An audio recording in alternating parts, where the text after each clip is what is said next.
CBT Gaming, Cerberus, Brand Esports, Paparax, Cerberus Esports, 6045 Pirates, Full Sense, X10 Esports, Boom Esports, NXL Liga Game.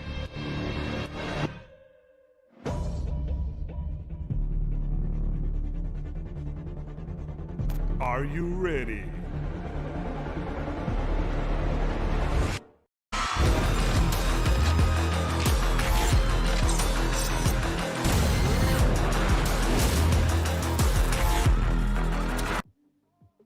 Ladies and gentlemen, welcome to the Valorant Challengers Finals here in SEA. We're getting closer and closer to Reykjavik, Iceland. Before we go to the far north and chill out, things down here in the tropics are about to get hot and heavy. My name is Illustrato, your caster here today. Joining me, my partner, Asarai. How you feeling today, buddy?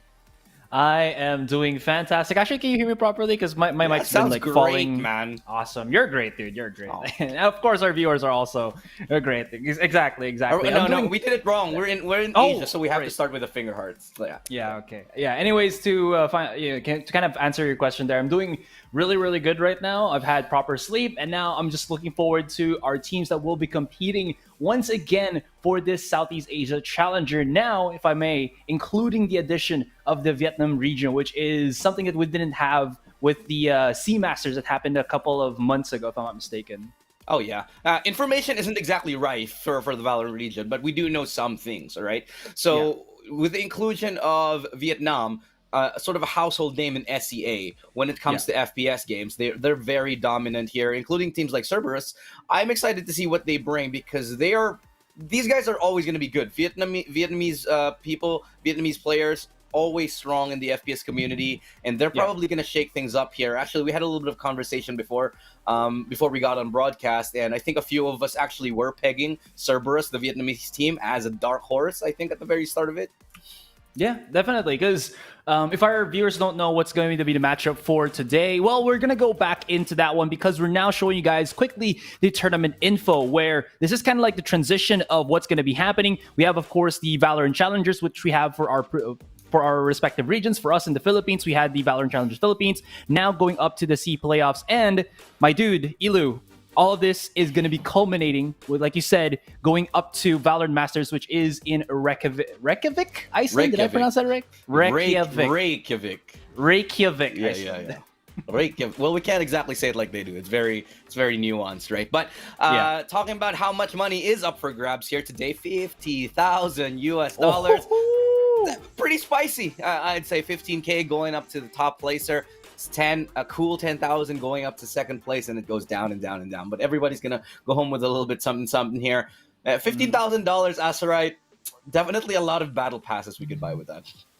Yeah, exactly. With the new act being released already, and of course the Breeze map, it's looking pretty good right now for everybody who might have gotten bored from the last act and wanted to grind rank right now, or the new map as well. It's been pretty fun. And aside from that, we do have the new skin set, which is Forsaken bundle, I think. Forsaken, yeah. It looks like the Reaver, and then the other one kind of looks like Sovereign. the Sovereign, yeah. It's a little bit of a mix here. Yeah. But speaking of mixes, the teams here, it's a melting pot of teams, of cultures right now, of course, across all Southeast Asia, coming together here today. We got Bren, Cerberus, Boom, Full Sense, Paper Rex, X10, CBT, Fear, Oz6045 Pirates, and NXL League Games. So these guys, no strangers to the local FPS community. We saw a lot of these teams. I think most of these teams, I think it was 8 out of these 10 we saw last time in Masters 1.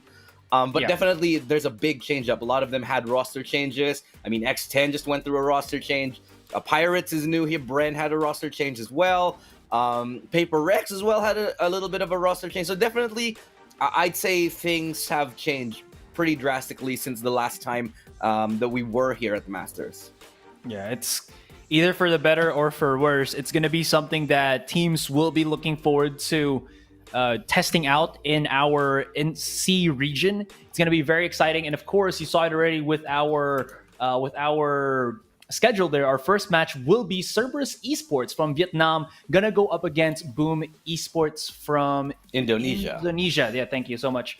So it's going to be the battle of, or it's going to be the tale of the two kings once again. Adernkin and Blaze King, definitely the star players of the Boom Esports team. But one of the players that I also kind of want to point out from them is Eeyore, who is kind of like their flex sentinel player, but he does tend to sometimes go for a Reyna duelist from time to time. I think he had a game before in their own particular regional. I think it was in the grand finals where he hit like 36 bomb in one split game, which was pretty rad, which really elevates the level of Boom Esports, I would say. But going up against Cerberus, who I think right now, like you said, is a dark horse from Vietnam, who only had their official release of VCT like just at the first week of April. There's a lot of things that people will have to figure out how to like go around the Vietnam style of play. And speaking of Cerberus, we just mentioned them. We got the roster here already pulled up for you. Got Kishi, Loki, Suka, Akashi, and Daikute. So these guys, no strangers to the FPS community. Take a closer look at Kishi. On that raise, the duelist of the squad here, 1.5 KDA in recent performances, an average of 18.3 kills. So, again, I'm going to say it, not a lot of information about Vietnamese. The Vietnamese squads here. But having said that, we have went through their VODs. Obviously, we all did our study and we watched the recent challengers. But they are, okay. I can hear audio. Ở bên kia chiến thuyền thì Đại Cung Tây cũng đã hạ gục vị trí Camping Tranh rồi. 3 kill cho Đại Cung Tây, 4 kill cho thời gian không còn quá nhiều đâu. Một vé sai trong tình huống này. Một người đang ở khu vực A-shot, một người còn lại ở bây giờ thì khó rồi, rất yêu máu và ngay lập tức thì Đại Cung Tây có thêm cho mình một mạng nữa. Đại Cung Tây đang bắn khá bay và đã có những quả flash đẩy ra. Cung Tây có vẻ như đang muốn cương skill thì All right, welcome back there. You just saw a couple of the best moments, a little bit of a hiccup on the way. But one thing that's so exciting about Vietnam is, and I'm sure everybody's seen the crazy knife plays that they love, right? Vietnam loves to go for the crazy plays. They're very exciting as a region. And we've seen a bit of Valorant from that region, from Vietnam. And it's pretty exciting. There's a lot of strong individual team players. But as to whether they can form in a team setting, that's the big question mark here against really established teams. Now, let's take a look at Boom, Asterai. You know, you touched on this a second earlier. We got Predator, NC Slasher, Asterisk, Eeyore, and Adern King. So the two kings really at the top of the food chain right now. Yeah, I think this is one of the teams that I think has been the most consistent within their own particular region. The only time that they did lose was once during their Week 1 Stage 2. But then after that, it was all just straight wins coming in from the Boom Esports team. And it does go to show that this team has been together for so long that they have figured out what's the best way to play as an entire roster. And it shows. Now going up against the Vietnamese team, which is more of a wild card, it's going to be interesting to see how much time they have really to prepare for that, because we didn't really have the matches that we had. You know, like later on, it was very recent that we had that. So how much time or how far were they able to adjust to how Vietnamese do like to play.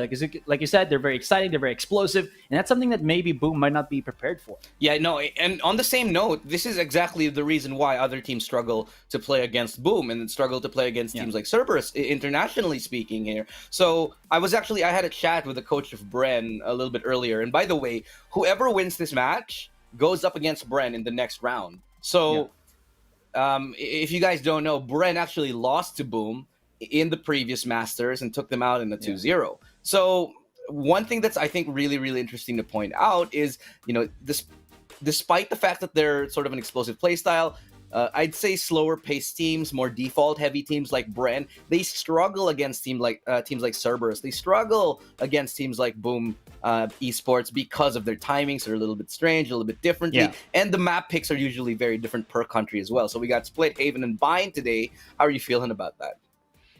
Not too kind of out of the ordinary. I think the one thing that might shake Vietnamese team here, Cerberus, is Split, because I feel like if you're not prepared against your matchup, Split is probably one of the worst maps that you can go. Maybe Split and Icebox, because Split is just that very choking of a map. There's a lot of entryways to go about it, but there's always these one avenues that you have to always fight for. And Boom, they're a team right now that I think has not only gone for the double duelist comp, even though we're in Southeast Asia, but they've also kind of adopted other ways to go about it, which is maybe more hugging on the Sentinel, more hugging on utility side, which really emphasizes the play in Split. But we'll see how that kind of transpires when we get into the map. And I'm also looking forward to seeing again how Cerberus does it, because Cerberus as a team, they are actually well known as an organization in Vietnam, where this is a team that has the founder was like a Korean that went into Vietnam, that created the org, and then he has like this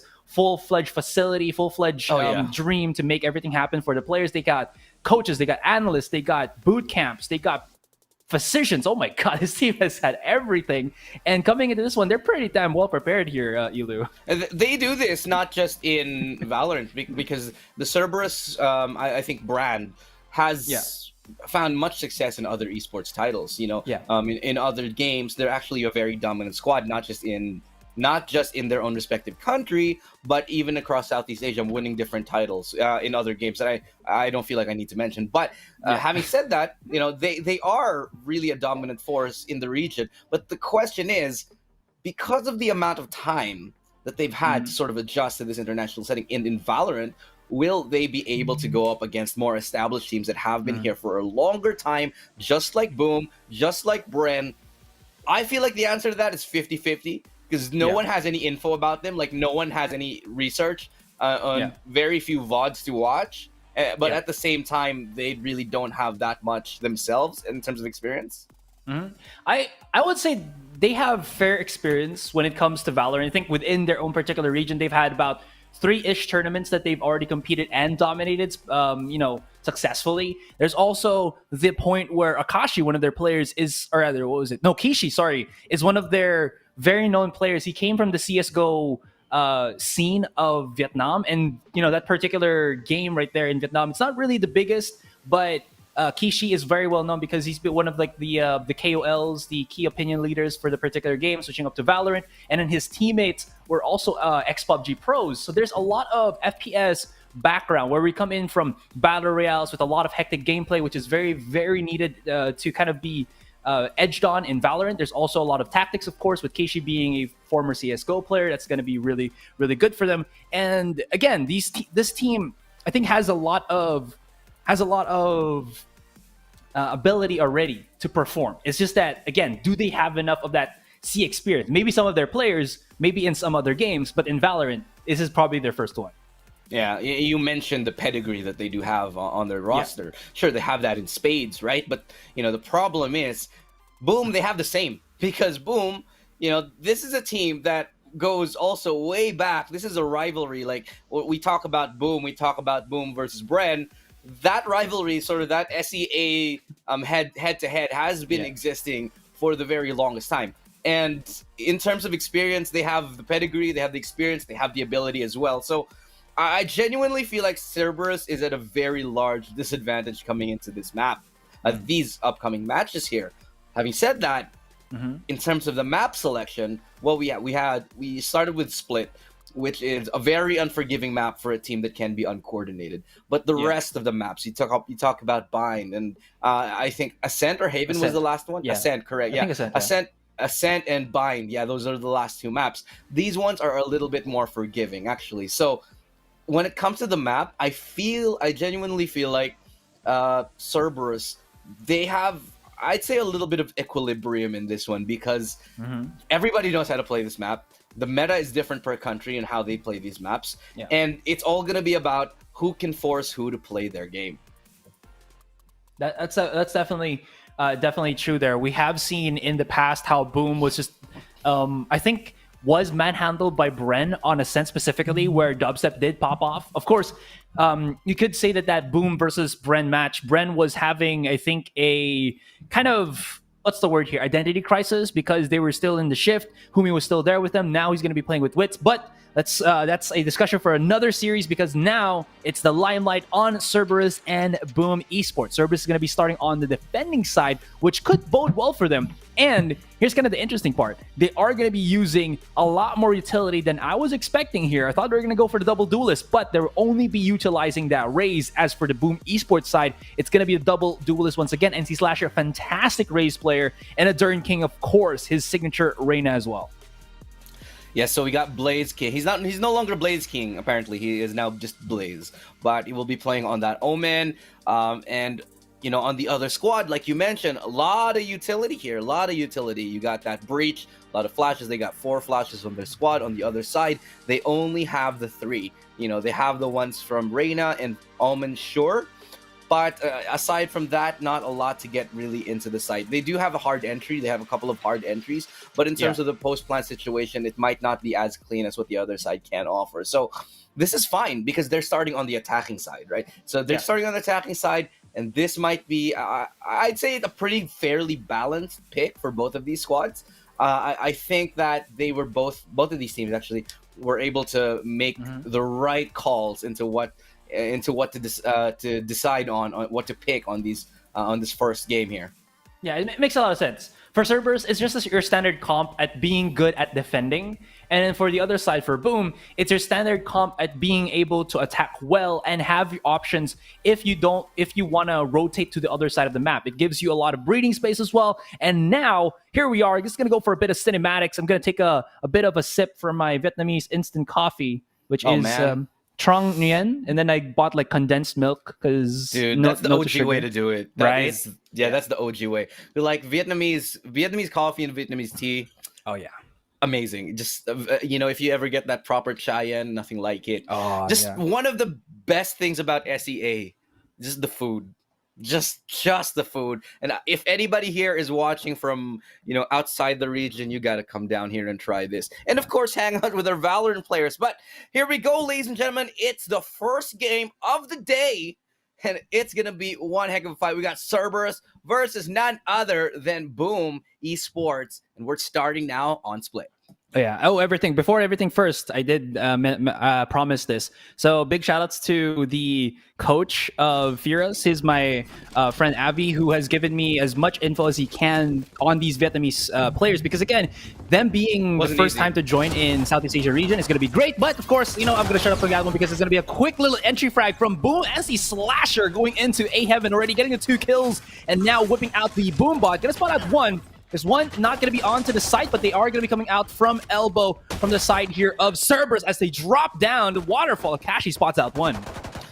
But the play actually isn't to go to A. They've been bamboozled. It's a play CT. They're going B. Full rotation in. They're going to leave Blaze to cut off that rotate, but 2 of the members actually going towards the other side, maybe towards ropes here. No, they're going to be walled off right there, but they have the player lurking in from spawn. But quick set of kills right there. It's a quick 1-2, leaving us in a 1 versus 2 situation. Only Suka, who was the aforementioned flanker rather, going from B main here, only has a classic in his hand. He does have full HP though, but he has 2 players to find who both have frenzies. Now this might favor him sort of in a long range scenario, and he has managed to work his way onto site. But he has no information whatsoever. Here's Footsteps towards Heaven. Sees one, gets spotted himself. Gonna look for that half, but not even gonna get the half. because a Dern King's got something to say about it. The glass is not half full today. It's completely empty. Well, Dern King showing to us that his throne is not only merited by, his namesake, but of course by his performance. Very, very kingly in that regard. And we do see the power of the Frenzy. Even though it was nerfed a couple of patches back, it was only nerfed in terms of the price. But if you're on Arena, you could just buy a Frenzy and then go for double devour / dismiss, and it gives you so much potential. You don't even need the Leer if you have a full set of friends that will help you just get that utility coming. And they're not going to stop the momentum right now. They're going to go for a straight rush onto the A site once again. But I do like this control in A heaven. It gives them the option here, Elu, to always have that rotation going into site or just pushing right in. Nice little nade there from Kishi. Won't be able to get the one frag in. They're trying to at least control the rest of the Boom Esports team here. A lot of the flashes, but they can't really commit because of the better weapons coming in from Boom. But Dern King spots out too as well. And they get the frags, leaving us in a 1v4. Certainly gonna be a victory here for Boom. 2-0 right now, and it's a definitive lead, very convincing. Only losing one to a paint shell, and that's gonna net them a pretty good amount of money going into the later stages of the next rounds here. So they can go for a full bonus round. Meanwhile, Cerberus, they've got to buy. So we've talked about this a little bit earlier. They're going for the double duelist, going for the double sentinel, excuse me. Yeah. So they really need to be going for this win here on the defensive side, because on the attacking side, they're going to be lacking a little bit in terms of that entry potential. Not the same problem that Boom has, but the play's a little bit reversed as we now go towards B site. It makes a lot of sense. I think plan here for Boom is, because we've gone so many times on A, we're going to try here the A site now, or the B site now, and we'll see how that kind of pans out. Nice little Leer play, NC Slasher just gliding right in, finds a second kill onto the Raptors guy, leaving Loki to his own devices, but he's already gotten the kills here, he's already gotten the impact, and even though his teammates will be coming in, I mean, he's softened them all up. Suka gets 2 there, there's only going to be 2 to remain, but I would say that was a pretty good defensive round here for Cerberus. The problem was they lost more members, and in the econ game that is Valorant, that is not a good thing. But of course, here we go with the quick replays. Tap, tap, tap, and that's about it. Yeah, pretty convincing round yet again here, but this time it's Cerberus who takes it. And this is exactly what they need to get into the game. Taking that victory, sure, it was a bonus for Boom, but Boom, they weren't able to do that much economic damage, and so they'll be happy to just buy up here, Cerberus. Even if they do lose this round, they might still have enough for a next one, but it's a little bit of a change of pace this time around, because previous rounds were more or less just rushes, just trying to test out the defense of Cerberus, but now Boom electing to slow the pace down, giving a little bit more respect to the Cerberus squad. So they're gonna have a 2-2-1 split default. Gonna have one player, that's Blaze. He's just sort of lurking around heaven, trying to get some map control. Standard setup on the defense for Cerberus. You got your flasher waiting on the site on B. You can flash it out, get the slow out from the Sage there, and they can get a quick punish if ever there's some explosive plays that will be enforced by Boom Esports. For the moment, though, they do know that Loki has been just kind of popping shots multiple times here on B main, as well as throwing out the smokes. So there's not a lot of stopping smokery that can be put out for A, and that's why you're seeing Boom Esports just kind of gravitate around here. They did lose Blaze already in the process, but they've gotten a lot of control into the site. The problem now is they have to wait for NC Slasher maybe to use his satchel to clear out the nanoswarms that are on A main, because if they try to force that with 30 seconds on the clock, this could actually be an opportunity for Cerberus Esports to pop off. Yeah, and they're going to head straight into A, but it's going to be a quick pickup right there. Eeyore gets the trade, and he finds a second, finds a third! And that's going to be a pretty good start into the round here. Has enough. 10 seconds left. Place down that lockdown just in the nick of time. Suka looks like he wants to have something to say about it, but he's going to have to move fast, as time is ticking away. 3 seconds left on that lockdown, and it's going to be a 2v3 retake. And it's not a very easy one here. Loki currently has to push all alone. He's gonna spot one, but he's dropping a half HP, 53 left, but it's a double swing from the side, and Eeyore finds a fourth. Eeyore just hit a shot with 1 bullet in the chamber.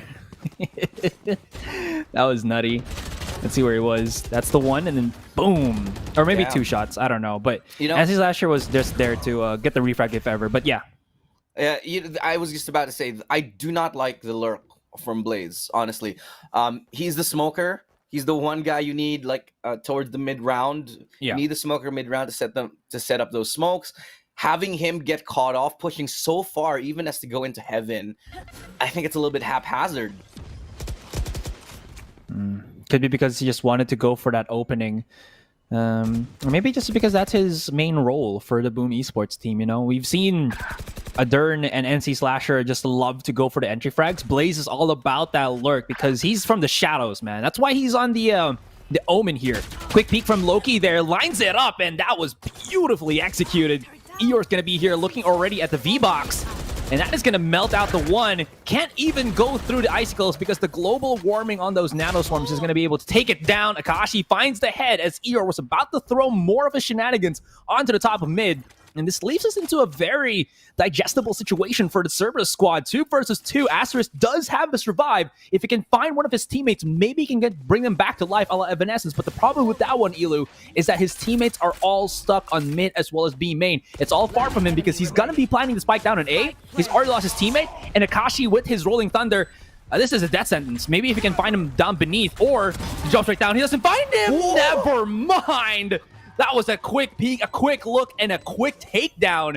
And Akashi refreshes his ultimate charge there up to 2.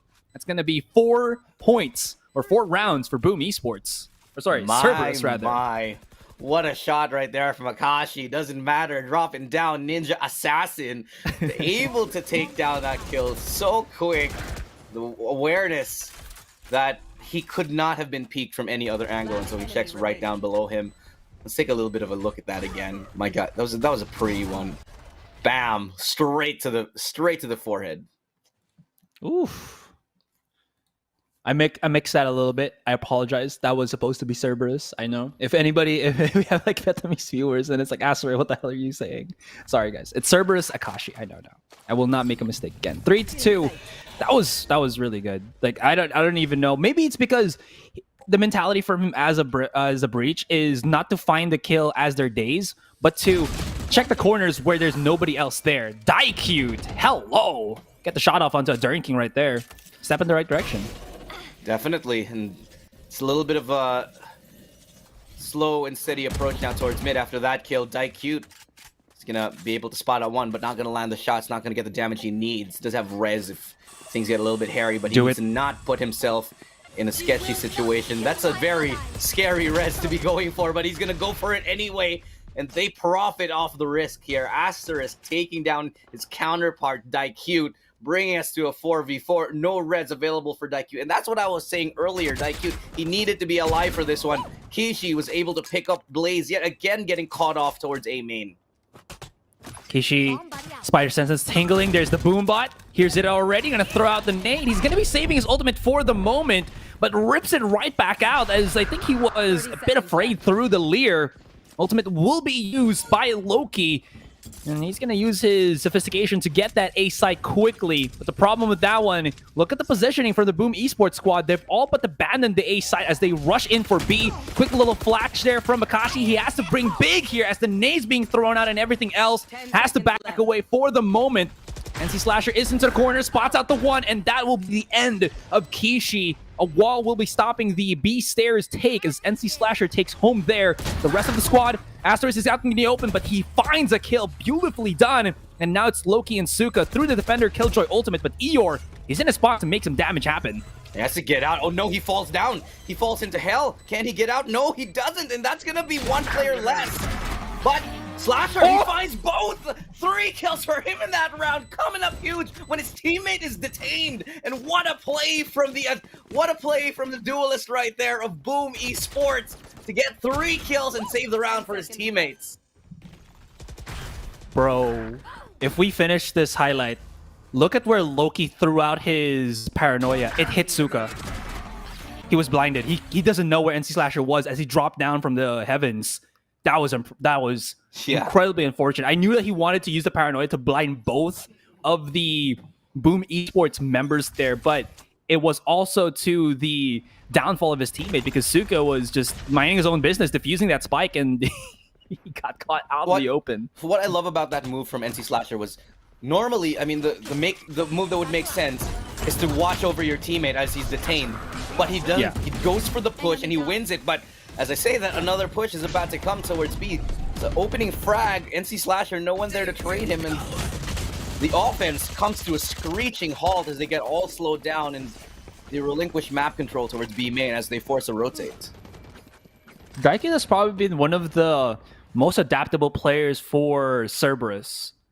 One of the main reasons is because he's played like 4 different agents in 4 different maps here. Kishi finds everybody else, runs away, has to respect that there's like 4 people with a Phantom. Even if you can spray Moden down, the refrag is not going to be there. And Daikyu pays with his life. A little bit of a quick peek there from a Dern King. And Kishi, can he capitalize? Has to back away. Loki is back here for a bit of that revenge. The line from the fault line, good from Akashi, but cannot find the refrag quickly enough. But 30 seconds, they can't really rotate, can they? Eeyore is here. I do like the angle from him, using the smoke of his own teammate. And they're going to be pushing through the spawn, possibly. 20 seconds now. Time is a-ticking. Oh, this is going to be brutal because they have to get the site right here, right now. I think they have to go for B. It's too far for A, and it's all going to be up into the hands of Akashi. Is he capable enough? Does he have enough utility to stop them, or will he just wait for it and delay that spike even further? It's going to get planted. It's not on default, man. The wall blocks him too. One enemy remaining. Oh. Back.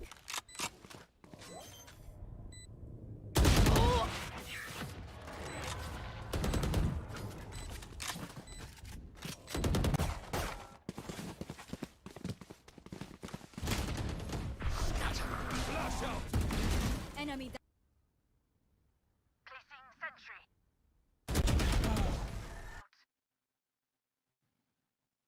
There's a lot of difficulty for Cerberus here to just put themselves in a position where it's not just one person holding one angle. That's kind of like the thing, right? It's you see people like Daikyu onto the corner there of B Heaven. Nobody's able to punish for him or refrag him.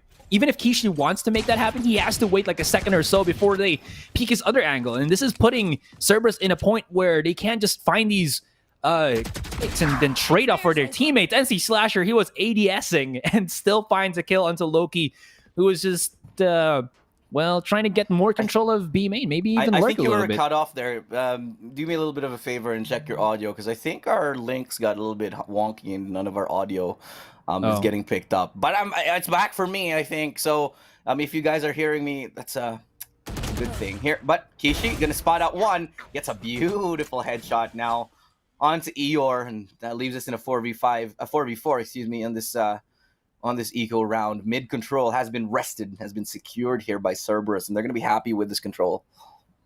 Do they leave Daikyu onto the mid? I do like this because Kishi, he's made a lot of noise already on the top of mid. So Daikyu might be in a position where he's going to be unnoticed, unchecked, unchallenged. The revive to come out. Now Daikyu, oh, he's in a bad spot because Kishi was supposed to be his kind of savior there.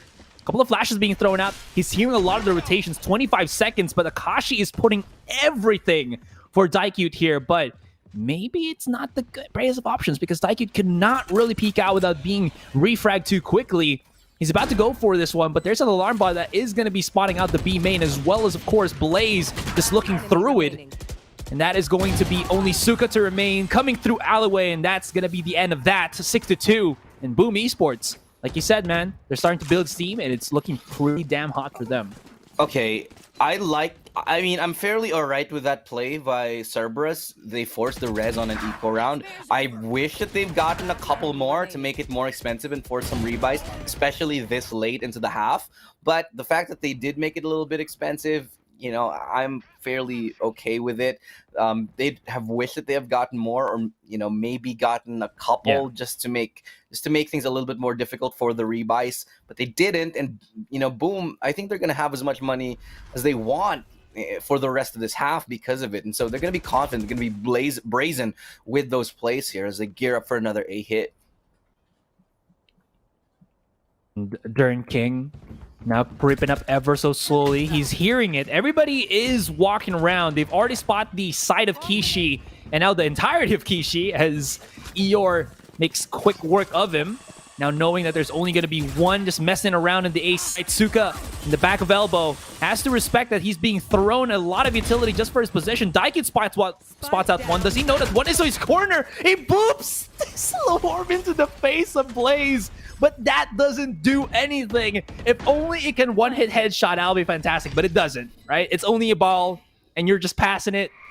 But now it's only Akashi and a teammate to remain. They do have the flashes from Akashi here, but the crossfire is being set up, and Cerberus Esports, the head of the three dogs, has been chopped off one by one. It's not the end yet, but a very strong start for Boom and the attacking side, and that is just looking fan-freaking-tastic. 7-2, and Cerberus, they've all but lost their momentum for the moment here, and I don't know what they can do right now here, Elu. Yeah, I don't think that there's really that much. I mean, there's 3 rounds and a half. If they can get the 3 rounds and maybe get the pistol in the upcoming one to tie the game, sure. But if they lose any more and lose the pistol, things are just looking so bad for Cerberus. Might as well write it off as a loss, go and focus on the next map. But Boom are just looking so dominant. I mean, the way that they're just hitting sites, just absolute blatant disregard for their own personal well-being. Just as long as they get into the site and go for those trades, they're happy to do it. They're unafraid. They're so confident in taking the duels because they're not making. Well, Cerberus isn't making Boom fear them. They're not winning the duels, and so they're calling for a tactical timeout. But it might be too little, too late here. I would have expected this timeout 3 or 4 rounds ago. If you can see the kills that they've had, it's not really the biggest of gaps. Anti-Slasher is probably doing a good chunk of work as well with the entry frags and whatnot. I think the problem right now for Cerberus is the initial bout. Every time Boom just throws out a nade, it seems like Cerberus are being caught unawares. Or even if they try to reposition or something, it's just not working out well for them. Daikid tries to do something very proactive into the mid, very aggressive as well, but without any help from his teammate and being a Sage by himself with, I believe, a Spectre, there's not much that he can really do there, especially when Boom has put a lot of bodies on mid for like the past couple of rounds now. That would have been something that I think Daikid needed to lose respect. In any case, though, that is going to put them in a 4 versus 1. The throw onto the V-Box, and Kishi, he does have an angle here. The problem with this angle is people always check this. You know that Boom's going to be able to check this, so he has to hit the shot immediately as he sees them, or else it's going to be bye-bye Kishi for him. Let's get the kill, though. He will be able to get that showstopper, maybe even find more, but now he's waiting. Turret is there as well. He has to back away. Flash comes in just to back him up. He's a little bit of information, but at the cost of his life, low-key. And the rotation now being signaled. Go towards A, they call. As Kishi's still trying to get something done towards mid. They know they need to take some map control back, but they're only giving away more as it just so happens. Towards A, there's one player on site, and nice shot right there from Suka, but he goes and drops almost immediately after he gets that kill. Akashi going for that pick, but quick flick to a Dern King, from a Dern King, rather, will bring us to an 8-2, and it's starting to get scary here for Cerberus. We're sort of approaching, uncomebackable territory, unsurmountable leads. This is kind of really, really scary here. They need the last round. If Cerberus take this last round and the pistol, I'll say, okay, there's still a chance. But Boom, if they take this, it's starting to get very, very shaky, especially since they're going to start over and switch to the defensive side. I just don't see a world where Cerberus can make that comeback. It was a possibility, but this is also the reason why we're seeing Boom actually select, if I'm not mistaken, this particular map split to start for them.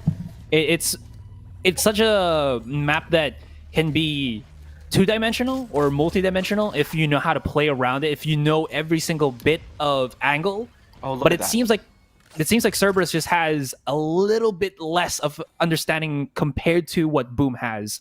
There is that setup from Akashi already. There will be no detain on this one, but it's all but been abandoned so that the A side has been cleared, and Cerberus play into the hands of Boom here. It's going to be the 5 versus 4. They were able to take Blaze out of nowhere. I wasn't paying attention much to that, but this could be a chance for Cerberus, especially now that they have like 5 ultimates in their bag.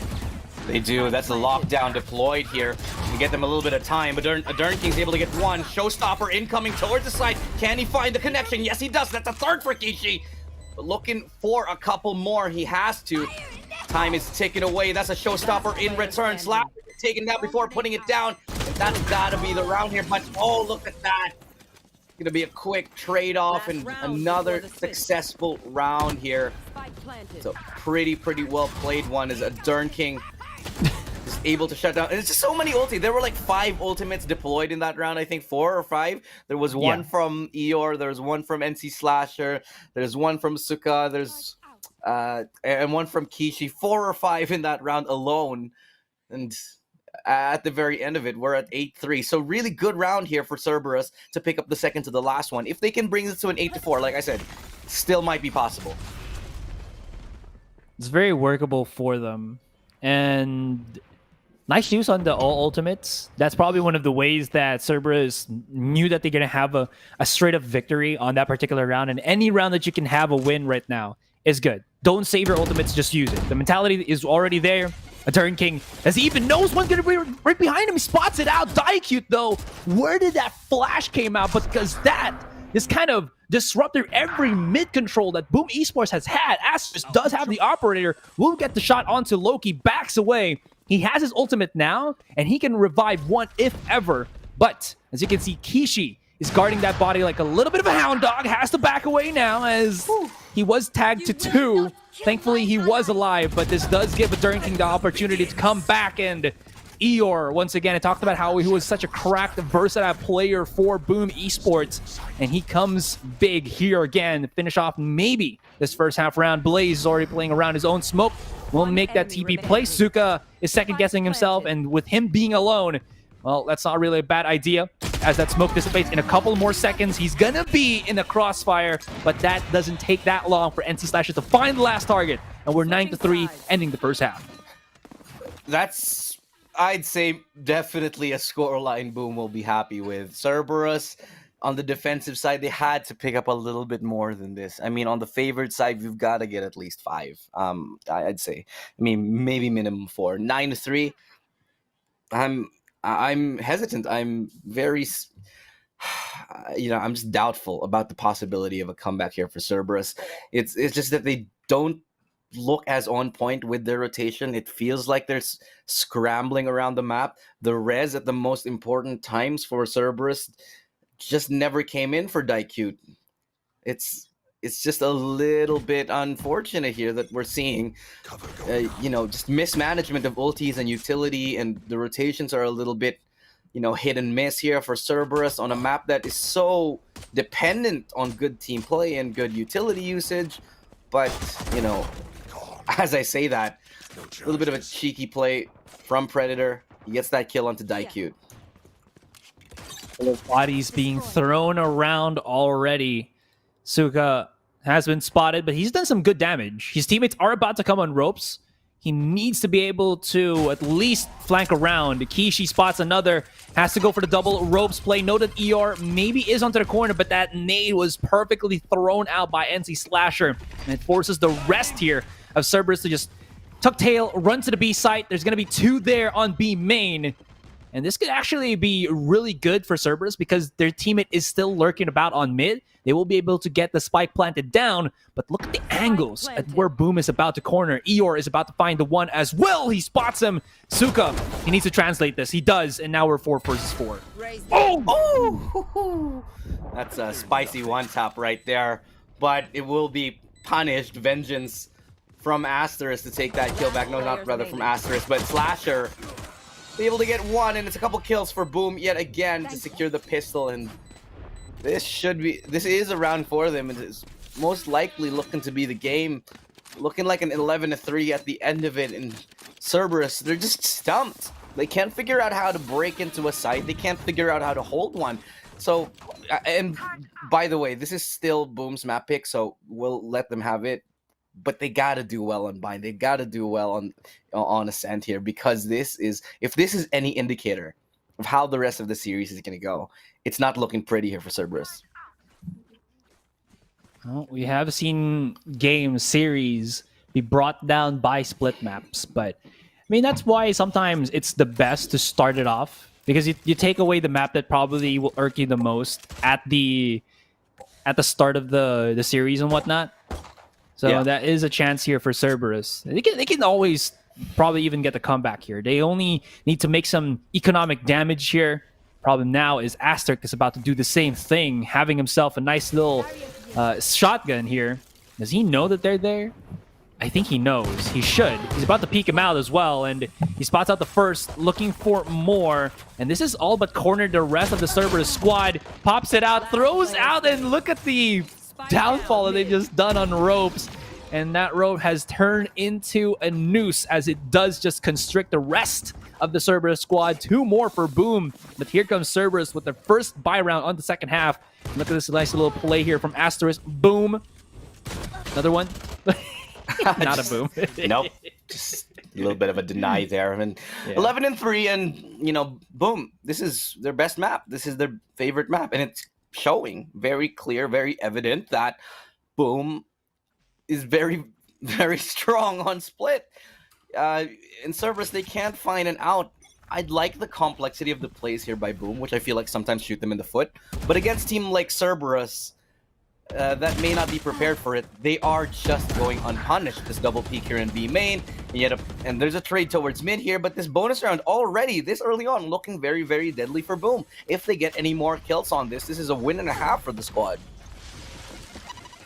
Everything that they can take, everything that they can make expensive for Cerberus, it's definitely something that they can use.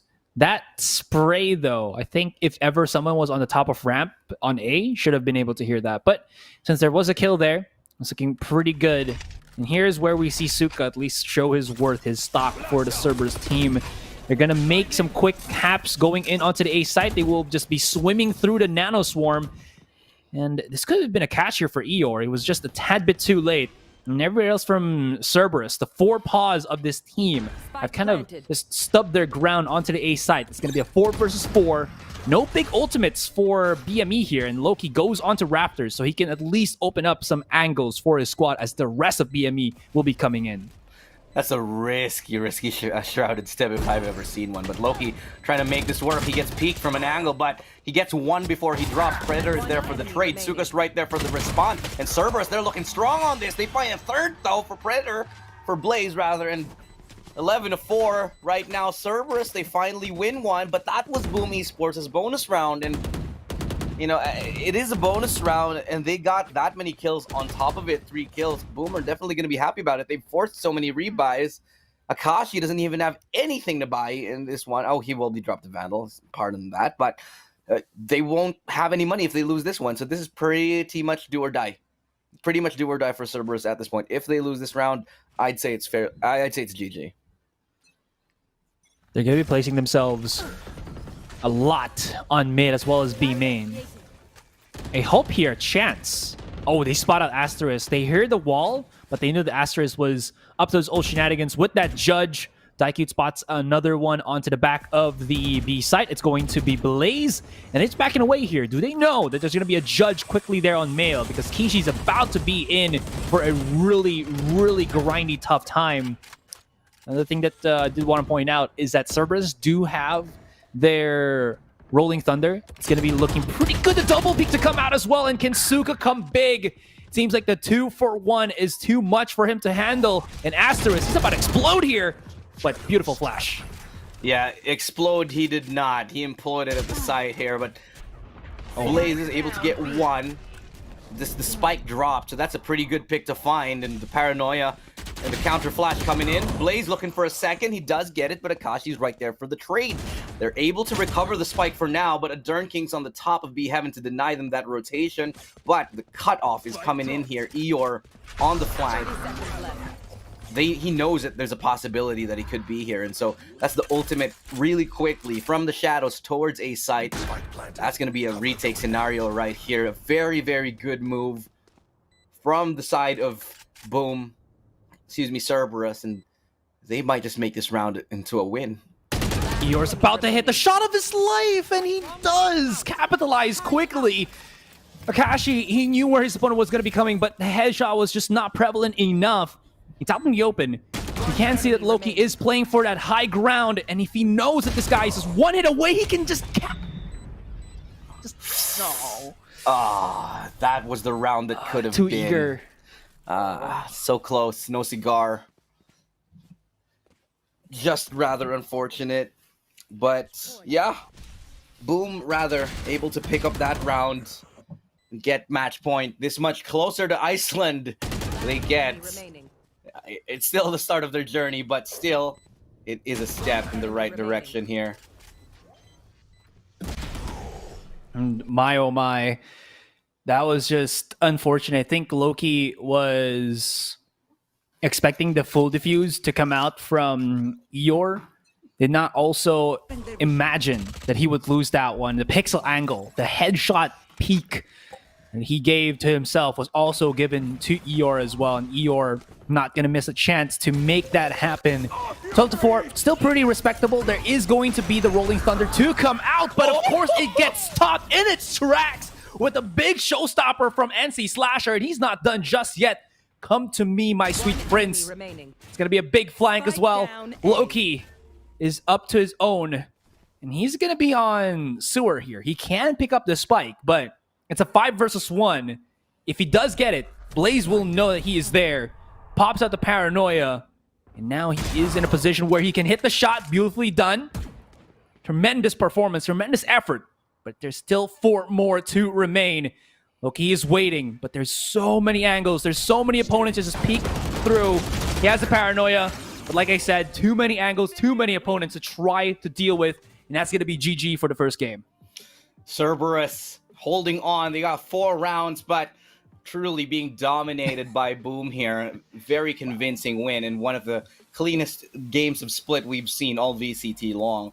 There were a couple of missteps by Boom here and there, but they were able to reel it right back and take that victory. So amazing work from the Indonesian squad, getting this much closer to going to the grand finals and maybe going to Iceland itself here. But Cerberus, they're not done just yet. Just remember, this is a best of 3. Whoever loses will get to go to the lower bracket, and they're going to have another chance. So it's not done just yet for the Vietnamese favorite. So if you're Vietnamese, and you're watching for your team, they're not out. They're not out. So, you know, they can still hang on.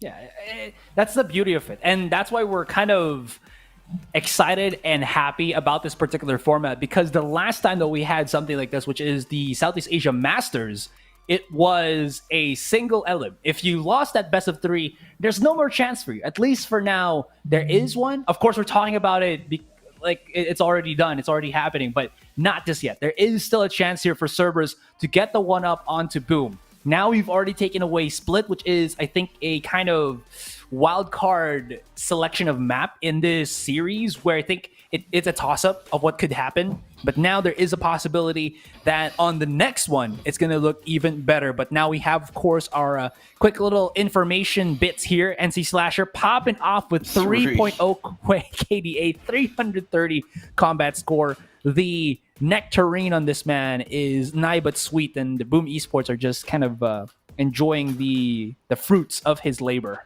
Yeah, they're on the butt end of that. 3, 3, 3, 3, 3, 3. He's pulling up like triples here, and that's not what a triple is. I just made that up. But Boom definitely just the dominant team, the better team. I just have to say, this is their favorite map. This is the best map of Boom. So this is not really an unexpected outcome. I'm just a little bit surprised at how, they were. Shout out to all the panelists on the other broadcast, by the way. You're tuning into the English one. We have multiple broadcasts, as you just saw, across multiple languages. So, of course, check them out. But anyway, going back to what we were talking about, really, really excited for the next game, because if there is any chance at Cerberus taking a win here against Boom, it's got to be on a map like Pine. It's on a map where there's a lot of aim duels you can take. You can rely on your aim to some extent. It's not like Split, where it's just so brutal when you have to absolutely be on point as a team, on your rotations, on your setups, on your crossfires. It's a little bit more forgiving. And so I'm looking forward to seeing that in the next game. Yeah, and I think Ascent is the map that every team is the most comfortable playing at because, like you said, it's a bit more forgiving. There's a lot more chances for retake to happen, successful retake to happen. Mind you, that if you're not as comfortable with the split map, it's very, very different here on Ascent. And I think compared to Bind, I think Bind is deceptively choke heavy as a map itself. Like there's a lot of angles, yes, there's a lot of openings to the map, but if you know what you're doing, you can just basically plug any particular angle of it. And similar to Split, you can't really push to that. Ascent is a different beast, and maybe here is where Cerberus has their stomping grounds. This is where we saw that clip of the Vietnamese teams duking at it, throwing these sky flashes and basically stabbing each other at the center of the particular map. Where this could be where This Cerberus happens again, can mount the maybe. comeback. It could be, right? I'm hoping we get to see some knives. When that came out, the Vietnamese VCT highlights, I was like, I got to be in this region. I need to go there. I need to cast. I need to learn how to speak Vietnamese, and just cast these games because they just look like so much fun. And I've never seen anything like it in a professional Valorant setting. 'Cause this is where the magic happens, man. In SEA, so not just good food, but good Valorant too. Good knifing. Could happen here, but of course we talk about too much. We were talking slightly about the Vietnamese teams because they're the ones that are very new to our Southeast Asia scene. But boom, my goodness, they are looking so organized. We see not really a lot of issues for them. The couple of rounds that they've lost might have been just the bonus rounds for them, as well as rounds where it was Cerberus who had like 5 ultimates that they can utilize to secure themselves that round. And even if you're a team such as Boom, there's not really much that you can do in that particular aspect. But aside from plays like NC Slasher, again, Eeyore, dude, this guy, even if I say that this is a tale of two kings, Durn King, Blaze King, players like NC Slasher, players like Eeyore really round out this entire team, and their ability to win those aim duels, their ability to open up possible angles for Boom to capitalize on the attacking side, make them such a formidable foe. And this is why teams like Bren really did struggle against this one. But we'll see how that kind of pans out when we come from that break, guys. We'll be coming back, and when we do, game number 2. So don't go anywhere.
Welcome back from that particular break, guys. We're now moments away from game number 2. And I was looking quickly at the Twitch chat talking about how Boom is definitely an incredibly strong team. Players, viewers right now asking who's the strongest in the Vietnam region. Arguably, it has to be Furious and Cerberus basing on their track record. But it seems like they're shy of just getting the one up against Boom. Anyways, my name is Asteroid. Joining with me now is Illustrado. And like I said, we are just a bit of a moment from getting into that second game. But man, what are your thoughts, coming back from that break? What was going to your mind when we casted that first game? Yeah, all in my mind was, okay, Boom, they just look unstoppable on Split. You need to ban this. If anyone's going to play against Boom, they have to ban Split. They can't let them have it. It's too clean. The rotations are so good on the defense. Their offense is quite creative. They have a number of set plays that they do that they probably haven't revealed before. Like that one push towards A Heaven that they do favor, and then they have a few variations of that Heaven push on A where they either go towards CT or go towards ropes. There's just a lot of creativity they have with that, and I don't think Cerberus was ready for it at all. So on top of the fact that their defense is clean, they have a good offense, and if any team is unready to deal with the unorthodox play of Boom on Split, then they're just gonna get completely run over, and I think that's what we saw right there from Cerberus. Yeah, I 100% agree on that point that you just pointed out. Damn, that was lack of words. But what I also do like from Boom here is that you mentioned about that A Heaven control. I like how they utilize the Sage Wall to cut off rotation on the side of the map that they don't want to push in. So if they don't want to go to elbow, they're just going to wall up elbow and go straight to B. If they don't want to go to B, they will just wall that off and go straight for screens onto elbow. It really is dynamic. And also one of the things that I think Boom has had immense improvements on is that when you're in that position, when I think it was the second round in the game where they were getting pincered in by Cerberus, they didn't just push in. They waited, they bided their time, and they just kind of held off at A Heaven for a moment, just kind of understanding if they would need to push in, they would need to deal with the ones that are flanking behind them. And it shows that Boom has so much communication between their roster. Now we are going to be looking at that Agent Select and Cerberus, Kishi, known to actually play this Phoenix coming in to the Haven map. The double duelist to come from Cerberus as well. And this is one of the maps where they really do shine, and we'll see how that pans out. I may have made a mistake that I thought it was Ascent, but it seems like it was going to be Haven. But still, the merits are the same here. I think it's still a pretty open map. It does give a lot of leeway for attackers here. But what are your thoughts on this one, Ilu? Yeah, I agree with you. I do feel like there's going to be a lot more moving space for Cerberus. This is their map pick, and I think it's a map that favors teams that are a little bit less structured. Because teams like X10, teams like Bren that like to play that structured Korean style, they are going to be favored on maps like Split, maybe like Bind. But here towards Haven, I think that NA kind of playstyle really starts to shine through, and any team that maybe doesn't have that much structured of a playstyle will do better. Yeah. And I think that's what we're expecting to see from Cerberus. I think this is going to be a much better game for them. As to whether they can win, that's the big question mark for me, man. Well, Versus is already up. We are flying now into Haven, and maybe also our viewers, just detaching from this series rather quickly. What's going to be happening with the Breeze map? When are we going to be seeing? So from what I saw from Valorant's tweet, I do believe that we will be seeing it at Reykjavik at Masters 2. Yeah. So there is going to be, kind of a mix after we finish like the SEA Challengers, what's going to happen here. But for the moment, now that it is going to be Cerberus starting on the attacking side here, Ilu, interestingly enough, this is good for them. Yeah, exactly.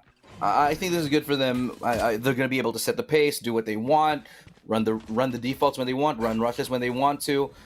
But Boom, they've got a few ideas themselves. They're placing 3 players towards A just in case of a rush, and just trying to see if they can get any control off of it. Now Blaze here, he's going to take a quick peek towards short and see that there's nobody there. That's going to be giving them a little bit of false sense of security, but the hit is actually going towards C.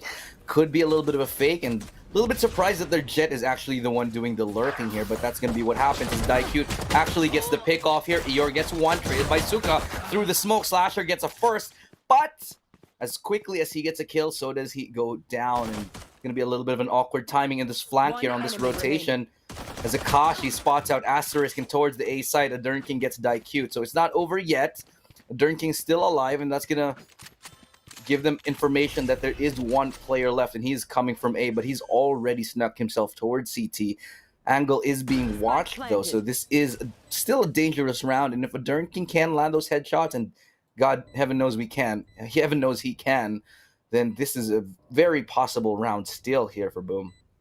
He has also a flash, but he still needs to get one more kill to refresh or reset his hot hand, so maybe he can flush out an angle with that, or even heal himself back out, because it's down to 33. Even if he has the Ghost, a bullet at range should be able to spot him out. That Recon will be able to get the pulse on him. He's stabilizing, he's pushing aggressively, but the crossfire should come out. And like you said, man, Adernking, very scary, but in 2 versus 1, where Loki is ready for the refrag, there's not much that he can do. Very minimal chance of success, and Cerberus at least get themselves that first round. Compared to the one we saw in Split, this is looking at least better at the very start. And here's where Daikyu showed off his fangs, showed off his big little flanks as well. Asterisk was also spotted, and the Adernking, he did get the kill there, but in the end, it seems like the 4-1 split play from Cerberus was the victor in the end. Took a little bit too long to get that last kill. If Adernking hit that headshot much sooner, there was a chance for the adjustment. But in the end, it was not. It was the play that was not here. And again, look at this. The Boom Esports side, they really favor this 3-man A stack here. So early on, 3-man A, I kind of like it, but they're putting 3 bodies towards short here. This could work out in their favor, gathering that are... Oh, but the Aldrone spots out one, so they do have information. No one really to flush them out here, but they do spot Asterisk around that corner. Flash coming in and Akashi mowing down 2. They know there's one more towards A, and he's got absolutely nothing to do in that round here, leaving it in a fairly clean site take, only losing 1 from Cerberus. And this is a much better start than we saw them almost the entirety of the last game. Oh, the shots from NC Slasher, though. You gotta respect this man's damage, and the right click from Eeyore. Dude, he just cursed this entire team. Now, there is gonna be weapons up already for NC Slasher. He does have his Spectre there to teleport to come out from Loki, and this Vandal will fall into the hands of Eeyore, as that is gonna be the clutch for the man himself. Never put out of the equation a classic, a triple hit headshot with the alternate fire and the close distance proximity of Eeyore to net them that W. What incarnation? That should have just gone cleanly for them. I don't know what happened. Look at this. Oh My. Just disgusting from Eeyore. And that's a round that they should have never lost. I think the discipline, honestly, from Cerberus is failing. They had a very good, clean site take. Yeah. That was a 2v4 that they lost. And there's just no excuse for that on an anti-eco round. Just play the passive post plants, play the crossfire, get those kills, and secure the round. But instead, they lost the rifles. There was a Vandal second round, and now Boom has everything they want and more. A very big misplay, if you ask me, from the side of Cerberus. And what should have been a definitive round and a clean round for them just turns on its head, and it could look like 2 rounds for Boom. Get back to your place, Adernking. Charging out like that, what do you think? But how dare you? How dare you? But I mean, he gets the information. It's a 6 charge ultimate. It doesn't matter. As long as you can get info with the run it back, I think you've done a good enough job already. There's going to be the quick use onto, of course, the Hunter's Fury. Kishi has to go for the reload, and he has to hit these shots, which he does. Recon dart onto the side. That's going to already reveal his location, and he has to fight these angles, but he is connecting every single one of them. Kishi now picks up the Phantom, knows that there's one into the corner, and he gets the ace. If you're going to be doubting, if you're one of the doubters, guys, Kishi just silenced every single one of them on an eco. Very well executed there from the side of Cerberus.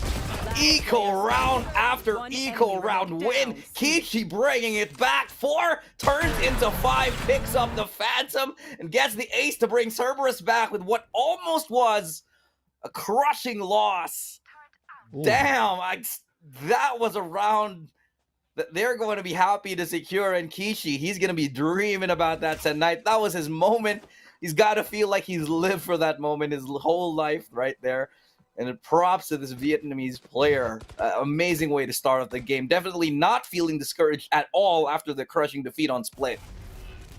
Well, we turned the tables, we turned the script now. You talked about how everything should have been going for Cerberus there. Boom, they got themselves an amazing eco round. Well, boom, they flipped the script, and here we are. They're looking pretty good on this gun round. If they lose this, I'll just say that we're all about the the ecos. But just eco the whole game. That's, exactly.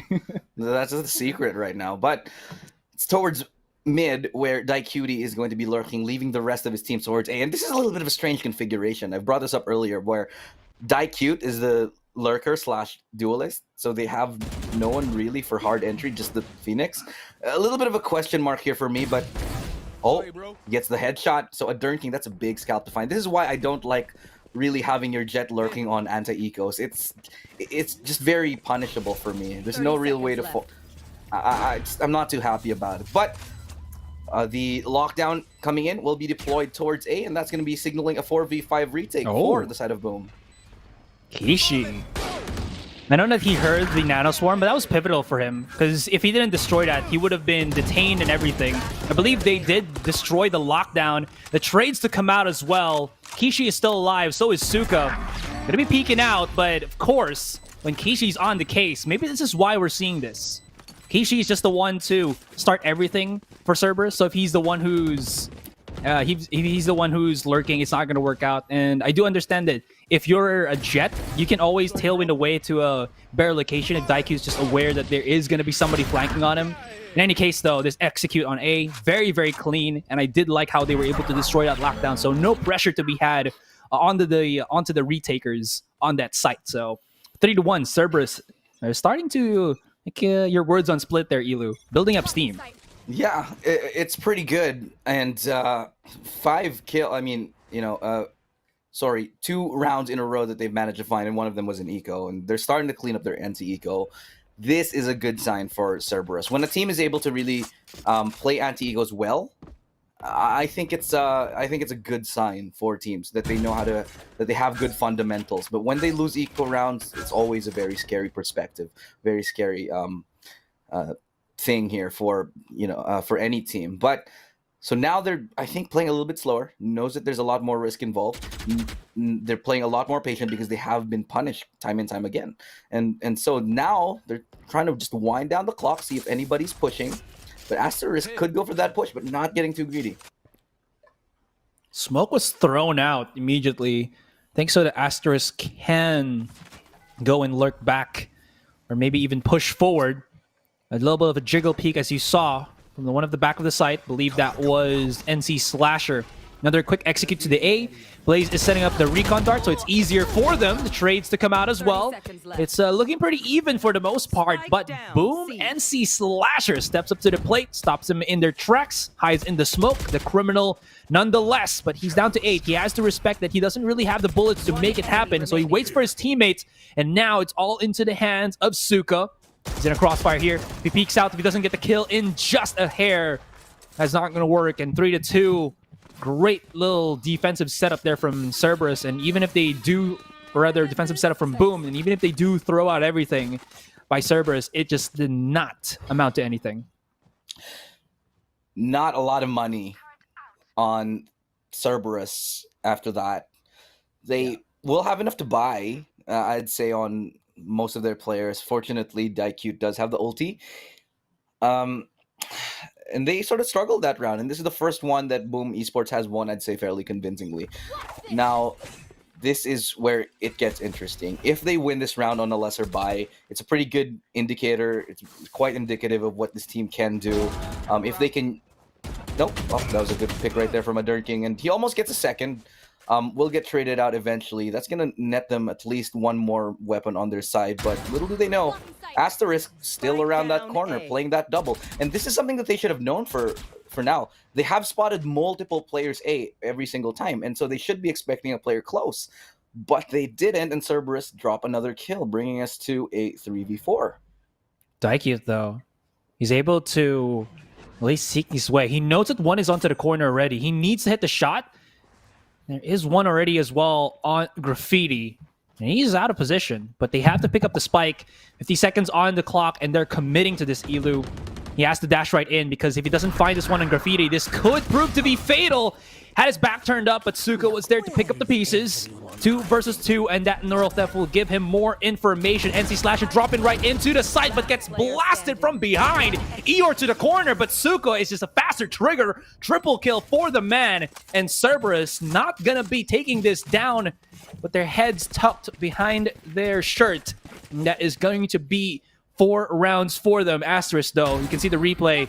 Like you said, man, they should have known that something was up, and that might have costed everything the round because the spike was also dropped. That was also a little bit of a haphazard retake, I think. Just going in while there was smoke, the smoke was up, and there was still a lot of time to go for the retake. I feel like they could have dragged that on a little bit longer, maybe utilize their utility a little bit more effectively. It was a weaker buy on on Cerberus, and still they managed to pick up that victory. And here we go, the triple A again. So time and time again, Boom running that triple stack on towards A, and they don't expect it yet again. So Cerberus really not learning their lesson. And Asterisk is gonna find another one somehow, some way. He finds one, they get a tag, they almost get the kill, could still find it, but definitely damage done as Blaze gets the kill with the Hunter's Fury. Cerberus just failing to address this problem that they have, which is the A control of Boom Esports. Putting 3 bodies, just hugging the corners, and they just exactly like that. I don't know, man. That's a big question mark for me. If they know that they're having multiple players towards A every round, there's a couple things you can do. You either go to a completely different site and just hit C, because you know there's always 3A, or you use your actual utility to flush out the players close. And there's quite a bit of utility on the side of Cerberus that they just don't seem to be utilizing to clear those angles. And instead, they see one, they get taken down, and they get a little bit choked up, and they don't know what to do. So a little bit of finesse, I think, required here for Cerberus this time around, as they're forced onto an eco. Well, that is going to be not to the favor of Cerberus here, but I do get your merit. I do get the point there, but you also have to point out. We also have to point out that Boom Esports, they put a lot of thought into how they get that control on A long. Kishi will be in a firefight here, but this man, when you need him to step up, when you need him to perform, he will put on a one-man show for you on this Phoenix. Eros is going to be charging out here, but isn't know that Kishi is just right behind him, and Kishi's not done just yet. Okay, Kishi. He is keeping Cerberus afloat. If they have 3 heads, Kishi has more than just enough. He's going to be using, of course, his ultimate to scan the perimeter, get that information. But here's the problem. Yeah, if he goes back to his body, he's already hunted down. This is not too good. He's going to be hearing it, and Asterisk was there to welcome him. Bullets, lead, and all. And Akashi needs to be able to get the clutch onto this one, but whiffs the shot. Blaze will not. And that is going to stabilize the round 4-4. Kishi, though, popping off. But in the end, his ultimate, without being spotted, without being defended by his own teammate, was his ultimate downfall. Yeah, he knew he needed to make something happen with that ultimate. I just don't feel like it was the right call to go through Garage. I mean, sure, there's no way he could have known that Asterisk was on the other side of that, but he was definitely under time pressure to make something happen. He needed to get that information, thought it would be a worthwhile thing, but unfortunately just wasn't the case. And so right now, Boom going for that same exact setup. Every single time they go for that triple peek towards A. How are they going to do this on Cerberus side? The goal, the play now is just smoke it off and flash it. This still might not be enough, because there is still a player playing anti-flash right beside him, and so the double swing might be inevitable here. They force off the rotate, they force off the jet off the angle with the flash.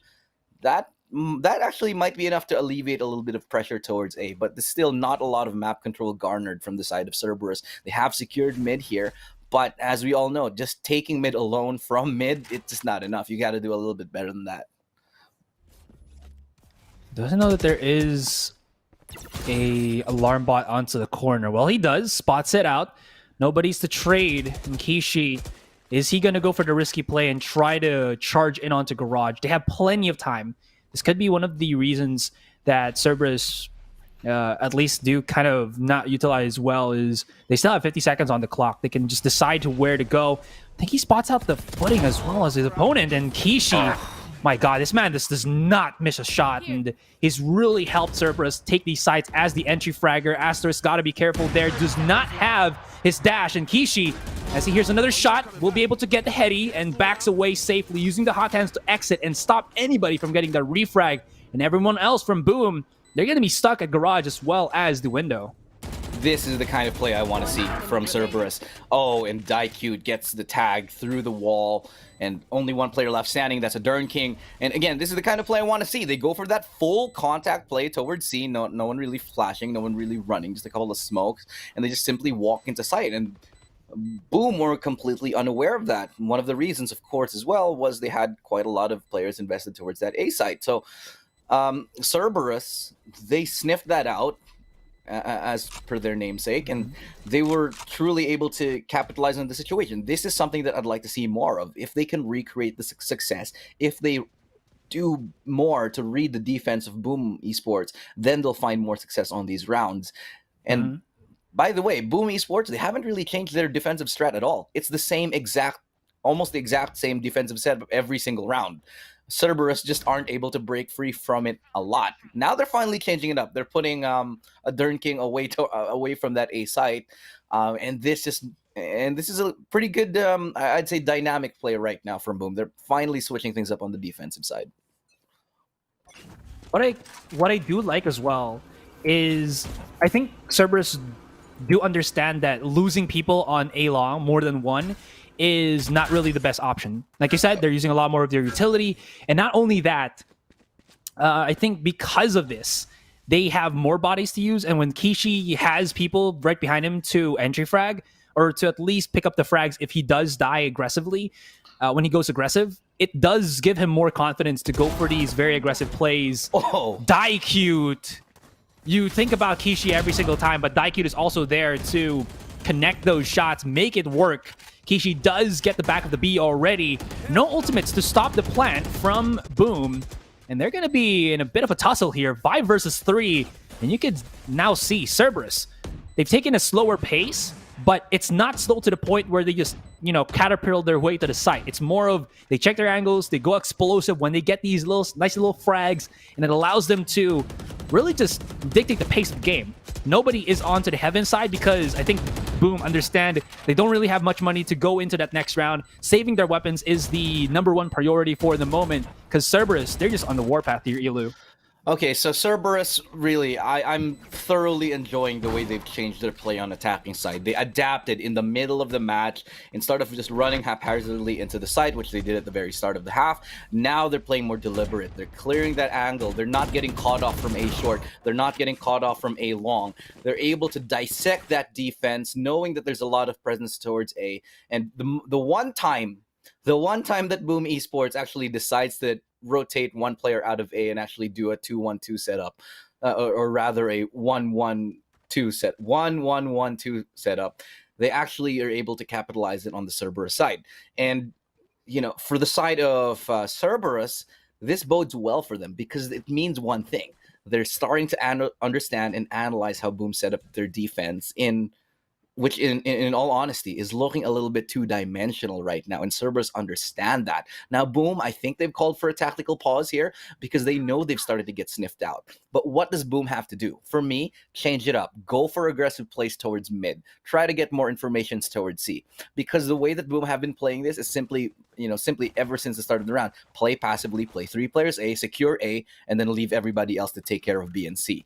That's not enough, especially going later into the game, going later into the tournament. You're going to have to take control over grass. At some point, you'll need people taking mid because in a map like Haven, on the defensive side, you are such at a disadvantage that it's almost a necessity to take early map control as the defending side. Maybe they can make something like a mid smoke. They do have the flasher anyways in the form of a Dern King. They can take these aggressive angles. But look at where they've kind of place their footing on. Triple on Garage. Nothing on the B site. This could actually work to their favor as Kishi is in for a really tough time here, and nobody's going to be able to re-peek him as Daikute gets shut immediately down. The NC Slasher EO combo, and if ever that doesn't work, Adern King was also waiting at garage window to pick up the pieces if ever his teammates do get knocked off the board. But that will be, I think, more of an adjustment from Boom Esports. They were banking on the aggressiveness of Kishi to get that garage control once again, and it paid dividends in this particular round. It is going to be working against Cerberus just to finish off, because now they've lost all duelists. I agree. That 1-2 punch in garage was exactly what they needed. And like I said, they got sniffed out, and what they needed was to change their strat a bit. They changed their approach. They know that they were always heavy towards A, and so they repositioned more of their players, more of their forces towards garage, which they have been getting punished on earlier.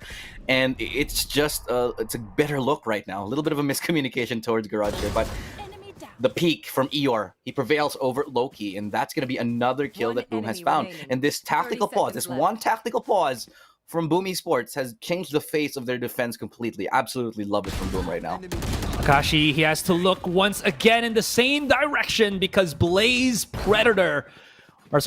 King was lining up for give me a chance, give me a tryout on Suka. Well, he does, wins in the end, and this is going to be our last round. 6-5, very, very close here. Buying power is available for both of our teams, but Boom decides to go once again to the operator for Asterisk, and this is where that A-long control, if Cerberus forgot that there is a possibility that Asterisk likes to go for this operator, this could prove to be to their dismay, because Cerberus is about to go for a multi-peak again on that A-long. Let's see how they handle it this time around. It's 3 players yet again on A, so they're going back to what worked earlier. Asterisk with that opening pick as the duelist. On the last round, he's going to use his ultimate as well. Hunter's Fury just to get a little bit of a pick off, and that's going to do some damage, but not going to secure the kill. Now Asterisk here has another opportunity to get another pick as Suka getting closer. Here's the footsteps, but looks the wrong way. A little bit of a bait and switch. Kishi getting flashed off himself. Another flash coming his way. He wins the duel anyway, and Kishi with a double kill, looking for a third here. Gets behind the site. It's not him who takes him down. It's Loki in the end. And that's going to be a 2v3 retake. Well played from Kishi. Last player standing. Where does Kishi find these targets? The 4K. We need to find a quick little replay of the positioning of Asterisk there. I think he was at the right of Kishi. No, he was already at the back of the site. So he did not have that crossfire with his team. He wanted to play the long range with the sniper. And Kishi, his ability to just readjust his aim and react to the counter flash of his opponent is just, oh my god, I'm just like, whoa, dude. Yeah, me too. I agree. Because look, this goes truly with how the Vietnamese teams have always played historically in any esport, in any title. They're so good, mechanically speaking, across SEA. You know, pound for pound, they might just be the best. But in terms of the tactical ability, might be a little bit, hit and miss. But if they are given the opportunity to shine like this, they hit their shots for sure. But it's a quick hit towards A, but it's gonna be the push punished on the back, the flank, leaving us in a 3v4. HP a little bit low, but Adern King's gonna get an opportunity to heal as the rotation now comes in. Akashi, big miss right him from there. Could have gotten the punish, but the rotation now coming already towards C. Wanted to get a shiny new classic. It's going to be the Glitch Pop 2. Suka is in a position to just line him up with the shots, but of course that Cloudburst will stop him in the tracks, but they've all been softened up, and all Akashi has to do is get the 1-2 shot. Spots out one to the back, will be able to use that recon dart to get that information. Spots out the one already, and all he needs is to right-click and tap away, which he does.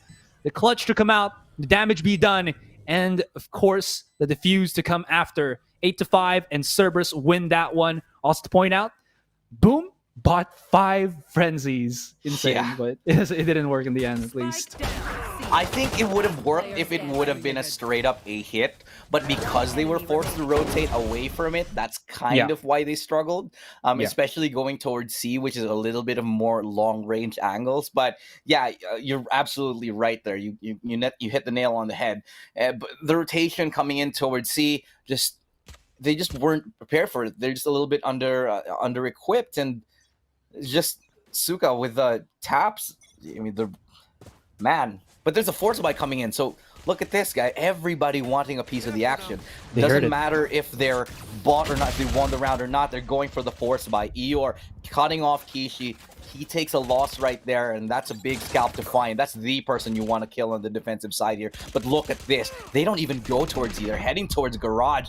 Full flash right now. Suka, Asahi. They're going to be... Akashi, excuse me. They're cleaning things up. One apiece right now from them, leaving 3 members left on the Boom Esports squad. Well, I mean, they have to appliance their way to victory here, Ilu, but it seems like... oh, the jump out. That's going to be frag for frag, but that quick charge onto C and then immediately just saying otherwise, going to Garage, that might have been the downfall there of Boom, because they were expecting more bodies to be on C, if I'm not mistaken. They were hoping that they might have been catching someone off of rotation, but Loki's timing with that paranoia, I believe, at least allowed them to get the refrag quickly, or I think that was the paranoia of NC Slasher, but he wasn't expecting somebody to be right close to his right, which was Daikute, and only the one on the spawn entrance. So I think that was to the dismay of Boom. In any case, Cerberus Esports are going to gobble up that round victory and start building up more economy here, as Boom did have to force buy and wasn't even able to plant the spike, if I'm not mistaken. Yeah, and I'm not a fan of that force buy. It's just so risky. With a scoreline that's pretty much fairly close, I don't see the necessity to force buy in the second round. Sure, you can maybe steal away one and then get... It's just not worth it, because now it's potentially 3 rounds up that Cerberus has, getting this much closer to match point, and they have almost nothing. And sure, you can hit your shots, but are you really going to take these risks here at the Challengers SEA Finals? I just don't know about that. It could work. We've seen teams like Bren do it in the past. You know, and it does catch off your opponent, but when your opponent can adapt that quickly, like you said, man, it's an I don't know situation, because you risk you yourself not having that much economy anymore. And when you don't have the guns to fight on a aim-heavy map such as Haven, and when your opponent like can just connect the shots, ergo Kishi, it's so difficult to make something like that happen. In any case here, Boom's still going to try. Flash should come out from Kishi in just a hair, and he's about to hit a shot, maybe. Oh, he's going to be the better of this one. It's going to be Daikyu to hold his angle, who held his ground like a turret. Everyone else is going to be coming in here. The recon darts and the paranoias to keep Daikyu in the know of where his opponents are. And he's about to go explosive. Fought out another one, but his teammate will be picking it up. It's okay. It's all good, because Daikyu is hitting, getting every information, and pushes Cerberus to their 2-digit round 10-5. This is very good from Cerberus here. Not only are they getting the wins on force buy rounds, they're also getting wins, clean wins on the anti-eco. And I said earlier, it's a very good indicator if you can cleanly win your eco round, especially against a team like Boom. And Boom, these guys are no slouches. They will hit the shots. They will, be able to successfully take those rounds. But when they're successfully shut out by Cerberus right there, it just means that they're playing on all cylinders. Daikyu wanted a taste of the A-long counter, but it seems like he did pay the final price in the end, which is his life. Akashi's going to run for dear life here as he tries to back away. Knows that his teammate's already out. Knows that the control is going to be there, and he just wanted to go for the jiggle peek. He just wanted the straight jump to get that information, but all he got was himself being knocked out and pushing his teammates in a 3 versus 4. Now they don't have the recon dart. Now they don't have the Sova drone to get that information on where the rest of these attackers are going to come, but they're still going to try aggressively. The smoke will stop them in their tracks. The paranoia's got to get dismayed, and Kishi has to hit this. He spots out another, almost taking out the head of NC Slasher there. And this is more digestible, but the problem is the crossbars are being set. But now, maybe just maybe, but Asterisk is on the corner. And that's another round here for Boom. They finally pick up a round on their attacking side. Took a minute to get there, but they have finally arrived here and making things a little bit more interesting for us. 10-6 is the scoreline. But now we're going to see what Daikyu can do. He has picked up the AWP. Yeah. And he has the Blade Storm. So see where he goes for this one. Looks like he might go for a pick towards short and aggressive peek. Exactly what I like to see on a map like Haven with such a lot, such roaming capability for Oppers, such early peak advantages for Oppers. This is the perfect thing to be doing. You need this this early defensive pick, and he gets just that. Daikute starting his team strong in a 4v5. And now this has to keep Boom honest. They don't have the utility of a Sova anymore. They still do have some flashes, but this is where Daikyu can really find his mark. He is going for such an aggressive peak, and he will be not able to hit that shot connection as a Durn King was too quick onto the trigger. I do like the aggressiveness of Daikyu there. It could have happened, but it was just too much for him to handle. Kishi, once again, the beloved CSGO veteran of the Vietnamese scene, really stepping up to the plate. And here's a little bit of a fun fact. When they were up against Cerberus, which is the second seed from Vietnam, he had a game up against that Cerberus team where he netted one game, 36 kills. And it's showing here and now. Akashi, well, he's a glutton for punishment as he tries to go for that jiggle once again. Asterisk is able to get the site here, and A should be where you're going to be planning down the spike. Retake now coming in. They're not too rushed about it.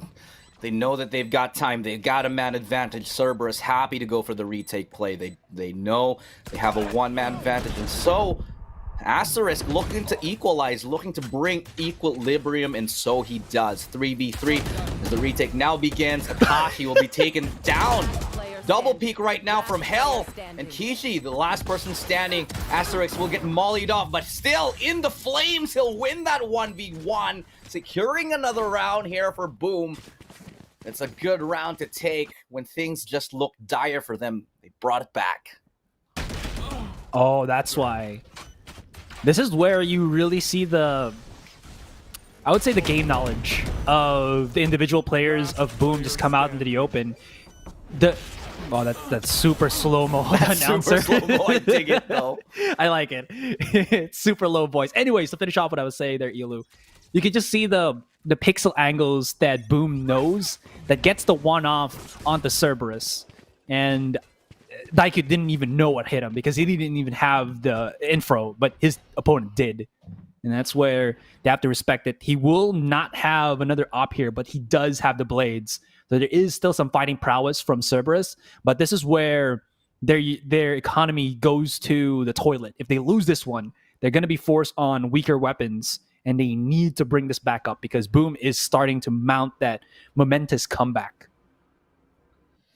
That's a pretty tall task. I mean, it's not as big a comeback as we could have seen in game number 1, but still, I think it was like 5 rounds at the start of this half that they're going to be trying to come back from. So pretty significant, I'd say. And going into this one, again, low buy here for Cerberus, but we have seen their propensity to win those rounds, to win difficult rounds such as this one. And that's because, and I equate this to their affirmative map control. They're always going for those aggressive pushes, these peaks, just like what Kishi's doing now. He's trying to secure C long, and it gives them a fair bit amount of information, but they're going for a retake on A. But the call for Boom is to go towards that site and just play the fact that they have a better buy, control the site, but Cerberus happy to go for that retake.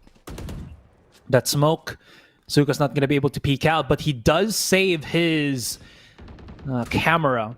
He's going to get all the information that he needs. He doesn't have to tag anybody here. He just has to give that information, and look at where he's pinging. This is, this is a sign of a good Cypher player. In any case, they're going to get handed down, and the Durn King with the lineup onto Graffiti, and he just gets himself the 4K out of nowhere.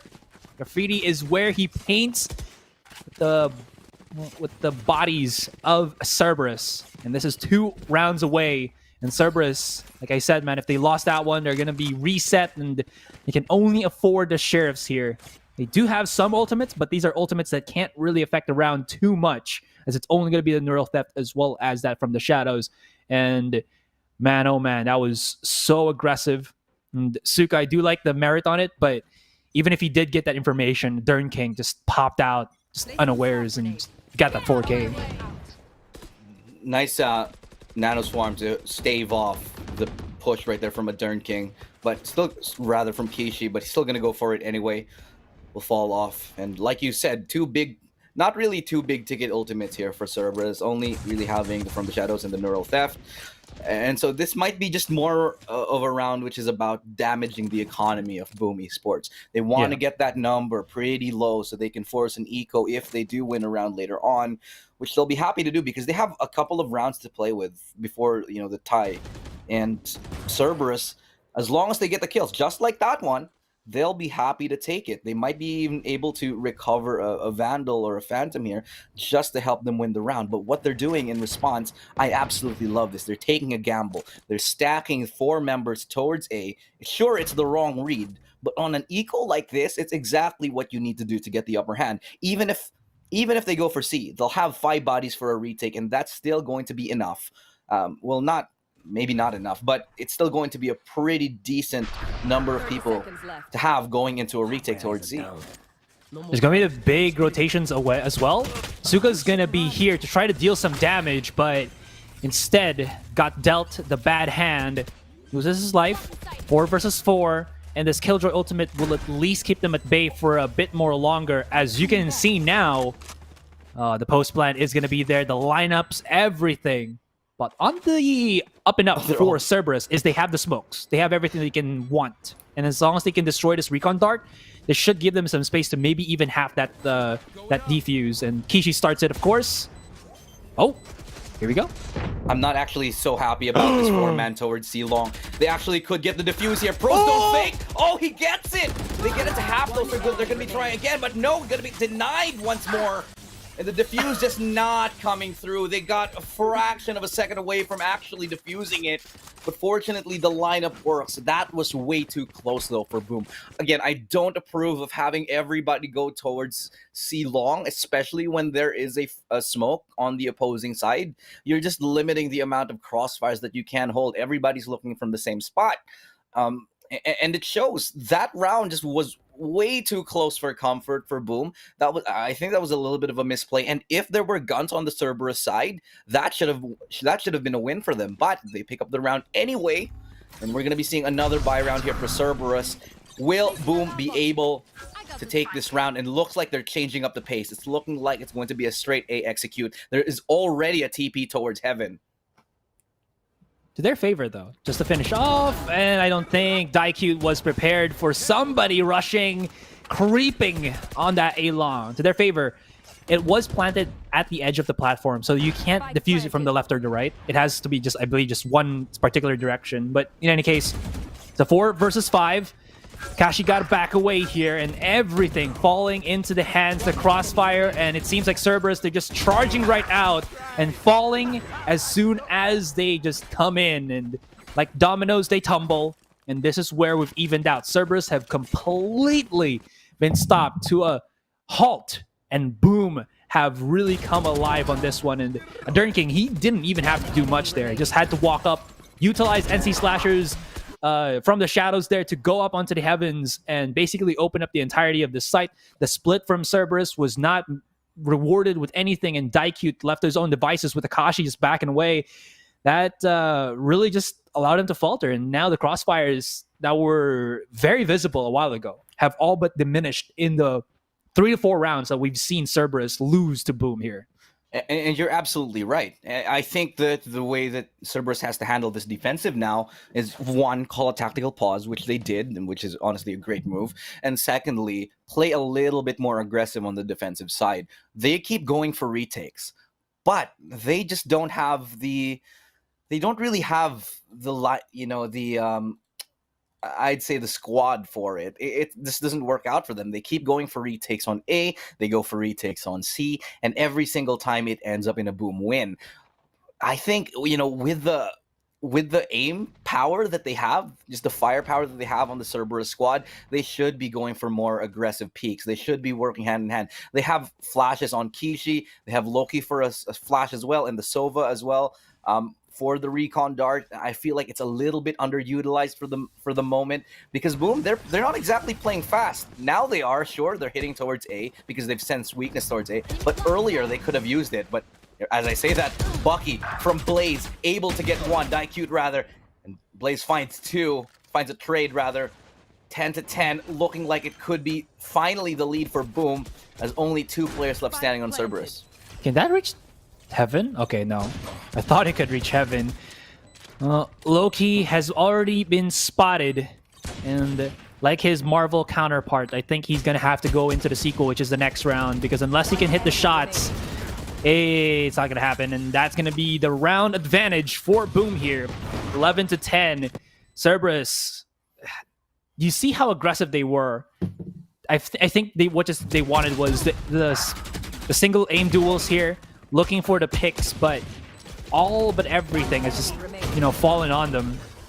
And now we're just 2 rounds away for Boom going higher into the brackets. This is not the end of it for the losing team. We still, of course, do have the lower brackets, of course, since we now have double elimination. There is a chance. But Cerberus, now that they have their bye round, this is, I think, their final bout about this. They need to make this work out. And, well, they start this round off with a lot more mid-control, hoping for a pick here. And Daikute is going to be on a long, looking for a 1. Aggressively pushing forward as well. And I like this. Even if he's lost the duels, his aggression has given them a lot more to work on. But losing his life, if ever he gets spotted, is just not going to work out. But Suka, well, does falter.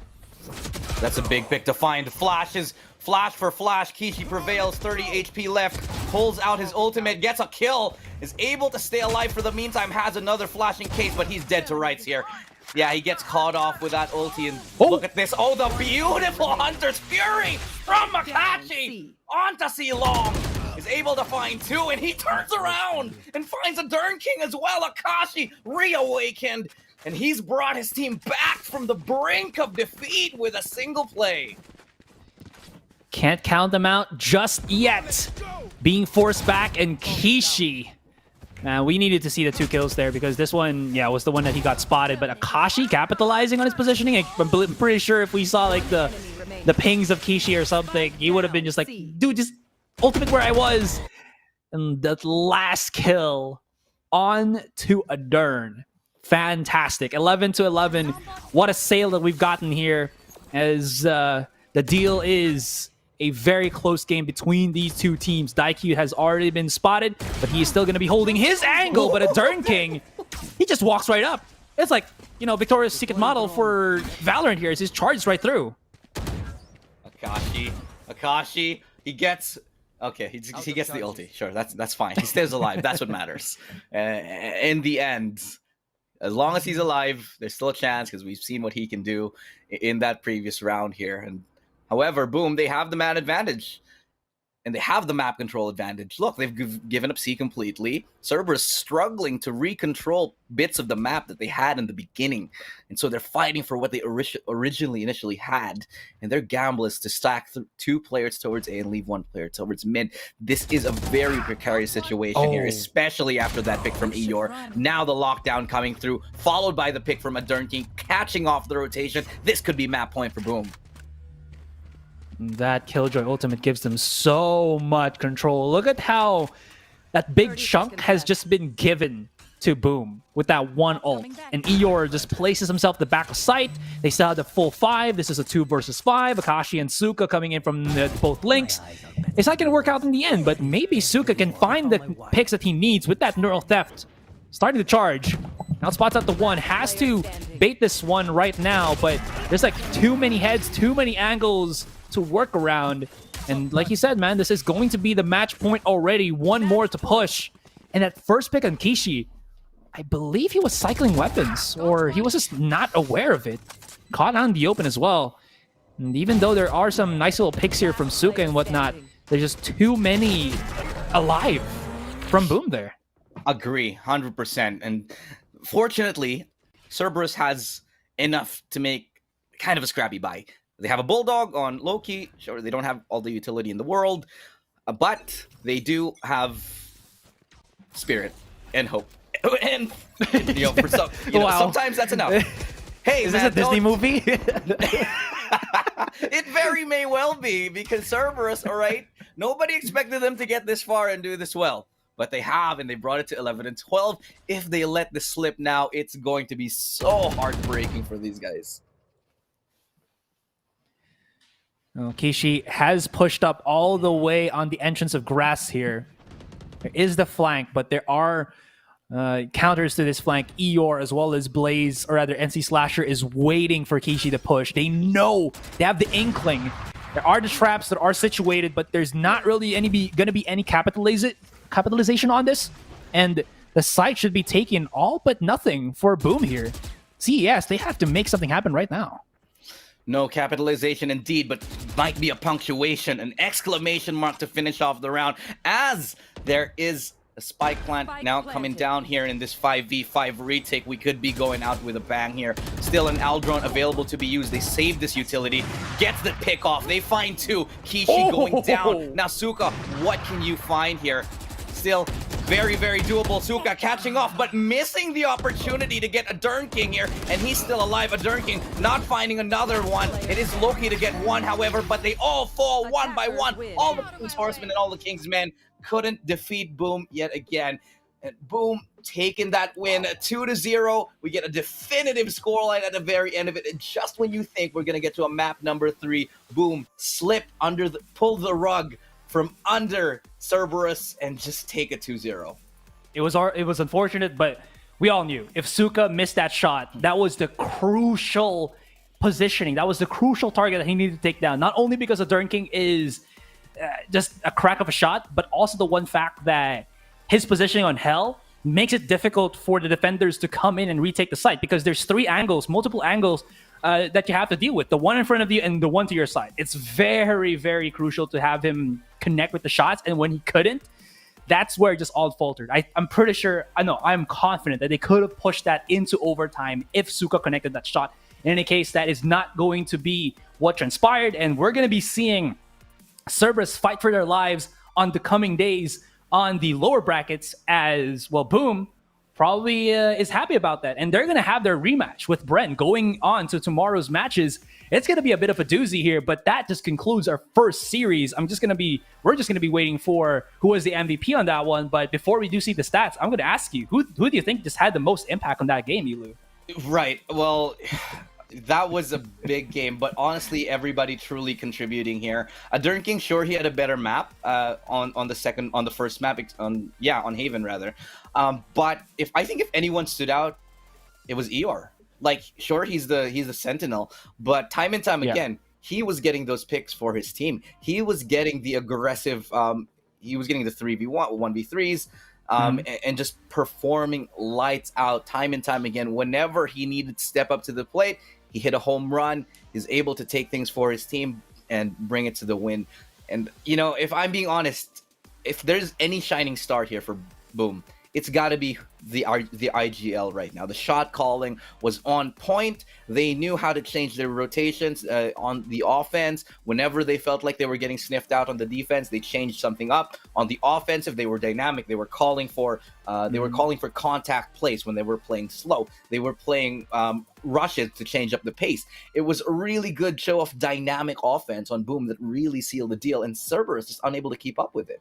And I think that's where you already point out the weaknesses that we saw from Cerberus. I think the one fact remains that how they play is one person tries to make something happen at one angle. And you saw that happen multiple times on Daikyu. Yes, he can get the shot that he needs to, but if you put it out of 10 metric, it seems like he's able to connect the shots 3 out of 10 times, 4 out of 10 times. And when that is the statistic that you have, he needs somebody to refrag for him, to repeat and there was no with one. him. Exactly. There was no one. So that really put Cerberus in a really tight spot. I think multiple times on the A site. They were able to adjust sometimes. Maybe they were able to fight back Boom sometimes when Kishi was the one defending the site, when it was going to be on B or C where he usually was. But when it was on A, more so than not, you will be seeing multiple members of Boom just be able to walk up to the site unawares of, the other team being unaware of it, and they just paid the ultimate price. Anyways, we're gonna have the highlights here, and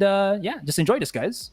This was honestly a really good set of highlights. I mean, a good game, close as close can be. Sure, we didn't get to go the extra mile and go overtime. We didn't get to go to game number 3, but I'm fairly happy with what I saw. Just a little bit disappointed that Cerberus couldn't really get the adjustments that they needed on the defensive side. I feel like they could have and you already hit the nail on the head with this one. If they were really playing more, I'd say, affirmative map control as a team instead of just one by one, they probably would have gotten the rounds that they needed. Again, it was Daikute who was pushing up A. A lot of the time, Kishi was pushing up C, or maybe Garage every now and then. But they all just felt like they were, I don't know, meretricious. It just felt like they weren't very substantial pushes. Sure, they get a little bit of info, but they don't get kills. They don't truly secure the map control. They have it for 10 seconds, and they eventually have to give it up because they're eventually going to play retake anyway. What you need on Haven is to get a kill on the defensive side. You got to get an early advantage with an early kill or a significant amount of map control, which is what a lot of teams on the top tier do. However, Cerberus, they were getting what I felt like was a lot of superficial map control, and in the end, Boom was able to capitalize on that, read on it, and eventually win the game. Yeah, and anyways, guys, we're going to go for a quick break, and when we come back, it's going to be a new set of casters, a new set of games, and well, that's going to be something to look forward to. What is our next match, actually? I believe it is going to be, let me just pull it up for you, Fear Us and 6045 Pirates. Ooh, another Vietnamese team and a Filipino team. So if you guys are fans of these two squads, be sure to just hold on. And we're going to go for that quick little break, so don't go anywhere. Oh, yeah. Ciao.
where the tails of the sea as skulls and bones are next to cross. Welcome back, ladies and gentlemen, to the Challengers Finals for the SEA region. My name is Dax, and I am joined this time by Black and Blue. And an incredible series we just got, Vietnam versus Indonesia there, but it was Boom looking to book a rematch versus Brand for tomorrow's matchup as they took down Cerberus 2-0. But we are going to be getting into our next series for the other Vietnamese representation of this new scene. Furious going to be facing off against the Pirates. But before we tackle that, Black and Blue, any thoughts though from that previous series, especially as it was the debut of Vietnam in SEA here for VCT? I mean, as you said, yeah, it was the debut of Vietnam. The other Vietnamese team we're going to have actually today is about to come up here versus the Pirates. But looking back to that previous match, it really just was Boom Esports kind of cementing themselves as one of the top teams to be feared here. Now, with them moving on forward to the bracket and Bren having a rematch with them, which they actually got eliminated by during Masters 1 of the Sea Masters, it's going to be quite a thing to deal with here for Brent Esports fans. But yeah, once more, Boom just taking it 2-0. Almost looked like we're going to go into overtime. Almost looked like we could go into map number 3. In the end, Boom just, well, made a big explosion, came in with a big impact, and it really was, I guess, them sending them to the lower bracket here. And so Cerberus, they're going to have a chance still. Of course, it is double elim. But Dax, as we move into it, as we move into the next few matches, I think for the Vietnamese squads here, and as we can see here, Fear Us especially, who, mind you, by the way, during the VCT of Vietnam, they were sent into the lower bracket at the very first round and fought their way every single step of the way to get to the grand final versus Cerberus. They did lose 0-3, but still, they've had a long fight to get there. And so both of these teams, Fear Us and the Pirates, are challengers in every sense of the word. Absolutely, and you can see here MoFX going to be able to represent it there on that jet. And that's the thing about Furious, they keep it very simple in their compositions. Usually just double duelists, you get a Sentinel, you get the Smokes, and you get the Sova. And more often than not, it's a Raze Jet, Killjoy, Omen, and Sova combination. But they keep it simple and they keep it clean. And from that lower bracket run, Black and Blue, it was just absolutely incredible. They took down names just like we're seeing right now. Steal Your Glory, one of the favorites coming into this one to take a slot. Yamagun, really the tactical FPS gods of the Vietnam region. And of course, one of the favorites that you can see in SEA community tournaments, Division X Gaming, they all fell to fear us. And I gotta say, it was absolutely telling because these guys, they had such a long day and they still kept it pretty close against Cerberus in the grand finals. Sure, they lost 0-3, but they already got the job done. They already got the slot and they have proven that they are a powerhouse to be reckoned with. A very, very new team coming into the scene, but they showed up in such a big way in their challengers. Yeah, mind you, a lot of those teams that you actually mentioned where they beat during those Vietnam VCT,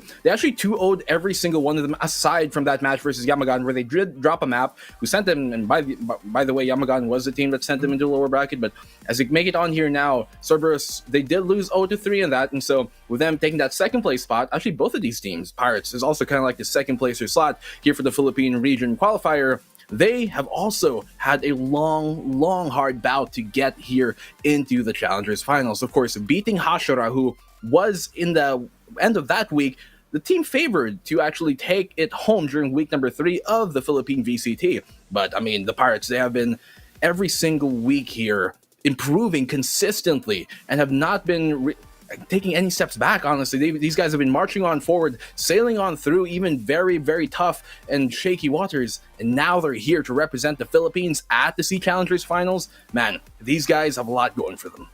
Absolutely. If Furious had a fast pass, these guys were the ones who lined up for the ride, and that ride was an amazing sight to behold. Week 1, they lost out to Team Hashra. Week 2, they lost out to Alpha Esports. And the thing is, in week number 3, they beat both in their path to the championships. And especially one of the additions here, bringing back Senior Carl from the academic bench to the playfield, really allowing Farsigen to prosper as the whole team itself, really stepping it up. It used to be just the Farsigen show as we've shown in the stats there, but eventually every single one of these guys found their footing. Flash first with the absolute clutch on that Killjoy usually. A little bit of a joke by the fan base that he only plays the Killjoy, but sometimes he can whip out a mean Brimstone if need be. You got Nico, of course, from that old MOTV roster, and 2GE, just looking forward to go for 2 easy clutches as well. I gotta say, the Pirates, it's really fun to see that kind of team here into the SEA playoffs. They are gonna get taste of the region. The question is, are they prepared for it? Because they took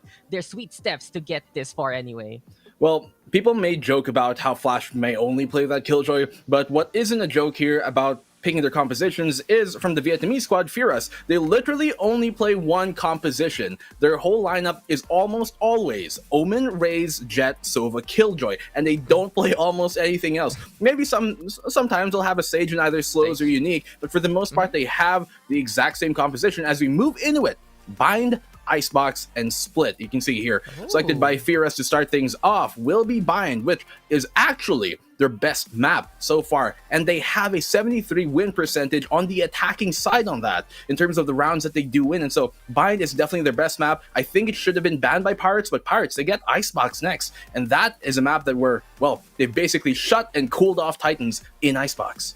Absolutely. Put them in the freezer and throw away the key. Gotta say that latter half of the map pool might favor that Pirate Squadron, especially as they showed up to become a champion on Split. But the thing about Bind Black and Blue is Furious, they're really good at it, but they don't usually pick it. It's like, okay, they pick things like Ascent, pick things like Haven. And more often than not, they actually lose Haven a little bit more, even though they like it. Ascent, it's a whole different shebang. They're so good at it. But Bind is the map that they usually just... That's my map now. This is a steal for us. And they know how to play it so very well with their core composition. It just works on a map like that. And I like the fact that they still have it into the pool. But coming into Icebox, you might expect that Sage to come on in rather than the Killjoy, but still gonna be that double duelist. And Split, I think that's going to be the big one here. How will Furious really respond? I don't see them play that one too often. Pirates, in the meantime, they really love to hug the newer parts of the meta. You're sticking at Astra, picking things like the Viper and Icebox. But here we are as we get into Bind. First game, PH versus Vietnam. Winner here going to be moving on to round number 2 to face off against one of the titans of the SEA scene, Black and Blue. And I do believe that will be NXL from Indonesia. So already had one Indonesian team a while ago move on to round number 2. The other team waiting it out, but the defense going to be for the Pirates, and the attacking side going to be Furious. Well, you can see here in the composition-wise from the side of Furious, they go with kind of what we predicted. This is the lineup that you always pull out, and so for Pirates, they do pull out that Astra. I'm not sure if 2K is actually going to lock that, but where there is kind of a hope here for the side of Pirates, because this is a map pick of Furious, this is their best map, but they typically do better when they start on the defense. That means when they go to the attacking side, that is when they start to shine on that second half, making that comeback happen. So Furious, they're going to need to get every single round that they can here on the attacking side, because their defense on Bind has been quite lackluster, to say the least. But that is where Pirates are also quite good here. And so there is a chance for the 605-45 Pirates to pretty much steal this away and bring home that chest. And the side of Furious, they go with what they know. Pirates, they're going to shake things up a bit, bring that Astra out. We have seen it there coming from 2K, but in this time, it really will be, I guess, kind of the proving ground of, is it effective here for the Pirates? Can they continue on this boat, or should they try and change things up? I mean, 2GE, he's a bit low-key with that Astra, but when you see him hit those gravity wells, oh, Fire Saijin and Senior Carl, they're ready to go on it and bring on the bacon. Gotta say, though, it has to be the Pirates weathering the storm here, Black and Blue. The attacking side is such a good start here for Furious, and it wouldn't be such a surprise for them to get a big lead coming into the first half. But then the Pirates, they might be able to flip the script, especially if their duelists can pop off. I'm really looking forward to the matchup here between the duelists as we get into the game. Far Saijin, Senior Carl, these two guys, their work is absolutely cut out for them, as they are going to be facing off against the likes of Natthong2K as well as MoveXX. It's just going to be so scary to see what that Raze and that Jet can really do for the side of Furious. But here we go. It's going to be the sands of time, and it's going to be the heat on as we get into our second match of the SEA playoffs. As we said, the champion here going to be going to Iceland, but right now things are only heating up. Black and Blue, and the other expectations as we get into the map. Whoo, man, if that last map that we saw from Boom and coming from Cerberus is any indicator, I think we're in for a very exciting day here, Dax. I mean, we've got 4 series to be played out today. We're only at the second. That first one, of course, it was 2-0, but that last map was quite close. I'm looking to see more nail-biting matches here as we come into it. It's going to be Fear Us versus the Pirates, but we know these swashbucklers have no fear in their blood. The Cebuanos are definitely not going to get it to their heads, but Fear Us, man, these guys, as I told you, they're kings of the comeback. They fought all the way from the round 1 of the lower bracket to go into the grand final versus Cerberus in the Vietnam VCT. So these guys, are definitely steady in every sense of the word. And so as we move into round number 1, Dax, here comes the pistol out with Furious starting on this attacking side. Early push towards the Showers position. Nothing to be given yet so far. Yeah, there we go with the paint shells and 2 GE. There you go. Gravity Well already being a bit tactical there. Gotta say though, in this match of Black and Blue, it really feels like it's two teams that have ground their way all the way to the SEA playoffs, and they absolutely deserve the slot. But neither of these sides can be underdogs anymore. It's more or less an equal matchup between these two. But for Furious, they had a very long day at the office in their double elimination Vietnamese qualifiers. Pirates in the meantime able to take their sweet time, and that just might be the case here. Who can actually get the overrun on who first? Nico though with the first kill on the board against Unique. Next on the list might be Mo, but no, Mo FX catching out Nico in response. 4v4 for now, as it seems like Furious looking to angle on and rotate to that B site here, Black and Blue. It is a 4v4 here now for either side, and that typically does favor the attacking side. But look at this flank coming from Fireside, and he can just go absolutely huge. He's going to go incendiary, and will find that frag going to cupcake. Very sweet, but MoFX will not let him continue on. It's a 3v3 right now with, I guess, MoFX. He is quite low, and that will actually be 2 of them low here in the Furious side. It's only going to be there's Sova, who is still up on the board, and so now, while it is a 3v3, 2 of them are quite low. A single bullet can do them on in, and the Pirates, they're going to be holding here towards the A site, where in Flash, he's going to be waiting and waiting, but Furious is going to become barreling his way. Oh no, but that on 2K, that's gonna be an alarm bot, and Trigger Discipline into the takedown, but that exposes the Killjoy there, and Slows will get that kill instead. Now there's time here for the side of Furious. No, they don't have time to put that spike anymore. Pirates, they will be able to get the round. Can they get some more kills along the way? It's 2v2 for now, as it will be the defense winning out the fight, and 2GE tried to get through, staring off against the Sova. But then anyway, that was a really just clutch there for Flash there, Black and Blue. Perfect timing to get that kill, go for the stall, and even though he didn't get the guy who had the spike, it was enough to put Furious down a peg there. Definitely was. You saw that whole play that happened there at the end with the Showers, Flash just flushing them down the sewers, and well, he only got 1 frag, but the more important thing is he wasted time. In that case, it was just enough to not let Furious get the plant off. Now with economic advantage, the Pirates should be able to close this one out, but they can't get over eager here towards this B short position. You saw Firesigen rather go for that early peek, and he is on that stage, so he can waste quite a bit of time here on that push towards Hookah, but they do give it on up, not wanting to contest it any further. They have this kind of like 3B stack, and I think that's just the right idea, considering it seems like the Furious squad are also thinking the same thing. Not only stacking as 3, they're stacking basically a tower here as far as Cygen is watching on over from the high ground, but he gets shut down there by Nattown 2K. Senior Carl, though, he just knows how to lob those perfect toss into the hookah there from the wall and more. You gotta see it here for the side of Pirates. They want to stall for time. They want to wait things out. The Sova and the Rays are still going to be there, but MoFX, he has the Sheriff in hand, but he gets tasked by Senior Carl instead. 4 Spectres on the other side. It's all about pistols right now here for the side of Furious. A quick little Nebula, though, to get in the way here. Shock darts being tossed, and Furious, they're trying to perform, and they're trying to get on the B side, but Senior Carl, he's having none of it here, Black and Blue. They're super calm here right now, Pirates. You can see even with this attack coming towards the B side, there's only 2 defenders on the B side because they know, okay, Senior Carl, we can take this. Nico as well. He's like, okay, calm, cool, and collected. Might be a 2v4 on the B side, but well, we got the weapon advantage. Senior Carl, he could find another. It's going to be Nico, actually. Well, Slows will get that frag onto him with the Ghost in hand. Nico's the only one on the site here. He does let his position on out with that recon ball, and Nico will capitalizing it, finding the opposing Sova and slowing them on down. 2-0 on the board, and the Pirates, they've gotten off to a good start here, but mind you, Furious are a great attacking bind team. This is where they make their money.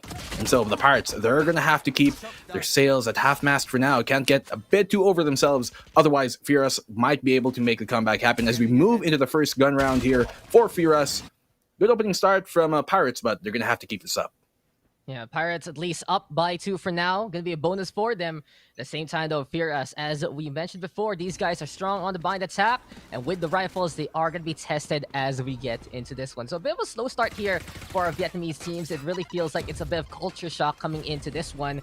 Besides that, the Pirates right now, they are prepared, they are ready, and they are gonna be fighting into the showers for now. Not down 2K, though. Trying to go for the push. MoFX in the meantime into the last. Boombot gonna be saying hello. And this is gonna be good here for Senior Carl if he can get the swing, but he only has 4 HP left. And he has to be 2 GE, trying to fight back, but he will fall flat to his face. So this is gonna be an advantage here for the side of Furious. Nanoswarm though, getting the chip damage on.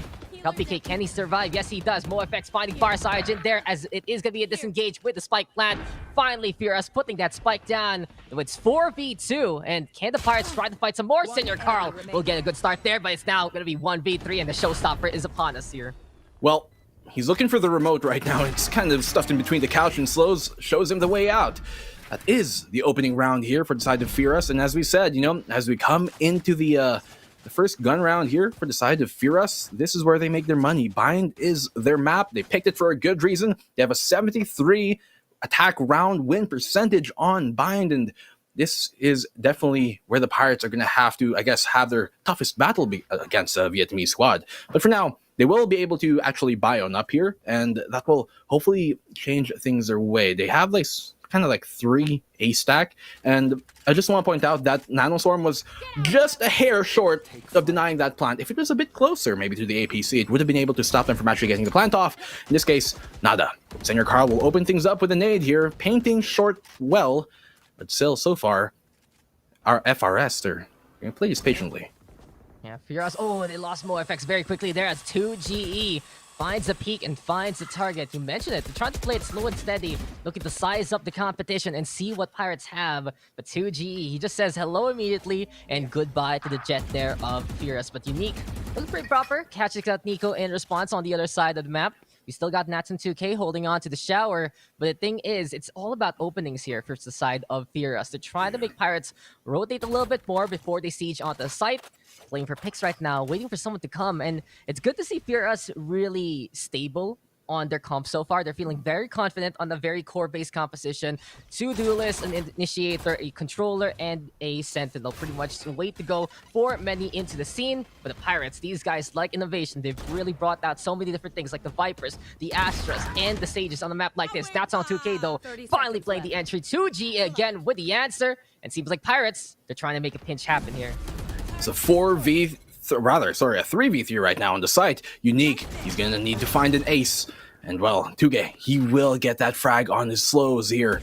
He's down to a 3v2, and Unique finding that what he needed, and they do get the plant off towards the B site. They've successfully faked this whole A site take, but all alone here is going to be Cupcake, and well, he's a bit too confectionery for that. Unique, he's going to need to go big here. He's going to need to go ham. He double peeks, and Senior Carl shows him the way out.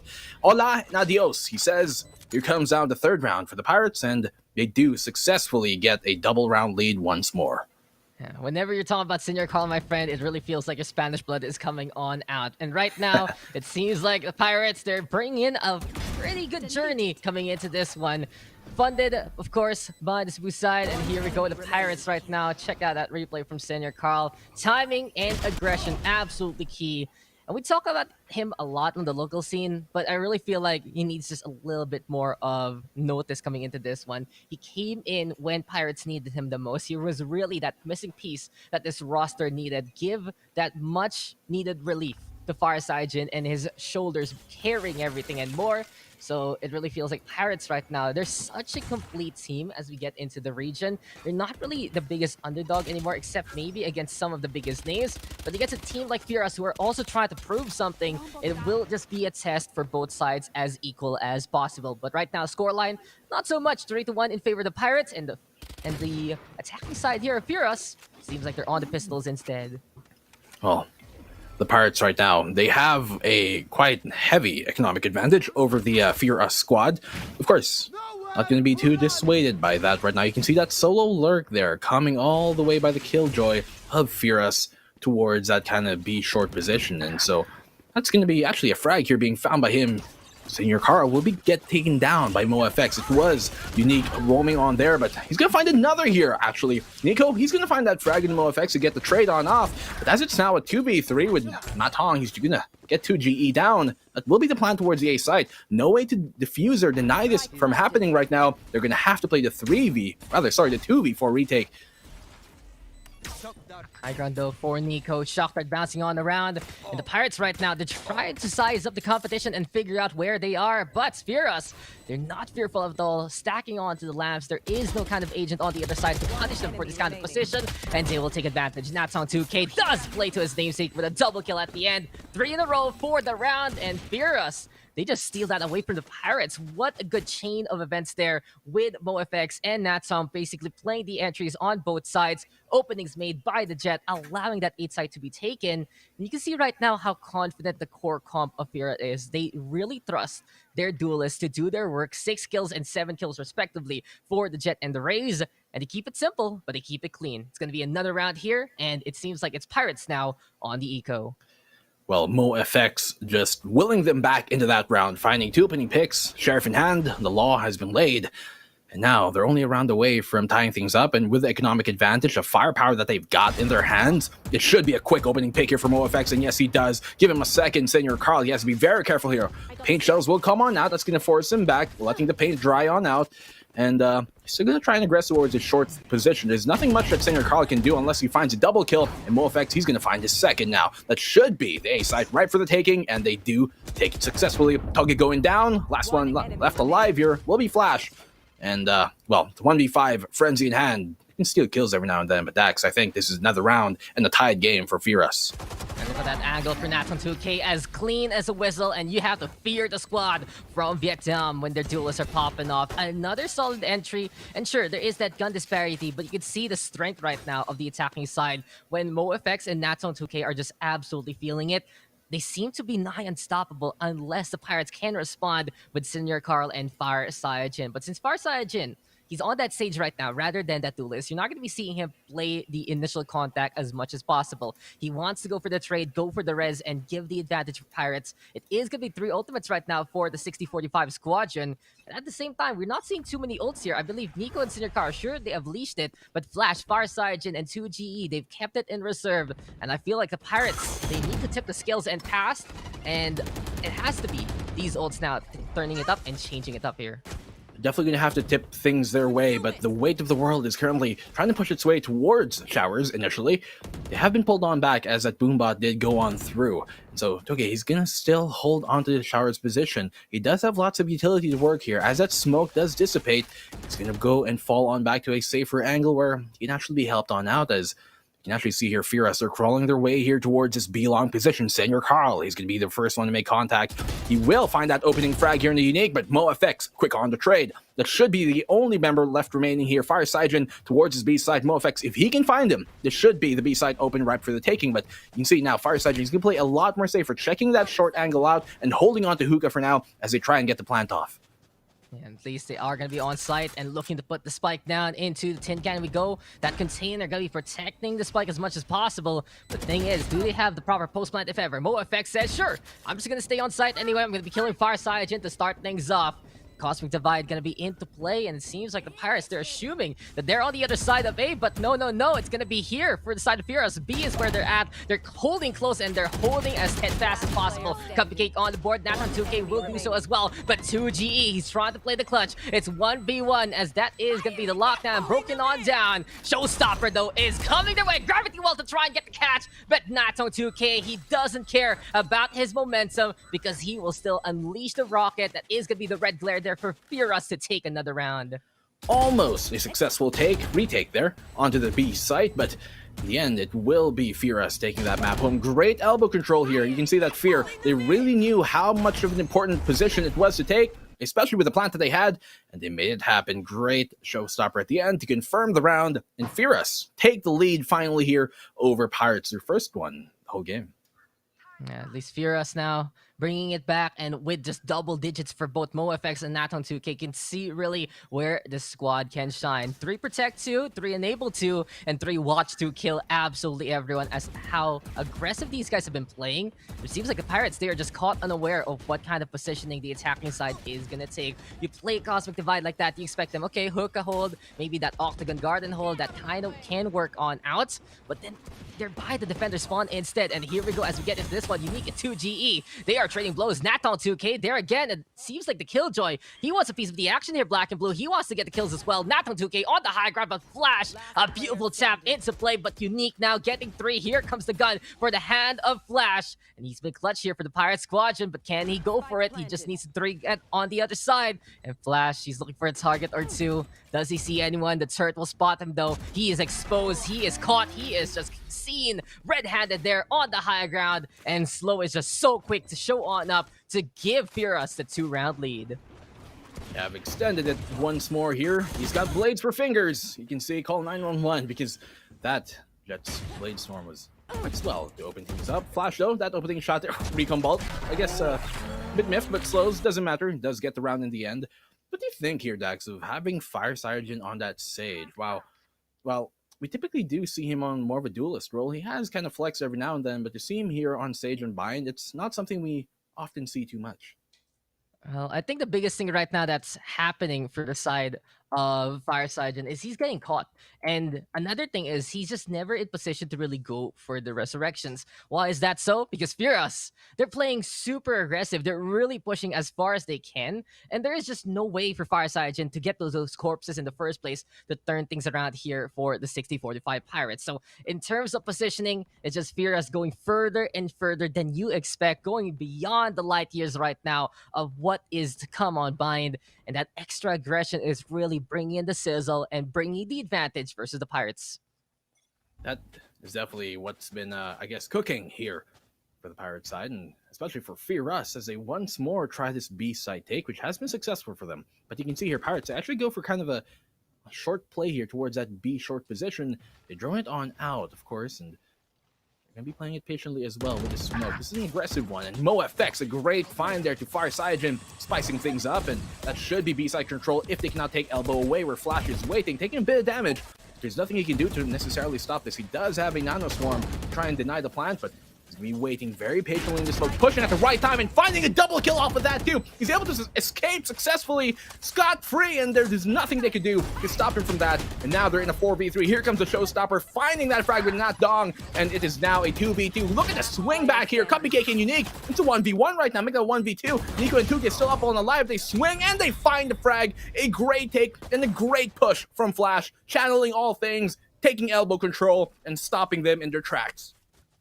The Pirates, they just got it back with the clutch, and Flash showing up at the right place and at the right time through the Nano Swarm and more, and gets the kills immediately. You can see for the Pirates, but they're feeling confident when they're seeing someone go, go, go. They will go, go, go together. Showstopper to add things up. In that case, with Furious hanging on back, they were answered very quickly. There was just no scenario for Furious to push on forward how they would like. They got caught out by the elbow instead. And the learning experience right now for Furious to cover their tracks and check out where Flash is before anything really happens on site here. Well, Flash. Initially, it seemed like he could have found the Raze not down on the other end of things by spamming through that smoke, but he waited, and he found the right timing to pounce. And in this case, it's perfect for them to get the round back, but they're still a round away from tying things on up here. So it is 5-4, and so they're going to have to get another one to, well, I guess, equalize things on up. You can see this 4 defensive site stack towards the A site coming here from the Pirates, and so they realize how important this alpha take will be for the Furious squad, so they're going to play this very, very compactly. Aldro trying to say hello, and here comes Furious yet again. Another split A. Now lockdown gonna be used up early here for Flash. And let's see how this is gonna work, because Nico, he's caught out in the open. Flash also gonna fall. And here we go again, Furious. It's like these guys have a demolition permit every single time. They brought in a bulldozer, and they're paving their way to A site. Spike now planted. How can Pirates respond? Because any corpse Fire Sergeant has to go for, it has to be contested. And with the kill on MoFX, he is gonna finally go for it. No peeks whatsoever for Furious, because Fire Sergeant will cover the tracks of Flash, but now Nats on 2K will hunt down the resurrection. Senior Carl, though, is going to be there, and it's going to be a last stand here for the side of Unique, but he cannot handle it. They still need to get rid of that lockdown, though, and where is it? There it is, gonna get caught out. Pirates with their duelist and their Sage. It's pretty much the dynamic duo at it again to tie it up. And it seems like they brought it back with the res, brought it back with the retake, and they figured out the puzzle that is Furious. A great retake by that dual man endeavor. They did get the res on the Flash, yes, but it was more of a bait to actually, I guess, buy them some space and get some information as well if they try and find Flash. And with that, they knew that there was a player towards U-Haul because of that res on Flash, with him kind of acting like a bot or a drone to just check on out U-Haul. That was enough information for them to capitalize on. And what people don't realize sometimes is that while a player like Fire Sergeant, who is normally a duelist, is right now on the Sage, which is technically a Sentinel, it isn't always played that way. And sometimes your Sentinel is almost like your main rifler. That's why you have players like Flash sometimes almost top frag, because they kind of tend to be your main riflers sometimes. They're second or third one on in with those other duelists. And so now Fireside just showing that he is as flexible as they can be. Pirates right now, they've really proven that they're not just going to be sticking around with like a double duelist comp. They want to change it up. They want to innovate. And then Astra on a stage just like this, they're feeling very comfortable looking on around for comps that can really just work out. It's not just about the carry show anymore. It's all about the team working together. And here we go again with the gravity getting in the way. Nico trying to go for the peaks. But the thing is, the Sova, how many times does he get caught there out in the open? That's going to be another one, another notch to the rifle of MoFX. And Natong 2K going to be adding it up one more time. Furious now with the entries that they need. They're going to be spotting out 2G, and that's going to be him going bye-bye to the stars, to the constellations. But Furious, sure they can get the plant down, but it's Flash and Senior Carl on the other side, 4v2. We'll see how the Pirates are going to do this. It is a 4v2. They've done this once more, but can they do it again here? Senior Carl this time with the Flash. He's going to be taken down there by Natong. That's a triple kill for him. Give him the fourth. Nope. Flash will take it away. It does bring it down to a 1v3. They know of his position right now. Has been revealed, and he's going to have to go big here to be able to find this one. He finds a second now in a row. Unique going down as the opposing killjoy. Will he find a third? No, he won't. MoFX will shut things down as we move into the last round of the half. This could be equal scoreline going into the second half of this game. Yeah, but Pirates, they really showed up, especially when they can go for the fight onto the A side. But when you do see the Furious, though, stationed together, really ready for the fight back, really ready for that retake, then they just look so overwhelming no matter what. The angles that Furious takes just prevent you from really going anywhere. You have to carve a path of your own destruction. Flash there, trying to do so, getting two in that retake. But besides that, still the answer from the side of Furious. Last round though, as you mentioned, and now the Blade Storm gonna be out and about for MoFX. What can he actually do here with this ultimate? They also have the Hunter's Fury, and that's from the shadows. So maybe Cupcake can try to go for a quick little TP play. But Nico and 2GE on the other side running the SMGs but have their ultimates. We'll see now how Pirates are going to surprise Furious here. It does seem to be kind of a TP play coming up on here because the spike is dropped all the way towards like that fountain position on the B side. Paranoia on out and MoFX. He has knife for hands. He's not going to land anything though. And 2K is going to sting him right back. MoFX being taken down. Here comes the Hunter's Fury. Slows is going to find that one on Nico. Lots of information already denied from the side of the Pirates with that pickoff. And it is a 4-4. You can see now, the spike, though, is walking its way quick and cleanly here in the hookah. And it pulls the rotate now from the Pirates to try and reinforce the B site. Yeah, they're just stationing on up in Fire Sergeant right now with the kill there onto Slows. We do see Furious, though, trying to make it through this B. They're trying to go for the pokes, especially onto the elbow. They know that has been their Achilles heel on these B takes, and they will zone it out with the Nav Swarm there and there. Senior Carl, though, throw the paint shells, and he'll get swarmed by Cupcake. Perfect timing there from the Omen. Here we go now with the Cosmic Divide, and it's going to be high time for the Pirates to try and use that wall to get in the way. Boundaries are being drawn here on Oceanic lines, and 2GE are he's just trying to make it through to the other side. But in this case now, Flash gets that kill on Natong. Unique in the meantime with the answer, and 2GE crawling on through the dark cover. Does he see anyone coming? He will try to go for the kill off the Killjoy, but it's no Cupcake holding together by the boxes, and Furious will take the 2-round lead as we get into the next half.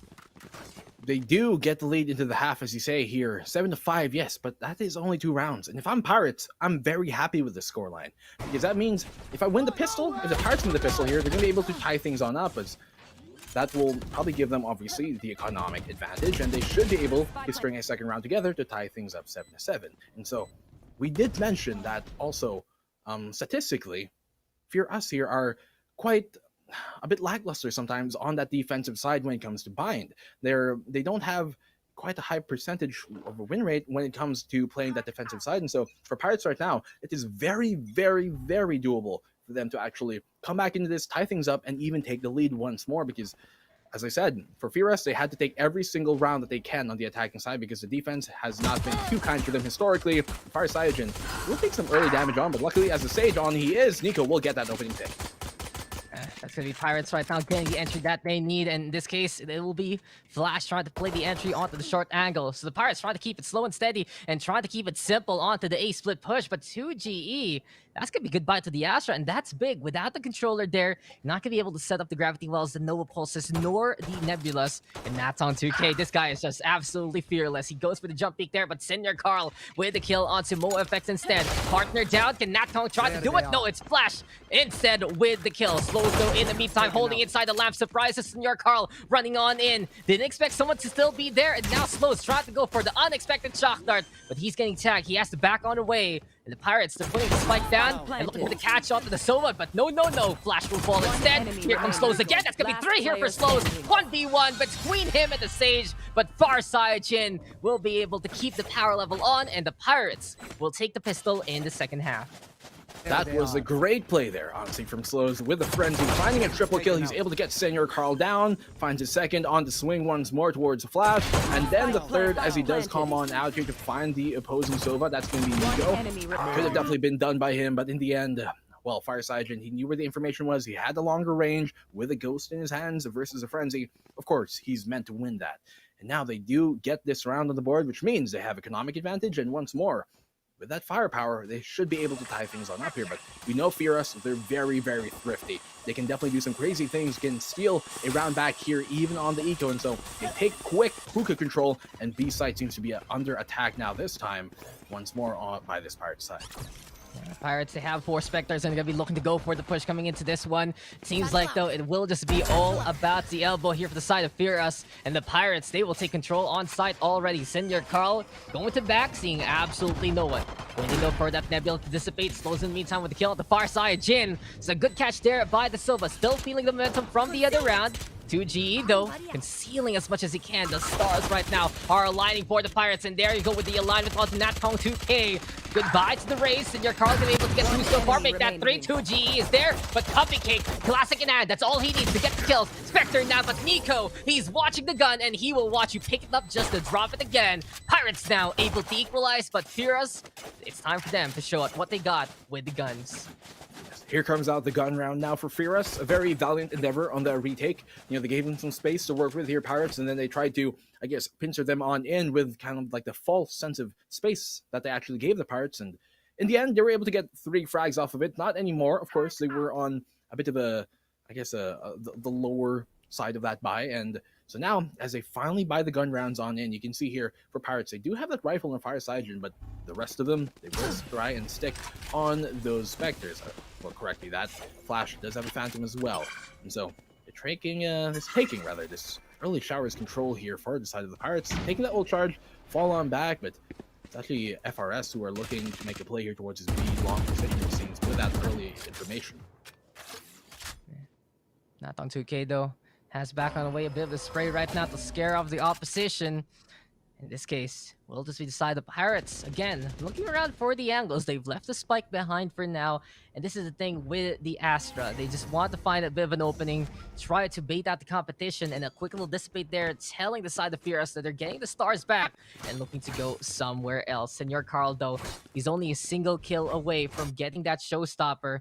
And it really feels like here for the side of Pirates, just want to find an opening, and they just want to get this ultimate as quickly as possible. He only has a shift right now, but he does have some armor. Here we go again with the Astra Stars getting in the way.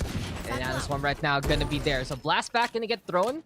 Nothing too much though being done by the Pirates. They're running out of time here, Black and Blue. They're trying to go for the push, and eventually have they juked out Fierce enough that they are gonna be going to B. And the real question is, will the Fierce squadron spot them? Because it's up to A side right now. Cupcake though with the kill on the Flash. Beautiful catch here for Cupcake. He held the line and he's holding it together. 1, 2, and 3. The lineups are there, and Fierce has done the damage. Looking for that 4th unique though with the kill. 6 HP now for the Omen. Sweet confectionery deliciousness there coming from the Cupcake man. And Natong will get that final frag to get beside the Fierce their first round of this half. Good hold there on that U-Haul's position. They just all line up for him. We're gonna see that once more. Paranoia on out, gonna keep him anxious. Flash goes down. Nico could follow on up. That Hunter's Fury, of course, kind of forced him out of the position he was playing. And 2GE Target walking on in. Cupcake. One enemy remaining. Almost get the 4th, but well, Unique had something to say about that. Still, Fierce, they get their first round of this half. Now, with Pirates already down here in the economy, they can definitely string this up to a second one. Scanning ahead. The Pirates, they just have to figure things out and fast. Here we go with Fierce right now. rifles can be at bay yet again. The thing is, for the Pirates, they invested quite a bit in that last round, picking up some rifles. Senior Carl, though, still sticking around with the Sheriff because he's confident that that showstopper is going to be enough. But the Shock Alert will already fend off the attacking side of the Filipino team. But now Slow Orb going to get thrown. It's time to see what the Pirates can do on site. There we go, though, with a quick low wall. Nico trying to get into the backside. And the Gravity Well just getting a bit more of the zone. But the Fira Squadron, they completely expect this by this point. They already know that the Astra is going to be there setting things up. They're waiting for everyone to come together. But 2GE with a catch. Showstopper going to get denied as MoFX with that kill. And Firas, they're feeling confident, but they have to watch their backs. They don't know what Killjoy is. But Flash is there to get that kill anyway. What a pinch here by Pirates. It's time for them to pick up the guns and pick up what they deserve, as they will take that round away from Firas, who are busy in the front line.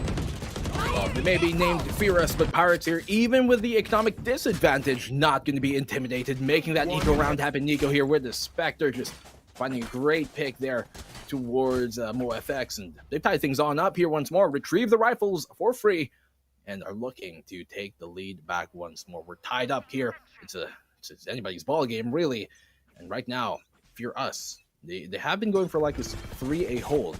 And so Pirates, they've caught on. They seem to catch on here now on what Furious have been doing, because they're sending all 5 members now on the Pirates squad to come swashbuckling towards the B side, where only 2 defenders are going to be waiting. Unique to be making early contact into that, and Slow, he's going to have to try and hold things out from the elbow position with the information he's been given. Yeah, been Unique. He cannot even see what is to come. This really hurts because his down swarms might not get popped at the right time. And Cinder Carl, he's able to hop on away from that one. The Raze now looking to stick close to the wall. And Farside Jin will get to. That slows in Unique. Goodbye already. The elbow gonna get control here by the side of the Pirates. From the Shadow still gonna get popped as Cupcake trying to reinforce. And that's a surprise there to Farside Jin. Didn't expect a direct combat from the Yeoman there. The stage will fall. But MoFX, now he's got Cinder Carl feeling it. And the Pirates, they're showing us how it's done onto B side. They're just taking command, taking control with the Raze and the Sage. 15 kills for Senior Car, 12 for Fireside, and 13 for 2GE. Seems like a very balanced effort right now for the Pirates. Last player standing. Great hold on that, post-plant position coming from the Pirates, just over swarming things. And by the time that Furious came into the site to try and retake, well, it was a done deal. I think what Furious should have done there was they realized, okay, they literally double swarmed our door and they're putting so much pressure towards Elbow. Just give it up and play the retake.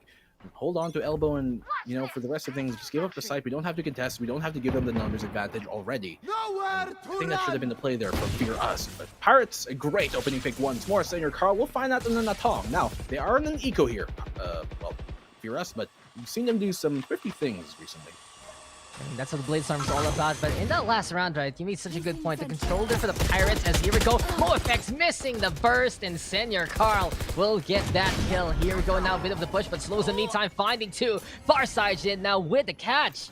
The 64-5 Pirates, they're going back to where they belong. B site has been their home, and they're looking to set sail and really plant this one down on B yet again. But now Furious with the reads. It's gonna be a thrifty win for them as Slows. He is just gonna be the sheriff of these parts. He's laying down the law with the taps there. He's gotten the quad. And for Furious, it really feels like if they play the aggression, it'll work out a lot better for them. For the past few rounds, they've been zoned out by the Astra time and time again, forcing them to stack onto the elbow, where Farside Jin is able to wait on that. But there for Furious, instead, they held a little closer, both the hookah as well as the cubby being controlled, a bit of that backside as well. And for the Pirates, they tried to make it work, but Furious, they just had the angles again and again. If you give them that direct combat, seems like Furious is very happy for it, and you can see the result all tied up after a thrifty victory. Well, they're starting to get the amygdala going here for the Pirate squad, because Furious, another thrifty round for them. They're pretty good on these ecos so far for the Vietnamese squad. And so with them with the rifles, Pirates are going to have a lot to do here. Now it only is 2 defenders on the A side here for the side of Furious. They finally caught on that the B side has been their weaker side, and so now they're going to commit more members to that, but that leaves the A side a bit more open for the taking. While there's early information gained here by Slows, that will kind of pull the rotation on out from Furious, and the Pirates, they're still looking to take this A short side. Yeah, at least they are just stacking on around on the short angle again, and it seems like for Furious, it's like, hey, come here, fight me. let's go. Let's go see each other. Let's go shoot each other. And they're just hungry for some kills right now, as you can see that they want to look at these angles as closely and as straightforward as possible. But Senior Carl now, he's going to be confirming his position there with the boom bot. It's a bit of that intel. Paranoia going to get traded on out. Feels like for the Pirates, they are just playing it slow and steady to go for a quick little movement instead. Not from 2K though. He doesn't want to be there, but Senior Carl, he's waiting on the other side. What a bait and switch there for the Pirates. Hook, line, and sinker from the stars to the explosives. And now Unique, he's trying to hold on to the elbow, but far side Jin, you know, can see him. He wants to go for the fight instead. Slows though. Beautiful shot that could catch out Nico. 12 seconds left, and the Hunter's Fury to slow things down. The Venn diagram on the B side, though, looking to be in favor here to the side of Fearless. There's no detain whatsoever here for the Pirates. And as Flash tries to hold the line, it's not going to be enough. MoFX brings in the seconds, and it will be Fearless there to take that round. What a play, though, from Slows again. He just whips out the Hunter's Fury, gets a beautiful shock dart onto his counterpart as well. And it just stalled so much time. The amount of lightning being brought in here, the amount of impact the Sova is getting here for the side of Fearless has been unmatched by Pirates right now, and this has given the Fearless squadron the lead back here, Black and Blue. Both of those ultimates getting just so much value in time wasting for the side of Fearless. They pop that lockdown, of course, to counteract what the Pirates did with their own lockdown, and then the Hunter's Fury getting all of that, and getting all of that, time wasted for the side of the Pirates. It's a great job here from Fearless to hold on to that B site once more. Now, the opening pick, that will go 1-for-1 towards that hookah position. And Flash is going to find one, but taken down quick and cleanly. They do initially try and go towards this A site, but now, with that space given by him, made by him, they're going to try their luck here towards B short, where MoFX, he is waiting. He does still have a dash to bail out of this fight if anything does happen. And he's going to get that information as well. They're going to get the res here in the Flash, Fireside Jin, so it's a full 5-man push coming towards his B side. Actually, scratch that, because Senior Carl is waiting here and lurking towards the Shower's position, where you can see now the rotation has been pulled. Seems like A side once more will be the one to take. Yeah, it seems like A is the answer, and here we go now in the game to push on. Senior Call, though, Pain Chill's gonna get thrown on over. Cupcake again with the Paranoia in response, and he's being sneaky here. He goes for the TP play, but he still gets scanned anyway, so he is spotted here from the side of Fearless. Pirates right now, they're back on the board, and they're back on the beatdown. This A-Take looking very clean, even though they've lost Flash along the way. It's all up to MoFX right now, and he finds the kill on Nico, but Farside Jin will answer back. 10-10, and quite a scrappy game here, Black and Blue. They're really just hitting each other with what they have as much as possible, going for the fights, and it really feels like anyone can take this. It's just all about who can shine better versus their counterpart. It's totally a thriller here, Dax. It's been, a back and forth between both of these two teams. One will punch, the other will counteract with one, and as you said, it's a 1-2 either way, and none of these teams really taking a lead and then extending that further than 2 or 3 rounds at the most. And so, right now, it's a total joint match between these two guys, not letting anything get out of hand. As we move in now to round number 21, it's 10-10 apiece, and MoFX finds a great opening pick here on the far side, as the Sage does go down. It's a lot of firepower and sustainability taken out from the Pirates side. Nano Swarm, though, it just bounces back, and Flash is like, you didn't see that, Senior Carl, don't worry about it, we'll make it work. And speaking of the works, here we go now with the showstopper in hand. Blastbacks, though, to try and fly on by. Perfect positioning here from Unique to really station that one up, expecting the race to go there in the first place. Now then, there's the spray down, and Senior Carl, he just needs a bit of the clip there to get to 2 GE now with the kill there. It's all up to Cupcake. He only has a Sheriff, as this was an eco here for the side of Fearless, and the Pirates, they're just mounting back this mutiny. Cupcake, though, still finding a tap anyway, and if Slows can do it, maybe the Omen can do. 1v2 right now. There is a gun nearby. It seems like the Pirates, they're backing on away, and the interesting stack there near the entrance to the Octagon. And we'll see now if Cupcake will spot this here. Quite apt for the fight to be happening close to the Octagon, and he does have 44 HP. Phantom in hand, gets tagged up a bit, and Toge will swing and confirm the round here. Pirates taking the lead once more, and they're only a round away from taking match point right now, but honestly, it seems like that for both of these teams, because it has been a non-stop back and forth. Senior Carl, maybe not finding much with the showstopper, but well, takes elbow control fully. Phantom in hand, and very valiant effort from Cupcake. In the end, though, a bit too sweet for him to deal with, and they will get that 11th round. A single one away now, Pirates, for match point. Yeah, a little dangerous to stack onto the cubby like that, especially as the other player could not even see what was coming. But if you win the fight anyway, then it doesn't really matter. Pirates right now, they're up by 1. It's been just Thrifties being, it's been a bit looked after and looked for by a bunch of these teams. They're trying to search for these stolen wins, as it really feels like on the attacking side, whoever's in it, if it's Furious or Pirates, they just bring in the bulldozers. It really wants to be paved land here, subdivisions being built and more. A lot of permits right now being rescinded though by the defensive side, if they can do so, as the rifles are now held together by the Vietnamese team. Cupcake though on top of these boxes. Slows in the meantime trying to watch out for what is to come. I like the fact that Slows here has been able to hold the line a lot better onto the ace side, really trying to get the catches as much as possible. And of course, Cupcake extra sneaky with the TPs and the power. Furious though, they still need to weather the storm, and the Pirates are coming. Fire Sergeant right now looking all around, gonna get spotted. Take flight. Nathan 2K, that's a kill there against the counterpart. Here comes 2G and Fire Sergeant though going on the board, and now Slows with the answer. That's a solve, getting 1, getting 2. Spike is gonna get dropped, and 2GE as well as Flash. They have to walk into this one, but here comes Furious, giving the advantage back to them. MoFX with the catch out to the Astra. 30 What seconds can Flash left. do now? He's in 1v2. We've seen him do great clutches in the past in the PH side, but can he now get it against international competition? He's going to get that opening pick here in MoFX. It's now a 1v1. He knows he's going to be towards triple. Information has been given on. He's going to try and flush him out with that swarm. He's going to catch the information here. He does know Fear is quite close, but he's very low on HP. 18 rounds in the mag, so he can spray him on down. I'm guessing where he is. Going to swing left, going to swing right, faking the plan, and he will get the clutch here on the Slows, slowing time down, then Flash channeling all the speed force that he needs. And 10 to 12, they've taken match point, Pirates. Flash, that name. He's just so quick at making these decisions time and time again in the clutch. And when the Pirates need him the most, that's when he shows up. It really was the first step of Pirates becoming a team when Flash turns it up at 11, when it is clutch time for him. Just really trying to juke out the competition, try to see where Slows is going.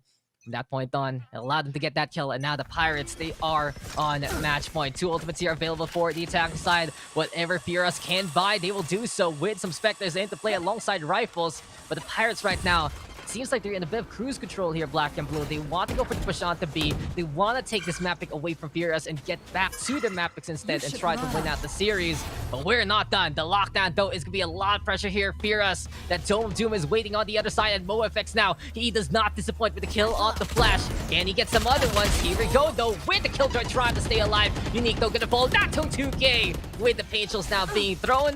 And even though the Pirates are able to station up thanks to the efforts of the Astra, it's still Furious with the man advantage. They do have that single man advantage right now. Make that a double. Fire Sergeant will get one, but will be taken down as well. And Furious continue to live on this map by not letting it get away from them. We're going to be stuck here, bound to bind for now. And they're looking to stretch this in overtime.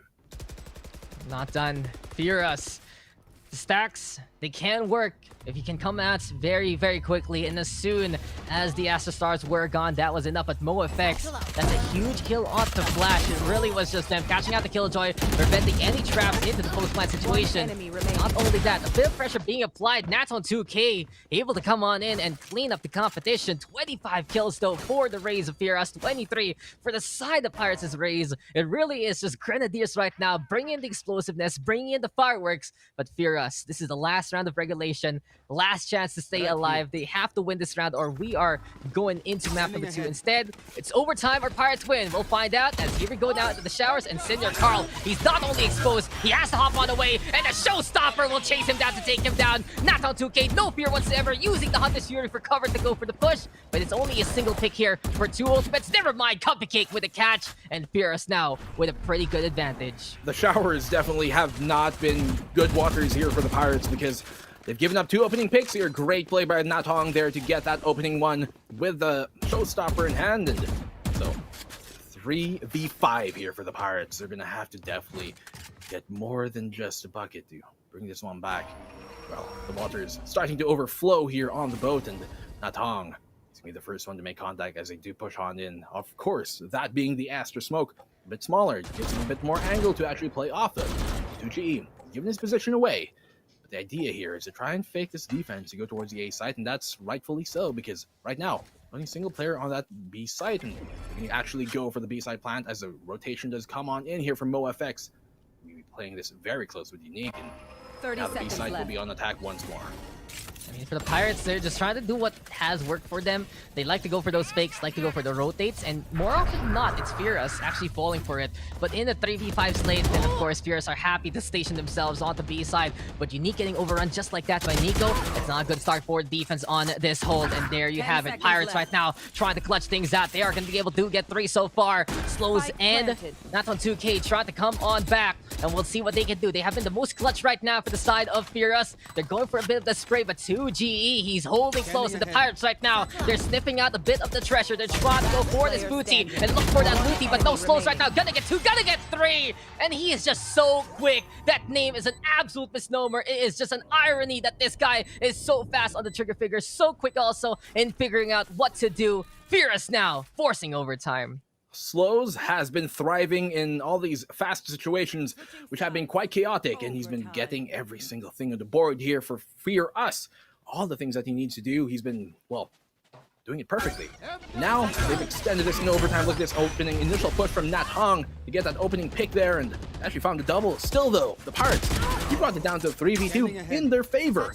In the end, Slow will win over the One enemy remains. Huge intel there. And Slows, he's just been so stellar right now. 23 kills, 12 assists. Has been basically an MVP for his team alongside the duelists who have played the entry. Gotta say, go for the Pirates. They couldn't decide. Were they gonna shoot it? Were they gonna not shoot it and watch over the defense spawn? When everyone looked away, Slow just came on in, and those small little openings can really cost you against a team who love to play the contact like Furious. It's such a core-based composition here from Furious. They really just want to keep it simple and get the intel to get the kills. None of the fancy walls, none of the fancy Astra Star placements and the gravity wells. It's all about getting onto the site and getting the kills like that. And the thing is, for the Pirates here, Black and Blue, it feels like if they're not going to be able to stop Natong 2K and MoFX from playing the entry, if they do not use the Astra Stars right now to get in the way or the Killjoy and placements, they are going to get overrun. So we'll see right now how they're going to handle it, as here comes Furious knocking on A site. Well, how are they going to respond here? As Nico, he finds an opening pick here, a very much needed one. It's been quite a drought for him, but finally opening things up here. That brings it to a 5v4 in the favor of the Pirates, and you can see now, Furious is very patient on this. But Nico finding a second frag here, coming alive in overtime, and MoFX will be taken on down. That's now a 5v3 in favor, and you can see the only member here, which will be Unique towards that B site. Cupcake Cake will be taken down, a third for Nico. This seems like Pirates taking things back. Pirates Last player still standing. there. They're still 30 keeping it seconds up. left. What's a play here for the Pirates?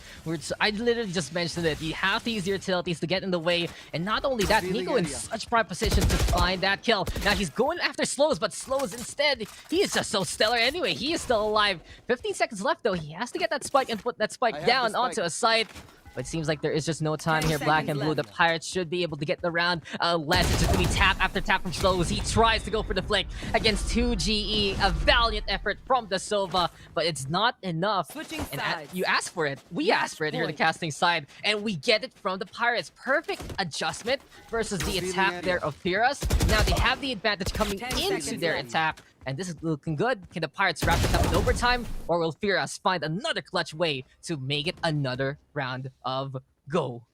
Well, you might have been asking for more from Nico, and he definitely comes up big.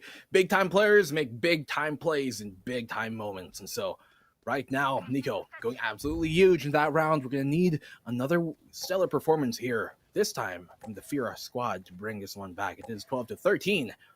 They do not want to let this map go away from them. This is a map pick from Fear Us. And so Pirates are looking to take things away. You can see here, opening, walking up here, actually, from the side of Senor Carl towards that B short position. Hookah being completely given on up, but the Fear Us squad, they're going to be stacking this Octagon Gardens position. And so B Long might just be quite a doozy to try and take away from them. Yeah, and the Furious are trying to psychoanalyze Pirates right now. Seems like the Pirates, they have that tendency to check out A before going to B. The Furious Squadron, they are not falling for it. They're already positioned, as you mentioned, with MoFX. Looking to play that first contact. Owl Drone, though, gonna get broken on down. Did that spot the Jet? That's the question. Big surprise might be in store here for the Pirates, if ever. NoFX, he's waiting for the fight, but Farsight quicker on the trigger finger to get that takedown, get that head, and cleanly open up onto B. But Unique is still there, holding on together on the other side. Here we go now with Senior Carl blowing up slows as well. And now and again, it's just all about the bait and switch here for the Pirates. It's like they're having this fishing rod, 30 putting in the seconds left. premier baits of themselves, but reeling it at the same time. So the Fira Squadron, they're down by 2. They're Spike down the planted. round. They have to win this to try and go for another overtime, but things are looking grim for them, Black and Blue. So great on that utility usage. And right now, here comes a Roomba out for information. But look at that. Hiding in that corner is going to be 2K. You have Blue Huge and Farsight will find that opening pick here on the Unique. Now Taong, he's going to get the trade off on the Nico. And the res will come on up to get Nico back on the live here towards U-Haul. He's going to bait the information on out. And he will get the frag. And Farsight will get the final one to get Pirates map number 1. Stealing it away from Fearus. No fear in their hearts. Absolutely. You know, these guys, Skull and Crossbones are their name, and they are just really ready to play this game. Winning out in overtime, making it happen, and gotta say, that's the Pirates' way. Go long, go hard, and go as potently as can be. The entries there, especially the overtime, just so sublime. Farsight doing Farsight. I gotta say, Senior Carl versus Nathan 2K had to be the storyline of that match. Both races putting up such a big effort. Both races doing all they can and more. But when the going gets tough, Fearus couldn't get tougher. They were read like a book in their attack. You were saying about it. It's like, okay, you need these Diastro utilities, you need these Sova utilities to get in the way, and exactly that, the Pirates did not fail to deliver whatsoever. On their attack, they just opened it up. They wanted to go for the fights, and even though Fearus tried to play a bit of that bait and switch, they were the ones baited on that. They were the ones forced to rotate, and again, teleport placement, and basically all about movement there for the side of Pirates to take that win, 14-12, and as we mentioned, both races are MVPs of this first game. Yeah, they both went huge here. Look at that, a 1.9 KDA there for Natong Hog 2K. And so he's been doing so much work there in Natong. I mean, unfortunately, they will give up map number 1 here for the side of the Pirates. But, I mean, Pirates, all hands on deck. Wave the black flags because the skulls are coming for you. They take map number 1 away. And as we move into Icebox, which, to be fair, has been an okay map for the side of the Fear Us, it might just be them who are going to be intimidated right now because Pirates taking that map number 1 away, the best map of Fear Us away from them, is definitely a huge thing. And as we always say, when you're in that kind of like, I guess, underdog situation, you need to take map number 1 away. Pirates, they're a team that is very successful at doing that, and they've done it once more here versus Fear Us. They just do it in overtimes. That's pretty much the way to go for Pirates. We mentioned it a while ago, but I just want to stress the fact that it does take them a bit to really figure things out against certain teams. Of course, this is a Vietnamese team. You do not see these guys in the Filipino region whatsoever. The Pirates, they did their homework though, especially the map draft as we've seen so far. Beautiful bands and really giving the advantage in terms of the map pool. Besides that, they were taken aback by how strong Fearus was in these takes. And sometimes these holds were also stellar. Cupcake, he's just like, okay, come at me, and get those kills. I love what I saw from the Omen, really going for those peak plus paranoia combos. But man, oh man, I still gotta watch out for that Sova. Slows very, very quick in everything that he does. If someone here can bring back Fearus, it has to be this guy. And on this Sova, he is just so stellar. Now the thing is though, if your Sova player is the one that is looking really, really good, it might be a bit scary if you're gonna go into game number 3, which is split, because you're not gonna be playing that Sova anymore. I wonder how Fearus is going to be responding if they can get Icebox in the first place. Now, Slows can just do it again. Try to go for those recon darts. Try to go for the shock darts as much as possible. Pirates, though, in the meantime, as we get into the next map, Black and Blue, fully expecting that Viper to come into play. I mean, he should kind of rename himself here maybe to Swift, because he's been very quick at, reacting to a play that is coming from the Pirates and obviously initiating things that really bring things back for the side of Fear Us. And as we move into map number 2, so Icebox is quite a peculiar map, I think, for both of these teams. Initially, it was kind of like we were thinking of it as like a 50-50 map for the side of the Pirates, but they've proven themselves in recent times to be actually a very, very strong and capable Icebox team, and that's why they pick it on here now versus the Fear Us squad. And for the side of Fear Us, when it comes to Icebox, yeah, historically, at least in the Vietnam VCT during these past few weeks, they are 2-0 on Icebox. But then again, that is only when they play and start on the defensive side. We don't have a sample size for them on the attacking here, and that's going to be huge as we're going to be moving into map number 2. But guys, don't worry, because we're going to actually find out how that will progress on as Pirates versus Furious will come back. I'm Black and Blue, with me is Dax. We'll be back with you guys after a short break. Don't go anywhere. We'll be back in a hair.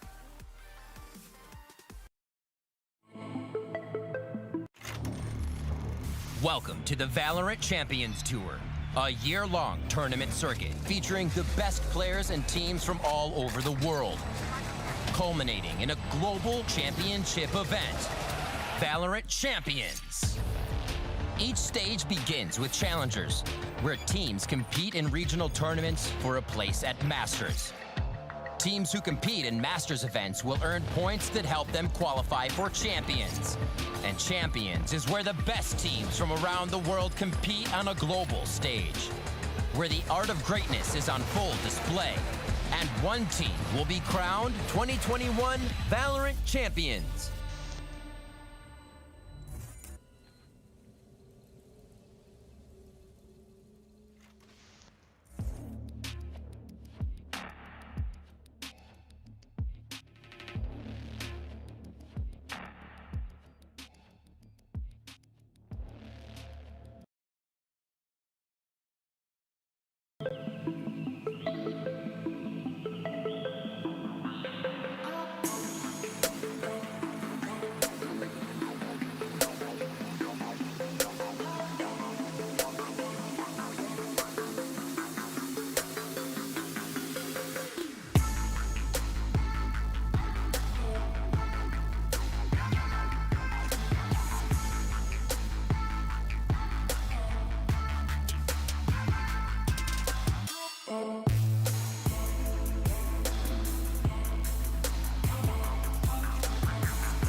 Welcome back, ladies and gentlemen, friends far and wide. I am Black and Blue, and while my name does not necessarily match up with my outfit, I know some man who does match up with his name and definitely does ring true here. With me is Dax. How you doing, man?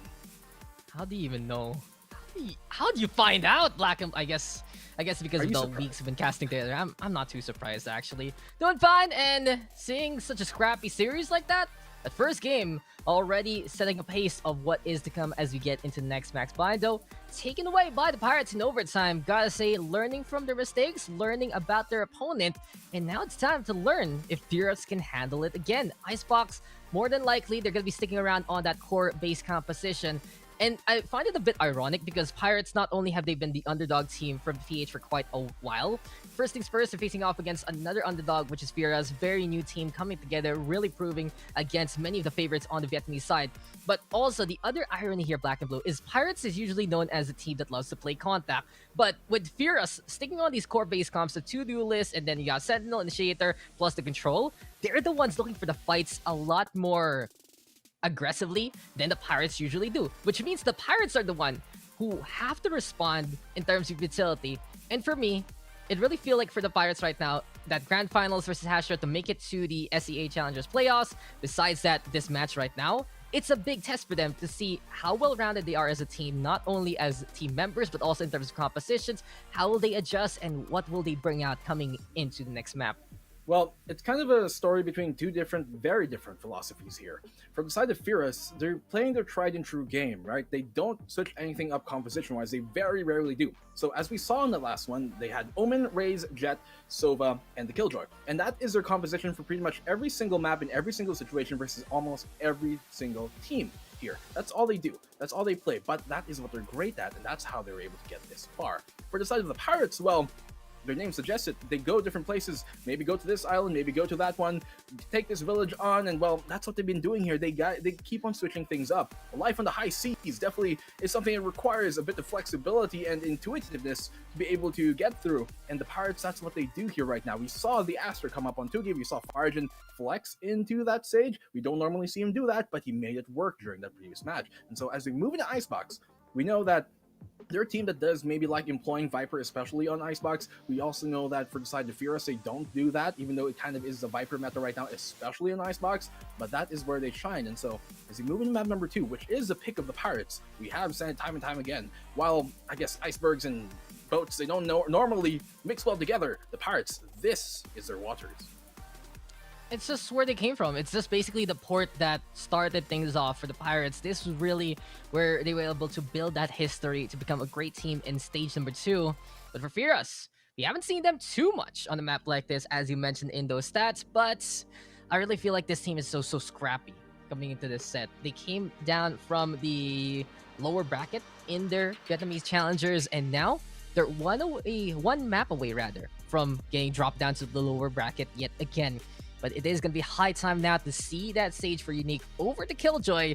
This is one of the maps where they change things up. Gotta say though, maybe Split later on going to be the same old case with the 60-45 Pirates. Not only is it going to be the Viper into play right now, Nico thinking about it. Is it going to be high time to play that guy, Skinner Carl? Seems like he's the one playing the stage here instead. Fire Cyanogen on the race. So a bit of variance right now for the Pirates. They're changing it up not only on the smoke side, but also who's playing the duelist right now. FSJ, he's feeling the heat, he's feeling it after that last map, and when you know that Fire Cyanogen is ready to pop off, you just let him go ham and let him go crazy against your opponents. Definitely true, and well, Fire Cyanogen, he is that kind of superstar duelist here from the side of the Pirates. He was on that stage earlier on, but as we said in the past, and actually, as I said in the past, other times, your Sentinel, or kind of second Sentinel in this case, while Sage isn't necessarily treated like the real Sentinel, is kind of like your main rifler in the team, and so it still enables that player to get a lot of frags. In this case, so he's going to be the first one on in, not the second, not the third anymore, because he's now on that raise, and so he's going to have to open things up here, and that is what he shines in truly for the side of the Pirates. But on the opposite end of things, as we said, you know, kind of like the bread and butter coming out here for Furious. Nothing too fancy. They don't really like to switch things up. They have a playstyle, a single type of playstyle, and they like applying that to great effect. Now, was not able to get them the map bind, which is their map pick, but they're looking to try and, I guess, kind of reverse the table here on the side of the Pirates and take their map pick away from them. We have said that previously in the VCT for Vietnam, they are 2-0 in playing Icebox, but that is only when they have been starting on the defensive side. They're attacking side. While Icebox is kind of an attacker-centered map, we don't necessarily have a sample size to that, and so we're looking to see how exactly they're going to be able to shape things up here as we're moving into our second map of the series, Dax. Yeah, this is going to be interesting because one thing that Furious has been able to do in that last map is to really play the anti-stage with their aggressive pushes. Like, no touching these corpses, we're going to be burying them, not you. No way for you to go for the res, and for Fire Cyanogen, you had him there to go for the quick kills to get the quick res, but since he wasn't able to do so a while ago as much as he would like, he's the one on the raise right now. Senior Carl gonna be hanging on back, trying to play a bit of the slows, a bit of the walls instead. We'll see how this is gonna go. Can the Pirates adjust and take back their ground as much as they can, or not really too much overextend here? They're the ones though on the attacking side. They can set the tempo and pick a side they want to play in. Furious in the meantime, of course, it will be that Jet, Raze, Omen, and Sova together alongside the Sage this time. It's a bit different here for Furious. You don't see it too often, but it's time to see what these guys can do. Furious Pirates now with a 1-0 lead. Map number 2, Icebox. Let's get going.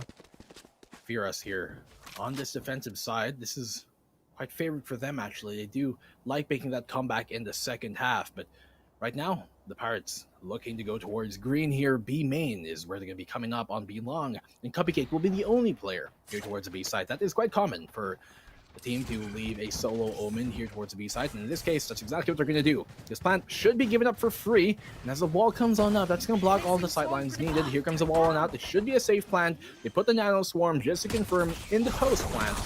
Here comes that Paranoia Slows opening things up there with a great shot there to find Nico. And that gives them a 5v4 to go and retake the site. MoFX is going to be walking on in, taking some damage, will have to fall back. 30 MoFX seconds is left. hanging on around by the wall, checking out who is coming from the yellow. But Farsight will yell into the air and get that kill anyway. So that's going to be the Rays getting on the board. Pagels right now, down on the floor. Nats on 2K, he's forced to push 2GE. Hanging around to get that takedown. And the Pirates, a bit of a push-pull to get things done over onto the B side. 10 seconds Rotate left. onto A, and this is where the Pirates is really shining. Spike The planted. evolution of the Pirates week by week has just been something of a wonder to see in the PH scene. And now as they get into the region, they're bringing in the smarts, they're bringing in the rotations. But unfortunately for them, they are on the low HP side. So Senior Carl finally healing up 2G as Farsight gets caught out into the middle. Cupcake though, trying to check out what is to come. And it is going to be Furious right now, looking to go on to the site itself. Turreto saying hello. Here comes Slows down with a kill onto 2GE. And Unique, he's just sticking until the sun don't shine, but his back is exposed. And Flash will able to get the stab there with that frenzy. Slows right now with 3 so far. Senior Carl drops over the push. Pros don't fake, but Pros will have to try and make it. Pirates though will deny it, will get that kill, and will be able to get the round advantage. Pros might not fake, but in that case, it might have been maybe the right decision to go for that because, well, Pirates, this time they did fake for that B site and wrap on around towards the A side, making things happen real quick. They did give up that opening pick, of course, but still a great comeback on that first round here coming for the Pirates. Once more, as you said, they're a push and pull team. They maybe push B, but well, they're going to pull on back and try their luck elsewhere. They're great at that, faking them on out here. Hear us where they wanted to go, and now mid-control is the idea. Yeah, I was gonna go. Be a bit worried there in that defuse. Furious could have actually moved a little bit more in terms of the segments. And right now, we are just gonna see Unique segmented there by Farsight. Jin up on top with the Spectre. You don't see someone laser someone down with an SMG like that too often. But the Pirates, they're putting on a show so far with the gun advantage. Furious now down to 2 members. Thing is though, the Furious Squadron, they do start out pretty slow here, Black and Blue. And when they get the rifles, that's when they wake on up. So the Pirates though, they're trying to secure this as much as possible. And the thing right now, their objective has to be to stay alive. Farsight is down, sure. It's 4v1. The hunt for the Sova is on, and the Ponytail gotta get spotted, but Senior Carl still sees that cape. No capes, he says. Slows now gonna fall. Pirates is up by 2. No capes. Seems like you're a fan of one such cartoon, but you know, as we're moving the things here, and as hopefully things are continuing on, as it's kind of frozen on my side. There we go. Very apt on Icebox. Yes, Pirates. Yeah, as we said, as we saw also from map number 1, they do kind of get off to a strong start, and then that's where Furious, you know, they make the comeback here once it actually moves into round number 3, when they actually get guns on the board for them. That is where they make their mark. And as moving into round number 3 right now, Furious fully stocked on up in terms of rifles and utility. You can see what they're going to do here as A site is going to be the initial place of contact here for the side of the Pirates. They are going to spike up towards that way.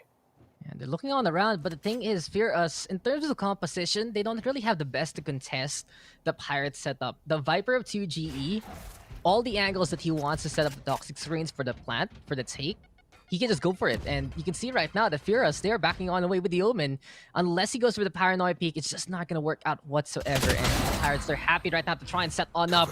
But shooting each other, that's a completely different story. Cupcake with the kill. Oh no! There's a small little hole there beside the smoke orb. And Flash will just see the TP. Highly unfortunate, highly unlucky. And the Pirates now, they catch a break there. 4v4. Gun still in favor of Furious.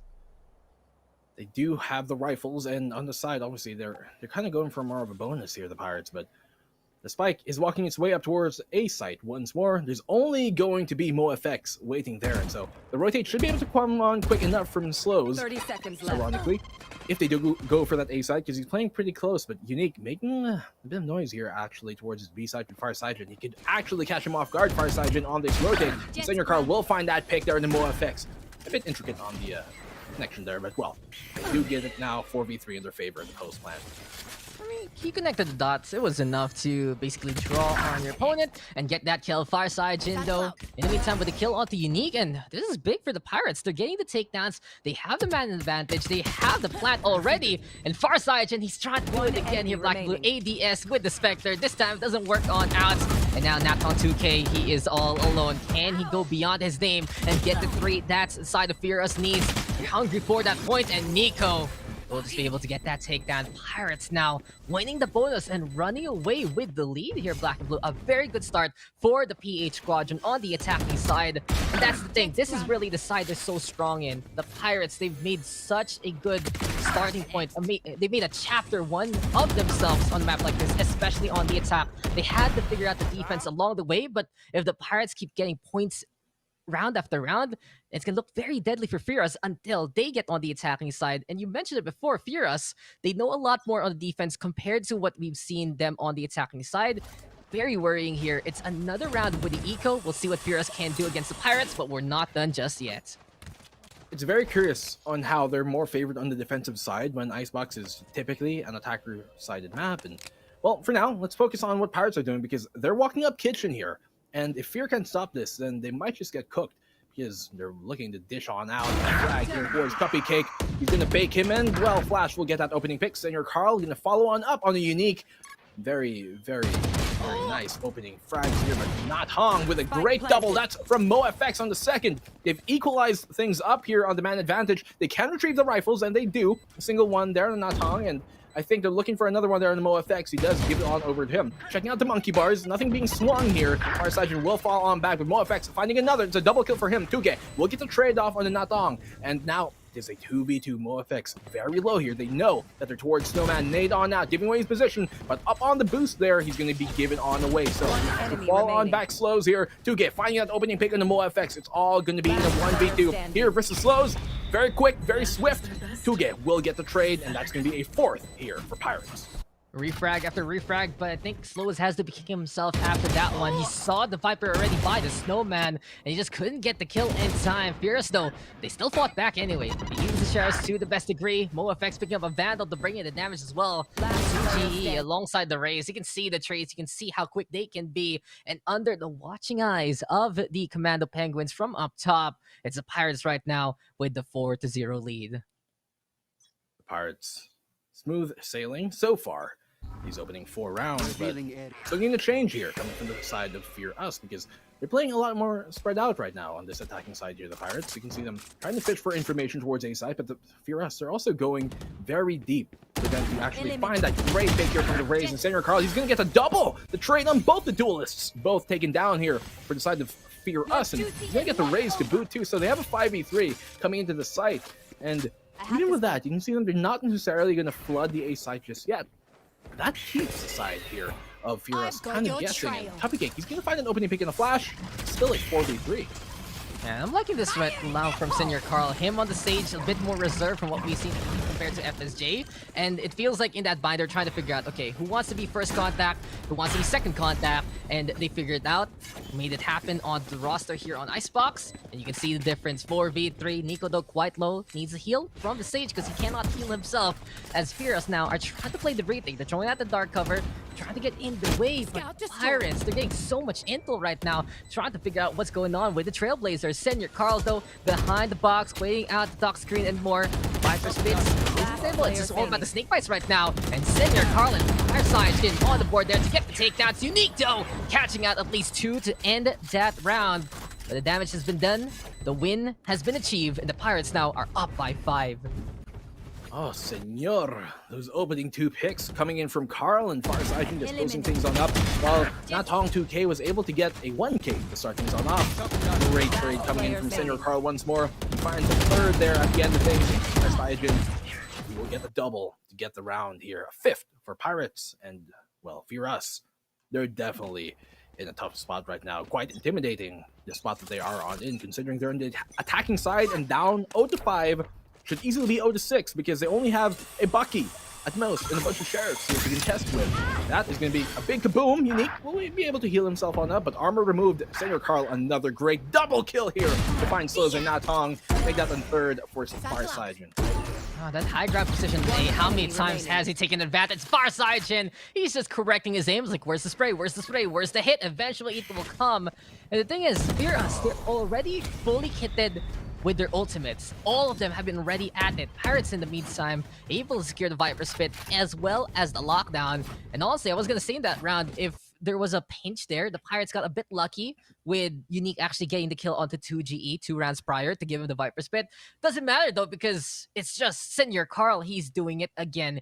And I like what he's really doing here right now. He's not the biggest star of the show, even though he has 12 kills. The spotlight is mostly on the likes of Fireside Jin, but the distraction there being done to Pirates, Senior Carl peeks out, gets to yet again from the same position.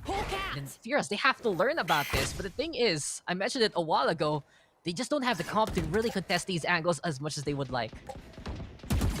I have to concur there with that idea. I think while they have that sky, maybe while they have that scope up, they do have information gathering, but the Flash, all they got to work with here is that paranoia, but still, Unique will get that frag on the far side.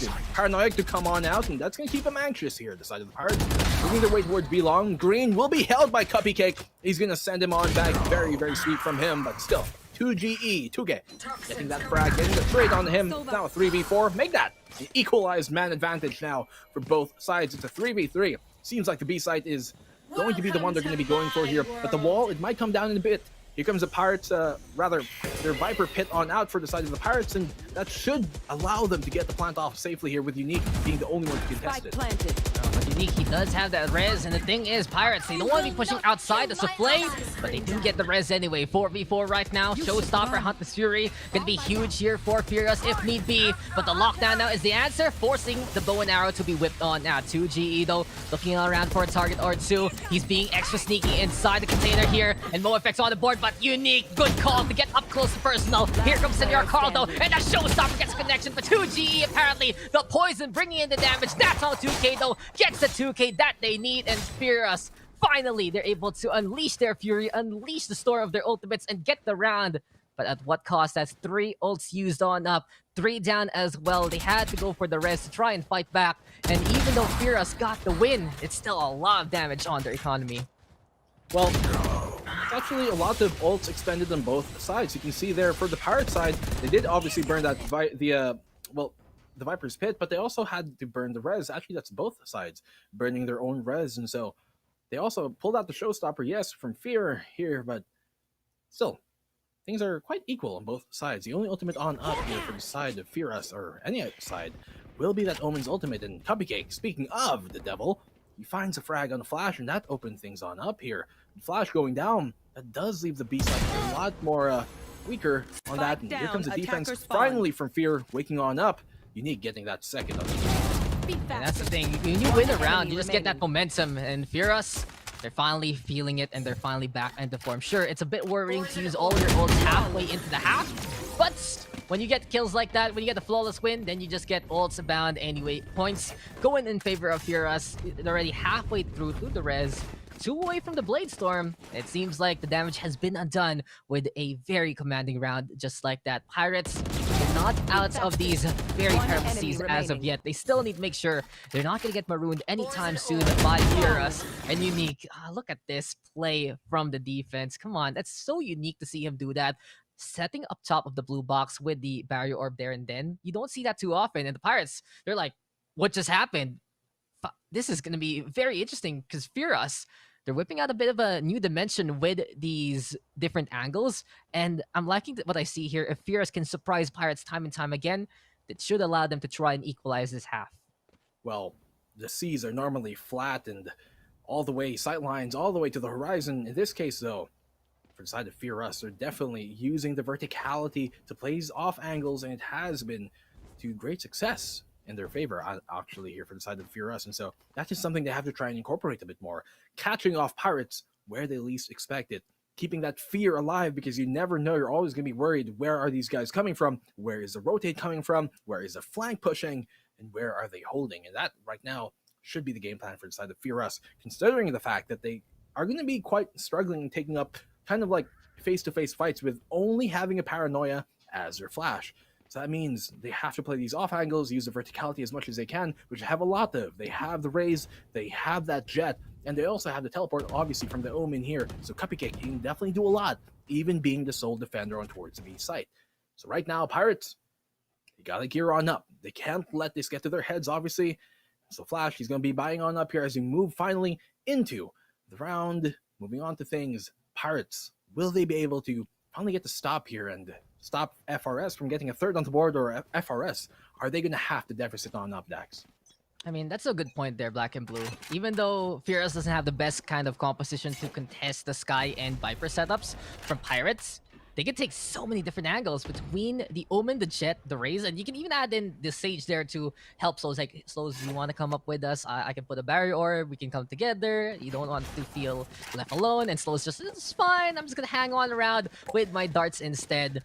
But that extra dimension that Furious has, it will come into play if they so choose to.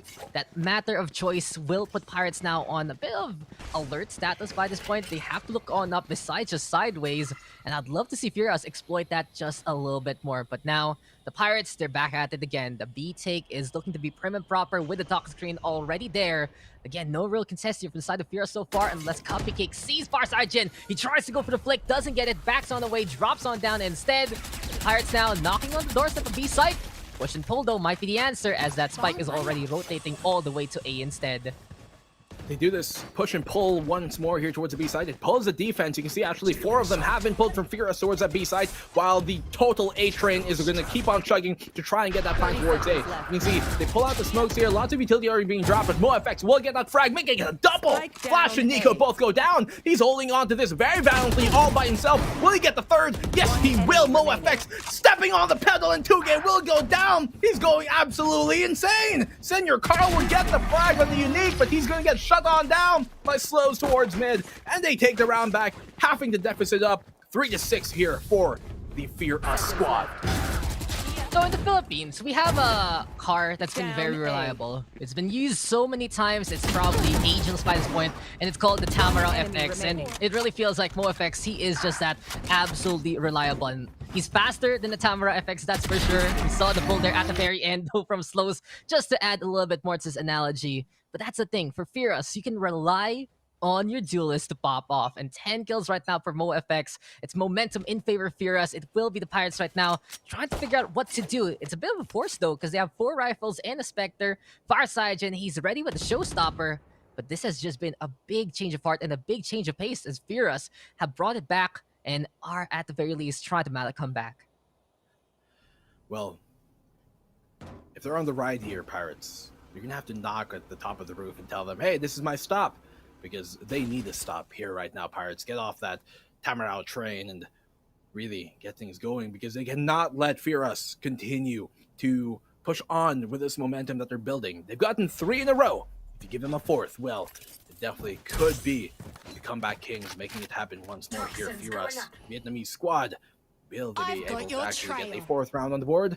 They do get some information actually off of this, and well, that wall does come down towards the B site once more. They're going to try their luck here towards the A site. Alpha is going to be under attack, and Senior Carl, a great opening pick. Farside is going to follow on up, and then Natong too, but MoFX once more holding down the line. Not for long though. Flash will take him out quick, and that will be now 4-2 here for the side of the Pirates, getting that A site plant off.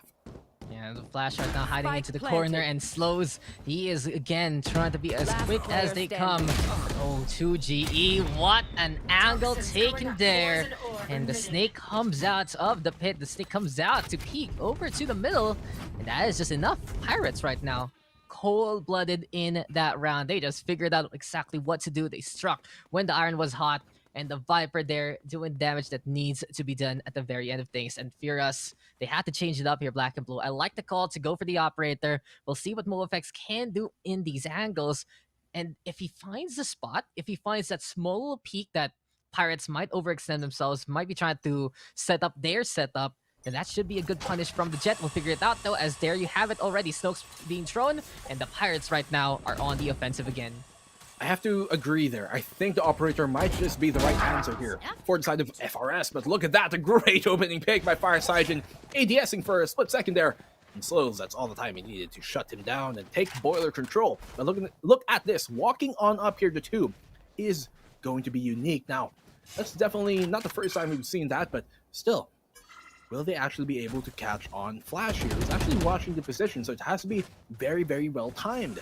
Now, the B side push is coming on in. The wall will come on up, and finally they're actually going to go for a plan towards the B side. They faked it time and time again, but now will be an actual plan towards the B side. Here it comes on in. No denial on that, and they will get the post-plan situation here on the side of Pirates with a great double opening pick too off of that utility and Flash. Yeah.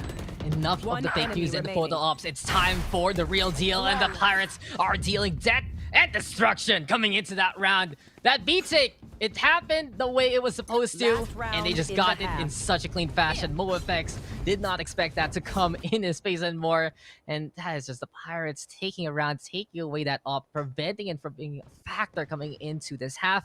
An 8-3 lead here for the Pirates. We'll see though if they can get one more to make it 9-3, or will the FRS squadron of Fear Us, can they figure it out? Can they make it 8-4, a bit more manageable coming into the next half? But things are just looking so good right now for the Pirates. They've really innovated with the Viper in the sky. They really said, okay, we're gonna be trying to go for new things into the meta, but FRS is what I want to see. It's time to go for the aggro, and MoFX, he will hit the blaze onto one, but the first fire hit doesn't connect, so he has to go for the Vandal instead. But the damage has been done, and the Pirates have been caught napping. Sure, the right click from the Jet hasn't been the best there for MoFX, but the taps and the gunplay as well as the movement has been stellar. FRS, they said, screw it, we're going for the Switching push, sides. and they will now switch the sides over to the attacking side with a very offensive defense to wrap up the rounds. A strong round to end the half there. FRS, hopefully, that can kind of get something going for their side, because while they got that 3-round run after that, it really hasn't been able to get much for them. And so FRS getting that 8-4 on the board could definitely have been 7-5 if they got that previous one. But in an 8-4, it's looking quite tough, honestly, here for the side of Fear Us. We know them to be a team that likes playing and starting on that defensive side. And so now, hopefully on the attack, they're going to be able to make up this 4-round deficit that they are in. If they can win this pistol, it can definitely be cut down into 2. And after on that, well, we're going to see how exactly they're going to be able to make this deficit a bit smaller than it is. But look at this great mid-control take from Pirates with that Viper wall coming on up. MoFX giving away the position, but no picks being found just yet. Highly likely 2GE is going to be doing that for the rest of the game. The only other toxic screen that gets that much value is a hold onto A side instead. So Page Shields now gonna get thrown there by Natong 2K. He's gonna try to bounce it around though, and this is the Raze on top of the pipe so far. He's looking for at least a target or two, but I gotta say, Black and Blue, we talk about the small sample size of Fears on a map like this, but that's the thing. These guys are a big unknown coming into this one. They are basically a team that came together for VCT Vietnam, and they showed up to make it to the region. So it's a big question mark what they can honestly do on the offensive right now. Can they deliver though and force a map number 3? It's time to find out now. We talk about Pirates a lot because they've had a rich history in the PH scene, but right now it's FRS trying to make history here to get that first kill against Far Cyjin. 1 HP though on MoFX. Finally he will fall. Senior Carl will be there also to get a takedown as well. And the Pirates now getting the man advantage, forcing 30 seconds FRS left. to rotate to B site. But this is red, this is known, and 2GE! He says, Peekaboo, I see you! But he's the one surprised instead. Hands up, says Unique. A bit of whiff there for the Viper. Senior Carl, though, will find the Raze at the very end of that train. But besides that, oh, Spike Nico, down, you're B. so fine. You blow my mind, and you peek like that. Oh, Nico. Ah, just the cheers and the jeers there. Pirates now getting the first round of the second half. That was, even though he was not able to get the second frag there to GE, he was actually able to, I think it was MoFX who we caught on early when he realized, okay, this A-side push coming from the side of Fear Us isn't necessarily working out for them. Look at this, we have like, what, less than a minute left on the clock, and they still have not gotten to the plant. Let me check out mid and see what's happening on there. He finds a frag onto MoFX, puts the wall back up, and that lets actually Unique kind of cross on in. He was not able to get the second frag, but that information was actually enough for them to confirm that, okay, they're rotating towards the B side. Let's pull on it. Nico able to get that denial on the plant, and now they're up 9-4 here, looking to extend this with the economic advantage as well. So 2G is going to be playing this solo B-long position. He will get that opening pick as well. That's all he needed to do, and now he can fall on back, knowing that here comes the, I guess, the rest back, as we like to call it. We have a 2GE. He's holding on to the yellow, and enemy Nico at remaining. 2GE. This is just clean as a whistle. Unless Cupcake can steal a sweet kill. Not gonna happen. Gun, pick it up away. He's like, hey, I like your skin. Let me have that one. But the Pirates, it was gun advantage, and they just cleaned up house. 2GE kept it simple. A bit of help there from Nico out of nowhere, and it was just systematic, automatic. Some whiffs, and Nico's like, 2GE, are you okay, bud? Are you gonna whiff again? This time I'm here for you. I will watch over you. I am not just your support. I can also get the kills. So the Pirates, they work together to get those takedowns. 10-4 right now. And I feel like this is a round that will define the rest of the game. If Fierce takes it, sure, they still have a chance. But if they lose it, they have to rely on the Sheriff taps yet again to bail them out. And here we have a 2GE with the Viper set up. The Boom Bot, no giving chase. And far side, Jin, he finds the Sage of Unique. That's huge because now Unique cannot build on the res whatsoever. And it seems like the FRS are trying to play it slow. The spike has been left behind. But the Pirates, they know where the objective is and they're watching out for it. That's a huge pick, especially here. 2GE finds slows as well. And they're both actually just a hair away from getting, or almost getting, their ultimates up online. And so they're not going to be able to build up on that in this round. They definitely could have had res come into the next round, and that's going to be huge for them to not have. And so a minute left on the clock here. They do have that 5-man advantage right now. It's 5-3. And information being given out. Cupcake will capitalize on that. Flash being taken out. B-side is ripe for the taking, but as Senior Carl swings wide, his shots land on true. Finding one. Will he find a second? No. Fireside is going to get that away. Natong going down. Now Cupcake. Well, he's a sweet man, but in this case, he's going to need a bit more sweets and a lot more spice to be able to get this one out. 2GE will finally get that on the board. And 11-4 here, moving in. Pirates, they're looking to take this one home. Seems like the perfect recipe for success, but the Viper of 2GE, he added an extra ingredient, chemical headshot. So you call there. The fact of the matter is he has a Vandal, and this allows Pirates to really contest this angle. It's like, hey, there's an Omen there. Might as well kill him. Good eyes there. Eagle died on the Viper. 2GE just unmatched right now. And even though Cupcake, he's had such a strong history in the tactical FPS scene, he is just so stellar, especially in the Vietnamese side.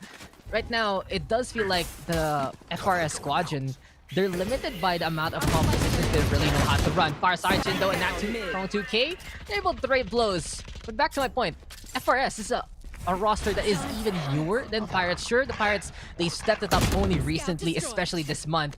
But FRS, I gotta say, probably this month or the month before was the only time they were formed up, and making it already this far into the region is no joke. But limitations can get in the way, and Pirates right now are just getting in the way of FRS time and time again. Match point now for the Pirates to try and move on to round number 2. We'll see if they can win this, or can FRS still fight back. Low economy here on the FRS squad. Fear us. They're only a single point away here from having both the res and having from the shadows for information or repositioning. In this case, they're going to have to make full use of that. You can see them, I think what they're going to try and go for here, looking at just how they're kind of set up, is going for maybe early control of that ult charge to get the res up online, and then hopefully get things going, because they do have that showstopper to try and open up the site. No ultimates here for the side of Pirates, mind you. So this could be a round coming here for the side of FRS. Will it be able to make the comeback? I don't think so. But they should be able to get this round if they play their cards right now. Pipes being held here by Pirates Agent, falling on back. It's a very strong position to hold, but he knows he has to fall on back here. Cuts out the showstopper. We'll get a double kill from that. Now Tong, what is he doing? He goes absolutely crazy, and that opens things up here towards the site. He can get that ult charge, mind you. Here, Unique to be able to get the res up online to get things going, and I think that's what he's going to do as Cupcake finds another frag in the flash. Nico, will he find it? Yes, he will in Cupcake, but as he goes down, it's a 1v3. Tuge coming on alive, but still will be shut on down. FRS staying alive here at series point. Oh my. You asked, and Natong will deliver the 2K there. The showstopper unleashed to get the takedown, and Farside Jin, he knows he didn't hit that whatsoever. Not only that, Senor Carl, too, beside his buddies, like, friend, do you need some help? And suddenly, it was just a rocket to the face. Pirates right now, They are on match point, but for FRS, this is just what they need to do. Go for the hard contact and play the angles. Be as high as you can on Icebox with the Raze, the Jet, and the Omen. I want to see that extra dimension right now for FRS because this is going to be their last chances. They need to get 7 straight just to force out overtime. Try to win it there and then pass regulation. And that's Tong 2K. He's at it again. Blast back jump already seeing Send your cross out of the wall, but the whiffs are there. And eventually it will get the FRS getting the advanced position to get the angle and get the takedown. 4v3 becomes 5v3. There's the res right now. FRS, they refuse to lose here, black and blue, and they are still looking to stay alive, but the wall is in the way.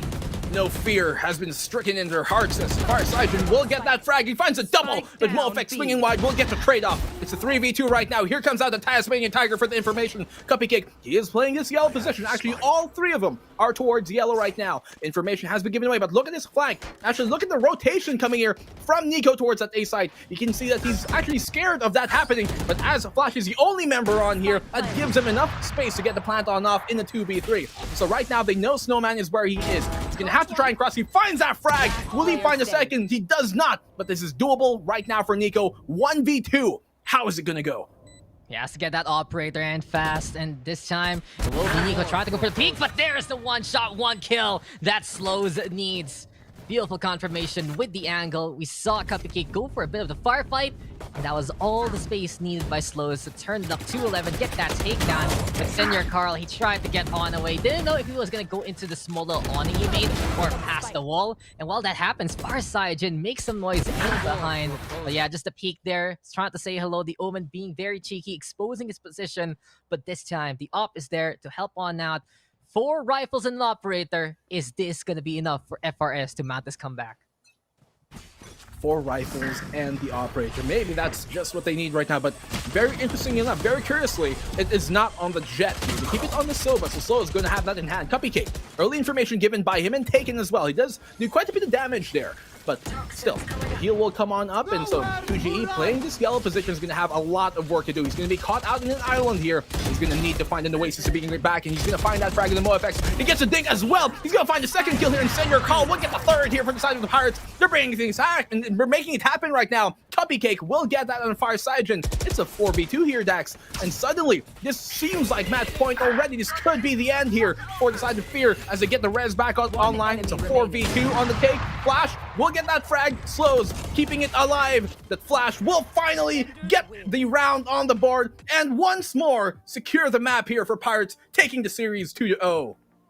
Look at the Pirates and look how they shine, and it was all that yellow hold. Time and time again, you try to contest the Pirates on an angle like that, and history has been able to repeat itself on Icebox. You put 2GE in station there, he's like, 3 angles to look at. Left, right, up. And he will just get those shots as much as possible. Reinforcements then came alive there for the side of the Pirates, and they held that lead together. Great effort though from Fierce to try and mount that comeback. It was just too little too late. It really feels like that this newer kind of composition that the side of the Pirates have brought on with the Sky, with the Viper, it's really become a lot more popular now again in this day and age of the meta.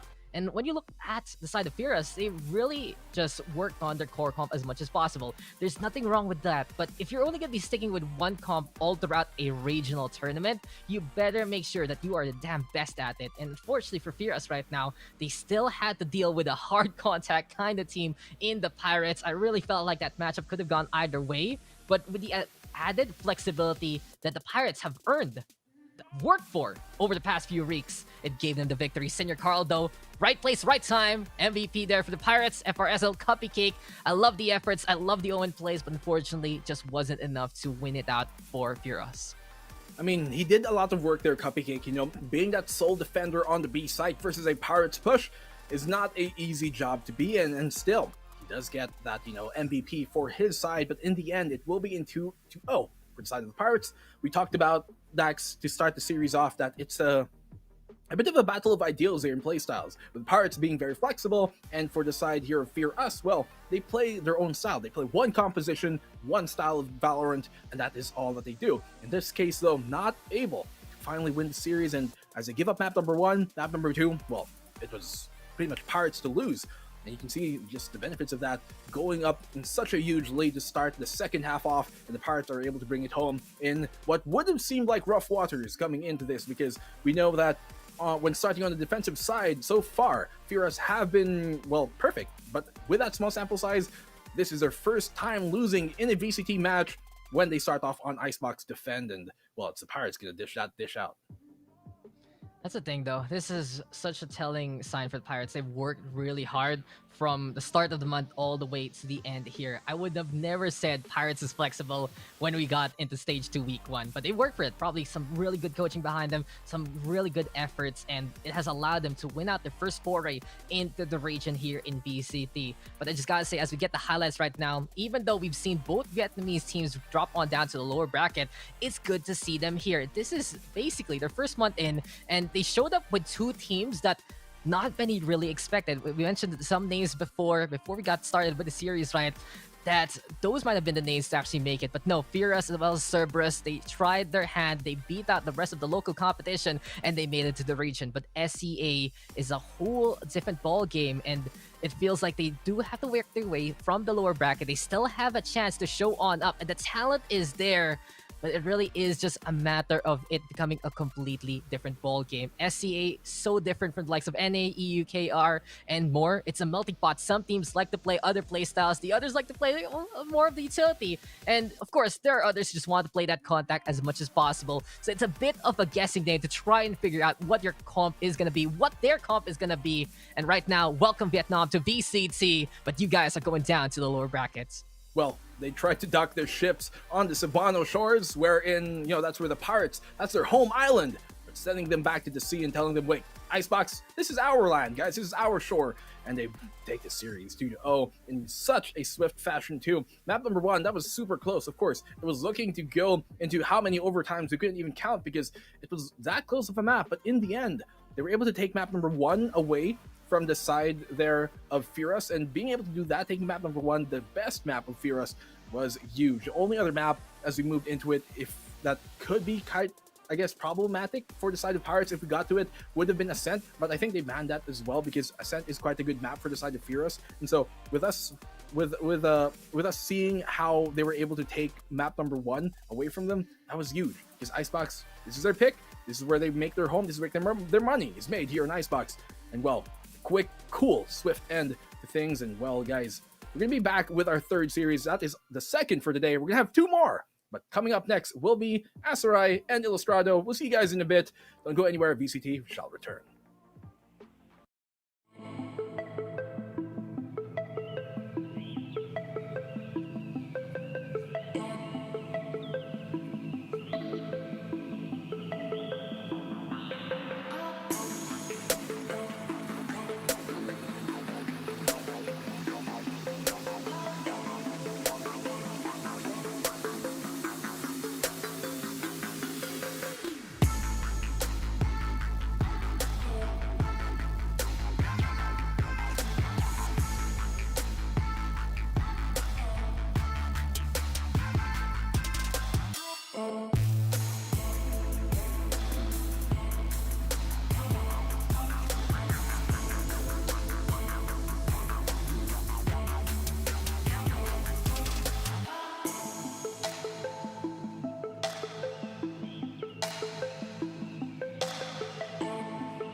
Welcome back to the Valorant Challengers SEA Final. I'm so excited to be here. We got a crazy upcoming game for you. We got Full Sense versus Paper Rex, some of the top teams in the region.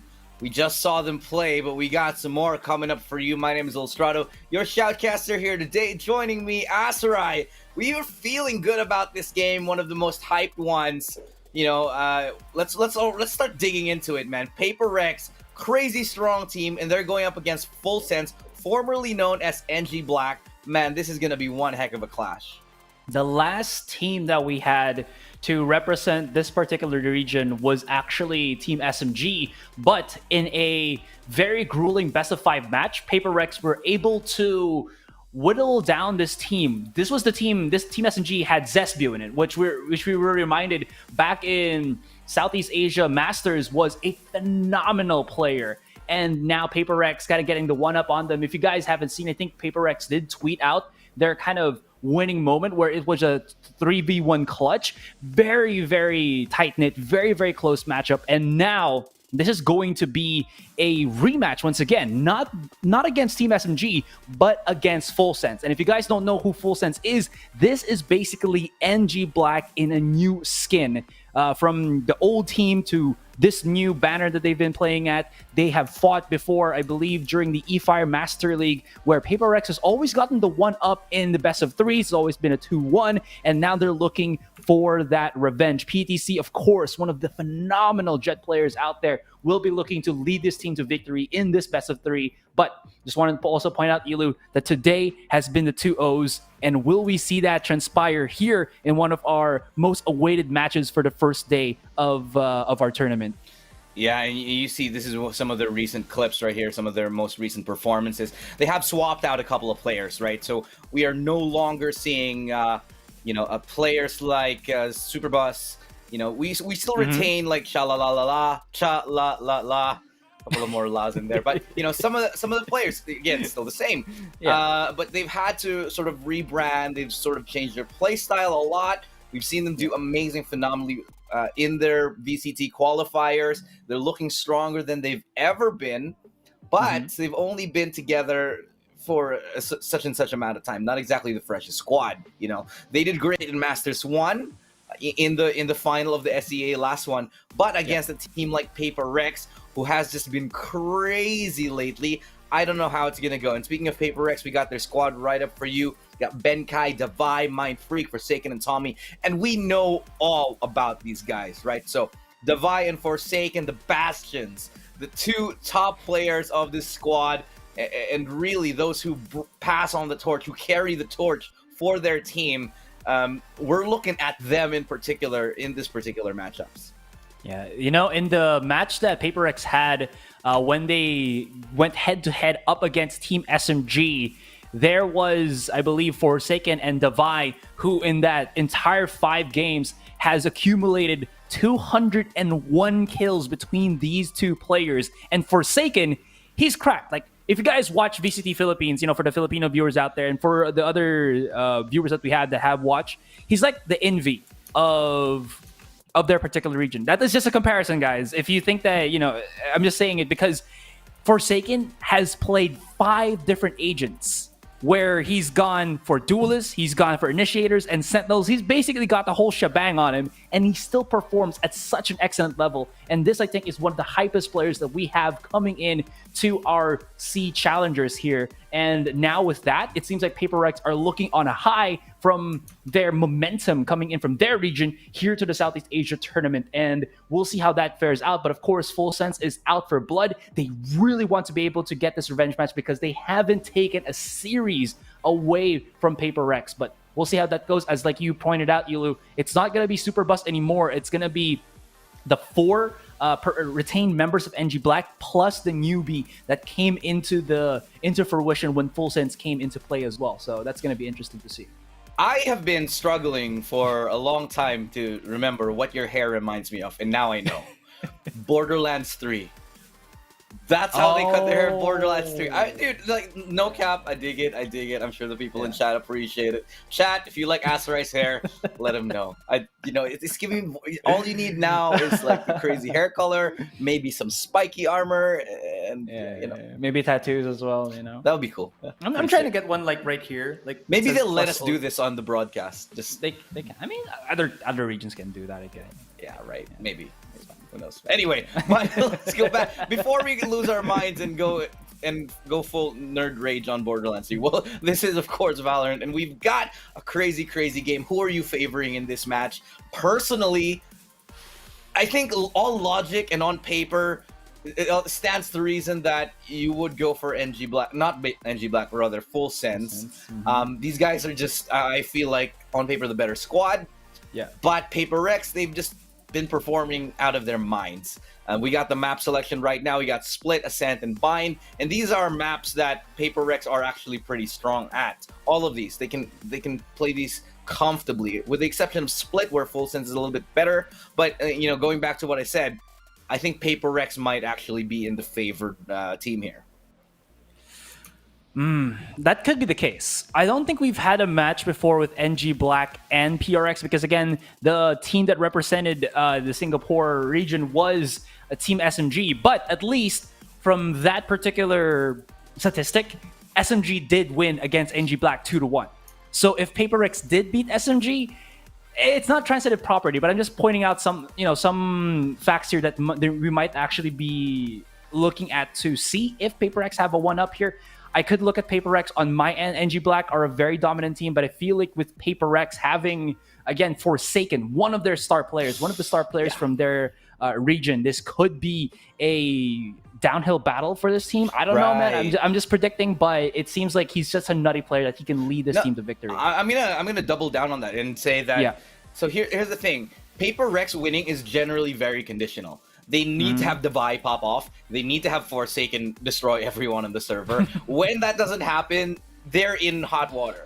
But when the stars align, they both come on the server, and everybody else is able to support them. They are just a brand spanking new team that can shut down basically anybody they go up against. However, in terms of firepower, if we're matching tit for tat, I do think that Full Sense actually can take duels and win against them. It's just a matter of who's feeling more hot. Paper Rex, not exactly the most methodical, not exactly the most, I'd say, tactical team stylistically, but they do have that flashy, air about them, which might just catch off Full Sense off guard. Yeah.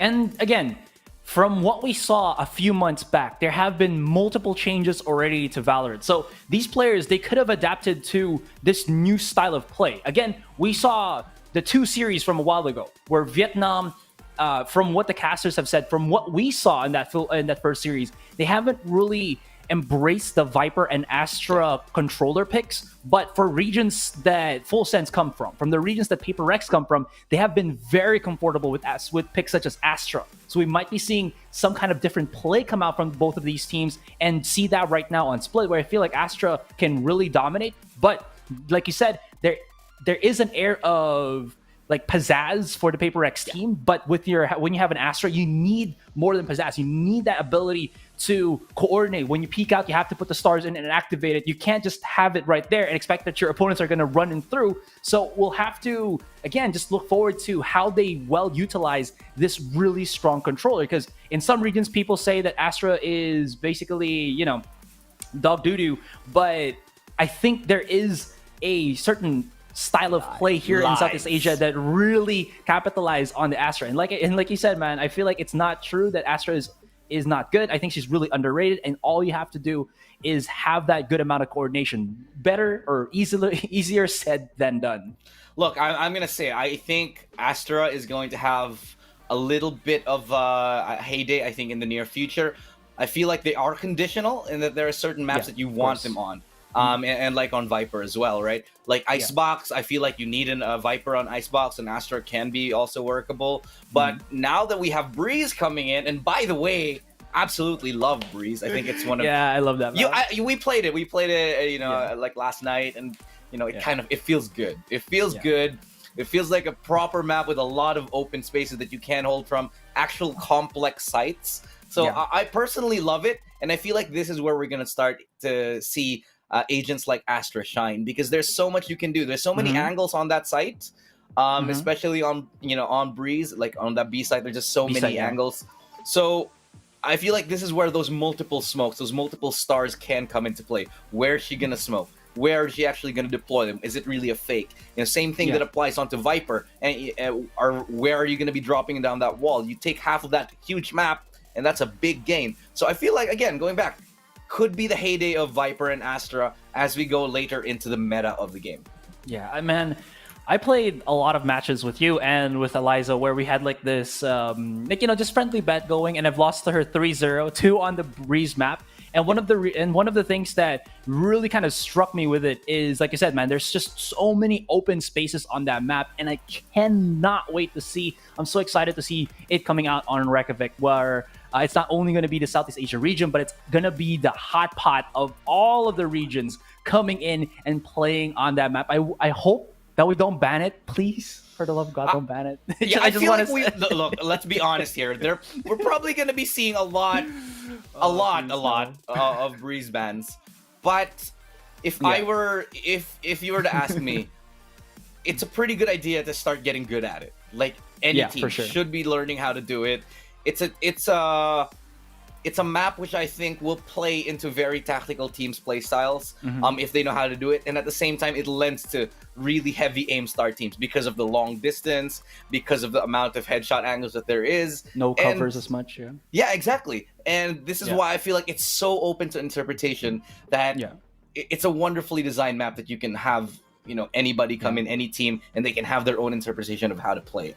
Yeah, I so agree on that. It's kind of the same thing with Icebox, where no team at the start wanted to touch it, but when teams started figuring out what was the optimal way of play, they started picking it. Nobody batted an eyelash, but then everybody started to capitalize on it. That's why we saw the Viper, even before her big buff patch, she was looking really good only on Icebox, but now because of the patch, she's looking really good on any map because of that strong side control. In any case, again, just looking forward to seeing that. I know that we're kind of trailing off from the discussion between Full Sense and Paper Rex, but we're just so excited about Breeze, man. I know, man. It's a great map. It's really fun. It's really fun. It's, even though it's like very open, sunny and whatnot, I hear I see a lot of chats where they say that Breeze is basically a horror map, because you have if you're in a 1v1 clutch and you don't have the advantage, like you're trying to retake the side or something, you're gonna have to check multiple angles. And imagine you're just coming in from the A side going to B.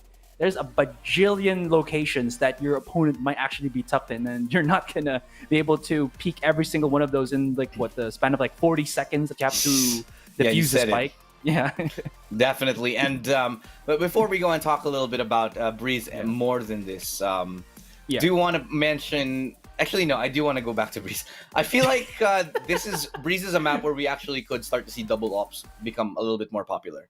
That's really simply because of the sheer size of the map and the number of angles that you can hold down. But let's go ahead and talk about the game, because we're ready to go here. Paper Rex, Full Sense, series number 3 today, and we're finding ourselves onto Split.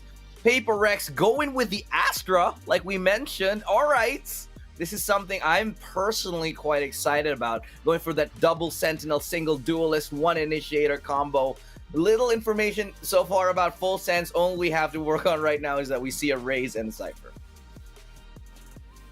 How are they going to go about this? Are we going to be seeing something along the lines of a double Duelist here? We have seen PTC be a phenomenal Jet. No, I don't think it's going to be the Oru. I don't think. Jet is, I think, much better, even though they might. She struggle on Split. They might? They might. I mean, flashes for days, though.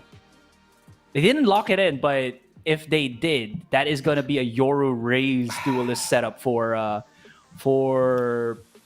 the other team there, for PTC, which is Look, man, Full Sense. Some teams are picking up Yoru. We're seeing it. I'm pretty I think wasn't it Sentinels that played it on their grand finals against Cloud9? I'm fairly certain they did. And Yoru is slipping into the meta. it's a bit touch and go. Like no one's hard committing to having Yoru on their squad, but we'll see glimpses of it every now and then. And I guess if it fits the playstyle of the team, it's not too alien of an idea that they'll maybe pick it up in as a pocket pick just to surprise people. Because I definitely saw it on Ascent. Yeah, it was on Ascent that they picked a Yoru. I think it was on the Sentinel side, and it did work out. So maybe that's what they're going with today. I mean, Yoru does have flashes, and these are flashes that you don't really have to expose yourself to throw out, right? Like for a breach, you have to be at a certain angle, and you have to be behind the wall. If you're a Sky, people can shoot your bird if it's still flying in the air for a long time. If you're a Phoenix, it's only going to be in corners with the curveball. But with a Yoru flash, you can throw it very, very far, hit a wall, get the bounce, and get the flash hit. So I think this could be something that Full Sense have put into motion, have thought about. And like you said, man, with Sentinels picking it up with that match up against Cloud9, I do apologize, haven't been able to see the match. I do see the sense of the Yoru. And if you think about it, if you die, if your teammates die and you have an ultimate plus your gate crash, you can pick up the spike in your dimensional drift and then TP on the other side. I know that's like a BS way of playing the game, but it's a possibility. It's something that can be used, and you never know. Split, right? Yeah, split, anything goes. But they are going to be locking in the Yoru, like we said. So here we go. First round on the board right now. Quick flash, counter peek, beautifully timed here. The nade gets one, but Mind Freak finds two. That's going to be players dropping left and right like flies here and going above his head. He gets Goomba'd, and Chalala still alive, 1v1. Both low on HP, and just the tag is enough for Chalala. 1-0, Full Sense taking that victory up against Paper Rex. That was too fast for my eyes to even process. Goomba stomped. You know, it's a fun fact that if you think about it, Super Mario is actually the first Assassin's Creed.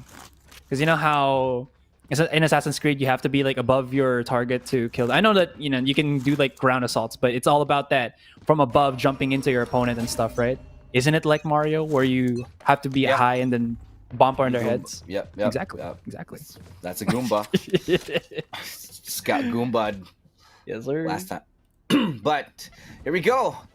Round number 2 is the eco round. They are going to have some sheriffs on the side of Paper Rex, and so Full Sense will be obviously looking to shut these down here. But having said that,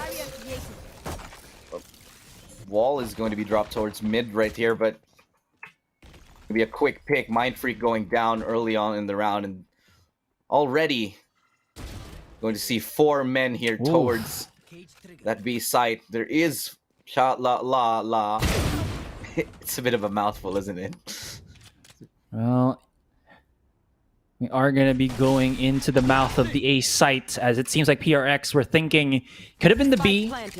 He might be looking for somebody else, but now, as that spike is immediately pierced into the heart of the A site, Benkai, let's see if he can get this peek right here. Does have Davai hand in hand, will be peeking in the alleyway, going in onto the A site. Now has a Spectre in the hands of their teammate.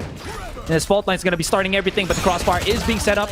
I do like it, but the flash from PTC.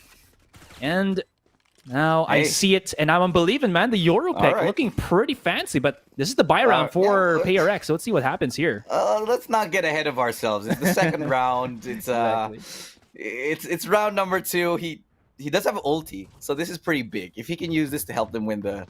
If he wins this round... Okay, this is my condition. Start believing, yeah. I will start believing in Yoru when he clutches a 1v5 in a pro setting. Then I will believe. Okay. I mean, if you put it in the hands of a pro, right? It's possible. Exactly. Who knows? Who knows? But, again, bonus round now. But John does have... John Alton does have a Vandal in his hand, so we'll see what he can do with it. As he's holding off the lurk here towards B main. He is lurking, rather, and holding off the push. Backing away. Mind Freak is holding this as well. Forsaken is about to go for the first contact, but misses PTC just barely. Backs away as he has no control in heaven whatsoever. And as PTC hears the footsteps, there's no Yoru on the other team, so he knows this is true footsteps. And Forsaken Well, he's about to get his namesake because Knife. No, Knife, he's knife. going full control first. Okay, No need he for the goes knife. For the discipline. Yeah, all right, I see it. And then he picks up a weapon as well. He's able to get a proper rifle. Benkai holding strong. He gets 2, almost finding the adjustment for the 3rd, but still sight claimed by Paper Rex. 3v3 retake scenario in full sense.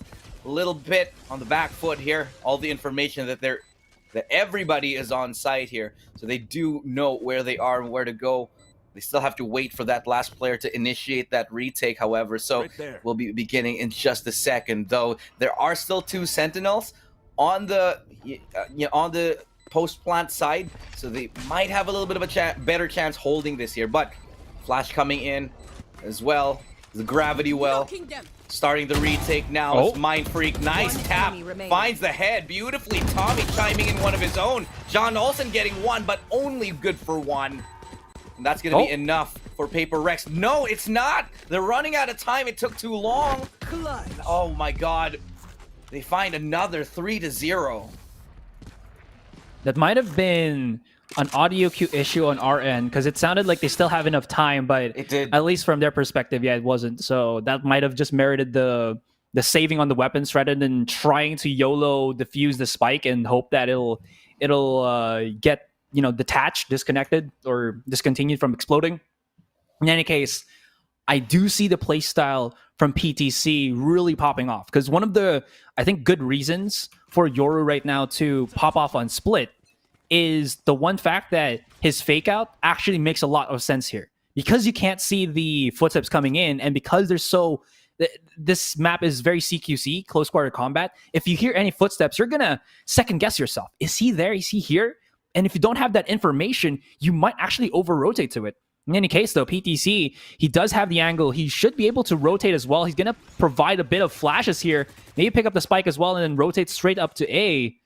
For the moment, they are just giving a lot of around control, not really pushing into a site just yet. I like that play. He just uses a flash to bait out the wall. And makes a hole in it, and look what he did with just that one flash and a little bit of a spray down. He forces 3 players on Paper Rex to actually rotate towards B Heaven. This is a good sign for Full Sense, as now they can entry onto the B side without anybody to truly challenge them here. But Ultimate now from Yoru has been deployed just to get information, and that's going to secure the fact that the site is clear.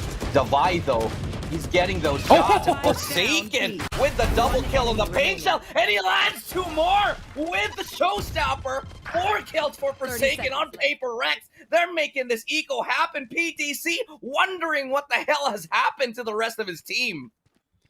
Well, I mean, he was in a different dimension, so he had no idea what was happening in that regard. Fake out is being used, and he's waiting for somebody to just peek him aggressively, but his opponents know there's not enough time for PTC. He has to either go here or go for broke, and there's even one coming in from the big flanks already. He has one from the behinds. He's just going to go for it, and that's going to be it in the end. Forsaken went all the way around to go for the delayed ace, and in the end, it's fine. It's great. He gets the 4 amazing frags, and he deserves to get that ace. In any case, PRX putting themselves on the board with the 1 round. Like you said, PTC did not know what happened to his teammates there. Absolutely gets smashed by the utility from Raisin Ultimate, and what a pretty way to end the round. Nice and tidy, gift wrapped for Paper Rex here, and that's gonna be what it takes to get them back into it. A round like that from your star player, that's gotta be them emblazoned right now. Just full bardic inspiration for these guys right now.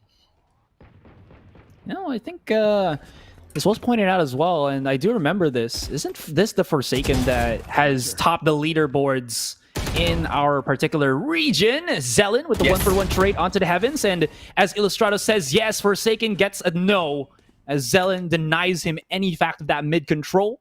We do have a lot of piercing, a lot of abilities just stomp their footing here into the mid, and as John Olsen does have his res up, this brings the man advantage once again into the favor of Full Sense, as the full squad is going in for the A site. No flanks to be had, and it's only Benkai to remain. Has to go around, go to screens here, and can he even stop the cross? Look at that.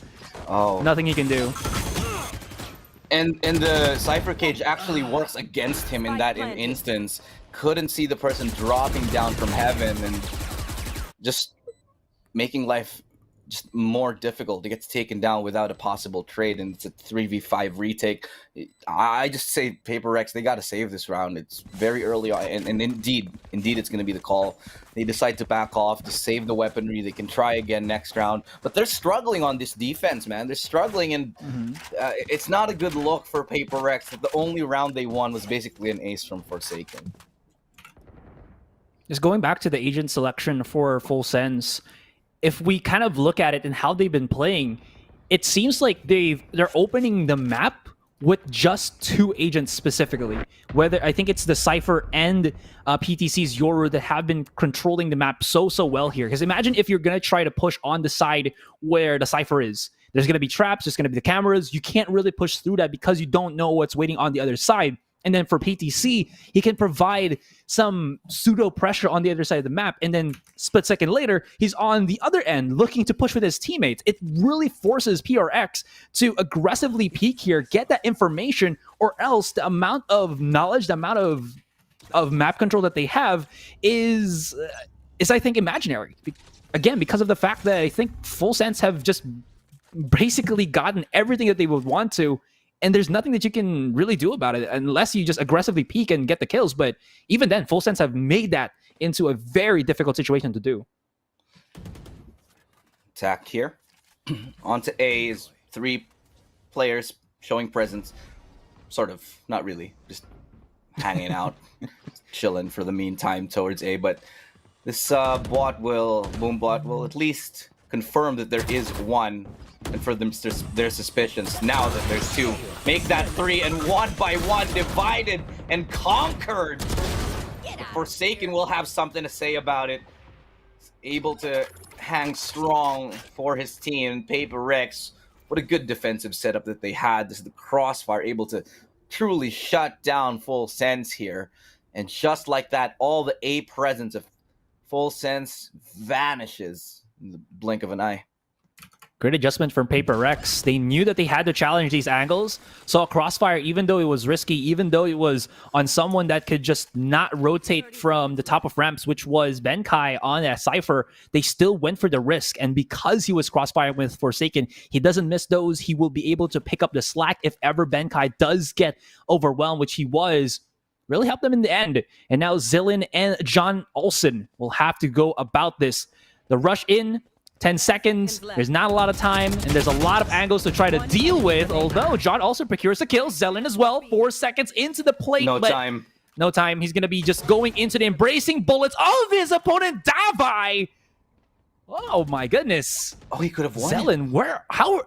Built different, bro. What a round from Zelen there, but just unfortunately, it was not enough to secure him the round, but truly just a demonstration of textbook good crosshair placement and aim and fundamentals from this guy here. Yeah. Unfortunately, they did run the clock down way too low to make any tangible progress in that round, just getting a little bit too rattled after losing all their members to what was not even honestly that difficult of a crossfire towards A. They just got a little bit shaken up by that, but rounds like that, what Paper Rex need, just confident, decisive holds onto part of a map, locking down A like that. That's exactly what they need to secure this half. And they're down by 2 rounds, but if they win this, they might force an eco onto the Full Sense side.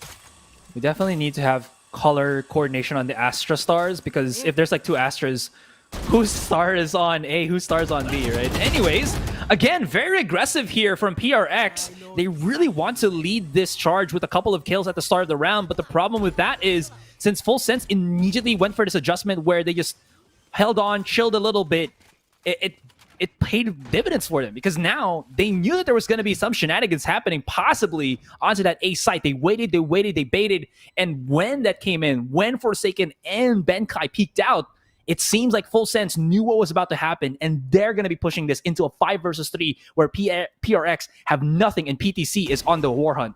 Oh, yeah, there it is. And each kill that PTC finds is a blow to the heart of Paper Rex because they need each and every single gun to stay alive here. This round, this save would really only make sense if they got to save maybe 2 or 3 guns. Otherwise, they should have went for the try and economic damage. They're not going to get anything, not a single exit kill, not going to save a single weapon. It just all goes very, very wrong for Paper Rex. Not only do they lose the aim duels, but they have their economy down the toilet right now. Look at this. Nobody able to buy anything. And so they're going to have to just bite the bullet and totally eco in this round. They don't even have Forsaken's ultimate to maybe make a aggressive satchel showstopper play on anywhere. I mean, that is possible here on Split. Teams will be aware of it. If they see you have your ultimate up, they will be at least cautious of charging in the A site or a main angle in that regard. Tommy is just going to be peeking here as he is assisted by Davai, but that is nowhere near where Paper Rex has kind of positioned themselves. But look at this aggressive push. I thought they were going to go straight into sewer, but they back away. PTC aggressively using his dimensional drift here. If it spots nobody, he doesn't have to back away. And now he claims the A site. That is... I really like that. That gives them so much info, and he can actually just go back. Because they got the site already, so they're going to go for the post plant. I'm a little bit uncertain about going back since they already have a Cypher holding the flank and basically Astra, because they could have just secured... But anyway, whatever. It doesn't matter. They get the kills anyway. Literally all of the kills. So it works out, but... I'm now starting to see what they're trying to do with the Yoru. It makes a bit more sense here. So really, the Yoru's there to lurk and to be annoying, and just basically take this walk into the site and see if they're playing retake. So in that instance, PTC with that one ultimate, he found out for his team that nobody's actually playing on site, and then he just took it out of nowhere. He just took it. And that was the beautiful thing about having the Yoru on their squad. And suddenly, I look a little bit silly for calling out the Yoru. I was the one who called out the Yoru, man. You're like, the one who was like, bad. Oh, okay. Yeah. Again, we just wondered how it was going to fare out. But you know what? It's always good to be skeptic at the start. And then you're like, wow, that actually really does work and well. But of course, this is only credible to the fact that Full Sense have a set team that has understood how to play this Yoru exceedingly well. Full Sense John Olsen. He just peeks out and finds 2 out of nowhere. Now Dabai, he's going to be... Never mind. He just gets a kill. Because, John Olsen wanted to throw out everything that he had. But that does give some time for his teammates to rotate, wrap around on the other side of the map. And in the end, it's still a 4 versus 3. Numbers in the advantage of FS. Tommy and Mind Freak just get melted there, and what an adjustment. Just goes to show you don't need to crouch in this game. Just did that completely standing up. Yeah. Beautiful adjustment, and this is a big win here for Full Sense if they can capitalize and keep building on what they just found here. They're going to be playing a little bit more patiently, however, on Full Sense. It's not going a little bit too crazy, but funny thing is there's actually nobody on A. Just a little bit of a weird cha-cha where they've completely circumvented each other. 30 seconds. I mean, Paper Rex only had 3 people. Multi-stacking on a site does make a lot more sense since they have the bodies to trade or at least be able to counteract this 4 people from FS. So I think they did the gamble. And B is harder to retake than A.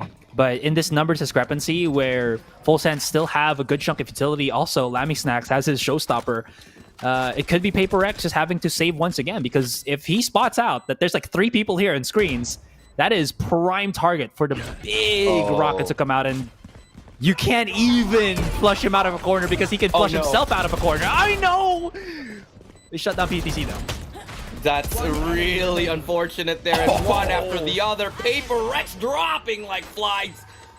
Look, an amazing round here for Full Sense. Just nothing going Paper Rex's way right now.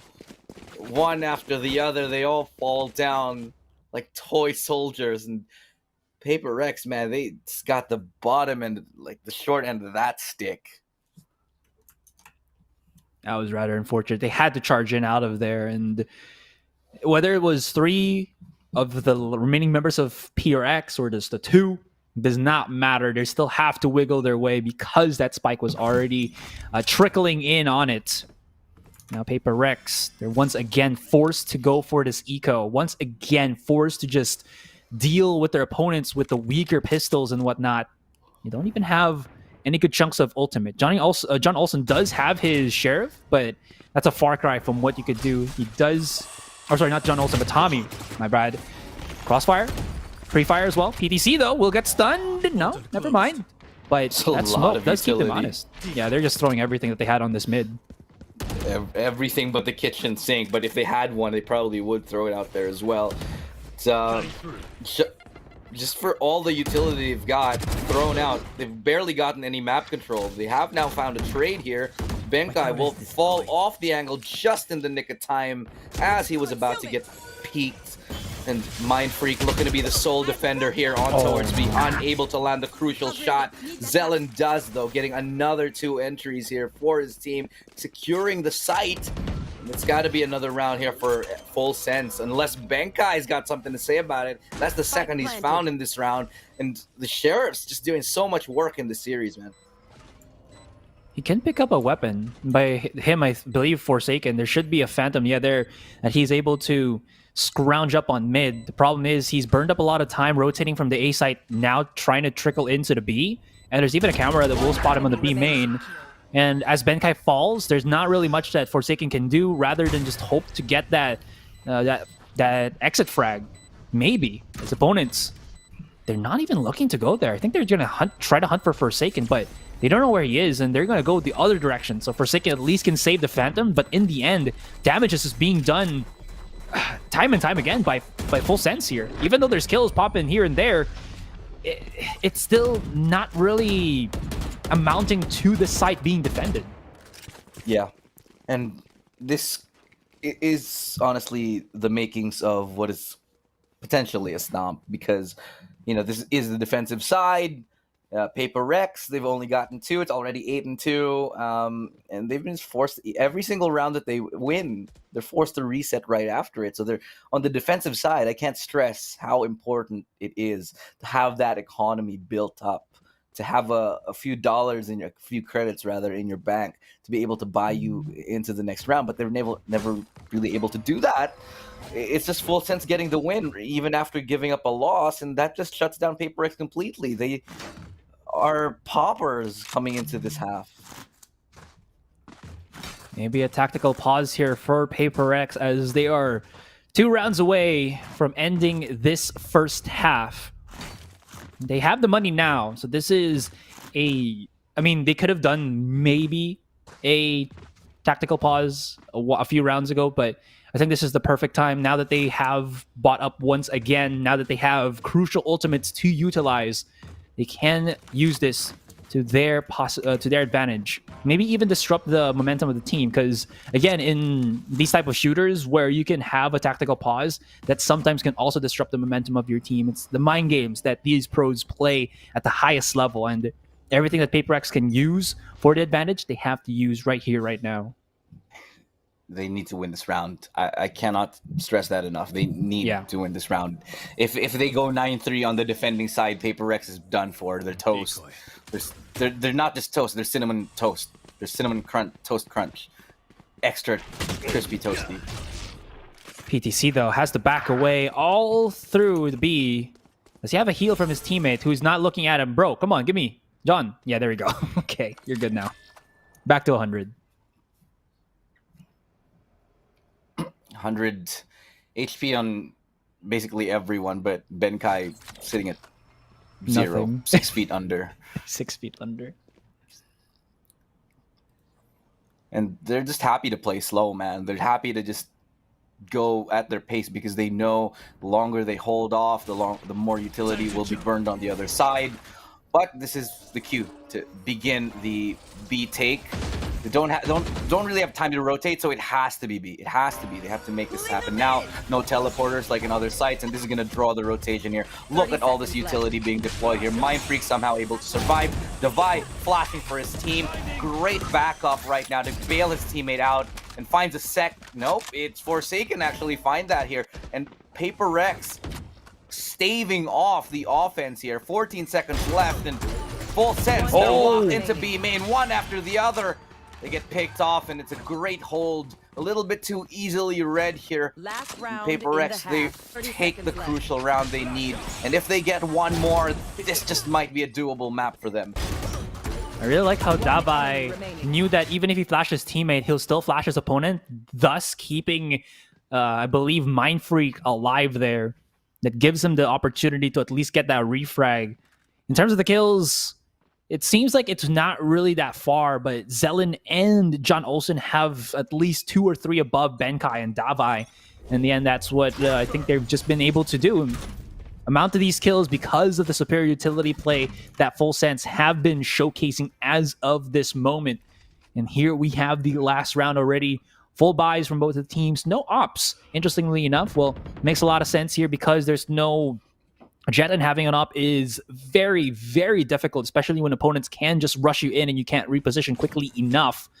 The rest of the Full Sense squad now trying to scrounge their way up onto mid, and it's going to be Mind Freak for that first contact, but he does have Forsaken to wrap around if he needs to get that refrag. Bomb buddy out.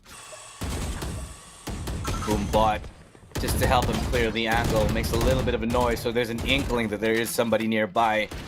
As to where exactly, that is truly the question. No real intel to be able to help them get that information. But speaking of information, that's all the information they need now. Oh my PTC gosh. has everything to work with, but Davai and Mind Freak make the true connections they need, and bullets to the head, not information, is what's going to win them the round. And so B-side now 30 fairly uncertain territory for Full Sense here. They're going to make what is going to be another futile attempt to take the site. But as I say that, Sha-la-la-la gonna secure that site with a spike down. He has 2 more scalps to find. Forsaken backing away smartly, waiting for his comrade because Tommy, he's got the revive of the century here. 3 versus 1. Sha-la-la-la-la is gonna go and oh my goodness, he's about to hit the biggest wraparound of his life, although he doesn't push in, and this actually puts him in a deficit. But if he can light it up, this is gonna be perfect as the slow peak comes out. He cannot readjust his crosshair in time, and that is gonna be the clutch from Mind Freak. And that little stunt that Full Sense did on the mid, I think it was flashy, it was good, but in the end, imagine this. Because there was the dimensional drift for PTC up, they had no flash to go actually aggressive onto Mayo. And even though he can distract, you know, with his visuals and whatnot, if his opponents just don't mind him, he won't be able to blind his opponents. And that'll still give PRX a chance to stop them from bleeding into the B heavens. Let's play a game. Each time one of us says 1 too little or 1 too many laws on Sha-la-la-la, there is a corresponding truth or dare punishment to this that we will decide on after the game. But so far, you and I not doing so well. Just gonna put that out there. Not doing so well. Yeah, there's 3 laws on it. Sha-la-la-la. Sha-la-la-la. Sha-la-la-la. Sha-la-la-la. Okay. We'll get it. We'll Quality get it casting someday. right here, guys. Yeah, this is why they pay us the big here. bucks, man. This is Now, we've all but gone to the second half. PRX, interestingly enough, have gone for that 8-4. They're now on the reach as they will be pushing, attacking, and taking the sites. Maybe burning down the timer. Knows that the wall is already situated on mid. They can wait for it to break first. Maybe overwhelm the B heavens as there's not really much that is there. You can see that Lammy Snacks is going to be here. He does have utility, and if they do get the charge in as that wall breaks, he will have his nade primed and ready for that, as the rest, such as John Olsen and Zelen, are here for the utility with the Astra and the Sage. So there's a lot of stopping power on B, and there's also on A, because Sha-la-la-la is there with the with the Cypher, damn it. Yeah, you got it right. You got 3, but the play towards B heaven right now. Lammy Snacks with a crucial paint shell to slow down, but not to stop the offense here by Paper Rex, as 3 players holding on to site. Lammy Snacks does get the boom bot in the nick of time, but Benkai able to get 1 before he goes down here. Mind Freak looking for that play. He gets the first, getting almost the second, but it's not going to happen as Tommy will drop to Lammy Snacks. And that's 3 kills with a classic for Lammy Snacks, the Rays main, in full sense, man. 30 They're seconds just left. doing so well. And so, I just wanted to point this out. remaining. I don't exactly like how Paper Rex approached that round. They kind of all just waited towards mid for the wall to fall. And what I don't like about that is during that time that they were waiting, they could have been baiting utility in B. They could have been baiting utility in A and then just regroup when the wall was almost down. But instead, almost all the utility on full sense was still up by the time they were hitting B site. And you know what Lammy Snacks did to add a bit more spice on that? Well, it's the classic. It's the best weapon in the game because the right click can do the trick. There you go. Right click is enough sometimes. In that situation, it was more. But does have shotgun this time, the judge. It's not inferior anymore. It's not. It is the supreme shotgun. Is there Because the something that's Bucky like was there. mid-ferior? Because if there's inferior and then superior, is there a mid-ferior? Mid, yeah. Well, now there will be. Oh, flash, nade, slow, everything thrown out into the mid to get the control. The counter nade to come out as well, but Benkai is already on the big flank, but PTC was aware, was just there, and PRX, Tommy and Forsaken, they've all but, for lack of a better term here, Forsaken taking onto the sites because there's just so much control, and as that spike drops, well, percentage to getting it even planted on a site has gone to 0. That's 10-4. Full sense have gone double digits with the rounds here, Elu. Double digits indeed, as 3 rounds stand between full sense and taking the first game of the series. Full eco. Sorry, not full eco. Full bonus round is what I meant to say. And if they win this on full sense, I'd pretty much call it their game. This is very, very much dangerous territory for Paper Rex.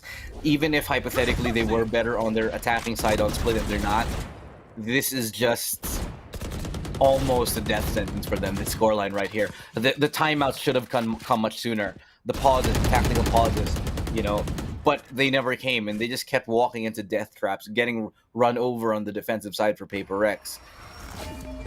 We've seen 2 different styles of play on split maps where teams interpret it differently. I think the first series we did see, as well as the first game, right, with Cerberus and whatnot. And I'm enjoying kind of seeing that split is the map where if you put a lot of emphasis on making your agent selection really well utilized, your opponent team just cannot get the rounds that they need to. Yes, there's 4 for Paper Rex here, but these, again, it's nowhere near where they need to mount that comeback up against Full Sense.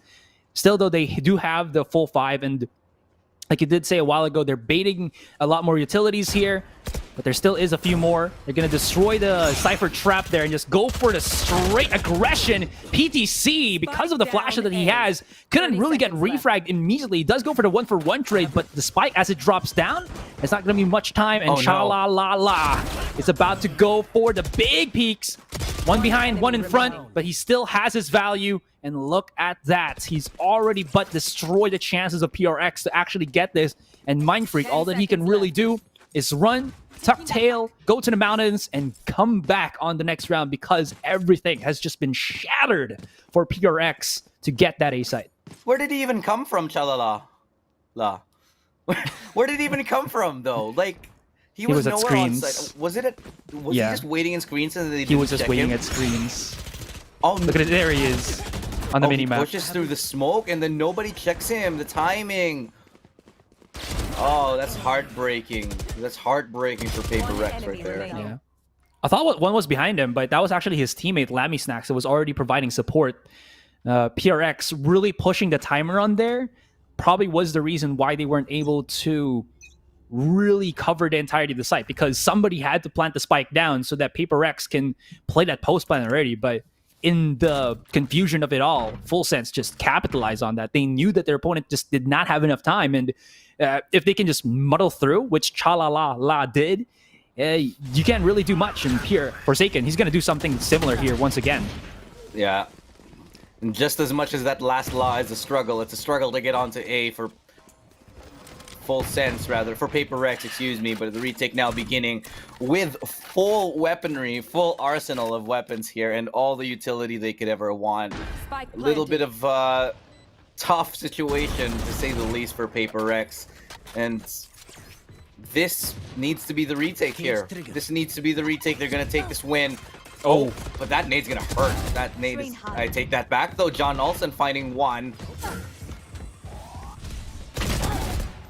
Oh, good flash right there to follow up. Turns around in the nick of time. John Olsen and Lammy Snacks working hand in hand to secure the round. Looking like it's going to be match point divide. Giving away his position. Still somehow gets a headshot in. Doesn't get any more.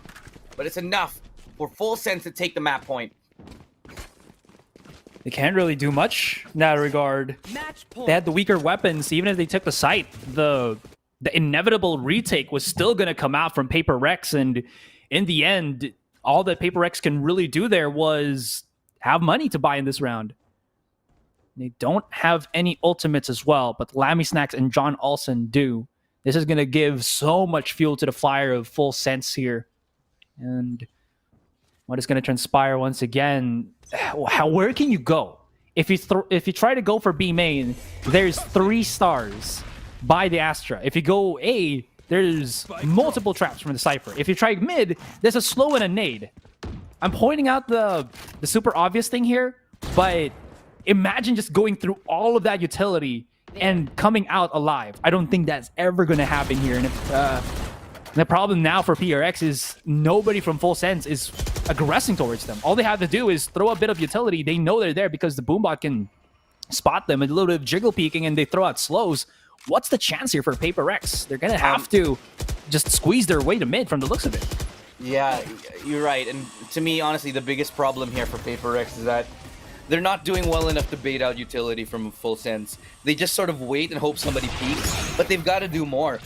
Full Sense is very, very prudent with their use of utility, and they only use it when they need to. So they need to be popping off shots or taking angles like that, or taking challenges like that, just to be able to get onto the site and actually force utility. But this is a little bit too little too late right now. It's already 12-4. The spike will go down, and maybe a chance right now for Paper X. There is a lot of time for Full Sense to go for this retake. 3 versus 4. They do have Davai, who has his ultimate up, but Lammy Snacks, is he going to go for it? Is he going to go with the explosive flight play as his teammates are setting up for the big take here onto the site? He does have the satchel. Do it. Do it. Here we go. Flying high into the sky, and there we go. Finding one into the back of the site. 1 kill as well. PTC has gone straight up into the back as well with his teleportation. But they're holding this true. They're holding it strong, and they might be able to push this even further beyond. John Olsen, does he have enough time? It's going to be clutch, and the spike was half defused. That's going to be it. GG. Full Sense. Break game 1, 13-4. Wow. Game number 1, Full Sense taking that confidently and barely even missing a beat here against Paper Rex. And I'm just going to bring it back to the point that I made earlier. It took them too long to realize that they needed to bait out more utility. Almost every single time they got the site, there was still full utility basically on the side of Full Sense. Paper Rex, they were just waiting so many times.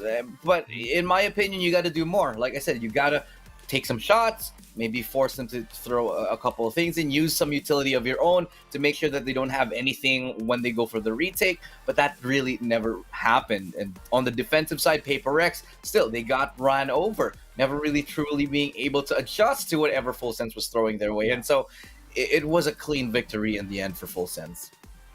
Nothing to add to that. PGC just showed to us that when you integrate a Yoru properly on the split map, it is incredibly difficult to stop it, especially on the attacking side. What can you do when you throw out those flashes to set up for your team? What can you do when you hear footsteps, but it could be fake? Do you try to challenge it? Do you try to make sure that nobody's actually there? And are you going to get baited by it? It seems like PTC was on fire that entire time, and he, again, was just able to pave the way here for for Full Sense. Paper Rex, on the other hand, they had the tools, but it wasn't enough. And when they weren't able to capitalize that on the defending side, you know that their composition was built for the defense. When they weren't able to end that first half with a more desirable set of rounds, the other one, they just really struggled because they only had one entry on the duelist of Forsaken, and he really couldn't find anything because, like I said, there was just every single avenue where Paper Rex can push in, Full Sense has it covered, and they couldn't really pierce through that at any point in time in the rounds. Yeah, and like I said, it was just a cleanup. It was a cleanup crew every single time. But fortunately, we're moving away from Split. I just don't see Paper Rex doing well on a map like Split, especially up against a team like FS here. Because let's be honest, Paper Rex, it's not really their strong suit. When you have the backbone of your team being Davai and Forsaken as two really heavy aim stars to take duels, Split's not really a map you can do that on. Yeah. Split's a map that's all about those crossfires. That's all about those executes. And that's just not what we saw here today. Playing slow, playing patiently, it just really doesn't go with the Paper Rex playstyle. The kind of dichotomies in a sense here. But fortunately, we're away from that here. And I think that the rest of the maps that we're going to be seeing here today are going to be a little bit more forgiving for the side of Paper Rex. Yeah, and now we're just going to have to get ourselves a bit of stretching because that was a very drawn-out battle. Anyways, I believe we are going to be going for that quick little breather after a few more seconds here. But looking about this, again, you talked about how it's going to be at least better for Paper X going into the other maps because Split was just not to their advantage, to their liking. That was just insane. And again, maybe something to also be implemented by our other teams here because that was a really fun way to use the Yoru. I was very much, again, taken aback by how effective it is. And now we're just seeing some highlights for your enjoyment, guys. Well, again, going back to the point on Yoru there, it takes a certain team to be able to make it work. If you're a team that has practiced this and you actually have strats that are, I'd say, based around the Yoru, built around it, then you can kind of, I'd say, make it work. And it just goes to show that on top of being able to win the aim duels, you have to have the plays around it. So it's very conditional. It's not really a pick that you can just make work on the offhand. It's really something that you gotta plan for. You gotta, I'd say, build around, and it shows. It shows that Full Sense have been working on this, that they have done their theory crafting, that they have done their homework and where to place it, and it is quite effective, especially up against a team that isn't so familiar with their playstyle. Because again, Asarai, this is a region where we don't exactly have a lot of games against each other simply because of the geological nature of our setup. We're just too far, and so when you get together and map in tournaments like this is where you can truly see and test your strats and your agent selections and see whether they actually make sense or not. And fortunately, for Full Sense, it does make sense. Don't know if that was pun intended, but yeah, definitely. Again, this was a match where when we started talking about it, before it went to that game one, we talked about how Paper X always got the one up against Full Sense when they were NG Black. But a bit of a slight roster change, a fresh coat of paint on this team, and more agents being put to the board allows them for a lot more tactics to employ. And these tactics that have utilized really have taken their opponents by storm. And it goes to show once again on those standings. And my, oh my, PTC was just looking so fly on that Yoru. A lot of plays being done. And anyways, that's going to be it for game number one. We still have 2 more to go if ever we do push into a game number 3. Don't go anywhere. This match between Full Sense and Paper X will continue when we come back.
Full Sense making absolute sense of that situation in that game and knocking the sense out of Paper Rex, who kind of looked, I'd say, a little flat in that game, especially on Split here. But we're going back. I'm going to stop with the puns before I lose my job. But we are going into our next map here, Asarai. What's the secret to comebacking here for Paper Rex? Is it just because it's not a map for Paper Rex that we saw them struggle? Or is it a more fundamental issue that we saw? I think it's just a map that Paper Rex, or not the map per se, but the strategy employed in that map that they weren't really prepared for. They tried to adjust with a lot of peekings here and there. They tried to aggressively peek. After that, they just went really far back into the site and hoped that would have worked. But when an Astra is there, when slows and nades can be thrown off, that just makes you give up the site even more. But at least for now, we do have Ascent, which is a very open map. This map, I'm not really sure if this is a map that Yoru can really well utilize on, because the rotations on this map aren't as long as Split. And when you go for a fake out, it's much more understandable if it's a fake or if it's a fake where you have somebody lurking around on that particular ability. So PTC, if he does try to use the Yoru here, it might not be as effective as that Split map. So we'll see how that pans out. He can actually go for a Jet here. I think this is a phenomenal site for a Jet. Even if you're going to be on just your blades, it's going to be good. If you're going to be an operator, it's going to be even better, because this map really accentuates the sniper play. But we'll see how that pans out when we go for that agent select. What I like about Ascent is, like you said, there's just so much room to be creative with an op here. Aggressively, you peek A main, you can get all the way to the spawn of the attackers and still take peeks there. There's just so much you can do with it, and to get your team started here. And I feel like that rings true for almost every Valorant map. Maybe the least so would be Split, but this is where players like Forsaken and Divide really start to shine. Just to be able to take those aim duels, to be able to win rounds for their team, to take multiple fights at once. This is the playstyle of Paper Rex, to go ahead and build off of a hot player on their squad. And so this is not something you can do on Split, which is, I'd say, the fundamental problem which we saw in that previous map. But going into this one, I genuinely feel like Paper Rex has a solid chance to take us to map number 3. Yeah, definitely. There was just so much that they did that I think was promising for this quote-unquote new team per se. Again, this is the former NG Black, where it's not Superbus anymore, but somebody else that did kind of take his place there. And they're looking really, really good coming into at least that first game. But Ascent is a different type of beast. It's a different type of map. And a lot of us really do like the Ascent because it feels like it's the fairest of the maps in the entirety of the pool, the selections that we do have right now. And it could give PRX a second win here. They definitely did struggle again on that first one, but we've still yet to really see the likes of Forsaken really pop off. We saw him be fantastic. He got an ace in one of the rounds that we had on Split, but his wings couldn't really be spread out per se on that particular map. So maybe here in Ascent, there's a lot more, breathing space for him. There's a lot more leg room for him to start moving.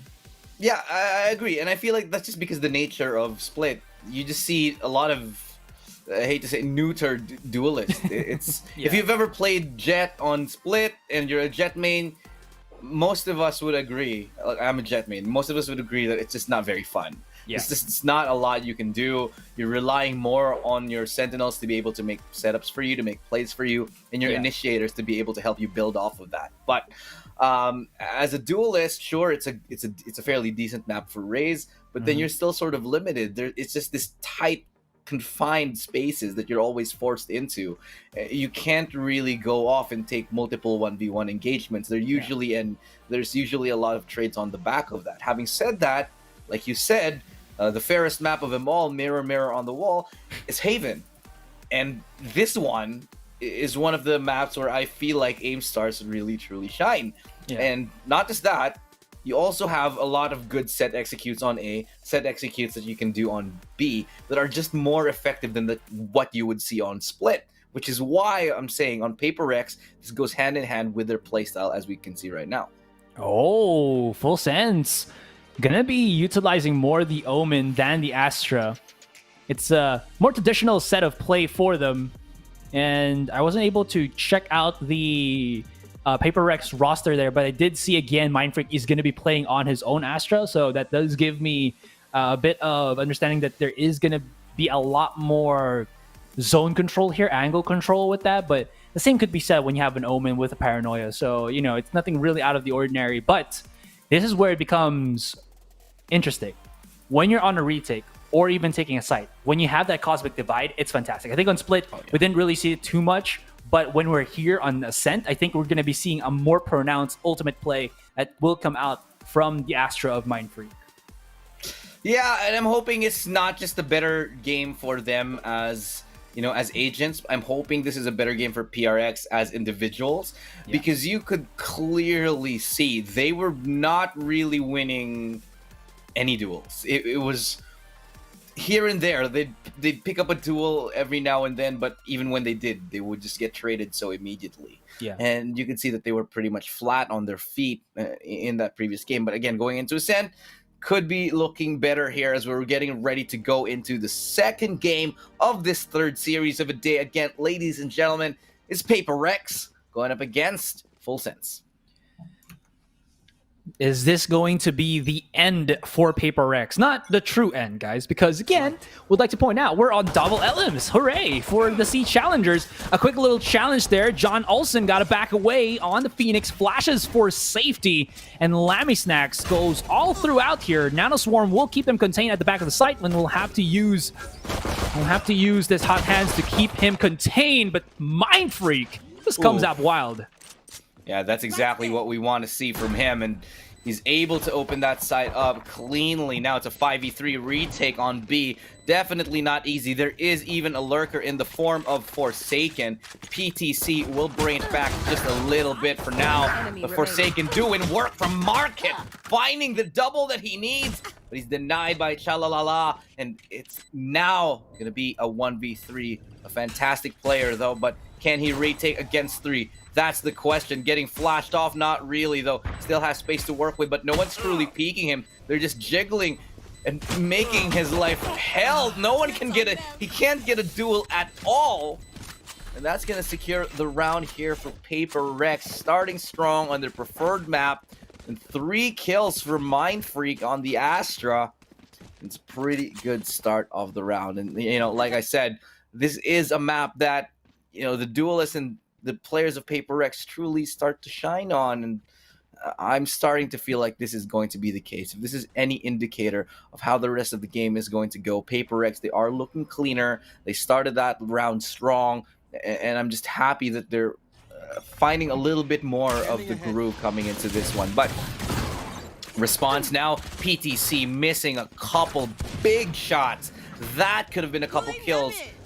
Paper Rex, they were looking completely the wrong way. All of them looking for that shock dart, but just unable to capitalize on the fact nobody was really looking his way here. So PTC has to fall back here and give up that position. But really where we are headed now, it's towards that A site. Recon coming up here from Tommy just to help them secure. Wine as well will be checked, and that's enough information to go off of. Sure, we can take this area, but it's going to be a fake yet again. Going to be rotating off the angle. They know that they don't have a lot of information, so it's going to be B that they're going to be hanging out in. They can just rotate back.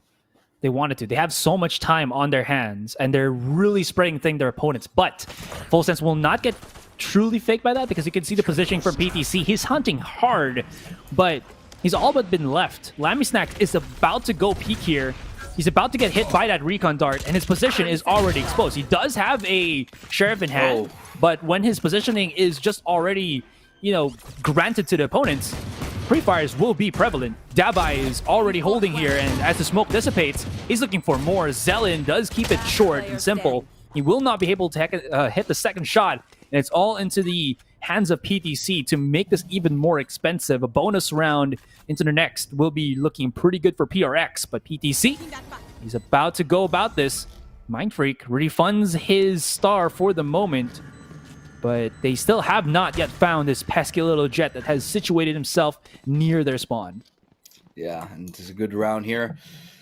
Will be secured, but PTC, he needs to die. He can't survive. Okay, there we go. He goes and gets one. Now he'll probably go get closer to the spike or take another fight. Either way, he has to die to get money he needs. And that's going to be Paper Rex with a fairly, I'd say fairly clean anti-eco round. Sure, they lose a couple, but they're not going to be too miffed about it. Yeah. At the end of the day, it's another round on the board for them. Pow. There we go. That was just good pre-fire angle for PTC there. He knew what was going to be coming anyways. But like I said, this is going to be the bonus round. Forsaken and Davai really just going for the economy. I thought they were going to try to imitate their teammates' weapons and go for Spectres so they can go for the full charge. But, I mean, a Vandal here and there, when you're going to be on your bonus round, still makes sense. Because at range, it's a one-hit headshot. It's very powerful. It can go for wall bangs and whatnot. Mind Freak charges right out, but he will get traded quite quickly. Trades are coming in, but Davai, okay, steps up to the plate. Now, Tommy, onto his own devices, only has the Spectre in tow. 10 bullets into the frame, but Cha-la-la-la comes out of nowhere and shuts him down. And it's what we're talking about, man. You needed that Vandal, but Mind Freak just charging out of nowhere, out of his mind. That might not have been the wisest decision, as it seems like Cha-la-la was just ready to go for the challenge through the smoke. This is a little bit of a problem. The Sentinels don't have enough to truly have what they need. Forsaken, it's kind of okay that he doesn't have everything because he's on the attacking side anyway. So he is going to go for that the half shields and the Vandal. But Davai only on the Deagle, only on the Sheriff. Excuse me. What's a Deagle? I will keep saying that forever because that is what it is to me. All right. That is true. That is true. That is what it is. I wonder if people will actually take my statement seriously about me asking what the Deagle is. What? Probably. A lot of silly people on the internet, but we're silly people on the internet too. Yeah, that is true. We are the silly people. Oh, shock dart to counter. Nah, it's Body. just there. Did you see that play of somebody body blocking that? Yes. No. Yeah. That was pretty cool. Okay, but back onto B. Lammy Snacks here will just get demolished. Gets in the corner right there, but John Alton is going to chime in with a kill of his own right now. In PTC, he's been lethal thus far. Can he find any more, though? A little bit worried that there's somebody in B main, but they're not going to spot anyone just yet. Takes 2 to check, and they have to push through that wall, that Astra wall, to make sure. But now they got to truly begin the retake because time is ticking away. PTC dashing in. Not hitting the connection. He needs a little bit of a whiff right there. And Forsaken to find 3, and PRX Mind Freak will do the cleanup, and Paper Rex reinvigorated. This is what we've come to expect from the Singaporean squad. Cosmic Divide utilized.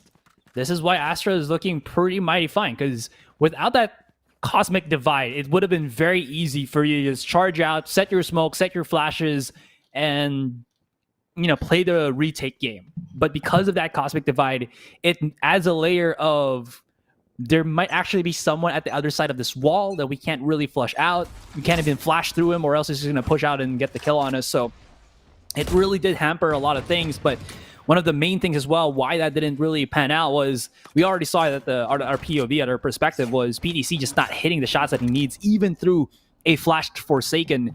And that really puts a hamper on things, as FS, or rather Full Sense, is back on the weaker weapons. And PTC thinking that he could get the jiggy and get the one off with the Frenzy at range. Not going to be too much when it's a Vandal from Mind Freak. Once again, Vandal from Mind Freak. Yep. They're definitely not jiggy with it at the moment. But Zelin, though, he's going to get checked here. Oh no, he gets spotted out by the Aldron, and that's enough to force him off the angle and make him fall back. Divide takes a minute, but he gets the kill in the end. And it's a flawless round from Paper Rex. And again, whenever they get flawless rounds on anti-ecos, it's a good sign that the team is functioning correctly, that everybody's doing their roles, knowing what they have to do, and playing very smart. This is what I want to see from Paper Rex, and it's a far cry from the form that we saw them in game number 1. Well, again, different map, different interpretation, different perspective from the camera. And now, as you can see, going into the Ascent map, we see a historic figure. These stairs have been here since 2020. Very far. And if you look to your right, not if we ever one, we but get fired two. from casting, Yeah, this is later, maybe tonight. But before we get jiggy with it, 4-1 here as Paper Rex now looking to sneak in towards A. The beautiful flash, but an even better one tap right there. What a play and what a sight take. Full sense looking stunned right now. PTC is able to find one and dash out, but it might be too little too late. His location is known. He even gets tagged up a little bit. No, that's a headshot and wallbang headshot flick. Well played for Forsaken. And he finds 3. They're giving away guns. You get a gun. You get a gun. Everybody gets a gun. Paper Rex are gotta be a little bit miffed that they've given up 3 kills just to deny PTC that operator. Damn, PTC, stop it. And PRX, Benkai's also getting sucked in by the gravity well. You know, there's a trick on Breeze with an Astra. You know the shoot, right? That you can only go down on that. But if you put the gravity well on top of the shoot, I think you can just like boop yourself up. I'm not sure if it's supposed to be like that, but it's just something. Anyways, PTC he's gonna come from the spot. I know, never mind. Yeah, he'll be fine. Yeah. He'll be able to hold on to that off. Spike planted. And let's take a look at this. This is a pretty shot. That was a pretty shot. If I could take a picture of that moment and frame it, and that was a headshot too, man. PTC is just insane. But unfortunately, they weren't really meaningful frags. Again, look, PTC score. He's at the top of the scoreboard first team. Sure, he's got 65, but mind you, 3 of those frags were exit frags and not really having the impact that we need. So he needs to go ahead and try a little bit harder to find the early opening picks for his team. Oh, I like that movement from Davai. Just able to get out from the recon dart pulse so that he doesn't take any damage whatsoever. But who does take damage is PTC. He's able to save that up all the way through the next round, but in the blink of an eye, Mind Freak just comes out big.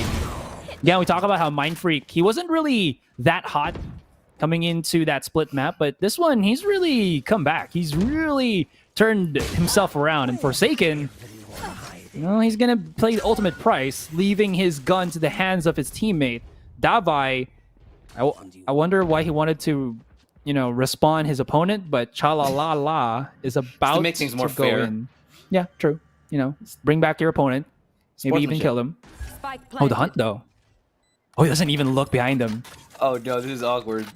Oh, he doesn't need to reload. Oh, this could actually be bad because they're not going to be expecting that A main push, and Benkai's in close quarters actually died to the sheriff. Okay. No more. Oh, yes he does. As I say that, this is dangerous. Lammy Snacks is lethal on this op. He actually goes ahead and picks up a Vandal. Now his information is known. Tommy will bring balance to the universe before anything gets a little out of hand. And Sha-la-la-la-la-la-la-la-la, he's gone. He's dead. I wonder why it's like that. Maybe it's because of the song, you know. Like, tis the season to be jolly. Sha-la-la-la-la. No, dude. What? What? Weeb out with me, bro. Dragon Ball. Oh, Chala headshot. Yeah. Okay. Enemy remaining. All right. Isn't that the cover was Do I sang get by my like a gamer points back? a Thai was it like a Thai singing show? I think that was really cool. But anyways, that was out of nowhere. Can't remember. I can't remember either. If I could audition on American Idol, I would sing the Dragon Ball theme song. Is that the new, like, is that still the Weeb theme song that we have? Or is it going to be anything from Attack on Titan now? Or maybe Demon Slayer's Kimetsu no Yaiba? Oh, Kimetsu no Yaiba's Gurren no Mi... No, not Gurren no Miya. Okay, we're going a little bit too deep. Okay, never mind. You know what? Back to the game. Back to the game. Well, I'm going to reel it back here because they're actually hitting B now. So, John Olsen... Nice attempt right there, but oh, Forsaken. It's back. Dirty shot right there, and it's a little bit of a step back as they decide that sometimes committing not exactly the best idea. In life, you have to decide what you want to commit to, and B, just not the one for them. Not right now. Maybe later. They got the kill on PTC. They can take this as slow as they want. And, to point out as well, PRX are making this work without a duelist. Forsaken, yeah, we've seen him just do well. I've also pointed out how he's played 5 different agents in 5 different maps when they went up against SMG. So even though there is a lot of strats for full sense here, there might not be a lot more. But now that they try to push themselves onto the side, Dabai is up here with the turret placement. But he's the last one. He can actually revive somebody, but it's 12 seconds into the clock. He has to go big. He has to go for the chase. But in the end, it's not gonna matter. And this is full sense coming in full swing as they do stop the bleeding onto the B site. But I think that was a bit too much from PRX to think that they can really get the kills that they need through the smoke when John Olsen is on the case there on Switch.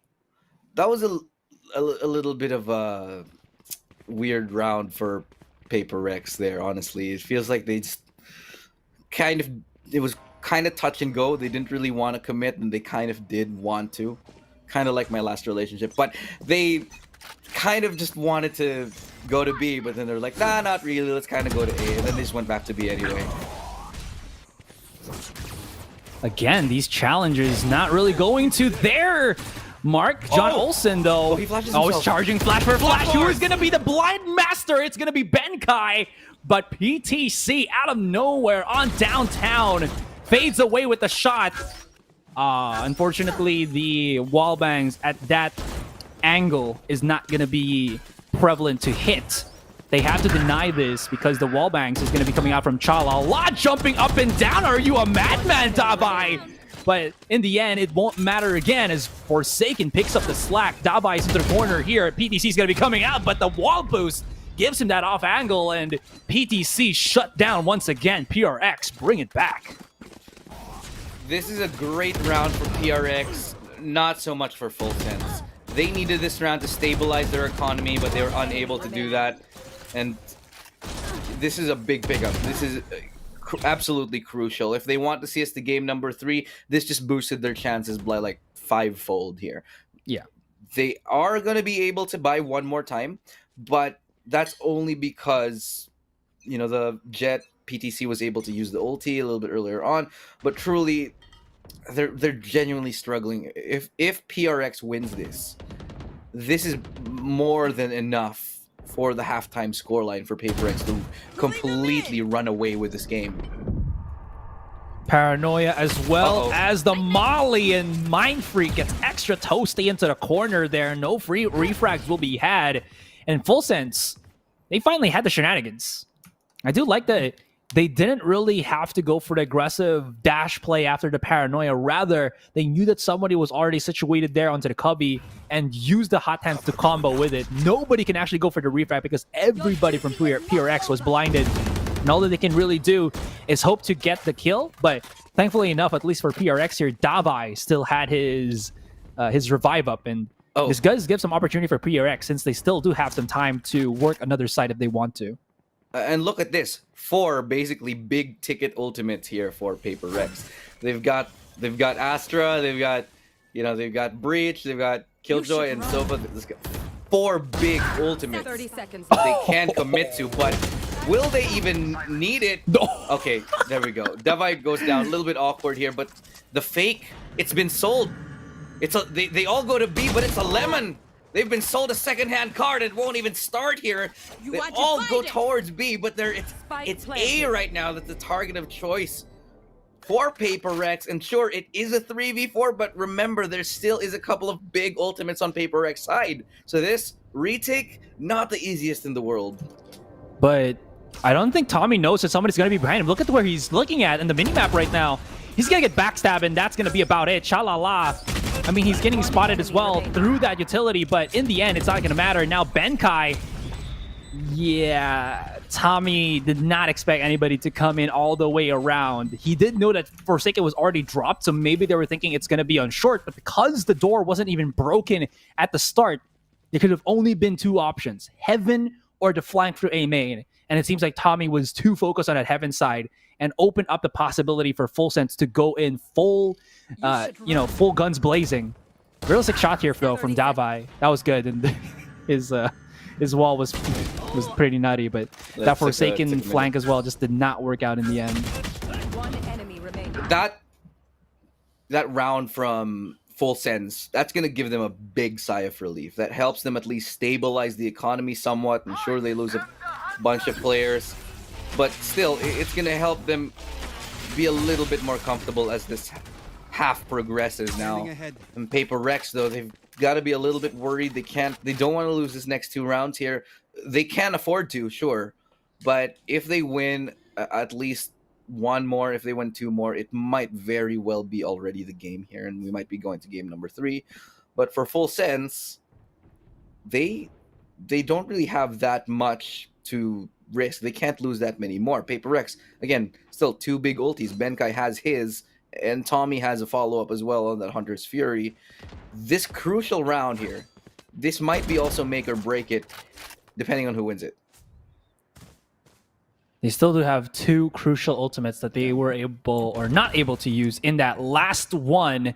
Off angle from Zelen, boosted up onto the box on Catwalk, and PTC here has a tight little angle into the corner, waiting for something to open up, has to back away with the dash, and now onto the short we go. John Olsen does have his hot hands as well as his ult, and this is going to be very iffy. Mind Freak, he can't even spot the site now, and John Olsen is already on the challenge, and they're just hounding them down, hunting them down. The kills to come out as well. And it seems like Forsaken, the last man on the ditch, on the clock. But can he go big as everybody is just coming in from all corners? Looks like that's going to be a no. And 7-4, Full Sense. Like you said, man, they're clawing their way back with the rounds here. And that lack of duelists kind of showing its worth. If they cannot set up the site, they just don't have that speed to take it quickly and just allow them to breach right in. In any case, though, the stopping power of Full Sense has come full swing as well. Either way, because of the fact that there is no duelist on Paper Rex, they will be happy going into their defensive side. Even if, hypothetically, we go into the 7-5 and they've lost 5 rounds in a row, Paper Rex will still be happy because they have a better defensive hold. Again, the 2 Sentinels, and they have the sustain with, the heal, and even the Astra. It's fine. They'll be happy to take this, sure. What this does mean, though, is that Full Sense, Paper Rex, they can't aggressively take really map control unless they are absolutely confident in being able to do it. But as I say that, John Olsen getting 1 will be traded out. Devi, nice tap, and yet again gets caught off with the wall, but this time, this time he'll make it happen. He gets 3 kills, leaving Zelen all alone, buried back deep into sight, and unless he can make something happen, this is going to be an 8-4 round for Paper Rex. They talk about those 1-taps from Davai. Well, not really 1-taps, but head taps, to be more specific. Taps, anyways. Taps. From Zelen, though, using his ultimate there, being spotted out as well, you know that they're just going to go straight up to the A site, and he has to go about this. He does have full utility, no damage on his body as well. Very workable at this angle, but the problem is, does he know where his opponent is? If he tries to go to the site, there's going to be the alarm bot. There's going to be the turret as well. And there's a double stack. Look at where they're coming from. Look at where they're going. Oh, this is... The door's also closed. And now they know. There's not a lot of time. Zelen is going to have to wrap around all the way through heaven. He does the correct job of at least throwing everything that he has. Repositioning as well. But lineups, post-plant utilities... Yeah. That's he, though. Maybe. Never. No way. And Recon dart. Never in a million years will that happen. But Paper Rex will take that round 8-4 and decisively, conclusively taking that half. 8 rounds is more than they wanted. They were probably coming into this half assuming that they would probably take 5, maybe 4 rounds. That would have been still okay. But considering their lineup, this is a massive, massive advantage for Paper Rex on this defensive side. If they're able to capitalize on their lineup, really, the double initiator, man, it's going to be so good for not just holds, but also for the retake. So, Paper Rex, this has to be their map. If they lose this map, it's a throw. Yeah, imagine that seconding combo of Recon Dart and Flash. It's very difficult to try to counter that because you want to destroy the Recon Bolt. You want to try to dodge the Flash as well. How do you do both of those things and still survive? Because you're just gonna get CC'd and recon to bits. That's gonna be fun. But now we have flip the switch, flip the sides, swap the teams, and FS is gonna be the one reaching in here. A quick little wall onto mid by Davai as he tries to just jiggle and finds one already. Has to back away first, but now he does have an inkling where the rest of the full send squad is. PTC does not have an updraft here, guys, so he can't really go above this wall and maybe dash in if he's that crazy. And you can already see like what Ilu has said, because they've gone for this no duelist lineup, there's so much control, so much stopping power by PRX. This is kind of like what we saw on Split from Full Sense, but now we've kind of switched the we've kind of flipped the roles here, Ilu. Full circle. Yeah, exactly. Full Sense have gone full circle here, but Mind Freak looking to hold this angle. It's gonna let them all through right now. Everybody and their grandmother just getting through that gate. 30 seconds And left. they'll be able to take a site decisively. I'm not too happy that they completely let them in, because one of the reasons why you have a double sentinel is to, hopefully get an early pick, while you're defending. But retake now has to begin, and it's not looking like a pretty one. John Olsen finding one, and Lammy Snacks to find another, and jumping with that right click PTC, and cha-la-la-la. They're going to be bringing this back here and taking the pistol, showing up Paper X. They're not done just yet. I love how they just stayed all on the site. Makes a lot more sense because it's just a pistol round. If you try to go to a main for that post plant, your weapons might not have the damage at that range when you're on the classics or frenzy. And keeping it tight and close also allows for a lot more chaotic refrags to happen. And you saw that just come all the way around for Full Sense here. Now they have a lot more momentum. They have all the weapons that they need. And even though there's some form of stopping power from PRX, there's still things to be done. And well, yikes.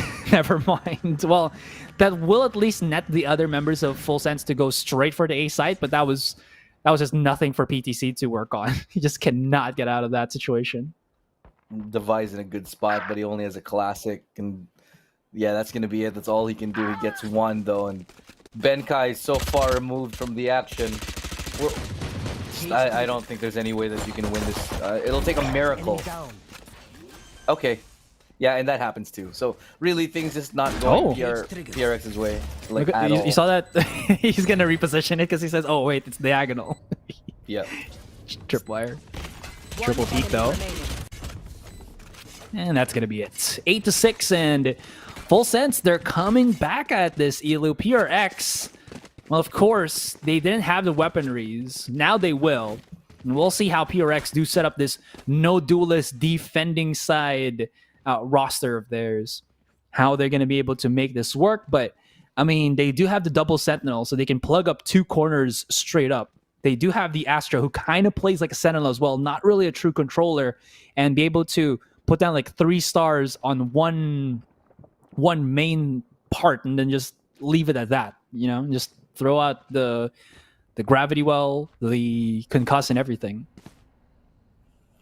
A lot of good utility to hold sites, but it feels like they're playing retake and giving sites a little bit too often. I just think that they're not really playing to their strengths right now on Paper X. So I feel like it has to be a little bit more early map control, a little bit more aggressive play. Use those initiators to take B main. Like, look, this is a little bit strange to me.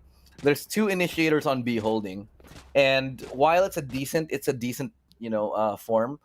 I'd rather see that Sage towards B. I'd rather see that Sage towards B to really lock down the site alongside with maybe the Sova or the Breach, and then have someone else go mid. Maybe the Sova go mid just because he can get more information, but.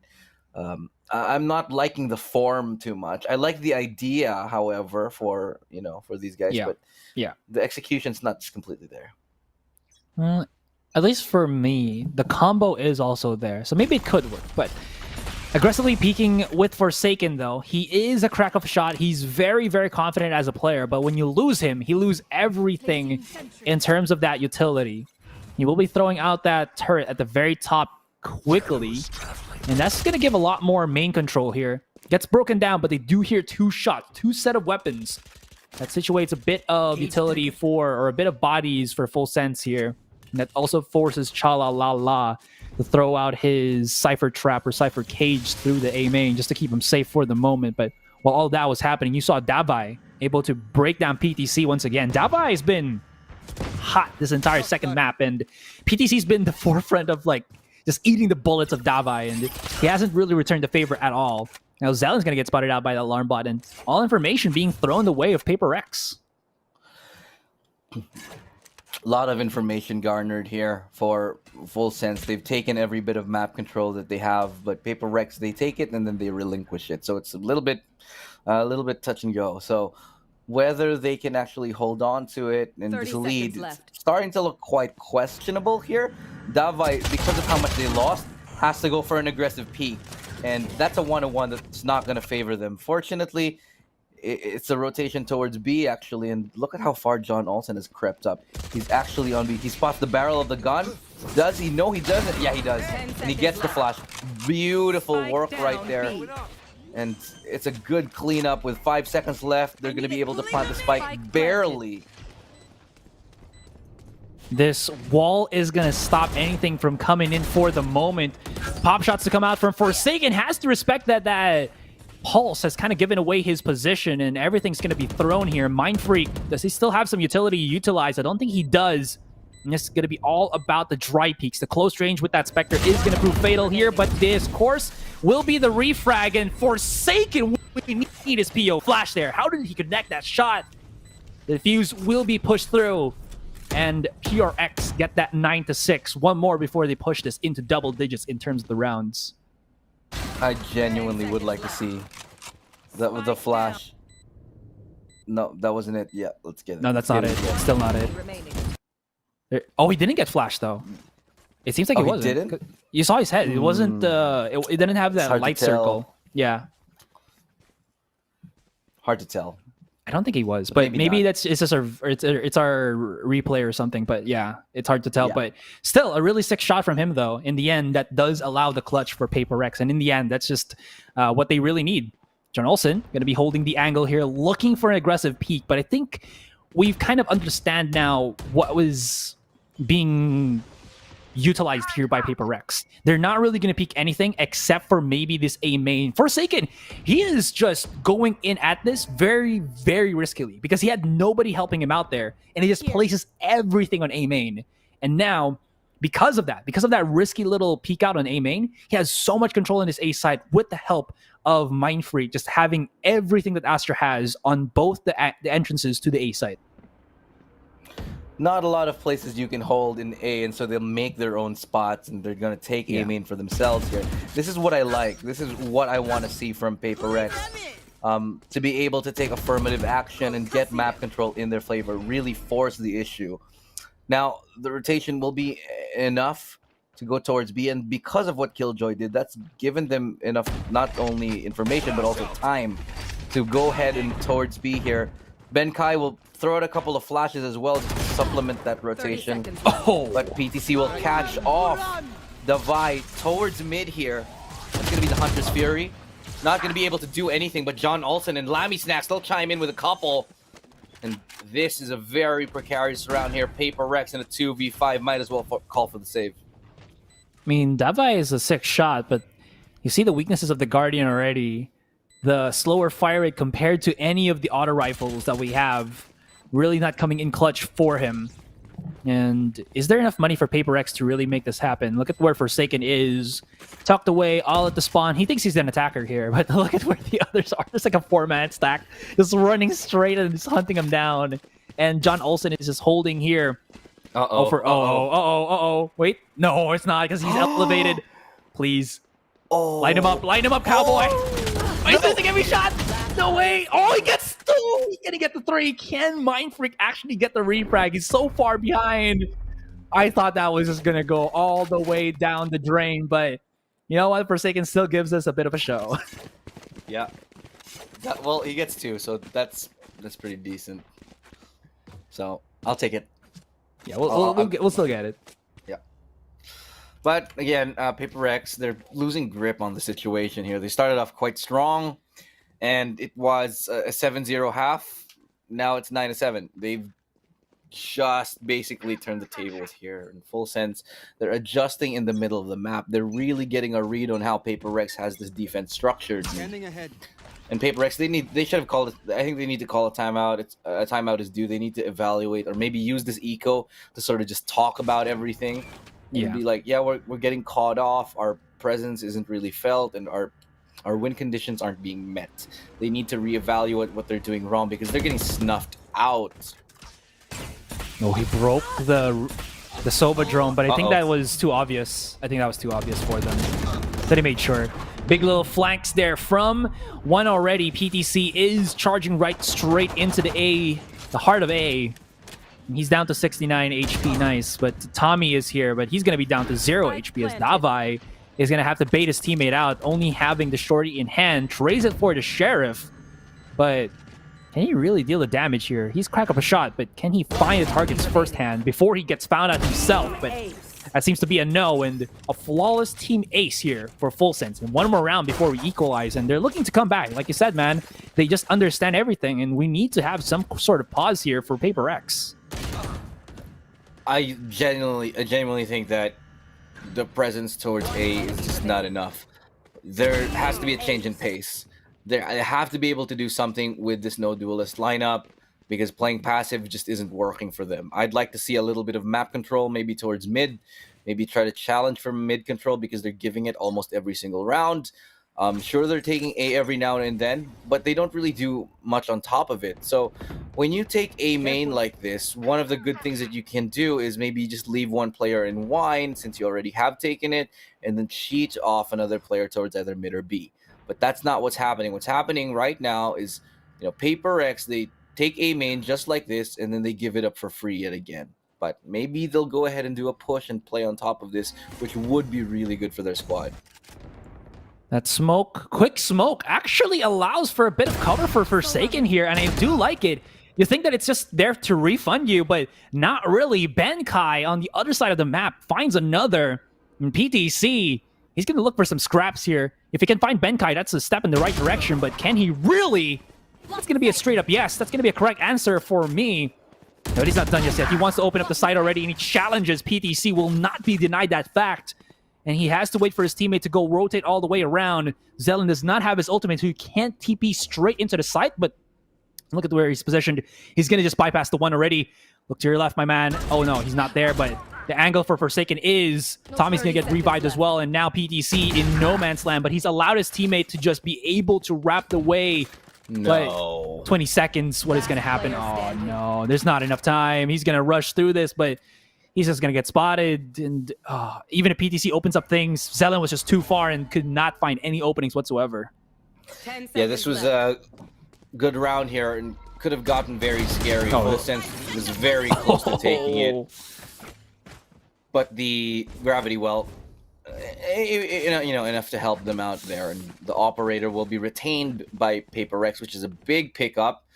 The economy for Full Sense is draining rather quickly, and they're just hemorrhaging money at this point, even though they won the last few rounds. So they probably will have enough to buy on this one, and maybe half buy on the next one. But they do need to start winning this if they want to make that comeback happen. And Paper Rex, they've picked up the pace. I like what they did. I like what they changed. They went for a 3-man push towards A and then a slow push towards spawn, which is something that I wanted them to do earlier on, and they're changing it up. Look, a push towards B main, a passive player towards mid. They might just be punished here. PTC, okay, that was scary. I thought he would miss it. He finds himself onto B site, and that could be the site secured here. But little do they know that there still is Davai here in B main. But he's on an operator. If he can't find a shot, he's just going to be down and out. And well, I do like how he was still able to get a kill onto John Olsen there, but after the paranoia, well, that's already a death sentence for him. PTC, though, he knows. With his blade, if you guys didn't know, if you're all about the headshots, with the Blade Storm, you just need 3 blades to connect because that's 50 damage per blade.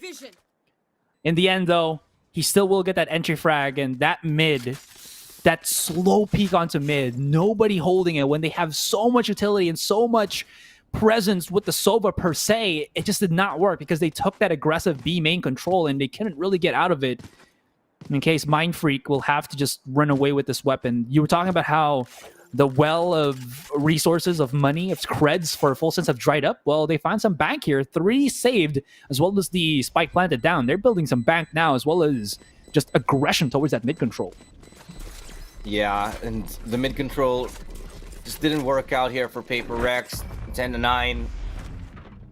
They will be forced into another, I'd say, a reset here.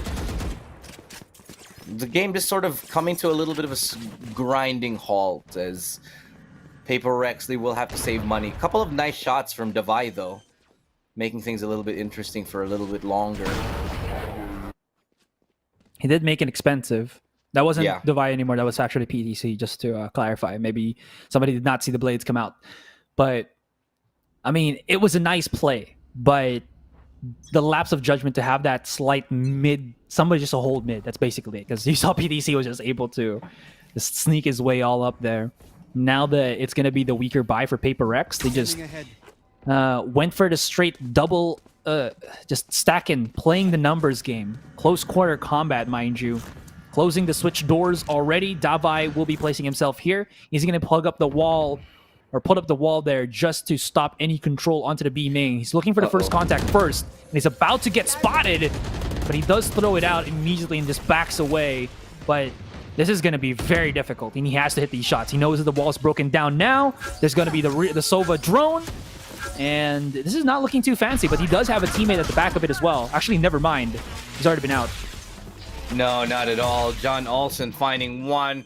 Hunter Fury not even able to stop the plant. Spike planted. And this 4v5 is looking almost impossible. They have 2 big ultis, Benkai and Forsaken, but they only have really Sheriffs, so I don't know if they're going to go ahead and use them. Lineup's not just gonna happen, and there we go, guys. 10-10. Finally a tie right now, and the comeback has been made happen. Has happened for Full Sense. Dude, that was just brutal. Of course, that was just the weaker buy as well. And I guess with this comp, they couldn't really do too much unless they utilize Benkai's flashes to catch off their opponent, but they were waiting rather than pushing. Paper Rex playing for that contact doesn't really work out in their favor when at least they're on the weaker buy, but now that they do have the weapons back up again, able to purchase some from the bank, they will be able to have some more firepower into this one. Dabai is still going to be on the operator, but now he just backs away from B main and wants to get more of that mid control. I do like this. This does allow him for a lot more utility to wrap around. They've also put Forsaken now onto the B side where he can place this alarm bot onto mid. Now that does plug up and allow for a lot more freedom for Paper Rex here to just kind of rotate around the map accordingly to what they have. And unless that alarm bot is taken out in the mid, they should be comfy on that one, and they will only have to look at the 3 angles: B main, A short, and A main. Speaking of B main, already being jiggled here by Forsaken. Not going to punish him for now, and so he's going to be able to retreat onto site. They should be happy to play retake now because of the fact that they have 3 really good ultis on Paper Rex side. This is the round to play retake on, if ever I've seen one. So let's see as to whether they can actually get those pickoffs right now. PTC will be getting spotted out here as he dashes onto site, but Devi with a pick with the operator. He's good for 1. Rolling Thunder now coming in, and Forsaken with the cleanup. Able to find 1, but John Olsen's able to chime in and get onto site himself here. Spike unable to find its way towards the site. John Olsen will make things interesting for a second. Has to heal up. 12 seconds left. They have to plant it right now. No ultimates available. Devi could go for the res, but they decide hold off for a second. Right now they do. John Olsen with 3. Looking for 4. Doesn't get it though. Forsaken. He's bringing it back here, and Lammy Snack's the only one left. Only able to get 1 before Devi finds his 3rd. And now, ladies and gents, Paper Rex will be in the lead and this much closer to getting match point. This is very reminiscent of I'd say like a CS match for PRX. Because obviously in that other game, you don't have a duelist who has so much mobility that you have to understand, you know, the layout of the land and where you're going to be able to position yourself just to make use of a sniper. And Device making it work. Not only is he a crack shot, but his placement has allowed him to survive for such a long time. And because he's a battle sage, because he can get those kills, if he has enough charges, he can bring someone back to life. That is such a really good play here from Paper X, and it's all about that confidence to come out from Devi, who's not really afraid to challenge these angles and hit the shots that he needs for his teammate to capitalize upon. But we'll see if that's gonna be changed in this round.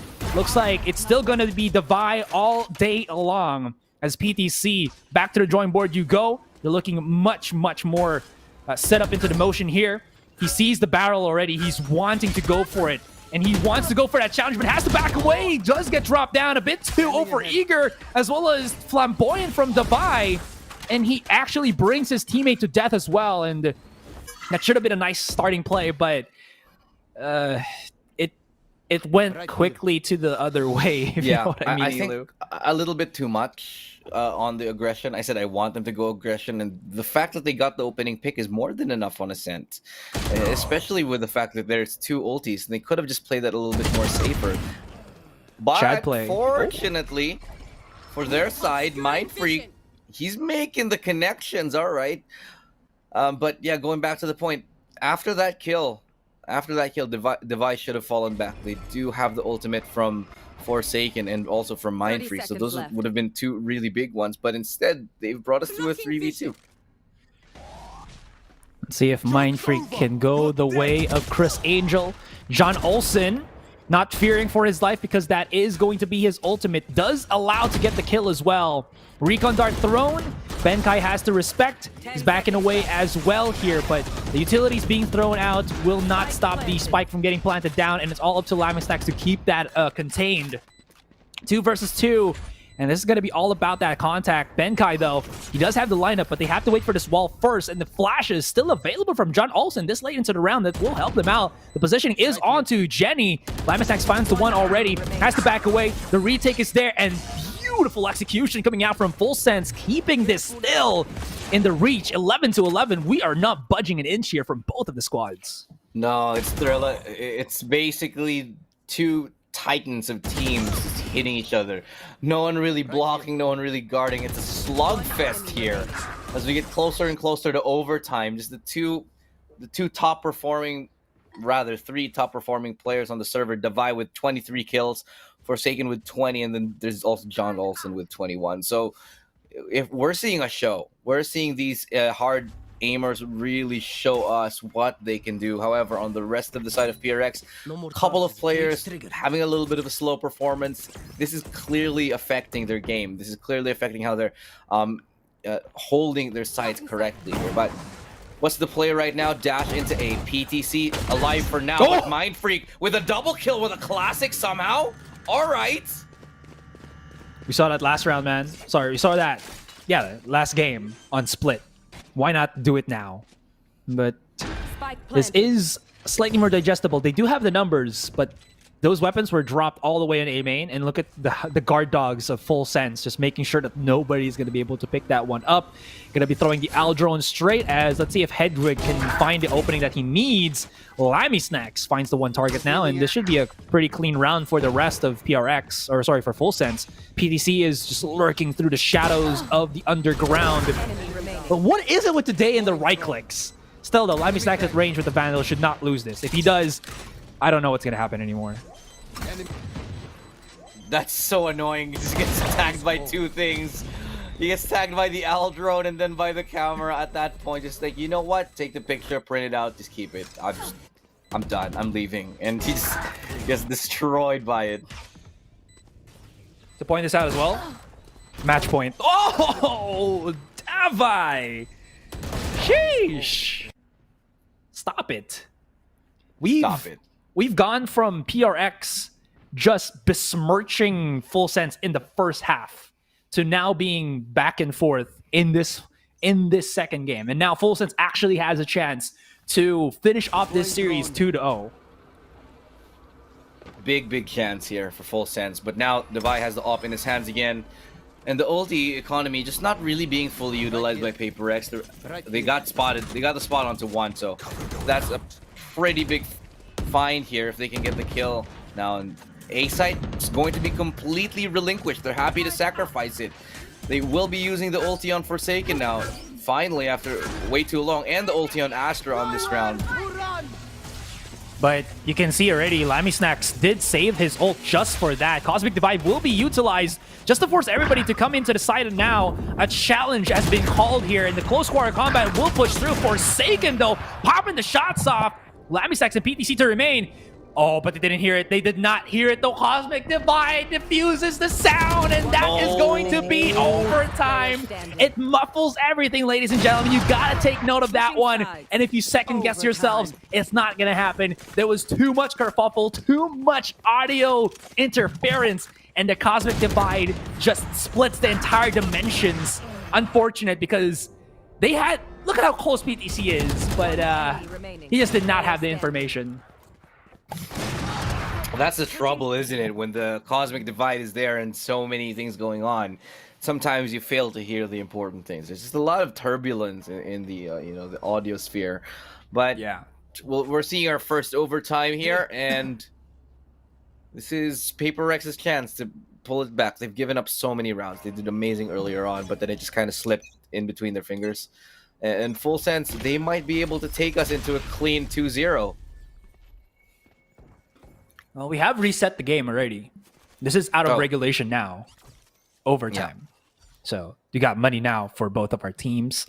Is Devi going to go for an operator here? Maybe the naked op? Looks like that's going to be a no. Back to the rifle he goes. But this is going to be PRX on the reach again. Attacking on their side once more. We did enjoy how they played this. Even without Duelist, it was very, very effective. And the amount of utilities that they can throw at a time is just astonishing. But, well, this is where they have to bring it big. They have to be able to get this. They have to get that momentum because, again, Full Sense, they already got game number 1. Davai does spot out the one, will wall across immediately, and they rush into the A site, throw out every single thing that they can right now, and I do like the usage on that. Flash plus the concuss on that Astra Star. It's so powerful, you can't really do against that, and it's just going to be the retake right now for Full Sense. 5v5, and we've seen retakes all day long. Let's go and finish up overtime, maybe with another. Lammy Snacks will get some information, not too much, but the double intel formation right now for the Paper Rex boys will help them definitely clear it. But there is a flank. Look at this, the long flank right now. Let's see if it's able to be effective here. Mind Freak and Tammy, they're gonna start off the round. They get one for each other. And Full Sense, they're just dropping away. They get 2 in response here, but it's all going to fall apart as Spike's gonna go down, gonna go off. Switching sides. Full Sense, they take it. That's a lot of swagger right there. Yeah, I mean, they're going to be able to take it. Rather, PRX are going to be able to take it because they just had everything for them there. Quick take onto the A site. Not really a lot of utility here for Full Sense to get into it without getting crowd controlled to bits, which we did see. Like, even though there was flashes and stars being utilized, there was only like 1 or 2 of them used as well. And there was just so much to use at the post-plant scenario. Now, we do flip the switch. We do know that Full Sense do get this, but this is the last shot. They need to be able to bring this back into the second overtime and figure out how they're going to stop the attacking side of PRX, if ever. But PRX looking really damn solid into this one, and we have seen Full Sense make a lot of mistakes as well, and they're still not going to be done, but they do have this split, which I do like.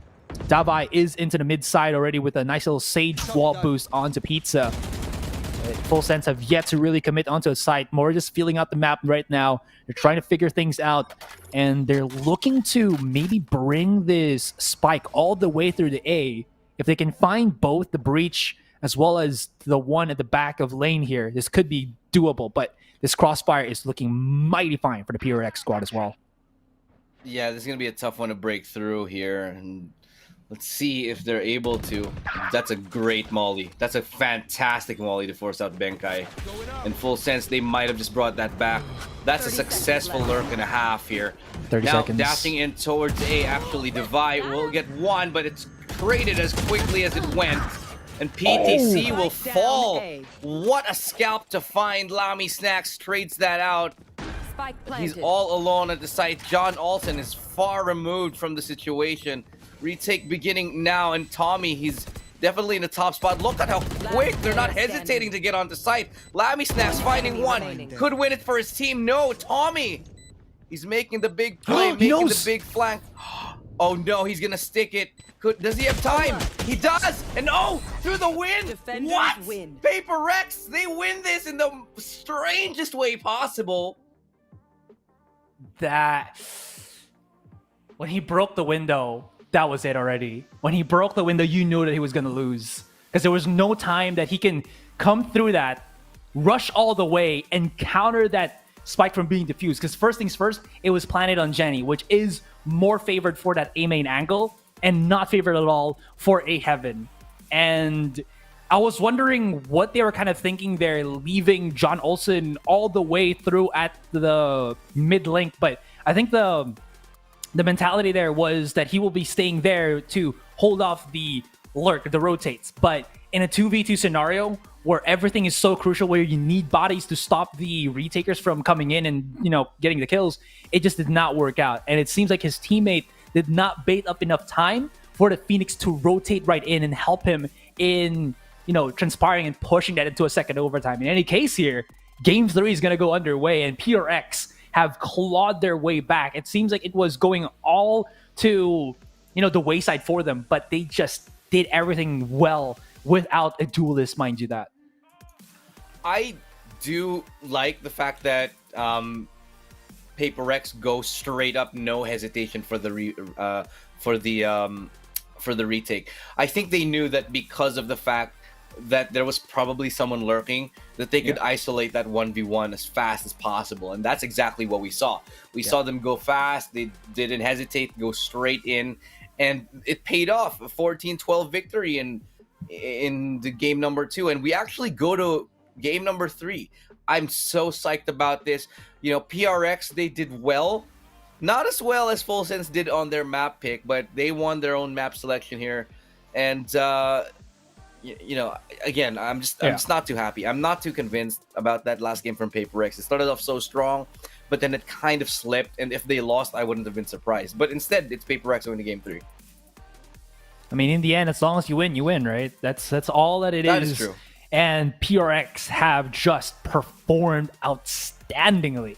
I don't think it's just the one player that really kind of stepped up to the plate. I think we also have to like just bring to the table players like Divide, players like Mind Freak, who just played out of their damn minds. Mind Freak was fantastic at the very start to kind of set the pace for PRX there, and Divide was hitting fantastic op shots even on a Sage. Again, it's not really common that you see a non-duelist use an operator. Mind you, even someone who can't really reposition. Maybe you give it to an Omen, yes, but to a Sage, that is suicidal. But when you can perform, when you can hit those shots, it turns the mix where you seem to be a helpless bystander, but then you're a battle Sage who can get the kills with an operator, who can charge your ultimate much quicker because you can get these frags, and who can set the pace of the game because you can throw out the slows to kind of stop the attackers from coming in, making your operator even more fatal to, you know, the attackers, to the other team. And PRX, it's put that into the mix. And I thought Full Sense was innovative, but this Ascent, we saw also PRX innovating with a no duelist comp, and it works, man. It works. Yeah, it does. And now we're going to be going to game number 3 before we wrap off the day with the final series. There's one more series at the end of the day, and that's something I'm also looking quite forward to here. We've got a lot of great games coming up all across this tournament. I'm just looking forward, because today we're seeing, you know, FS and Paper Rex. Up next, we'll be seeing X10 and CBT. Now, that's something that I'm truly looking forward to. So X10, obviously that's going to be Dax and Black and Blue who's casting for that, but I'm going to be tuning in so hard for that.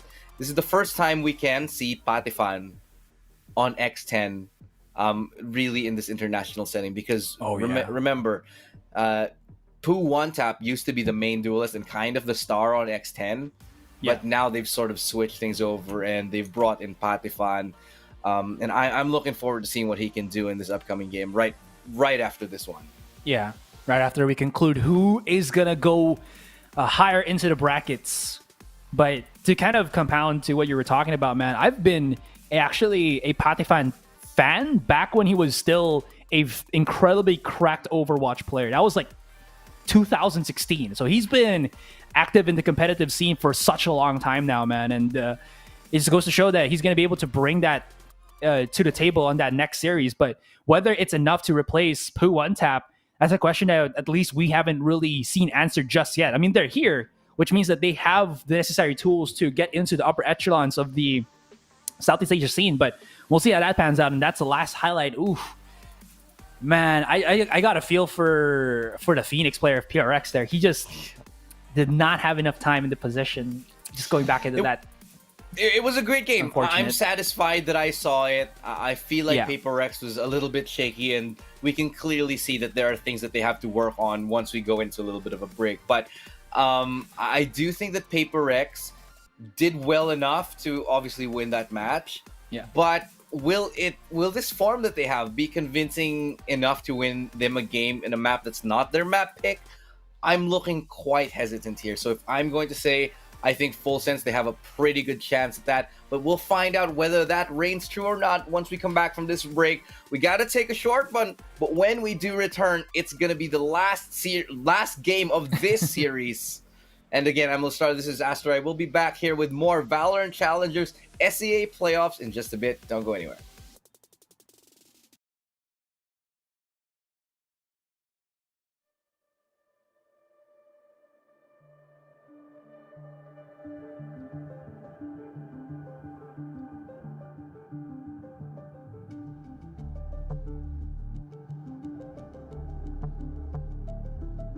내려올 때 스모크샷 스택스 찍고 들어오는데요 스택스 오늘 스택스 컨텐츠 有一时间串烧第一支没问题，第二支没问题，第三支哇！ Fantom slår pushking bakom. Gerçekten takım halinde çok iyiler. Kusur yine tek mermi ve Dex yine tek mermi. Yine ends up getting two at the same time. Could complete it with an ace. Spectre still out. Reload. Vem chegando com os números aqui em cima. Vem atropelando, mas das costas. Chegou a vida cima. Já limpando os jogadores, meu amigo. Let's take a look at the standings after last week's Challengers main events. It's a return to form for two giants in the EU scene, Fnatic and Team Liquid. They took the top two places at last week's Challengers main event, qualifying them both into the EMEA Challengers finals. Fnatic's roster formerly played under the name Summon FC and had great results in 2020, finishing second place in First Strike. 2021 has been a shaky year for them up until now, where they finally took the win over Team Liquid. Magnum swing, and he gets the ace. PPGL is back on top in Turkey. After a few weeks of rough results, they took the win at the Challengers Week 2 main event. BBL will advance into the EMEA Challengers Finals alongside other Turkish representatives, Footballist and Oxygen Esports. With BBL in Pool A and Footballist in B, we could see a Regional Masters Grand Finals rematch.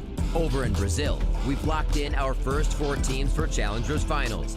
Gamelanders and Furia, who took wins at the Week 2 main event, as well as the runners-up Team Vikings and Shark Esports. These four teams will compete for a chance at Masters Reykjavik, alongside the four qualifiers from the Week 3 main event. Vamos ver o Saci, tem que pressionar. O Niang já fez metade, bem avança agora o jogador. Saci levou o primeiro. Saci vai ser derrubado, Niang!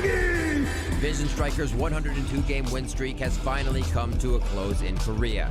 They had their first ever loss as an organization in Challengers last week as F4Q knocked them into the Group A lower bracket. Yanga.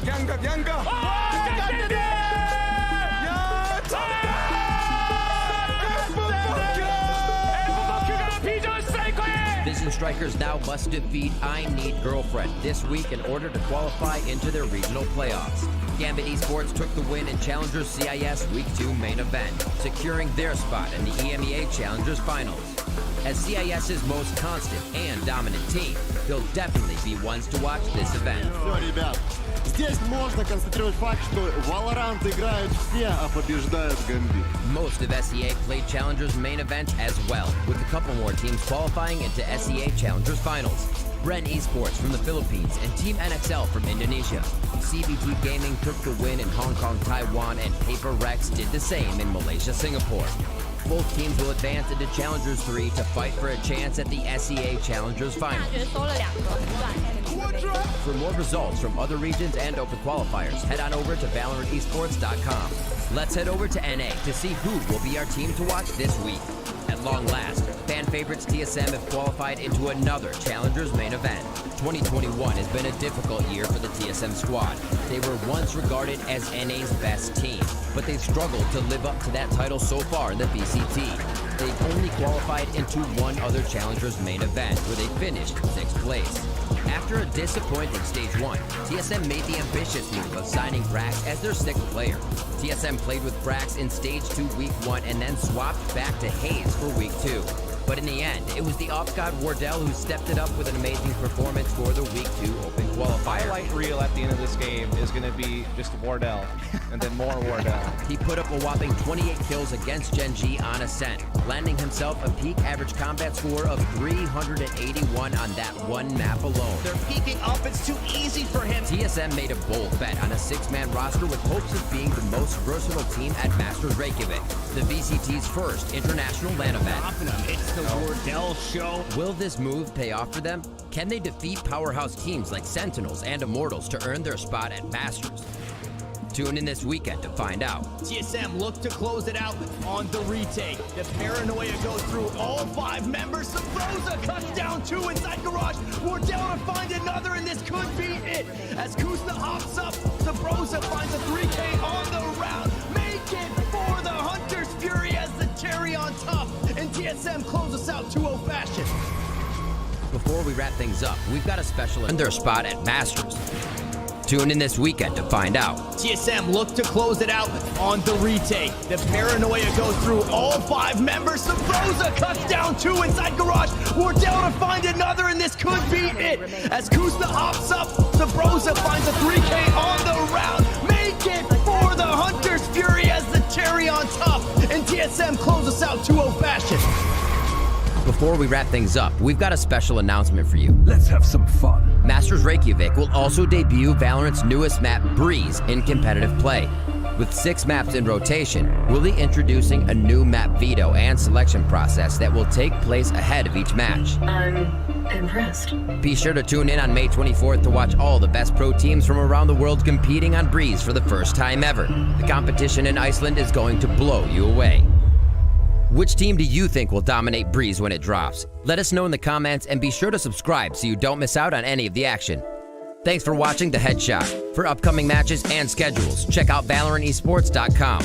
We'll see you next week for more updates on all things Valorant Champions Tour.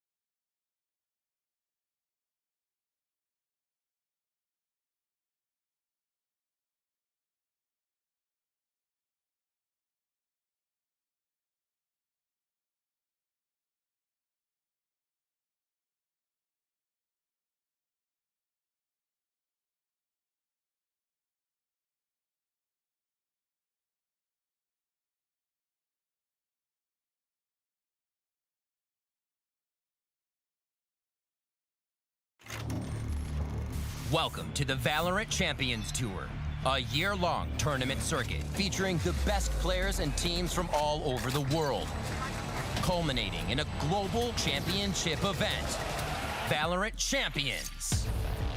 Each stage begins with Challengers, where teams compete in regional tournaments for a place at Masters. Teams who compete in Masters events will earn points that help them qualify for Champions. And Champions is where the best teams from around the world compete on a global stage, where the art of greatness is on full display. And one team will be crowned 2021 Valorant Champions.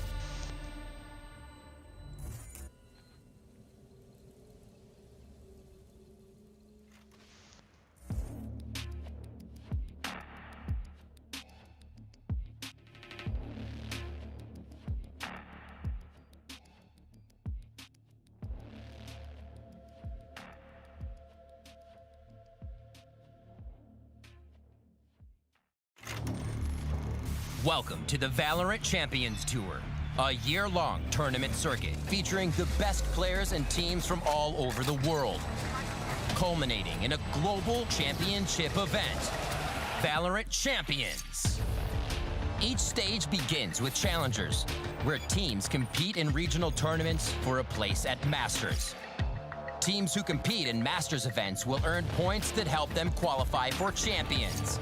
And Champions is where the best teams from around the world compete on a global stage, where the art of greatness is on full display.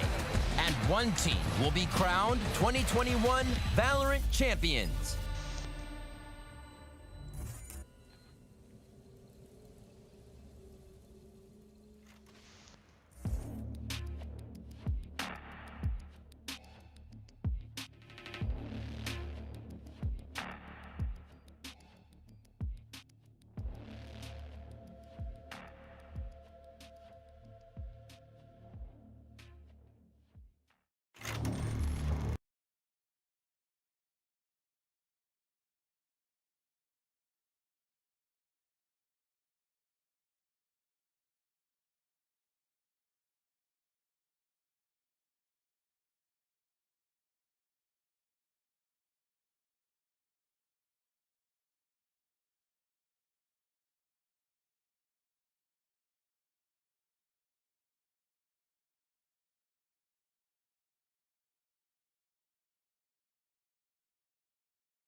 Well, we saw game one go the way of Full Sense. Game two, PRX, they took a longer time, but they still were able to get that W. And now we're on game number 3 between these two teams. It's going to be bind for our last map here. We're still not done for the day. If we do finish this series, there's still going to be another one here, guys. Welcome back. My name is Asarai. Joining with me now is Illustrado. And man, dude, game number 2, it was a bit of a doozy, back and forth between Full Sense and Paper Rex. Very close one in the second one. The first one was, let's face it, a little bit of a stomp where Paper Rex were just completely shut out of the picture, but then they were able to make things happen and take a victory in a 14-12 overtime scoreline. The first overtime we've seen here today, and I'm very pleasantly surprised with how, okay, first of all, how exciting that game was, but second of all, how much Paper Rex improved compared to the way that they played in the first one. And it just proves our point, Asarai, that maps like Split just really not the cup of tea of the teams like Paper Rex here. So going into the next map, I feel like it's going to be another close game. I feel like we're going to be having a little bit of a resurgence of Paper Rex. They performed a little bit poorly in the latter stages, but then they were able to bring it back in overtime.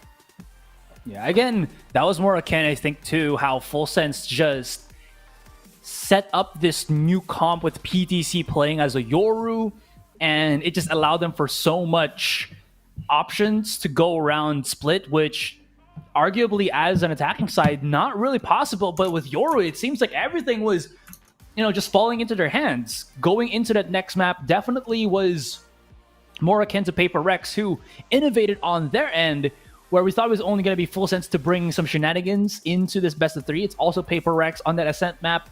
No duelists, all utilities straight up, and it just allowed them for such an amazing play. It made a lot of sense because what you need with the duelist is just to enter the site. But if you have 2 initiators, one for flashing, one for immediate recon, you don't really need that duelist anymore to get that site quickly for you. And like I said, we are looking already at this last map, Bind. Defense will be started by Full Sense, and that means that Paper Rex will be on the attacking end. We'll see how this pans out. We know that when it was SMG that went up against Full Sense, also known as NG Black, it seems like the Bind map really was made for them. But this is a different team. This is a different era, I would say, as teams are more likely to utilize different compositions just to try to employ those against others. We've seen, again, the no duelist comp. We've seen Astra being well utilized. We've seen Viper be well utilized. It's a tournament of innovation. You know what I mean? Yeah, and I think it was Dax who mentioned this earlier, that it was Dax who mentioned this earlier, that when you come and talk about SEA, you get a little bit of everything. You got a little bit of NA, you get a little bit of Korea, you get a little bit of EU in terms of the different teams and how they play. Some countries like to play more like certain regions, and it just ends up being so many different kind of play styles happening all at once. And this is kind of a little bit of I'd say a mixing pot where we can truly see where SEA is trying to find their identity. And now as we go into Bind, it's going to be more of the same with 2 teams that have very different play styles coming in, very different mentalities and approaches. But yeah, Asarai, we're going to be heading on to Bind now for the last game of the day, last game of the series. There we go. Full Sense is going to a rather default setup here. They don't even use the Astra. They have Zelen playing as the Omen, while on the other hand, Paper Rex is on the same thing. And this is something I also kind of notice with battle stage players, is usually when you're a duelist and there's a map that requires you to play something else, it's always the Sage. You kind of notice that, like when we were casting the VCT Philippines Hatred, from Hashira, he's a very known Jet player, but he also likes to play that battle stage, and Devi is kind of looking to be the same thing. He's gonna be playing, or at least the last game he played as the Sage, but now he's gonna be bringing in the Jet, and I don't know what's a trend here, but it's kind of just something to point out there, and it's interesting, mind you, because different play styles, I agree, and I feel like there's just something about learning how to play duelist and I'd say Sage. I think it has to do with the fact that you can peek aggressively and then heal yourself on top of it, and then still be okay. And then, just the kit of Sage allows you to do that stuff, because if you get a pick, you fall back, and they start pushing you, just slow them down and then heal yourself. It lends itself to aggressive playstyles, and which is why I'm really happy to see duelists starting to pick it up instead, because there's also that added dynamic of being able to support your team on top of playing that aggressive playstyle that you can play, and on top of the creativity that you can get with those walls that you have in your arsenal. But here we go, guys. It is Bind, the last map of this series. we're about to find out which of these teams is going to get closer and closer to Iceland, the cold place with a lot of glaciers, which has been a dream place of mine to visit, where you can see the Aurora Borealis, and it's such a beautiful place, just a beautiful place.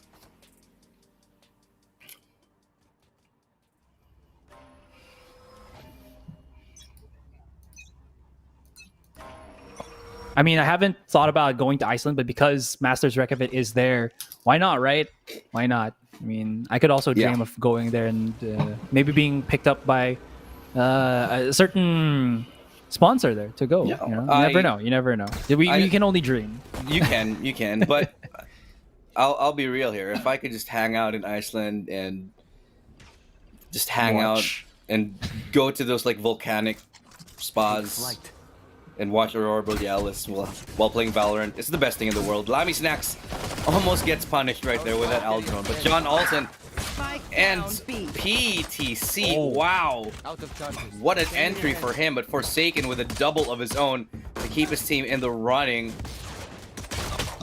B-side now being dominated by Forsaken. 3 kills for him thus far, 2v2 now. He's got a little bit of backup in the form of Mind Freak, but behind these smokes lies 2 sharks in waiting.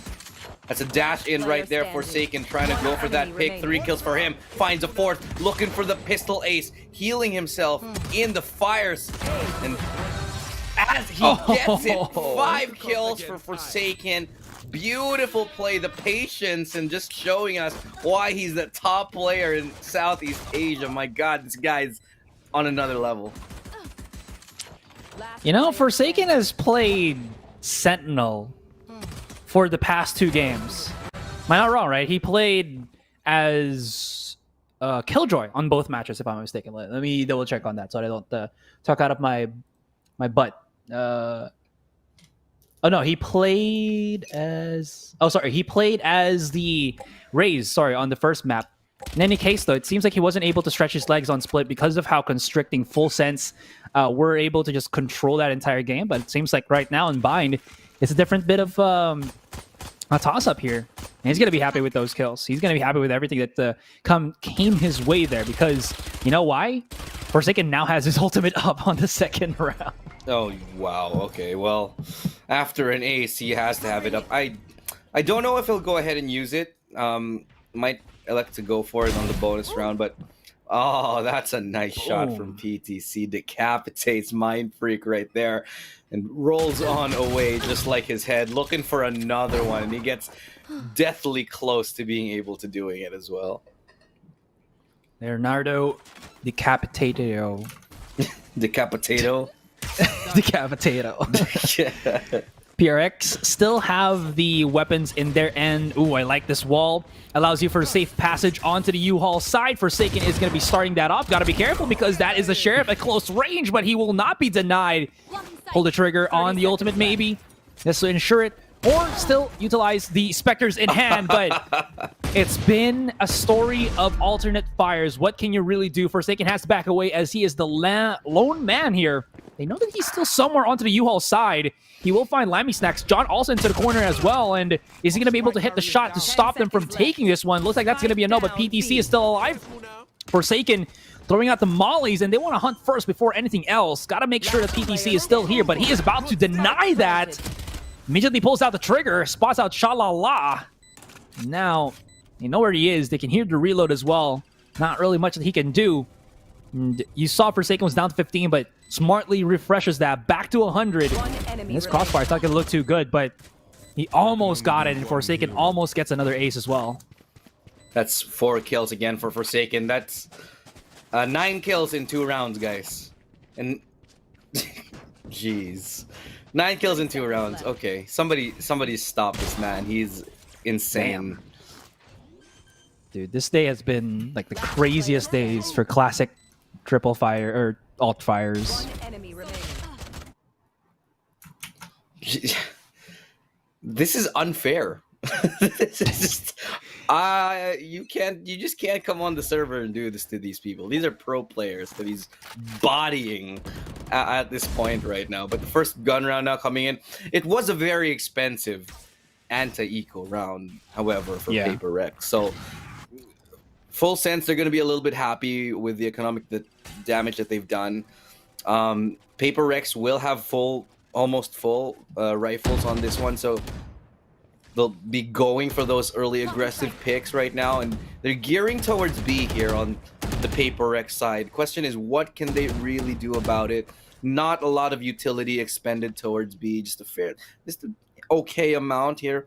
But they're going to be rotating to A, and that's going to be the right call, because as you can see, full sense, they're already cheating over one more player towards B here.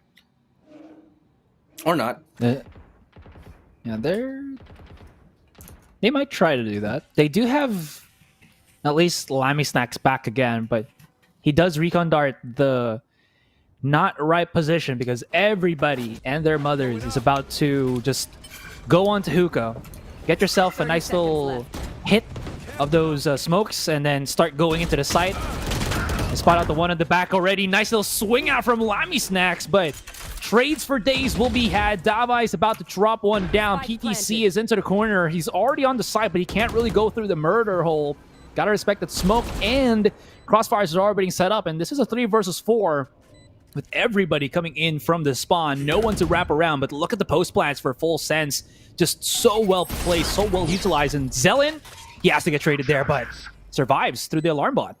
Smoke dissipates here towards elbow.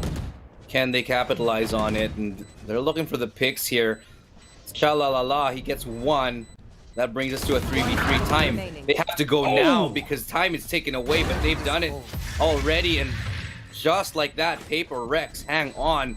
A very clean post plant, very clean hold from these guys. And what a way to win a round they had a little bit of a disadvantage in. And that could have been the economic reset for them, but they bring it back.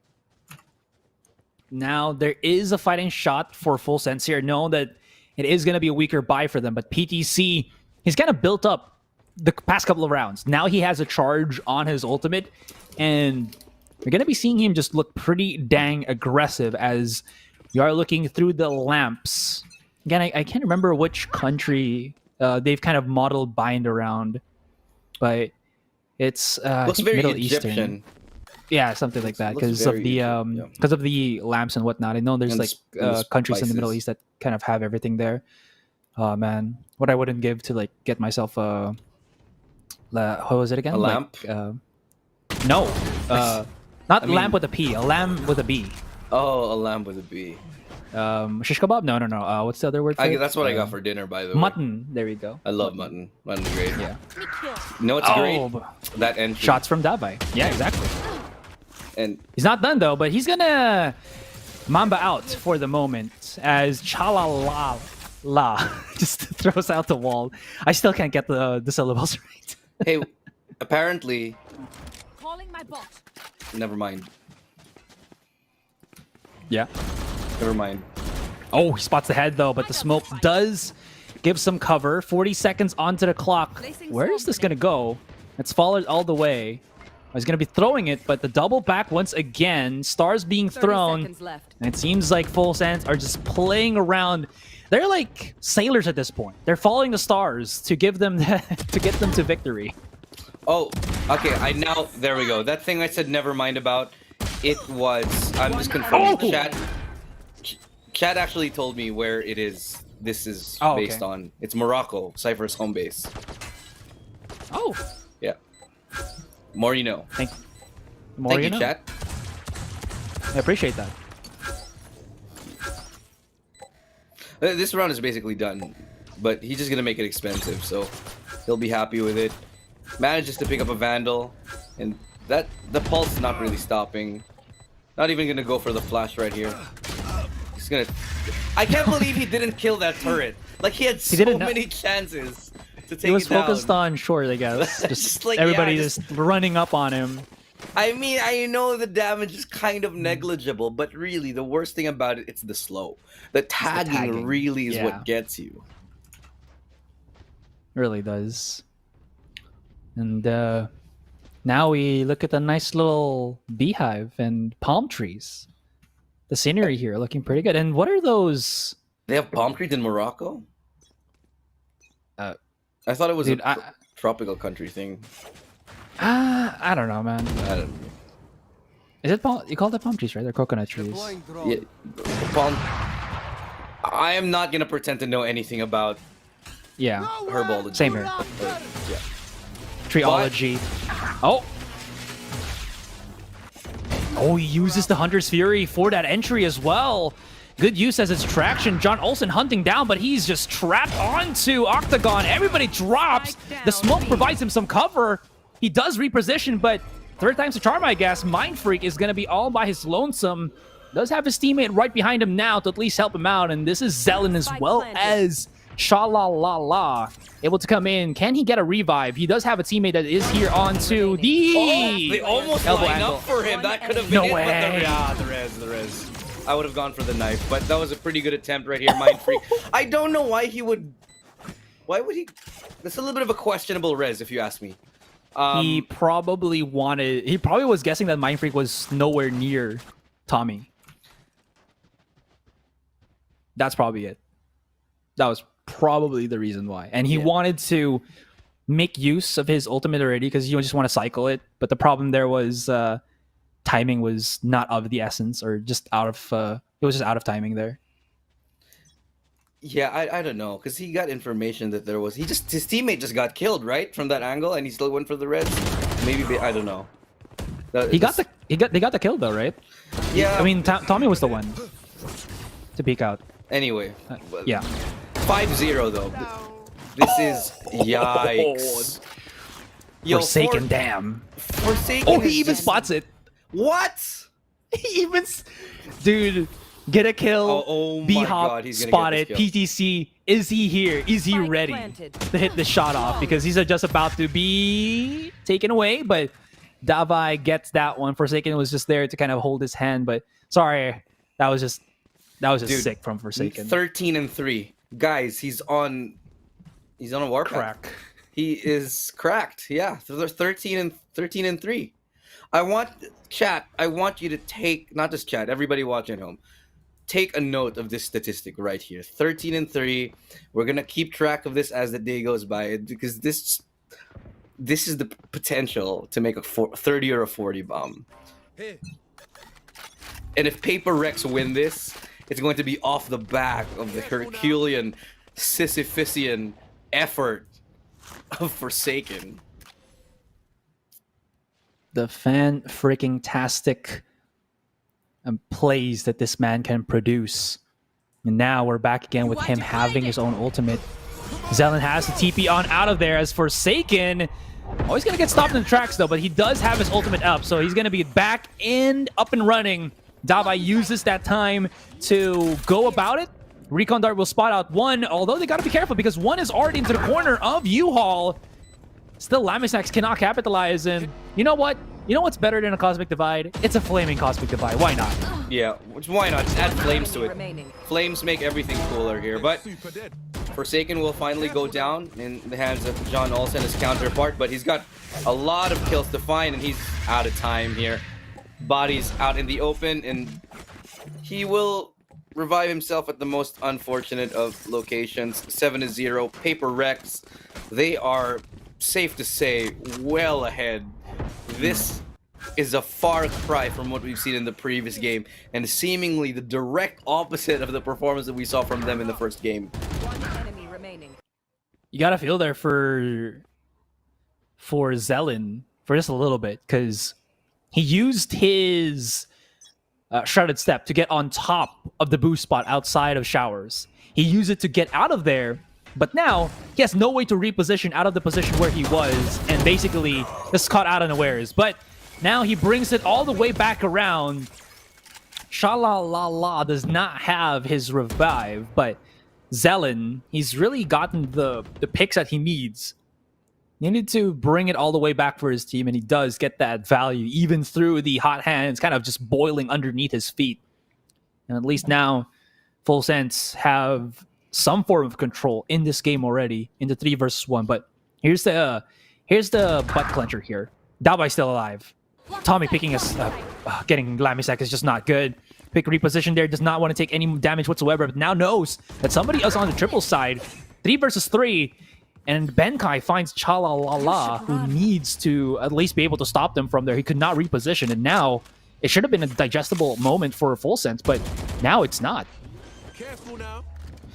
So Molly coming in here just to force out at least one, and it's gonna be beautifully done to get Tommy, but nice tap from Benkai to get that refrag here. Now PTC, he is a phenomenal player. He's been great this game. He has to find two. Devi's been excellent, but against them in a 2v1, don't exactly favor his odds. Not gonna say it's impossible, but given that there is a setup here with that Killjoy and he has to reclaim a lot of map control, I feel like the best plan might just be to go for the save here. But they don't have a lot more rounds to lose, so they definitely have to go for this. This is gonna be the attempt on the tap here, but Devi will prevail in the end. And man, Full Sense, it just feel like this is what's going on? It's the complete turnaround, and from what we could tell right now, look at the scoreboard on the down part of your screen. It's the Forsaken show, dude. For 15 kills on this guy. And he has like 5 deaths. That's the least amount of deaths that you can have right now, while also being an entry fragger. And he has had so many chances to just bombard. And it's not only his kills that allow him to get to do so. Out of nowhere, Davai, we're going to get a replay of that later for you guys, but there was just a double peek on long, and Davai was ready for it. Forsaken that comes into play. It's also Davai that is here to kind of, play on his stomping grounds. Full Sense, I think they've just lost all sense of control in this game already because they're just missing every single thing. Zelen, though, he's been looking rather consistent in this one, but still not enough to stop every single member of PRX that comes into play. Spotted by the Aldrone, has to back away for the moment. Tommy not having his ultimate just yet, but as all of that is happening, yeah, everybody else from PRX just going to the A side. It's not like Paper X are doing anything special. They're just winning every single aim duel. And that's the special Full thing. Sense, they look. that is true. That is true. That is quite special. Yeah. I guess when they get into the zone, and yeah, this is something that we've seen from Paper X. They do this. They do this a lot to other Malaysian Singaporean teams, where they will run over them once they get the momentum. But this isn't just any team. This is former NG Black. This is. Sure, that's a nice shot, but again, this is former NG Black. This is Full Sense here. This isn't... Okay, those are a couple of sick shots here. Turning things around, 2v2. I'm starting to get a little bit concerned here, but the big flag, look at this. Forsaken coming all the way from behind. And that recon dart will secure the fact that he can actually go ahead and peek right now. Gonna peek through the smoke. Doesn't get it. Has to remove himself from it. And Forsaken, with the timing, the patience, the trigger discipline to hold. And he gets another round, 9-0. Man, Paper Rex, they are taking every step and they're doing everything perfectly here. Man, there's just not enough time for them to just keep it all contained there. And Forsaken spray transfer, although that was a close spray transfer, it still allowed him, or it still gave no chance for Full Sense to retaliate on that one. 9-0, and this is looking grimmer and grimmer. We've completely turned the tables here. PTC! He was an operator. You heard the shot come through across the map and bind. Not connecting. We know he's a sick player, but he's got to step up, and he pushed himself to go aggressive. You can see right now, top left of your screen, guys, minimap where he died. He was going for that forward peak without anybody supporting him because he needed to just disrupt the momentum of PRX, but they're playing too cleanly here, Elu. There's just nothing that they can do as of the moment. And now 4 versus 5. No revive from Chalalala. This is where we go to the wayside here as Forsaken has his ultimate and his spray control is just going to be nuts, though. B-side is theirs. That's just gross. The fact that he still gets that kill. The spray isn't crazy here. And this, where's the timeout? Where is the mercy? Where the humanity at this point? And just... somebody call a timeout, because Full Sense, they've lost all composure and they're just dropping every single duel here. Last player standing. Oh, look at that, man. Forsaken, he's still going strong. He finally drops. That's gonna be the Hunter's Fury deployed here. in a 2v2, but Mind Freak again going for the creative flank here, going to go for the push. They're going to stick that defuse, but Mind Freak with the flank. They're getting flanked. They're getting out-dueled. They're getting outgunned. Their AWPers are getting one-tapped in mid. Everything that can go wrong for Full Sense is going wrong. They're getting sprayed through walls. This is basically Murphy's Law on Valorant for these guys. I also want to point out that Mind Freak was positioned on hookah, and he wrapped around. I think he was holding for the flank, but because there wasn't, he just, you know, tuck-tailed, not really tuck-tailed, but like he just scrammed all the way around the map. Just a scenic tour of Bind before he started to go for the flank coming in, because that wasn't an easy flank to do, I'll mind you, but it takes time, but he made it work. Now PTC, he's had enough of the tomfoolery, and he wants Tommy. Dude, Forsaken, get out of here, man. It was supposed to be Tommy versus PTC, and then he just drops right in. Team games, you know? Team games. Just stop it. We get it, Forsaken. We get it. You're crazy. You're insane. This is unforgiving. Just no mercy. And he has his ulti again. Like, he's getting it like every third round. He seems to have his ulti ready and waiting. Oh no. Finally gets shut down here, but Zelen, he's gonna get sucked into the vacuum cleaner. He is just so good right now, but well, you know what? Because he's too good, his teammate kills him. Yeah. Lammy snacks though. Oh no. This could all go wrong. It's a 1v1, and if Lammy Snacks killed his teammate, that's a big deal. This should have been a 2v1, and if they lose this round because of that one play, Lammy Snacks is gonna be kicking himself. Knows that the flank is possible, but he loses the duel anyway, and that was another blunder here for Full Sense. So this one, let's just take this and add this to the list of things that are going wrong. The things that are going wrong for Full Sense. It's a team kill, and there's nothing to say but yikes on this one. Lamentax didn't even get a kill with his Hunter's Fury there. If he had, maybe that could have been a passable ult, but when you, again, it's not more of just, it's more of the point that Full Sense cannot have those blunders. Everything that happens like that just edges you closer and closer to losing. Again, we do have the double LMs, guys. There is a chance for Full Sense to come back, but every lower bracket matchup that we have are all best of ones. So this is them not wanting to lose this one. There could be a comeback. There could be some form of retribution as Zelen. Okay, PTC's not alive. It's not going to be Shalala. It's going to be Zelen now stepping up to the board, stepping up to the podium to get a bit of speech here. And his speech is Full Sense will not be denied just yet. Okay. It's 11-0, but this is all the steps that they need. If they lose this, I don't know, man. I just don't know. Yeah, this cannot be a win here for Paper X. But oh, yikes. Okay. So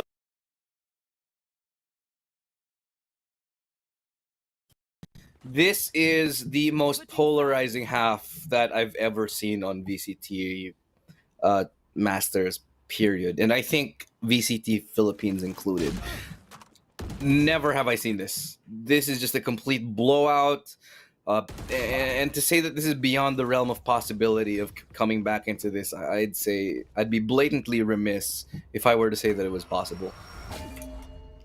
The big words that I can't understand. No, I'm kidding. I do understand it, but I get what you're talking about.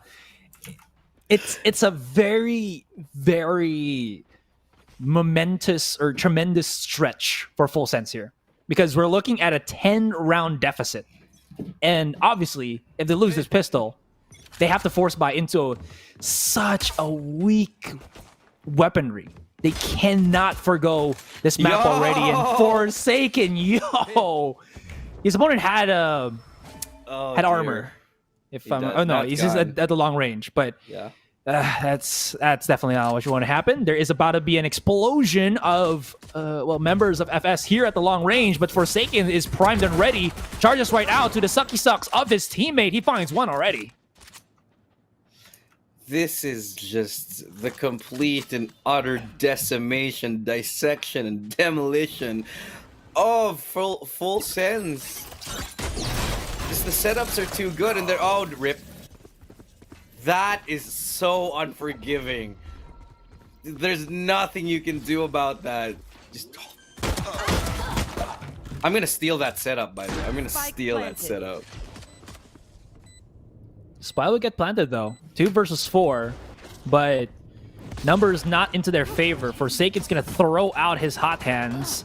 This gives him a lot of control, and that is just going to be about it. And Nutty shot even brings out the hot hands once again. Tommy's just swimming in it. Shot of fire burning on the dance floor, my friend. And he's hot as can be. Jeez. Forsaken. 23-8. This isn't a no-name team. This is full sense that he's doing this to. By God. This isn't Valorant 10-mans. This is a major. This is Southeast Asia Challenger. This is Southeast Asia Challenger. How dare you? Oh, what?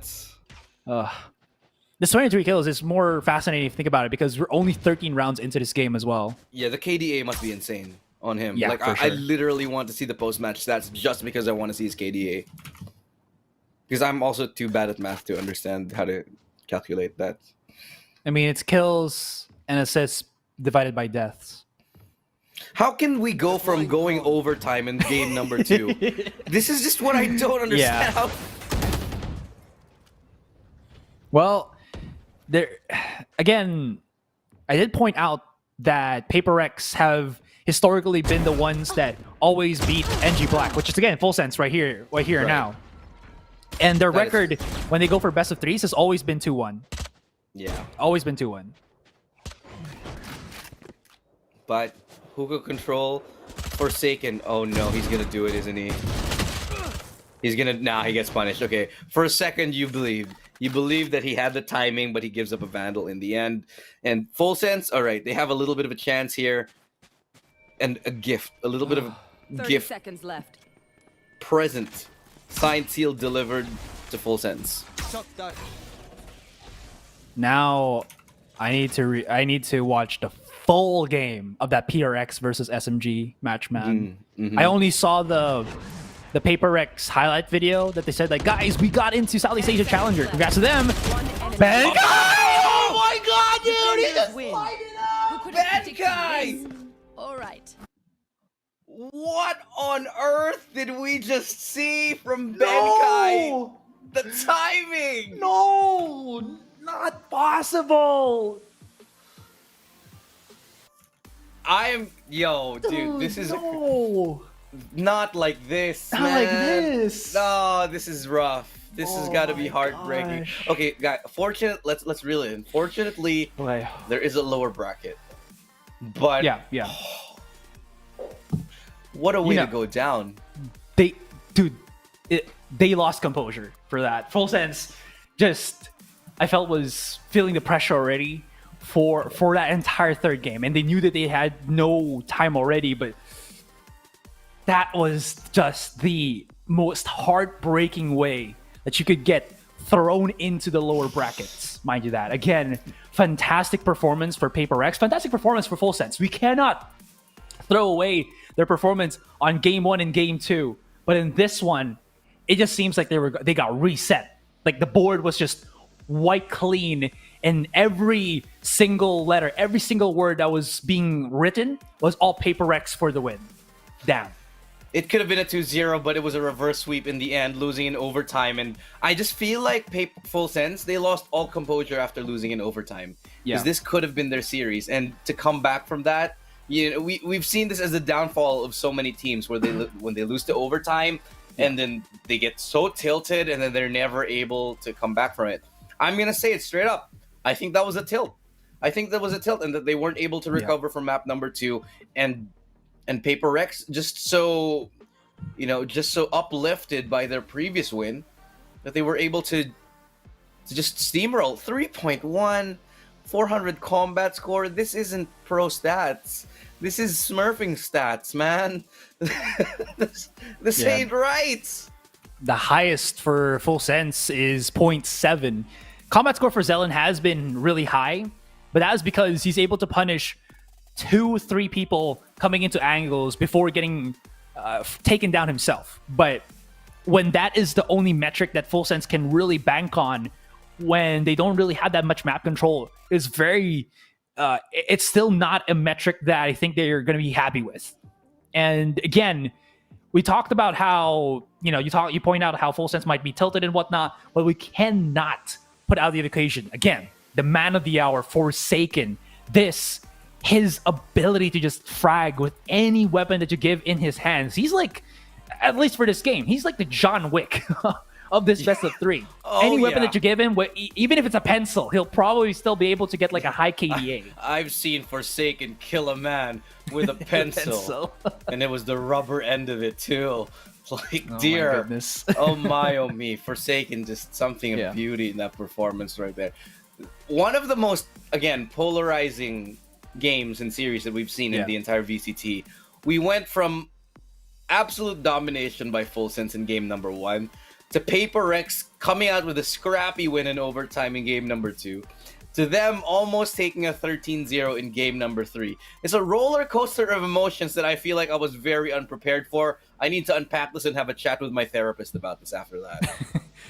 And now we are looking for them to get straight up, seeded into the upper semifinals, where we're watching the highlights here, guys, just to point the gravity or the placement right now of Paper Rex. They're probably the highest that we have as of the moment. We still have one more best of 3 to go, so don't go anywhere. But whoever is going to go up against Paper Rex is the winner of the best of 3 tomorrow between Bren Esports and Boom Esports. And you damn well be certain that whichever team that they're going to be going up against, it's going to be a beauty. Now, the last match for the day is going to be X10 and CBT Gaming, and we're just going to let the other casters break that down. But I also want to point out that CBT Gaming is also formerly known as HQ Esports Club. So, just for teams that were wondering who is CBT Gaming, Yeah, and we haven't really seen AHQ/CBT in the setting, in the competitive setting in a while. They are a very strong team, or they were.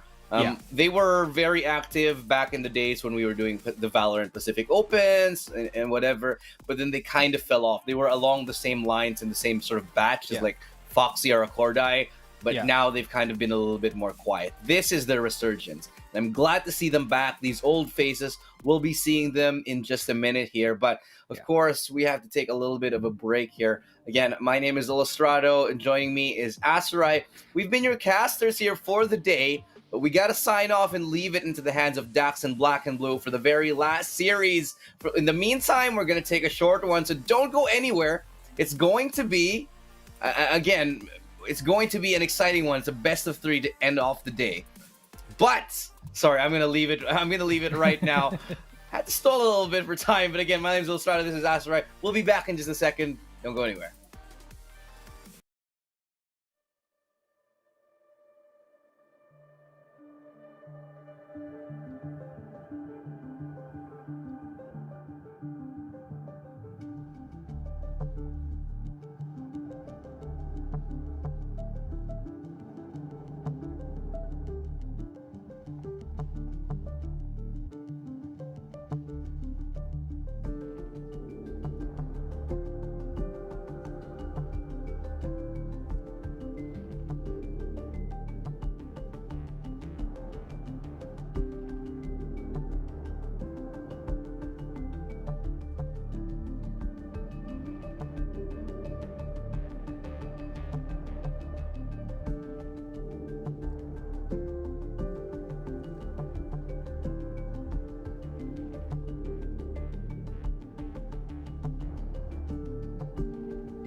The extended break is over, and hope you had some coffee, bread, and some tea coming into this one because it has been a long day into a night already. But we are going to be getting started with our final series of today's games. Welcome back, ladies and gentlemen, to the Valorant Challengers SEA Playoffs. I am Dax, joined by Black and Blue. And as we are going to be getting into our last match, which is X10 versus CBT, gotta say, Black and Blue, that other series that we just saw, it was very interesting because it was supposed to be super close between PaperX versus Full Sense. But that third game, that was completely a different kind of matchup that we expected there. What do you think about that one? Well, man, I mean, coming into this, a good friend of ours, Mika Fab, shout out to her, when she asked us, for an article with one of the media partners here, the official media partners for the SEA Challengers Finals, on who are players we should be looking out for. We all gave our answers. I had one in mind. It was one Mr. Forsaken, younger brother of Xcurrent, but man, he's lived up to all the hype, all the potential. He is a child prodigy coming into the competitive shooter scene, and now he's proven himself to be, well, past that moniker of just being Xcurrent's brother, past any other things, and he's leading a team now here in the SEA Challengers Finals further and further. PaperX just stomping on around like the dinosaurs that they are, and nothing seems to be stopping him just in the moment. And well, with that opening start there, we kind of saw from FS that, okay, map number 1, they took it. It was like, oh no, what's going to happen now to PaperX? But man, they just made the comeback happen, and how more apt can it have happened at the end of things there with a triple spray down from Benkai, and of course, Forsaken just going absolutely ham. Like, what did he get? Like 9 frags in 2 rounds at the start? Insane. KD pretty much beyond the scope there that we expected. But PaperX, these guys, if they're really on point, they're probably like the best team in SGMY, and it really was just them giving us a great show. But let's move on and let's get into the next game, because we basically have our defending champions looking to go to Iceland. X10 Esports, champions of Masters 1, looking to show on off with their newest member, Patapon. The thing about this squad though, with Fox there, getting a bit of that renown on his incredible Sova, they're just so good at the roles they have, always really enabling their duelist player as much as possible. And Patapon hasn't really disappointed whatsoever. So strong in what they do. And honestly, Black and Blue, it was basically a speed run through their challengers. In the Thai scene, it's Challengers 1 that gives you that first slot.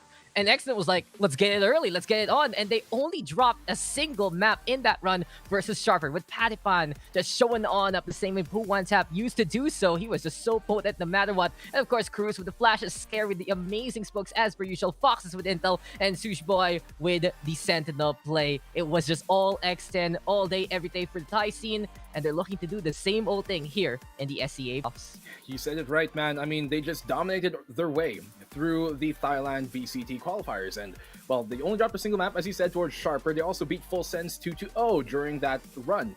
And for them to come into this being the reigning champions, mind you, of the C region, it's definitely a title worthy of such a contender like X10. So everybody else is looking to take that away from them to represent the C region once we go into Masters Iceland. But guys, here now is CBT Gaming. So CBT, they were actually doing quite well during the kind of like Masters 1 qualifier for the region, for the Hong Kong/Taiwan region. The difference is that there's a bit of a discrepancy on what happened. And so what ended up happening was KPC took that region slot for the Masters 1 of C. Now, though, they beat KPC in a series. They actually beat them twice to get here. And looking at it, you can see here, Zamjek, he is going insane on that jet. He is one of their main duelists, along as well with Spring, who has been kind of like part of this full 6-man roster that they have been flexing into. And as we're moving into it, you can see some of the highlights here. This is actually versus KPC, who did previously represent that Hong Kong/Taiwan region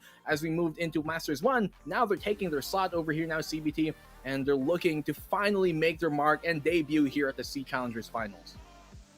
Very clean run by C all throughout. It wasn't just twice, Black and Blue, it was 3 times. KPC going down again and again and again to this roster. And as our previous casters mentioned, Asteroid saying, that old AHQ roster, 3 of them really staying on right now. You got some young guns into the fray as well. And Zangjek, the one we were able to highlight there from previously RNG fame of China. So you already know that this roster is here to play and here to slay. They're starting to say that we should have been those reps who should have been the ones to show on up in Masters 1, and they're looking to prove it against the Titan that is X10. They definitely are, and so far, if they want to get that off, I'm not sure what the map veto is just yet as we move into it in just a bit, but if I am X10, okay, we might be the reigning champs, but we still want to play all our cards right. So far, in the VCT for the specific region, CBT is 18-1 on Haven, and so if I'm X10, that's an immediate ban because that's by far their best map here.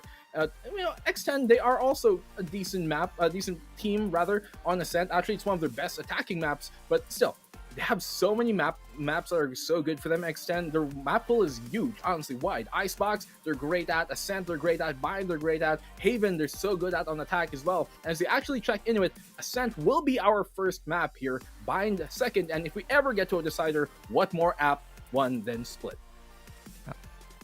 Gonna be last there, at least CBT feeling confident on enough to play in a map like that. No Haven though, whatever, and no Icebox. Good bans here for both sides. But Ascent, I'd say X might have a really good handle on a map like this.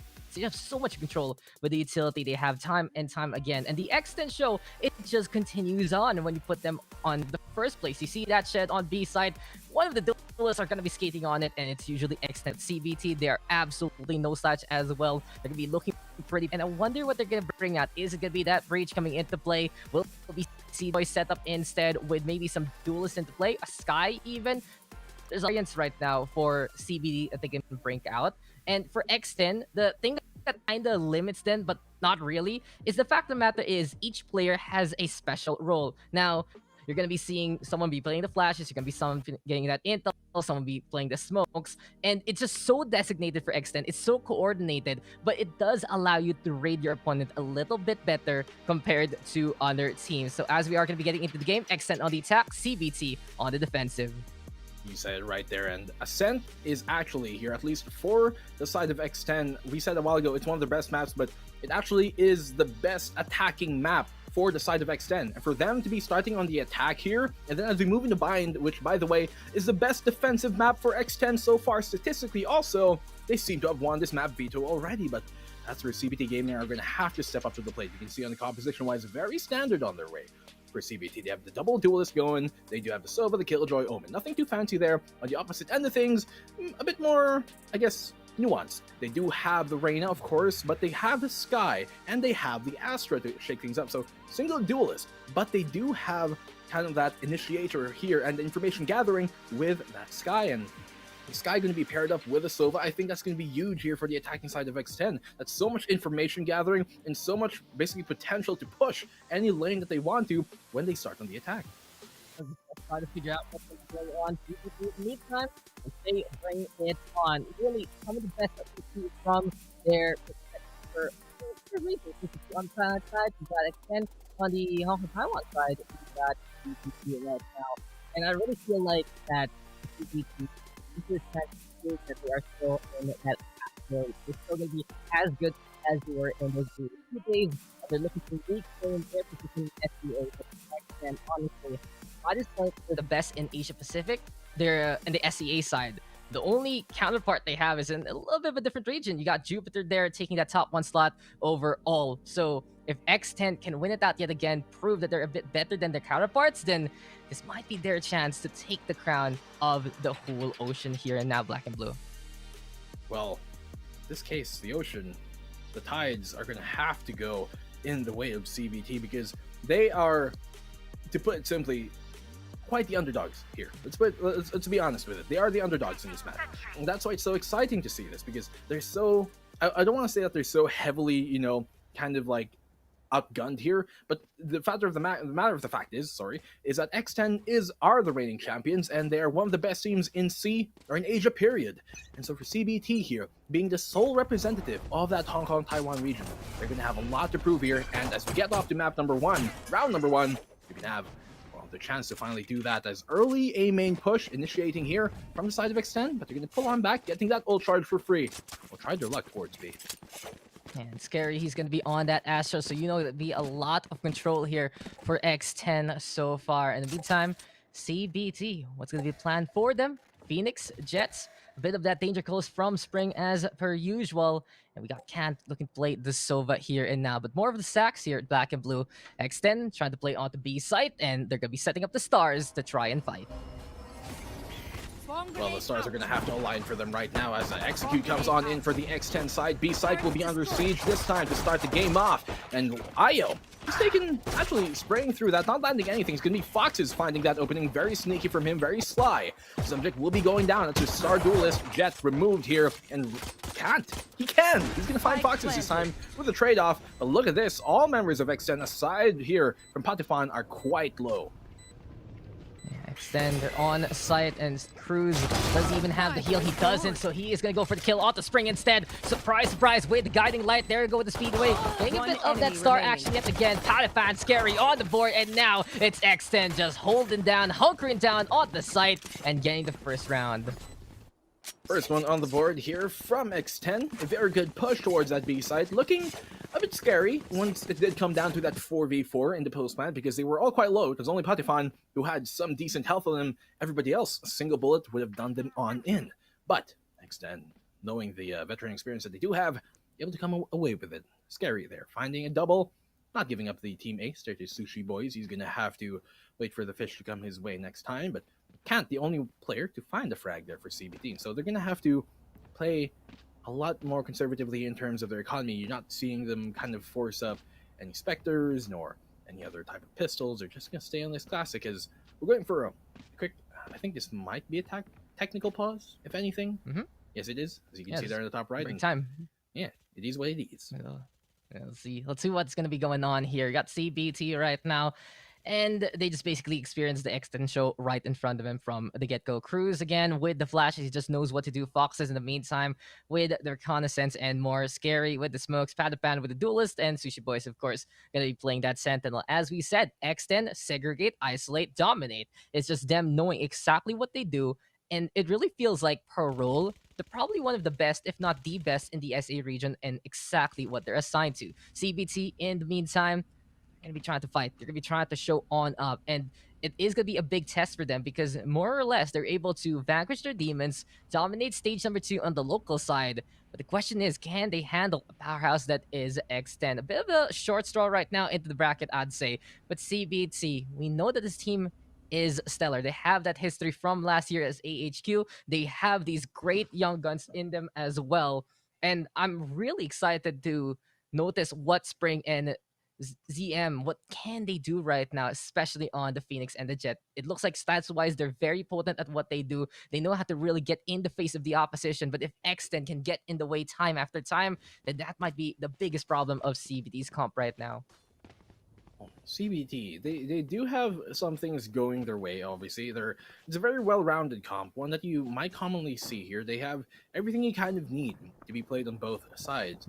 We're just going to see if they're going to be able to actually apply that in the in-game setting, of course. Whatever plan you might have definitely is going to have to live up to that field test to be actually, effective, so you can claim it's effective. And so CBT, they're not going too far away from what they do play. This is kind of like the standard composition that they do normally bring on out here.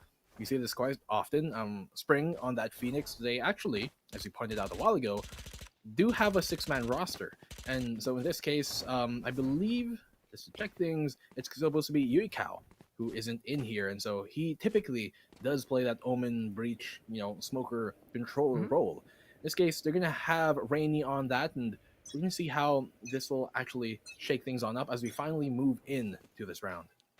I mean, Rainy, he usually does play the smoke, but when the 6th man of CBT is in, he can flex on over to whatever the hell he wants. That's the fun thing about it. Pretty much any role Rainy can play. But the thing is, he is just best at the control and at the best at setting up Spring as much as possible. Perfectly apt though with the weather and all, but right now it's going to be speed for X10 instead. The winds are howling and Patapan is already on site and ready for action. We do have the Nebula though into play. Aldrin right now trying to say hello. Raycon Vault looking for a target or two. And here comes the utility. CBT dropping on down to get the takedowns and Spring with the kill onto Patapan, springing into action. Sushi Boys though with the trade. 4v4, but X10, they're struggling to put the spike down here, Black and Blue. And Zemjek, it's a beautiful shot on the Sushi Boys to get that takedown. The swarm is on, but X10, they're trying to hold that time. CBT though, every angle being taken and more. Here comes a drop down. And Rain, go away. Not gonna happen anytime soon. It's Fox now versus 3. And the triple B, can he hold the line? He tried his best there, Black and Blue. He tried to get 3 kills in a row, but only 2 he can get. And Ayo will be isolated to wrap up the round and give it to CBT. He needed a triple to get that one short away from getting it here for the side of Extend, but you can see the mere presence of CBT playing every single entrance that they can, like towards that door tree position, and then, you know, triple stacked on towards the rafters. Them being there meant that despite they were afraid to actually bring it into the site because they were afraid that once they do cross in to go maybe for a Jenny or a green plant, they would be caught out in transition with that. So CBT just playing the fear game perfectly, and there goes the Odin, just big power finding Crows, and he's gonna be chirping on back. And Odin just so potent on the map like this, and CBT playing the wall bangs and getting take that. Here we go! It is gonna be high time for Ayo to get it in his hands. 1, 2, 3, and 4. It's all about that big machine gun on the other side, and CBT, all they need are bullets in quantity to get the quality of that round, and it's now up to 2-1 in favor of CBT. 2-1, and CBT have swung things back their way, though a quick round coming in there for them. So X10 are finally going to be able to buy up on here, and with that, that means that can definitely tie things on up. They were able to take the pistol, yes, that was a close round. But now, they can't let this one slip on the way, because otherwise they're going to be forced on another eco. That means CBT can definitely start to build a lead here. We don't want to do that right now. Taekwondo, great opening dash here to find the opening pick on Ayo. Cosmic Divide already here on round number 4 to get things going. And they've opened up the site. It's right for the taking. Nobody here to stop them. This should be a safe plan for the Ducks. Just a tough decision. You have to pick which side of the Cosmic Divide you're going to be on. And apparently, it's going to be Ayo picking the wrong one there to CBT. They decided to go for the Op plus the Odin, and now the Odin is gone. There's not going to be enough bullets here onto B side. Crew's going to be time with the kill on the cat, and that's going to be scary on the board as well. Paranoia being shrugged off by Astra, setting things up with the utility yet again, and the flashes are on point again. Cruz, he's just shining, shimmering, splendid with that kind of setup, and X10 able to tie it up. You see this great opening push and a great flash too to get that started off. Had to pick a side. Does he go in front of it or does he stay behind the wall? He went for, I guess, well, the former, and in this case, it was his demise. 2-2 on the board, and Extend, they're looking to extend this lead now finally and really retake it back. As we move into round number 5, still kind of tied up here economy-wise. The operator does finally come out here in Zemjik, and hopefully that's going to allow them to take the control that they want. You can see they do smoke off the short position, which he was playing with the operator, and so that's going to force him on the rotate here towards the CT side to try and hold on pizza, but it also is smoke. Can get an angle, but it's not going to be a very deep one. Quite a punny man you Black and Blue are, but at the same time, we'll see who's going to be cruising for bruising as we get mid control right now here on the side of X10. Thing is though, CBT, they still have the money to go for the Op plus the Odin yet again. No armor though on Zemtek so far. Seekers trying to find a target or two. Love the spray down there though from CBT, and that's going to be springing into action to get rid of Cruz. On the side we go, Patafan right now behind the Jenny. X10 though, can they actually hold the line? Can they fight on backspring with another kill? Scary Foxes though with the trades, and Zemtek catches out Scary, but Foxes is there again. It's a 2v2 right now. They do close off the door here, and they're both coming from either the rafters and the tree position, so they kind of a split. But here comes on the lockdown. Hunter's here to try and destroy that, and he's going to actually find here Tadepon Ayo, and comes a swing in from Kant. He can do it once more. Foxes will go down in another round here for CBT, thus taking the lead once more. CBT versus X10. Last time these two teams really faced off was when CBT was still AHQ, and I do believe that was all the way at the start of the year with X10 winning it out 2-1. So you already know that these two teams have had some history with one another. It's already established that these two teams can also dominate their local scenes as much as they can. Right now, it's really just the best of the best, and X10, they've just had a bit more success, I'd say, in the region so far here, Black and Blue. Masters 1 was no mean feat whatsoever, but they were able to accomplish it. And now, with Pataphan into the roster, really stepping it up the same way they used to have that duelist do, then you already know this X10 squadron is just so potent. But CBT has the lead, and they're trying to make a statement as we get the Blade Storm out. Here comes a mid push. He whiffs that shot, and Patifan, he's gonna land that every single time. He's got blades for hands. Call 911 because here comes the storm. Crows will find another here. Can't will go down. Io in the back of the site. They know where he is, and Io will find a second to with a turret def, and he will get taken down by the opposing Killjoy. But it's a 4v2 right now, and X10, they've flooded over the site.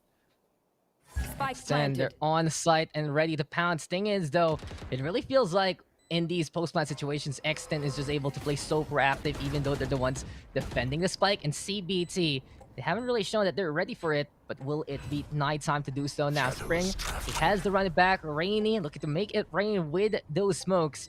And really aptly mentioned, Rainy and Spring, these guys will try to enable each other. Spring, of course, only going to blossom into those rains, as it is going to be high time for the plants to grow. But CBT says, okay, you guys can plant the spike. We'll be by the plants, the tree instead. Hang on out into the gardens and more. And should be a save here from CBT. Overall, though, seems like it's a bit of a win condition here, Black and Blue. If X10 can get on site, they pretty much have a good handle onto the round, especially if it's B. But CBT is so strong on the retake on A, but B site hasn't been as successful. So more or less situations right now, giving these teams some rounds on the board.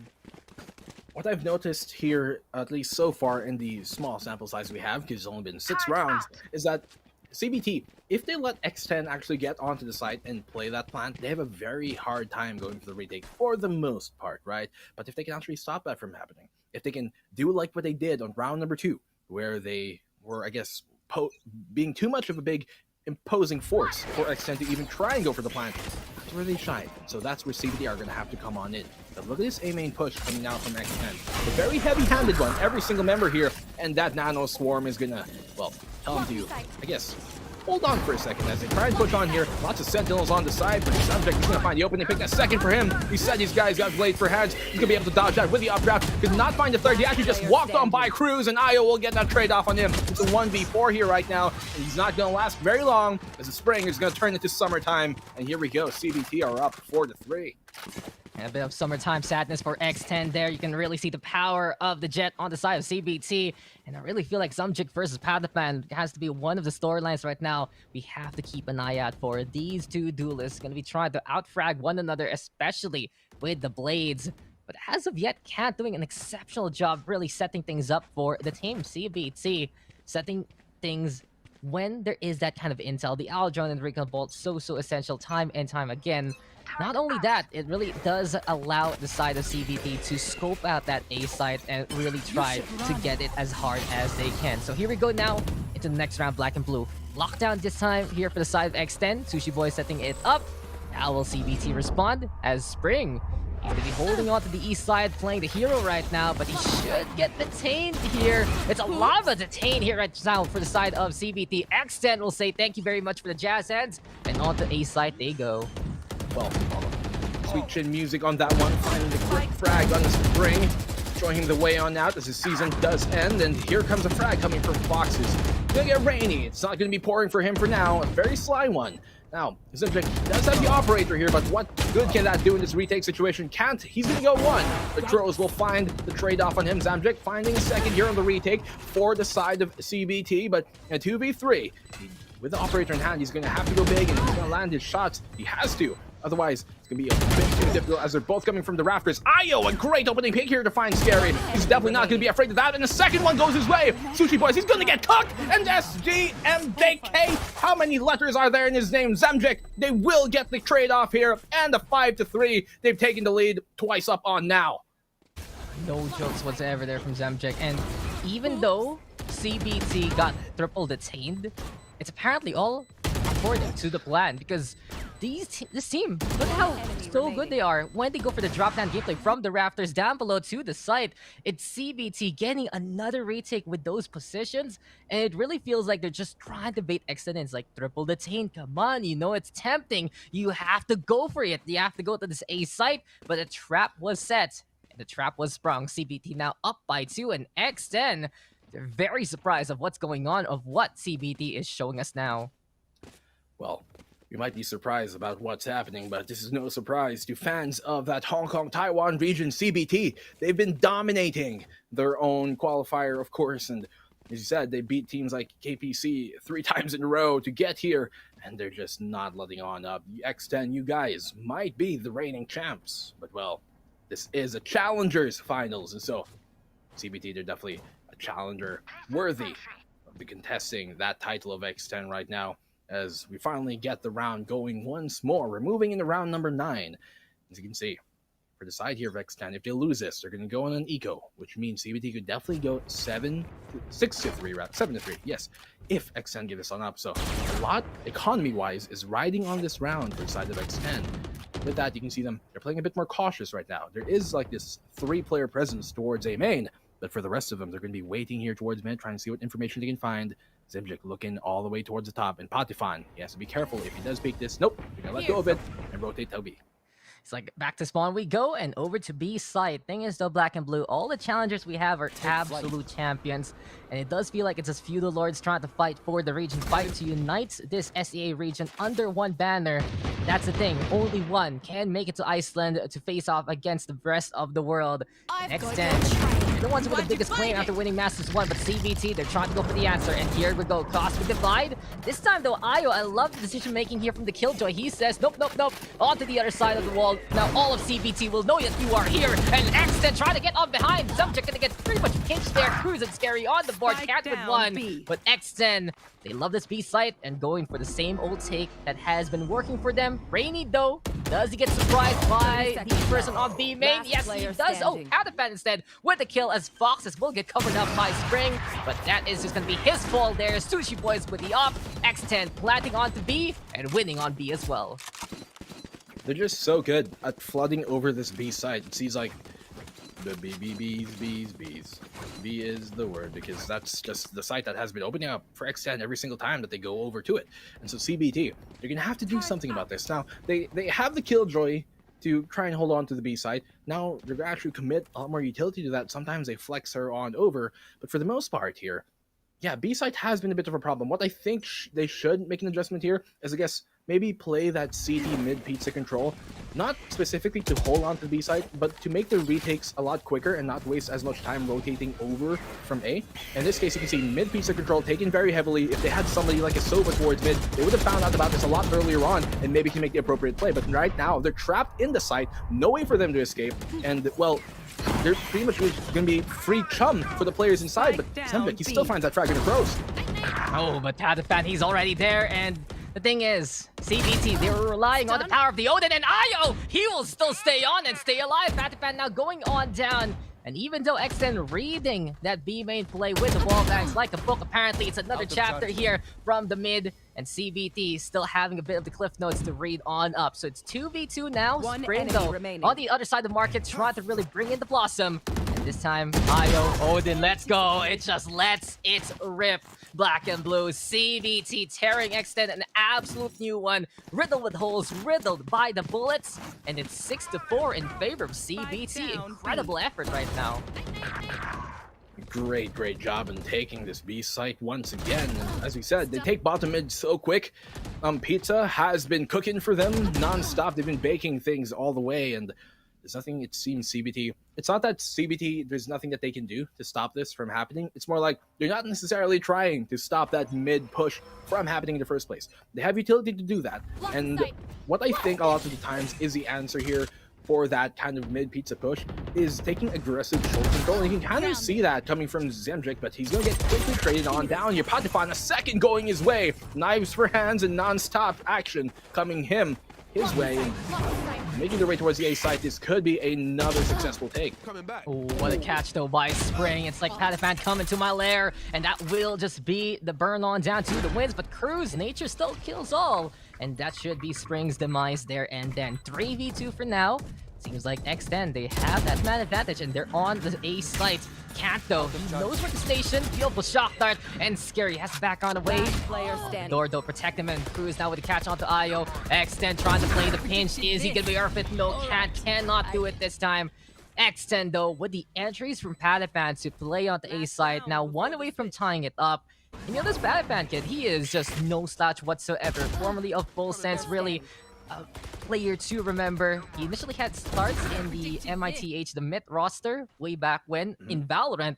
But way before that, in previous arcade shooter titles, he's not only played in SEA, he went on to an academy team all the way in EU and more, and really just one of the highlights of SEA in general. This guy knows what to do, and this guy is so potent, especially on the duelist role. But right now, Zumjek, he is also trying to get that claim through the throne, and here we go. CBT unleashing not only the blades, but also the lightning cannon right now with the kill of the Sushi Boys. The Jellyfish are coming though from the Seekers, and it seems like Foxes, he wants to go for the answer. Thing is though, CBT, they're a bit on a broken buy right now, Black and Blue. And we'll see what they got, but the blades, apparently, the economy is working out for them so far. Taps right now, can't try to do it, but Zumjek giving Pataphan a taste of his own medicine. It's 4v1, Foxes, oh, the Blade Storm doesn't connect, but Rainy is there to catch out Foxes, and CBT, they end the half with a 2-round lead.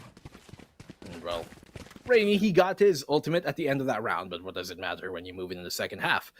You actually touched on Patifan a while ago, and the thing is, for X10, okay, let's not beat around the bush here. They did have a very popular player named Pooh, One Tap, and in that case, he was obviously removed from that roster, and they switched on in with Patifan here. And when that did happen, a lot of people, well, maybe some people, were like, oh, what's going to happen now? They lost one of their star players. They don't have their biggest players. But I think here, Patifan, honestly, he's proving to be a worthwhile kind of like replacement for him. And to be honest, he's been doing so much good work here for the side of X10. It'd be, I guess, a crime to discredit just how much he's doing right now for X10. But it's CBT who's currently in this lead. And for them to be doing this on Ascent, mind you, I think Ascent, aside from like, I guess Mine, or rather Haven, is one of their best maps.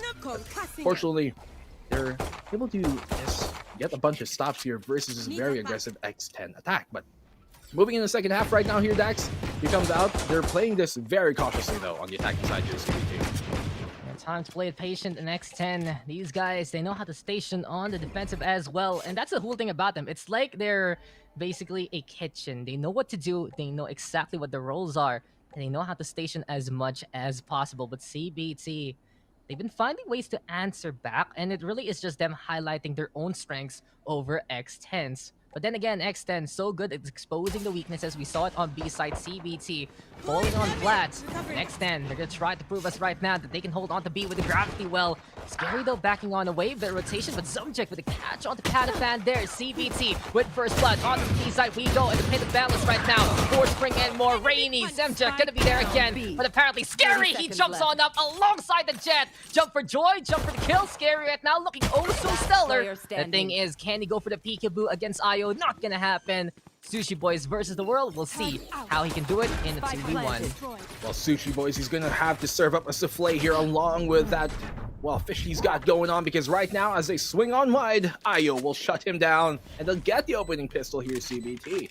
They were not able to get the opening pistol a while ago versus X10. They did win that second round, but now they do open things up here, and they should be able to string a second round in a row. Unless, of course, X10 do the same to them and steal it away, Los Criminales, away from the CBT side. That is a question. Will they be able to actually make it happen here in the Eco to not let this lead extend on further? Bringing in the Spanish again there, Mr. Black and Blue, but I can really see the flavor of this matchup right now. You got Thailand on one side, you got Taiwan on the other, with, of course, Zumjek from the mainland itself. Besides that, some young guns really into the roster to really give a bit more of that oomph for the side of CBT, especially in the hands of Spring and Zumjek. Like what we're seeing here from CBT so far, they realize how to really acclimate the roster and more, proving right now that they are 3-time Stage 2 champions for good reason. X10 though, the thing is, they won at Challengers 1 in Thailand, Black and Blue. And sure, they've had all this time to practice in scrims, and they're able to basically hide a bit of what they're going on to right now, qualifying very early on. But you think maybe a bit more tournaments under the belt. Not too sure about the Thai local scene itself, but yeah, they had a very long break compared to all the other teams so far. And X10 Do you think they're really prepared for this? We'll see though, because X10, no slouch whatsoever. This team is just so strong in what they do time and time again. But right now, they're getting pinched. Do you want a cruise and sushi boy sandwich? Doesn't really sound too appetizing. But we'll see right now as CBT are basically onto A side, onto the high ground, and even have gun advantage. Will he get a triple lineup? Nope, he does get the 4K, not the ace coming his way this time. Scary, not going to be deterred though. Very ferocious here with the Spectre and on hand. He's going to have to find an ace himself to be able to do what ZMJJK was doing to him. So ZMJK, while he's taken down Scary, he does retrieve his Spectre, and I think he's going to play for exits here because there's nothing really he can do. It's a 4v1. Maybe find his frag on the Omen, but Rainy is going to keep it pouring, and he brings the Storm 5-9 CBT. Extender Come lead. again. Come again another day here, X10 Black and Blue. Just, it was so unfortunate because Scary was looking on around, and when the time he decides to peek on the way, to look on the way, that's just when Rainy shows on up. So unfortunate right now. X10 down by 4, and CBT, as we said, these are basically champions facing off against one another. This has to be one of the toughest matches so far into the bracket. And CBT is just showing us a completely different level from what we've seen for them so far. 9-5. ZMJJK though with the Blade Storm. Apparently mid control is the answer here for the Taiwanese squadron. On over and out. They're looking to play onto B site. But X10 trying to hold Scary. Gonna be first contact.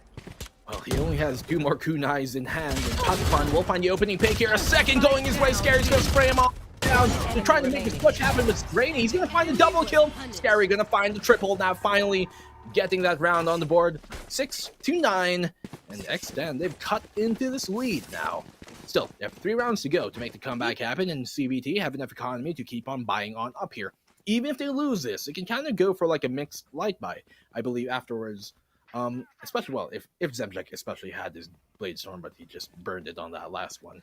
Not finding too much value out of that, but still, X10, 3 rounds here between them and tying things on up. They are on the defensive side. Now, for the side here at X10, they're actually a better attacking side team when it comes to Ascent, and so for them to be on the defense now, this is statistically the less favored side, and so we're going to see if they're going to be actually able to overcome the odds. I mean, X10, they have the guns, and the thing is, Scary, he's not just a setter upper, I'd say, he's also a killer. And from first contact to final destination in that round, it's looking pretty nice though here for CBT still. They're up by 3 into a 6-9 scoreline. Over now to A we go. Split push is going to be the answer. CBT trying to go for the standard yet again. And apparently it will just be having it your way. Over and out onto the site and more. A site is just theirs again. Foxes though, does he get the lineup in time? It's trying to make it rain to the generator, giving a bit more of that power. Breaks through the glass. Scary though, catches out one. But it's 4v2. The power of the Odin might need to be unleashed here, Black and Blue. And it's time for the fire rate to get that kill. Goodbye, good riddance. Surprise, surprise to Spring. But apparently that has some people there onto the Cubby. Scary though in the middle. 1v2. Cosmic Divide is available, but the chances right now for X10 dwindling every single round. Well, Scary's gonna need another triple kill to end the round here, but I don't think it's doable. It's 1v2. Time is ticking. The sands of time are running low, and the maidens here at CBT, iron in their blood. They're gonna be running on the way, and there's nothing that X10 can do to stop that from happening. It will be a 10th on the board. CBT will extend it to 4 once more. And X10, they're gonna have to find some way to get the stop right now. They will be able to kind of buy up into this, of course. I think Scary there was able to drop on. And for the rest of them, you can see they do have that Blade Storm on up, and so they can definitely utilize that. But the great hold here in that post land coming in from the side of CBT. Fox's very valiant effort for him to find Spring, but ZMJJK on that short position. While he does get taken down afterwards, he did his job, not letting them get any more momentum than they were building. And now they extend their lead once more to 4. And this matchup is just incredible. X10 trying to continue the legacy. In the meantime, CBT looking to pretty much reclaim former glory. And if I know my Valorant history for SEA right enough, you know, back in my day, in the ye old times of 2020, AHQ, which is very much now CBT, right? They were the inaugural champions in the Pacific region, in the Pacific Open. So it's a big deal for CBT to get back into a form like this. They really injected and infused some flesh blood into their lineup right now. As we get into A side, those Sushi Boys, he's gonna be fresh there with the kill off the Zumjek, and that's gonna be 2 so far. Good hold by both the Astra and the Killjoy. There's the spray down to the takedown, but Io, he refuses to give on up. It's 1v2. Foxes, though, is 1 away from the Hunter's Fury. We'll see right now. Can Extend find a way to add a kill to that Sova? Will be Cruz instead. First contact right now for the Sky. 3 HP left. And it's 35 HP for Io. Very low onto the HP side. Up and down. He has to decide who will go for first. It's Foxes with the contact. But X10, they will not only get that ult, they will get that kill. Should be 7-10 right now. And never count out X10 whatsoever. Well, Io in or out, no matter where he went on that generator side, he's going to be shut down because X10, they take the round up here, 3 away from this, and the retake so far on the A side has been okay if they have not too big of a deficit in terms of the man disadvantage. Obviously, right before this round, on round number 16, they had a very heavy man disadvantage in their way, and so you saw Scary had to, I guess, back on off because he was too scared to go for it. There's a 1v2, there's no point, right? With the time dwindling, it's the right play to make. But for now, X10, with them finally with full rifles up on the board, you're going to have to, or rather they have a chance to get another stop here. And besides CBT, they're playing this very slow. You don't see them go for aggressive bottom mid take the same way X10 were doing. Instead, they play this a lot more cautiously. It has been working out to their favor, Dax.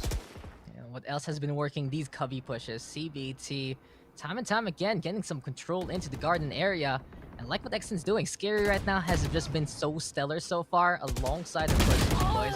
Catapan though, hyper aggression into the middle, and mid control has just succeeded to extend Gravity Well. That is just the perfect black hole to really suck in your target and make it an easy takedown. And this is pretty much what we're talking about. What does Rainy even see? All the colors of the wind and the color of his demise. It's just colorful here for the side of Extend. The Killjoy and the Astra just doing such a good job in terms of the hold. Sushi Boys doesn't have the most kills here, Black and Blue, but the pressure he applies on that A side is unparalleled and Scary. You mentioned it in one of the articles we were able to contribute, right? We know that this guy is so scary in what he does. 18 kills to his name. Subject though on the other side, 19 on the board. We see that whole Gravity Well plus Nano Swarm from the Astro and Killjoy coming into use once more here. We saw that quite often actually in the previous match that Illustrado and Asfire were casting, so that was obviously a match for the ages to go full 3 series, but still, it's something we've been seeing more common here as it progresses, especially in the Asia scene, and that big sucky suck with the Nano Swarms, Nano Machine Sun, just seems to be quite a hindrance for the attacking team in a lot of times. You can see, as the star here is placed, it's already a sign for them to be like, let's think about this. Let's double think about this. Something might happen. You see Nano Swarm is already prepped to pop as soon as they go for that. And well, B-side will actually be the one for them to take. The A-side fake was successful. I mean, CBT, they're trying to make some space right now, and they're trying to get those rotations. But the thing is, X10 has pretty much their holds set up on B, on A rather, and Foxes here at B. Ooh, the bait and switch by X10. Foxes unleashing the Hunter's Fury, not going for the shots whatsoever, making CBT think, okay, is this guy really holding those beams steady and through? And as soon as the beat comes, there is going to be a rifle on the other side. Very smart here from X10 so far. Patapan though with the pinch, and apparently CBT looking to be the Hoagie instead. It's all up to Zumjek right now. 1v5 slate. He has the Blade Storm, and I think that's it. And he only has 3 knives, but that's gonna be 1 kill anyway. He's looking for another one, but Scary. Just peekaboo, I see you. X10 now, 1 away from tying it up. That almost went sour. That almost went wrong there for Foxes because, well, he did fake the Hunter's Fury, but for a second he was quite exposed on that, and the Phoenix there, Spring, could have gotten the frag on him, but fortunately, it will be him, I guess, turning back the time in the Spring and the season as well. There's only one to be concerned of. Now, it's only a round away here. X10, it's 9-10. And if they can get this round, CBT are going to be in a bad spot economically. So they should be able to take the lead once more if they can tie things up here. But look at this. A lot of Bridges towards this B side coming in from the side of CBT. Smoke on towards short, and they look to take the mid position heavy-handedly. All about that mid again. CBT, they want to make their options open right now. And they still want to basically pressure Extend in holding A site with a bit of that cubby control. Right now, it's a bit of big here, and Cruz getting a a lot of confirmation that this is just being so many people. Io, though, with that takedown, goodbye, good riddance, protecting that lockdown as much as possible. It's gonna be high time now for the shock dart and the fire to be thrown on out here beside the CBT, but Scary already catching out 2 in the spray down to get those takedowns. 3v3 though, all about the Odin right now, and we're getting a lot of Odin value here, Black and Blue. All about the bullets. One shot, one kill might be called. Batafan though trying to face off against that running back. Here comes Spring, but he will fall with his second life back to the first when he goes. Almost gets the wall back there in the Spring too if it would connect, but Foxes, look at that frag on the Rain. He does shut down the Phoenix ult. Yes, so no more run it back here online for them. They can get the plant off, but they have to be very wary of the stairs. Position extend. They're going to find the frag here. Patafan a second for him. Sushi Boy is going to dish the, dish out. And that will be the tied score up now here for X10 getting 10. Very aptly named for their side. Absolutely. I was about to say that too. So X10, they at least have to reach 10 points. Come on. It's in their name. It's in their blood. And they are pretty much the best team in SEA for good reason with scorelines like this. But Cerberus is up, and X10 right now serving us how they've adjusted for this defense, with Scary just doing incredible work, and at least a bit of confirmation there from Cruz in that B main push. It allowed the side of X10 to get the read anyway. If it was only one Steaker staying on the random B main, just like, okay, this might be the lockdown fake, and they will figure things out. Thing is though, Cruz, he got countered there immediately by pretty much the whole family of CBT. Still, anyway, things are all tied up. Double digits right now for both sides. Scary right now over onto the Gardens. Quite low onto the HP. There we go with the Gravity Well. Unfortunately, he cannot go for the follow-up. Extend and CBT, a bit of a standstill right now, waiting for opportunities. Scary, he's taking quite a bit of damage here. Well, that's to say the least. Yeah, so falling back in Rainy will get that frag on his Sushi. So he's gonna keep things going here. It hasn't been pouring for him just yet, but it's enough pressure being applied here by the CBT side to get them this A side control. And they should be able to get the plant here on the Jenny side. You can see X10 being very, very cautious about going for the retake just yet. They don't want to give up the man advantage, which they already have, especially against like the Eco Light Buy from CBT. They have retrieved that rifle, but it is on Zemjek, who is very low. A single bullet will do him on in. As we can see now, the take is going to come from pretty much just the Raptors position. They have full control of the tree, a short area here, and this might go sour for X10 if they cannot clear them off the site. Well, Crows will open things on up. Scary and Potify will chime on in, and that's a second now here. It's almost a team ace, but Foxes will get his second frag of it, and there it goes. X10 take the lead. X10 forcing decision. CBT trying to say this is the right side of the ball. Apparently X10 says no, go to the other ones because we are booting you out of the site itself. Cosmic Divide. It just makes you make such a big decision. Truth or dare, true or false, will you marry me or not? It is just such a big commitment to figure out where you're gonna go on. And when you see that Astra wall, sometimes you're just like, I really don't know what's going on the other side. You can see a Ninja Diffuse, it can happen. We've seen it here in the playoffs. And right now, we saw how it can be used to corral people to just die on site. X10 now, up by 1. CBT, they're being read here time and time again. And it feels like the bag of tricks, it's running out of the trade here, Black and Blue, because X10 has just taken the lead away from the Taiwanese squadron. They have, and they're looking to extend that further on. You can see they're not being afraid of making these plays. And they're trying to roam and lurk up into this B main position. The lobby would definitely be their next avenue. And as he pushes on here, Foxes will punish him. Zemjek, he had a great idea to capitalize on the fact that he was on that owl drone, but still could not do it in time. Io get the trade off. That's a second now for Foxes. Very sly from him once more. And they have the 4-3 advantage. X10 though, getting another one on the board. It's 4 versus 2 now. And that's the thing. You mentioned it a while ago at the start, Black and Blue. Ascent, very open map. And think about X10, they play double intel here. Because Cruz, he can still play with the flashes with the sky. And get that information. And the gravity wells, there are just so many stations here on the map like this that you can get so much value out of it. Here onto the cubby, into the main angles, and now Scary. He tried to play the door trick, but can't. He's read him, and he's played him like a fiddle. That is it to be a takedown for the Sova. 30 so seconds CBT, left. they are not done. Still half a minute left in the timer, but they have to decide. And X10, they're covering the flanks, making sure they have an understanding of where CBT is coming from. That's not the only Metal Gear reference we've made in this match alone. Well, 11 to 10, they're going to go for this A site. They have to commit rather towards the B. seconds left. Pit and Crows. Well, he definitely trip on in. Here comes a Blackbird. He's going to strike double, and he finds it all true. Every single shot landing. And X10, they've taken match point off of a great play there by X10, especially from the Crow. Extend, they're just rolling right now. They're just squawking out the opposition, and they're basically barking orders, barking positions, and barking and dictating the pace of the game. Foxes, though, just sly as he is, yet again, you silly goose, you can't though. In the meantime, just loving the play, but besides that, it's just X10 finding the right place to be in at the right time, and it is just because of Scary's control. It is because of the amount of control the Killjoy adds up, and then you add on the summation of a Sova in the sky. You get so much info, and CBT, the best and pretty much the strongest part of their comp right now, relies on those impressive entries. But Zemjek, he's been getting caught out in spring. He hasn't really had the best day because he's on that Phoenix. And the thing about the Phoenix, it's really strong when you can hide your running back and go in, play it close. But X10, how many times have we seen them stay afar? Or if you're going to be getting close anyway, you're going to get flashed, you're going to get controlled. The Phoenix is not going to have a good day at the office right now, especially as a agent like that likes to run the Phantom, right? So CBT, they cannot play that CQC. They're getting pulled on the round, and X10, they're the ones with the key to the lock that is the sites.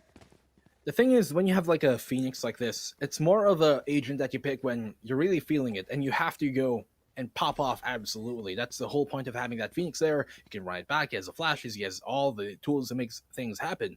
But X10, information is the name of the game, and as you put it, Sova in Sky just enables them to do so many plays because of the information that gains, not to mention, of course, things like the Killjoy, who can get some soft information with the turret and whatnot, the alarm bot. That is just been a big problem here so far for the CBT side. While they're looking towards market, a great opening pick towards Foxes, but they're not going to jump on that train just yet. They do find that pick towards the B side, but they're going to try their luck still somewhere else. Yeah, we're done with the tactical pause though, and it's back to the tactics we go. The operator, I like the call right now because CBT, they realize the weakness of their strats right now. They're being forced to play from afar. Might as well bring out the best gun for it. Subject on the operator, not playing that hard entry anymore. He is going to be looking for opportunities instead. Should allow Spring to try and go for the push, but Pataphan, great read and great takedown onto Ayo. Now, it's all up the A side. Hunter's Fury, though, going to be the call here, and CBT, they're trying to flush out Sushi Boys, trying to make sure that the fish is going to be rotting into the market, but Sereng, he is caught yet again. No way for the fire to really bring out the flames and more. It's just going to be a snuff out yet again here from the side of X10. 4v3 and CBT stuck on the other side of the arc. Not just that, but they're very low here coming into A main. And when you're on that side of the pillars of the arc, well, you're going to definitely have to go lightning quick into things because there isn't much time. 15 and taking. Here now, the Sands are going to be wailing, and as he pushes on through it, Sushi Boy is going to dish out the wasabi sashimi, and he gets a double at the end of it. Rainy will pour on down, and they will get map number 1 in the way. X10 take it 1-0. Orders up. Chef's choice, and X10 will be able to win it out, especially after an incredible second half. That defense really controlling, push-pull, all about the battlefield being manipulated there by the Astra. And whenever I see an Astra on the board and you add a Sova in, is this just an FPS? Or is this an RTS instead? We're just controlling the battlefield no matter what, no matter where. And that's the thing, right? It's just a hard counter to what CBD is trying to do. Sure, the sandwich gameplay on A site was incredible, but as soon as X10 figured out what the pieces they needed to answer back were there, it was just all them. The Phoenix could not get even close, and when the Jet would try to play the entry, it was just catch after catch. Even though you could see that core of the team, the utilities were still there, and CBT were really putting up a good fight.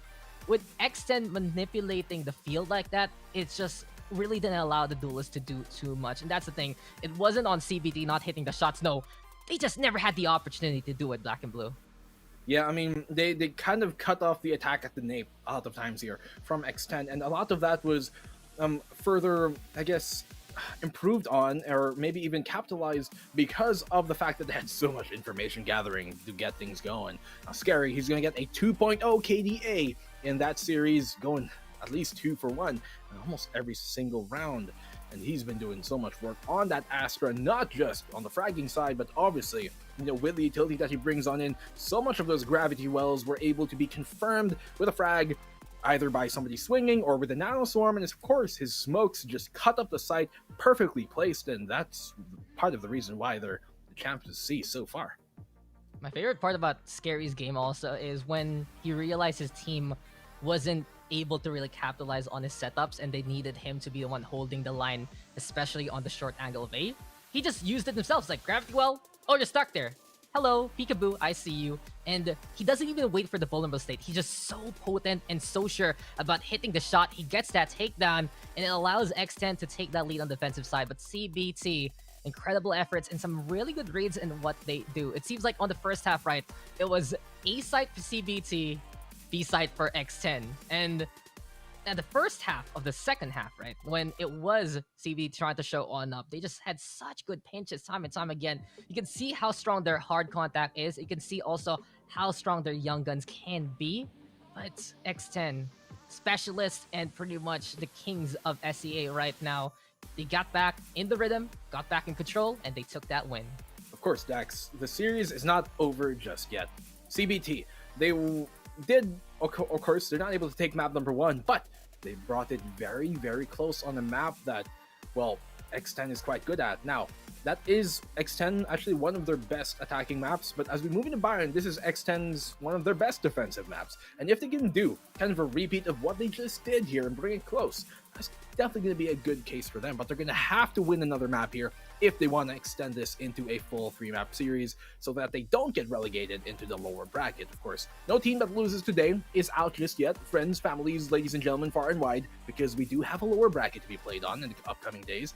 And so nobody here is going to be eliminated just yet, but you definitely would not want to go there so early on and have to fight your way all the way back to the grand final, if ever.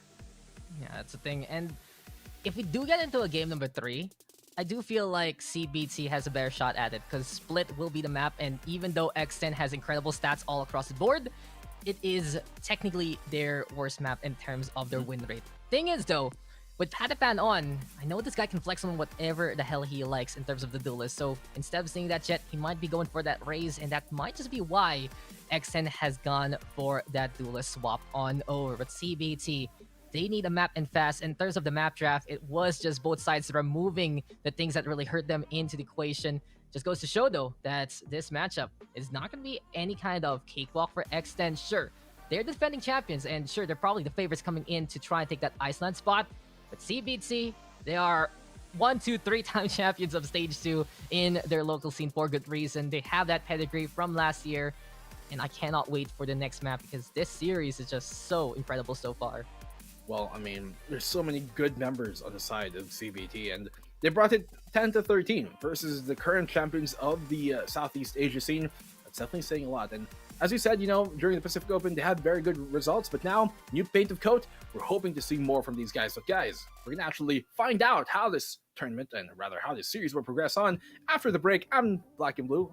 With me is Dax. I almost said the other opposite way once more. A bit of an identity crisis, but we'll be back after the break. Don't go anywhere. We'll be back in a hair.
Ladies and gentlemen, boys and girls, friends far and wide, Dungeons and Dragons, whatever it is, we're moving into what might just be the last map of the day here because X10 are up in the series now 1-0. It is a best of 3. Before we go on, though, let me introduce ourselves. I am Black and Blue. With me, the ever amazing Daxon. First of all, how are you doing? Second of all, what do you expect moving into map number 2, which will be Bind? It's been a long day, Black and Blue. We started in the afternoon, now it's pretty late into the evening. These games have been absolutely intense, and it just goes to show what kind of competition we have in SEA. But as we're getting into Bind, it's up to CBT to extend that series to map number 3. In the meantime, X10, they want to book a table for 5 to the next parts of the upper bracket, and they don't want CBT to be stopping them whatsoever. But as we get into Bind, you said it yourself, this is also one of X10's best maps, and they can really control the battlefield the same way that they did on Ascent with some of these funnel-based compositions that they know and love, especially in things like the showers and the short angles alongside the hookup. But CBT, that hard contact, the double duelist is something to really be proud of right now, and they have picked up this map instead. They're feeling very confident in these sight lines. And the thing is, compared to Ascent, I think it's going to be a lot better for them to play the entries anyway. A bit more places for the Jet to hide unless X10 is waiting even on the other side. Maybe if they're running that Phoenix yet again, they can get even closer than before.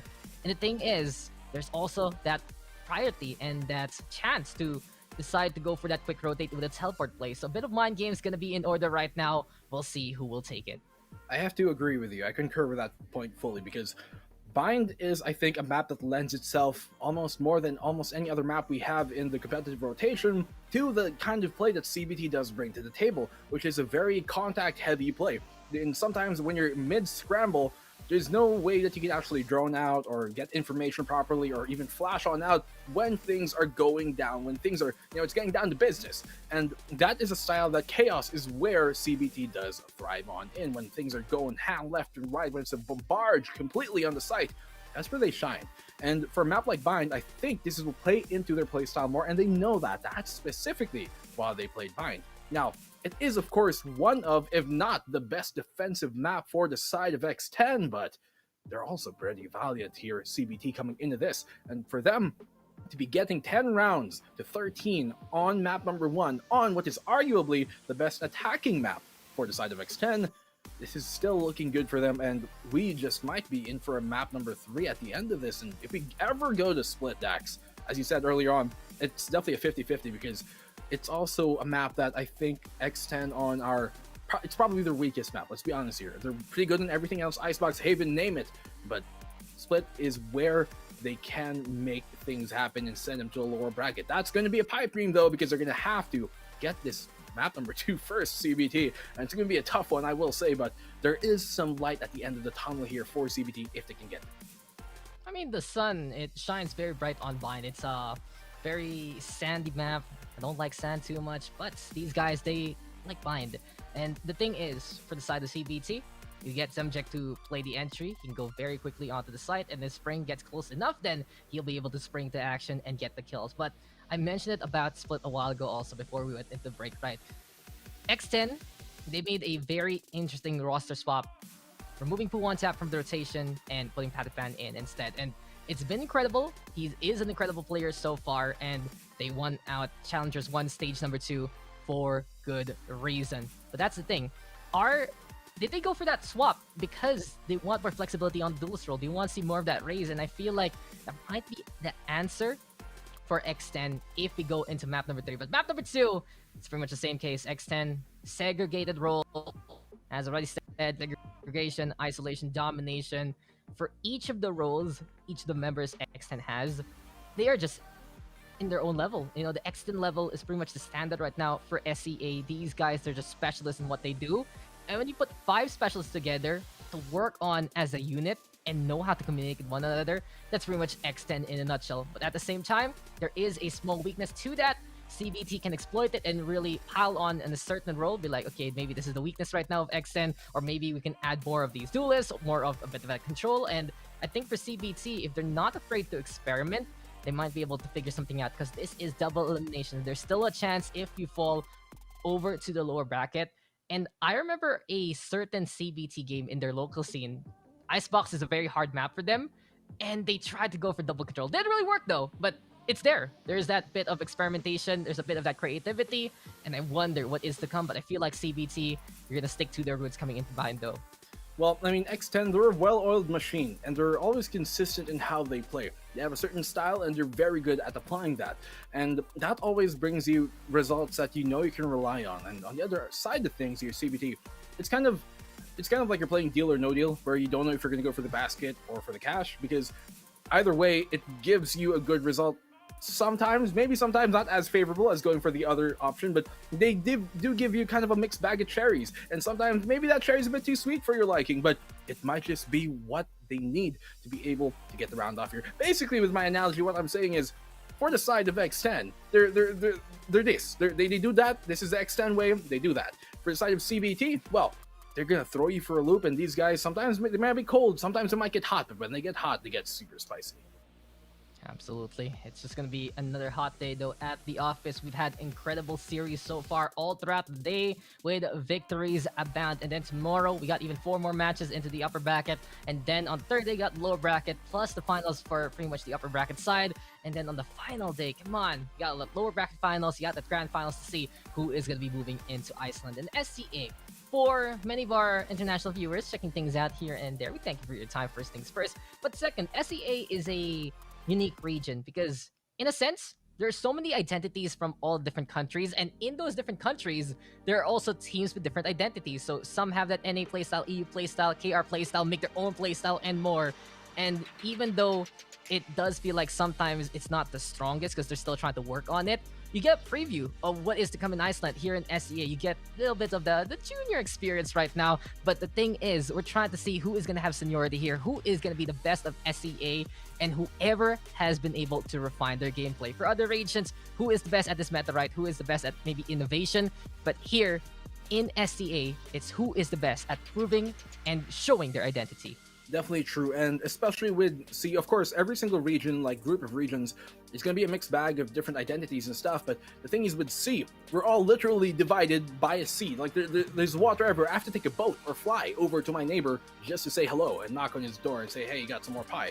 But for a region like ours, it really, because of that distance, there's such a variation in play styles that really bring different nuances into what you see. And sometimes even from teams within a certain country alone play different styles. And so now, especially here that we have, maybe the Taiwan / Hong Kong region representatives versus, especially, of course, going up right now versus here Extend from Thailand, 2 very drastic play styles. And you can see that very evident in just their, I guess, their agent composition and how they play the defense and how they play the attack. Like, for example, on Ascent, the way that X10 takes mid control is that they go for that deep smoke towards Pizza, yes, but they do go heavy-handedly, maybe with a recon bolt behind it, but for the most part, very aggressive. For the side of, well, CBT, go for it very slowly. So they smoke off short, crawl up their way into that bottom mid position, and it's just a testament into how contrasting some of these, I guess, different regions play in the C region alone. Yeah. Long story short, sometimes things are more important to other people, and that's really just the thing. Whatever your playstyle is, it's up to you to show that you are the best of it. Sometimes you're gonna get someone who plays it differently, and you say, mine's better. This is my way, and it is the highway. But enough about Ascent. It is time for us to get into Bind instead. This is map number 2 out of 3. 1-0 right now in favor of X10, and match point for the Thailand squadron. On the Taiwanese side, need to get the map point. They force out the game number 3 on to split this map pool. Looking very interesting as Icebox and Haven both are gone. I believe X10 removing Haven from the equation because it is probably ZBT's best map into the pool. Icebox in the meantime removed by CBT most likely because that's basically their worst map into the pool. And that's the thing. Sometimes you need to remove things that don't work for you. Sometimes you need to remove things that are best for your opponent. And sometimes it's time for us to get into the game. And here we go. X10. Look at this. We were saying about a bit of those rolls, and apparently there's gonna be a bit of double tipping here for Xen instead. Segregation is not there. Control right now between the Brimstone and the Viper. We got the Sky alongside the Jet and the Sova for the defensive side. The attack though, running the Astra, the Phoenix still gonna be there. Killjoy, Sova, and Jet. And Black and Blue, I can finally say it. I've been sitting on this for quite a while. With Brimstone being played here and now, we have officially played every single agent today. Oh, you've been keeping track of that. Very, Yes, sir. I'm very I impressed. mean, I saw the Yoru, so I was like, I have to keep track of this now. I'm very impressed, Mr. Dax. I will have to say. I just counted like 1, 1, 1, 1, 1 like that, so I got some points there from Black and Blue. But here we are. So Brimstone finally showing on up. The thing is, so many teams have really adopted that Astra on Bind instead to play the Gravity Wells and Nova Pulses on those corners and those chokes. But the Brimstone, so strong with the Orbital Laser and the Molly lineup. Sushi Boys, though, on the Viper. And this is going to be a lot of blockades here from Extend. It's very interesting. They're running the Viper right now. And we'll see what it can do. Spring, though, he's the one being zoned out by the fire here. Scary in the meantime alongside Boxes. There we go with the star setup. That's going to be Gravity Well and Scary. He's trying to play bodyguard, but that is going to be Io with a takedown. Paddock though, with the answer. 4v4. It's an 8-take here for the side of CVT. And Extend scrambling back onto the site. And ZJJKK, this guy, Zemchev, he will fall in the hand of Boxes. Rainy right now does get the 2. And it's Colette with a classic. Make that a 3rd. This is Rainy bringing on the parade of Extend. And CVT will be having a bit of coffee now as it's 1-0 in favor of them. When it pours, it rains, and he brought the storm, and we're all trapped in the eye of it. Just as you can see there, Scary was trapped in that spin cycle of the Gravity Well inside the U-Hauls. And so Foxes, he's able to get away with that, but not for too long. Rain's going to shut him down, as you see there in the replay. A great one with a 4K to get things going, and he's definitely going to be able to invest heavy after that one. And so here we come on in round number 2, X10. All classics in hand, only Patifan here with the Sheriff. And so they're going to go for crawl up towards this mid position. Ayos, when you're looking at them, he will find that damage onto Patifan. Fall on back though, because there's a lot around the corner, and he definitely does not want to get over either here right now. Come on his way. Here comes a flash on out, but that blinds his teammates. Patifan, he's going to get the frag on his spring, but Ayo will get one, and here comes a triple quick and clean for CBT. Here we go again. CVT's playstyle get close enough to get the takedowns. Phantom in hand. Oh, Foxes. While he was able to slide on away, but eventually the bunny hops aren't going to be enough. Subject will get that takedown. It's up to Sushi Boys. He has a classic, but we've seen what classics can do on a map like this. There you go, though. 3 in a row for the Jet. CVT. Another round on the board. Just still remembering though, that was just so much value from Rainy with a classic. Yeah. Free gun, 3 kills. But in this case, CVT seeing XN rush it down, try to go for the kills, and they said, okay, sure, we'll trap you here. We'll get the takedowns, but X10, they didn't come out of that one empty-handed. At least I believe they got a kill, right? So it seems like here for CVT, all about them trying to keep up the advantage. Bonus round for them, but X10 now ready with the guns. I think that's literally the most value we've seen a player get from a pistol in any match today alone. And so, yeah, well, I'm still hung up on it because it was such a fun play to watch. But as we move into round number 3, this will be X10's chance to finally get something on the board. Now, wall is here towards his B side. We're in. So if we walk on through it, the poison will come down as well as, of course, a 50 decay. Aldrone will get information on that elbow player as well as a Tasmanian Tiger coming on out for the reverse information being given to them. You have to know there's at least 3 players here toward this Octagon B-long position. And so with that, you can see CBT realizes, okay, we've given away our position. Maybe let's try and reposition and see what we can find otherwise. I just got jump scared by a Trailblazer, I'll be honest. I got so surprised by it coming out. I was like, what? Why is it there? Because it's also green, right? And the poison is green. A little bit of camouflage, but enough of the scare tactics. X10, they're prepared onto the B site. And the Viper right now, it's very interesting because you have the snake bites. Very good in that post plant. Very good in really just zoning out the competition. But then the toxic screen, it does get in the way, and basically X10 is saying, come into the snake's lair, get hit by the decay so Sushi Boys can get those kills instead. A bit different though from what Exen usually does between either Cypher or the Killjoy, but we'll see it here. There we go with the flash blue trying to turn on around the 180 shots, and he does get rid of Cant, but it's going to be CBT with 2 so far. Advantage now for the attacking side. Rainy putting the spike down onto the default to the left, and Zumjek all the way into the front lines, going for the spray down, but Patafan with the takedown instead. Spring though, actually with the ghost trying to get on away, and Patafan, he just gives chase, and he is just going to be hunting down that Phoenix there, and then surprise, surprise, Rainy showing on up. Scary versus Rainy, the battle of the smokes here. Who can actually get catch on to 11 versus 7 HP? Which shot will connect? Scary right now, going for the peak, but the burst, it doesn't connect. Rainy gets out of that one, a bit of that luck, a bit of that skill, and now it's gonna be a bit of a bigger lead here for CBT. A single connection is all he needed to get that clutch on. He was 7 HP there at the end, the Astra. And if that right click connected, if a single bullet from that even legged him or even nicked him by the hair, it would have been the round towards X10. But in the end, CBT do get a third, and this is a very, very good start here over the reigning champs. And you can see them, they're going to be forced on that eco once again. Scary. Let's be honest with you, kind of whiffed that shot, but well, yes, it was a tough It situation. happens. So it happens to the best of us, happens. and we're going to see if you're going to be able to come back from that. It just shows we're human. Even the best teams, they whiff those. And the thing is, CBT, they're sticking to their script. They're in the lead again at the start of the game. The thing is, X10, apparently, they're basically the comeback kings for the series. But the question is, can they actually do it against CBT yet again? I always get a bit afraid when I say that term, basically, because when you're the one trying to play from behind, and sure, you can do it, it's still scary overall, because if things go wrong, you'll just be the other side piling it on. And right now, things are going very, very wrong for X10. Scary spotted there. Spring will survive. And onto A side. Such a good chance right now for CBT to make it 4-0. It's only pistols on the other side. And A is now taken here by the Taiwanese team. Well, finally they do get some control, but well, it's still 5v2. So, I mean, Pataphan, what can they really do here? Maybe some exit frags is all they can really find. He is stuck in gravity well, will not be able to get that frag. Subject a triple his way. They now get the fourth here of the day and map number 2. And you're going to see it finally X10 as they move into another gun round. Will they be able to finally get the stop? Because CBT, as we said early on, you cannot let them get on this roll. Once they get hot, they get really spicy. It will be a bit too much here for X10 to deal with if they get the train chugging. And in this case, CBT, they're full steam ahead, and X10, they can't let this happen more. The station, it's been pulled up. It's basically been left behind. And X10, they're still trying to get their tickets right now.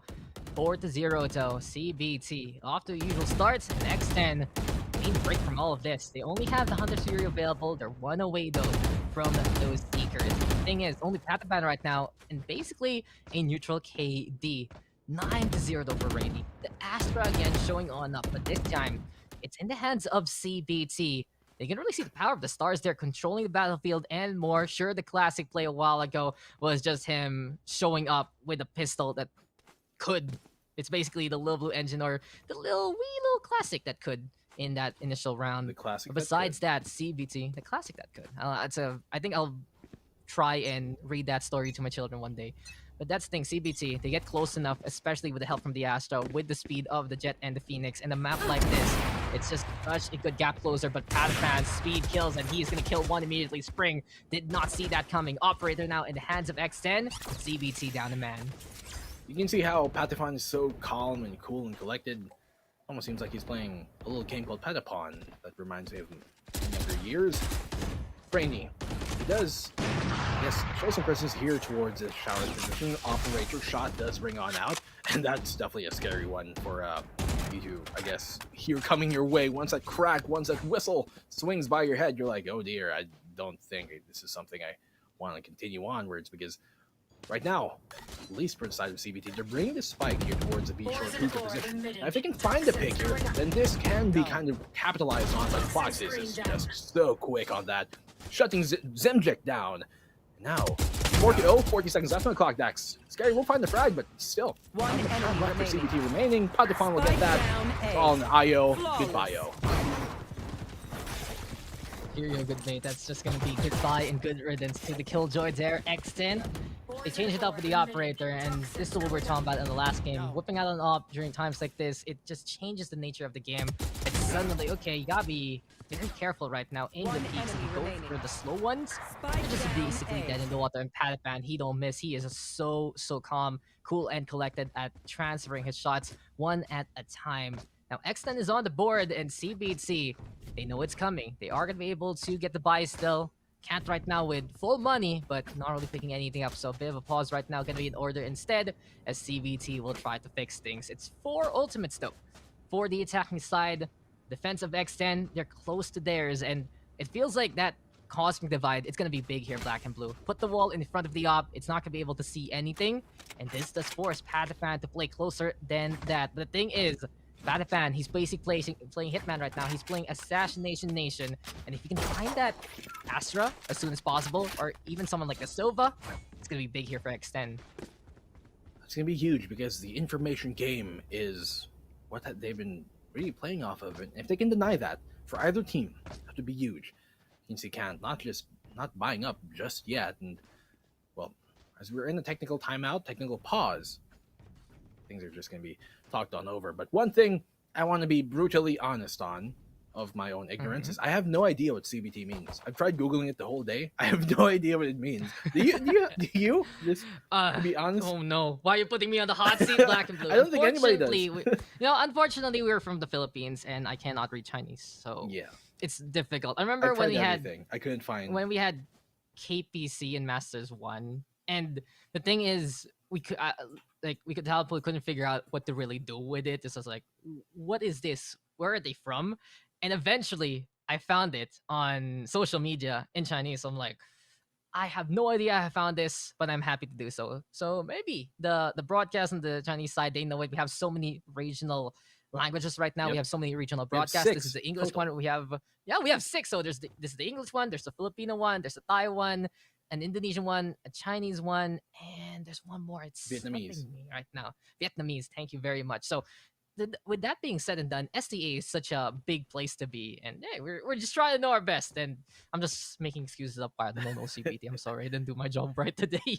But yeah, I have no idea. But CBT, whatever they mean, they just mean business. When they get close enough, they get the kills anyway. They just really show on up, and that's the thing. They have been pretty much touted to be one of the best, if not the best, squad from Taiwan right now. They've really made their mark last year as AHQ, especially between Rainy Ayo, and Kant. And now with Zemjek and Spring on, as well as their 6-man, it does feel like the CBT roster has a lot to prove, and they have the tools to do so. They want to get back to the very tippy top of the SEA region. They were really there alongside, the AAA from Thailand before, but now it's X10, the kings of Thailand there. Really goes to show that the scene is ever evolving. We are seeing these names basically being booted and then being replaced by new ones. But then the names that got booted, that got dethroned, they come back. They show up and they say, we are not going to be quitting anytime soon. And that's what CBT is all about. Now, they are up by 3, and the only thing that has stopped them so far is the operator on Pataphan. Again, they have the tools for it. They have that Cosmic Divide. Or maybe they can go for the free kill with the Hunter's Fury. Hopefully he can. It's going to be A-okay, and we can get back into the action. Because CBT right now, they need every little bit of a strong start because that has been their heyday, that has been their payday, and that has been their strength in the series. Well, they have a lot going for them here, the CBT side. As you said early on in the scene, they're definitely, if you would count the top 5 teams on your hand, they'd probably be on that hand of yours. Because that is how good they were to start the things off on the AHQ side. Now, obviously, they haven't been here especially in Masters 1, they were not able to represent the region during Masters 1, but they're obviously looking to make a name for themselves once more here out of these players we did see back in the day. And for X10, for their side, it's a different story because they're the ones who actually won C Masters 1. And so they're looking for a repetition of that to be able to represent the region as a whole when it comes into Iceland. And so it's gonna be a very cool tundra to get, I guess, the whole C representation of. But X10, these guys are top dog for a reason. They are at the top of the leaderboard of any kind of power ranking here in C for a reason. And you can see a lot of the benefits of that. The thing is, right now, CBT, they're doing really good on this side. And mind you, they're on the attacking side, which, by the way, X10, this should be their best defensive map. And for CBT to go up here in a 4-1 lead is big for them. Now, they did that also on Ascent, which is a very good map for the side of X10, but they're not able to win at the end of things. We're looking here if X10 will actually make that comeback happen as we move in the second half, or even here in the first, before this technical pause gets going. And Dax, while we have seen every single agent here, one kind of, I guess, presence that hasn't showed themselves or hasn't, I guess, had a cameo just yet are the little animals that all encompass every single map. I'm The sorry, Bears, it's not our prod. the Pengu, Black and blue. all It's that. not the PH I broadcast, know. my friend. I know, but I And miss them. maybe we can try to telepathically tell the SEA sides like, hey, show off the little stuffed animals a bit more. But finally, we are going to be getting into the game. This has been a very long day. We've seen the victories of the likes of Boom, of Pirates, as well as Paper Rex. But now, it will be Hunter's Fury, and this is what we're talking about. Cat, he is back into form, and he is going to be able to get a free kill there. Spring, though, with only 1 HP, seems like he's still alive, though, and breathing so far. Running back now, running out of that duration. That being said and done, it's gonna be 2 ultimates to get 2 little kills. Batafan though, trying to play the angle from the connector right now. Spike though planted, and CBT covering their tracks. Well, the tracks are definitely looking hot right now. Spring will get that trade off. It's a 4v2 right now with Sushi Boys getting that one. Rainy will get the frag on him. It's all going to be on Patafon. He's going to find one. He's going to find a double kill going his way. He's going to need the triple now to bring Spring down. The water is definitely going to be heating on up. Cloud bursts on out to give him concealment. And he gets a triple kill clutch here for X10. And they do have to lead on up 4-2. What a great play from Patafon. Patty, fantastic right there. That is just way to go about things, and very impressive from the duelist. But that's the thing, if you are X10 duelist, you're pretty much basically required to do these things. X10, they play a roster which has been single duelist enabled this guy, and the drop down shot. Come on, Patafan. Are you going back to your roots? Are you going back to the game you came from with a shot like that? How did he even control it there? Oh my, X10. This is why this guy is in the roster now. 10 kills to his name compared to the 10 Rainy has. But another round that Patafan has willed himself to win it out for X10. Now though, Viper spit into the hookah. Even though there are smoke machines there, it's gonna be no way, no how, no fumigation whatsoever onto B shorts. So CBT, they say, never mind, go away.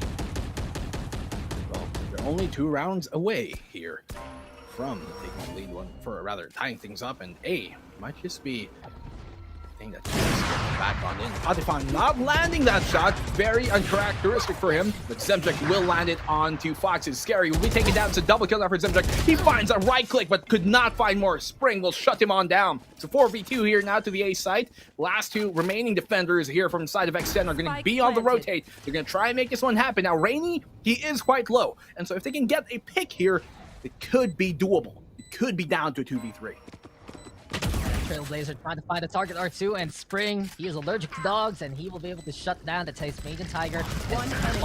Are you allergic to the jellyfish thing? It's Rainy right now with the kill though onto Cruz. Sushi Boy is stuck in the gravity well. He is stuck in the corner, and he will get taken down. CBT, they answered the operator with their own, and it does feel like here from the side of CBT, it is just high time for them to show on up with Zemjek getting on the board. It's a big one. Zemjek versus Patafan. These 2 Jets gonna be trying to not only mince words, mince action, but mince kills against each other's teams. Who can get the kill on who? Patafan though, incredible burst with the Blade Storm, but it was just not enough with Spring helping on out.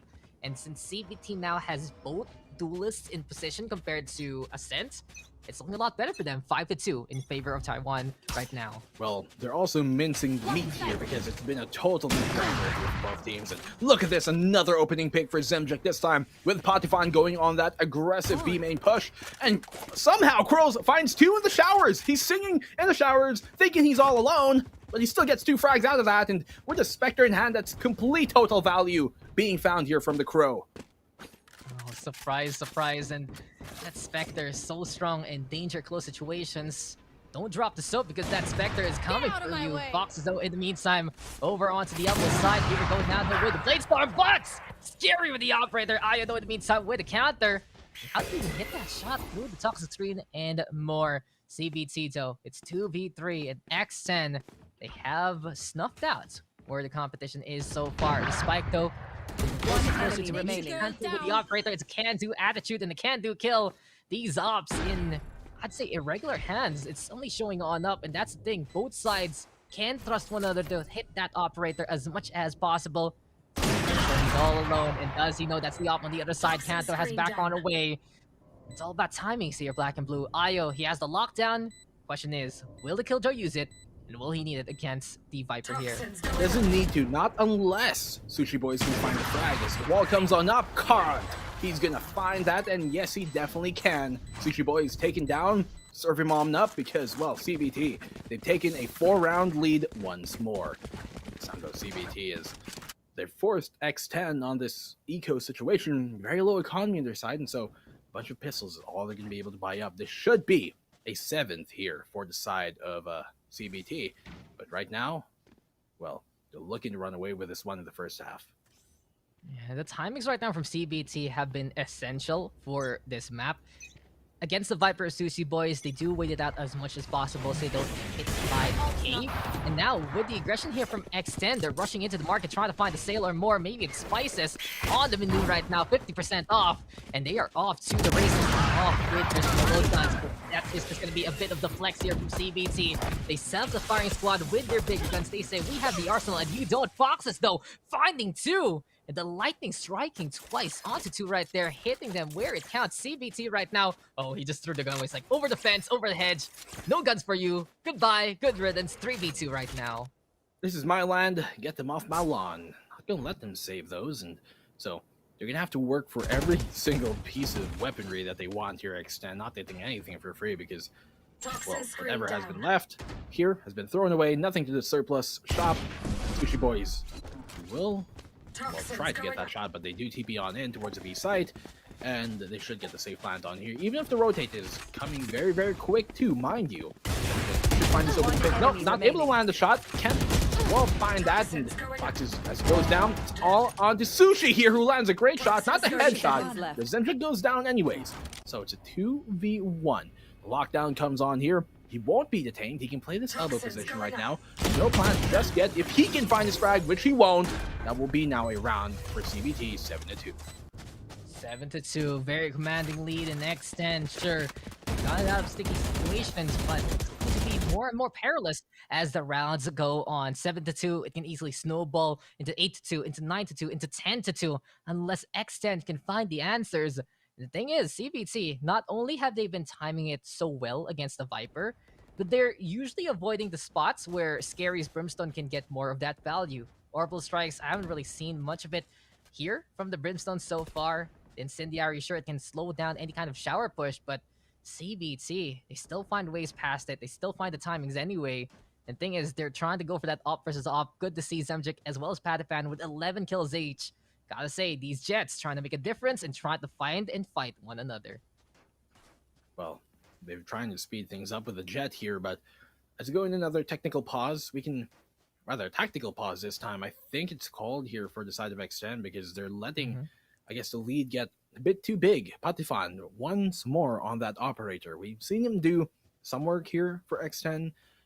It did help them get that one round, but for the most part, they haven't found too much success otherwise. He did go for that early, like, B long push during one of the previous rounds, but that didn't work out for him either because Zenjic just got the quick pick off on him. That let them barrel onto the site. And so right now, CBT, you're going to try their luck here towards A. This time, Patifan is going to be holding that short position once more. And here goes towards U-Haul. So something very common actually in NA for that Jet to be playing that. He falls on back, and will he find that frag? He's going to pick off the run it back there of the Phoenix, but not once more, but 26 HP on him off of the Nano Swarm. That's huge now. He will find the frag. Scary going to find one of his own, but Zemjic will get the trade off. That's a double kill now for him. Could find the triple! Yes, he does! It's now on the Sushi again to have to serve up another clutch here for the side of X10. Brings it now to a 1v2. Up, and can he do it? Starts to go for the transfer, but no. Didn't even get the first kill. Cannot go for the second, and Raimi will be able to sit on that one and make it happen. 8-2 now, CBT. Is what I'm talking about. Black and Blue, they're trying to run away with it. Patiphan, though, incredible effort with the operator. Not only hitting that danger close to run it back onto the Phoenix, but besides that, he hit the Phoenix again. As soon as Spring comes out of the shower, says, I'm fresh, I'm feeling good, I'm feeling ready to go at it again. He just dies to the same guy, but Zemjic just opening there. What's better than 2? Then it has to be 3. He just went on into the site and more. CBT opening up a can of Whoopaz right now. And Zemjic, what can he actually do here yet again? He's been such an impactful fragger here, Black and Blue. He's just made so many waves right now, and it really goes to show why he's been added on to the CBT roster. But now, pushed! Oh, he sees Scary there, and as soon as he heard the Sky Smoke coming, that was just the perfect time to peek against the Brimstone. Free kill here for CBT. He gets off of that scot-free too, and so a great opening fire there from Zemjic. allows him to try and apply more pressure as the only defender on the A side right now is Crows, and he's going to have to chirp, fly on the way, send a message to defenders on the B side to come his way, because Io is going to open things up, and that's a quick 5v3 on the A side. In that type of situation, I think he should be playing a position more where he can actually fall back, maybe closer to that APC, maybe closer to U-Halls, so he can actually bail out of there and play the retake. When you're down like that, you're the only member on the site, and 5 guys are coming at you, it's kind of a move sometimes to try and hold on to it, but Foxes can make short work of Zimjek, getting a bit too over-eager on that extension. Yeah, a bit of a meal there for Foxes right now, and we'll see if it's going to be orders up again. CBT. They have stationed on to A, but Extend says, okay, that's enough. Back on the way. A rare occasion where X10 just completely forfeits the action now, and while they're saving this gun, while saving these 3 members here, Black and Blue, gotta say, CBT, we've talked about their timings quite a lot, and we talked about their entries, but I feel like Kant, he's just basically doing it again, getting that intel, giving the side of CVT those openings, and of course, whenever you're not on an Astron Spectate, it feels like they're doing nothing, but they're doing so much for the team, besides the fact that there are the Nebulas that show on up, a bit of the Dissipate fakes as well. The Gravity Wells and Nova Pulses, they really control the battlefield. Even if it doesn't lead to a kill, it leads to your team taking position. And I feel like for CBT, this Astra pick works a lot better from what we've seen so far. It's looking to really combo up with the likes of the Jet and the Phoenix. They're up by 7 because of it. And this strong start is turning into a strong middle, what will lead to a strong end. That's a question. There are 3 chapters to every single book, at least. First, third, and second. Why did I put the second last? It's weird. Well, they've done so far well on those in the opening act.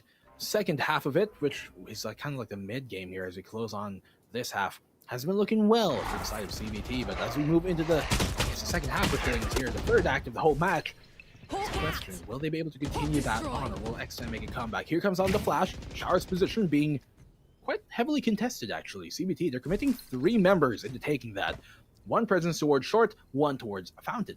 And so they're quite spread out right now, and it seems like CBT are looking to take their talents towards that B side position right now, where the spike is dropped. And so X10, they're not biting on the rotate just yet, and I think that's the right idea because they're actually walking their way towards B side right now, CBT. I mean, X10, they're a very smart team, they can raid these things, but can't. If you're going to be reading a notice of the operator, you better make sure you don't take a face full of it, and that will be Fox's demise immediately. Patapando onto the inside.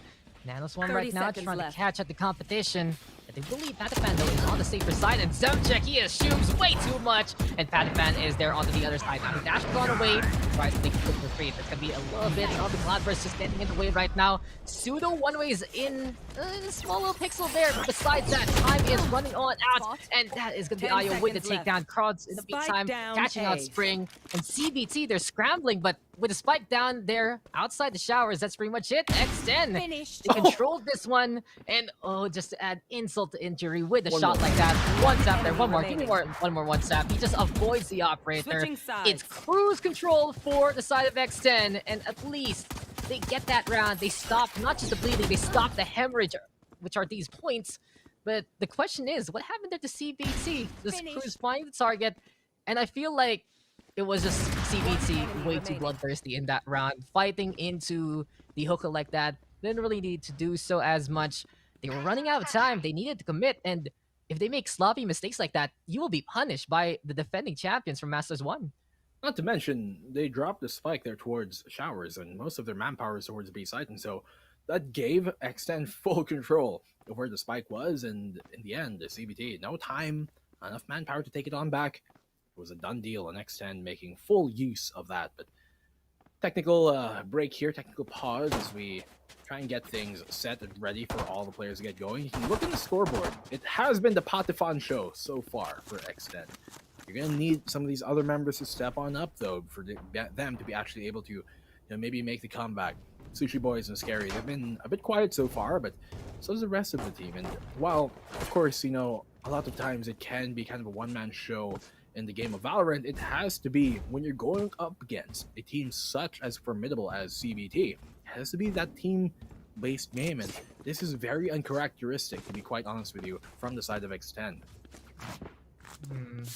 I'd say, though, it's a bit ironic because we mentioned it a while ago that CBT, they can actually experiment coming into the set and try to surprise X10. But with X10, the one experimenting instead, it's kind of blowing up in their face. Both Scary and Sushi Boys, they're getting caught out in timings where CBT is already there. You can see it especially in that one push where Zumjek sees Scary basically playing with his iPads. Like, what are you doing? Are you playing cut the rope? Or what are you doing there? Are you gonna be playing Valorant instead?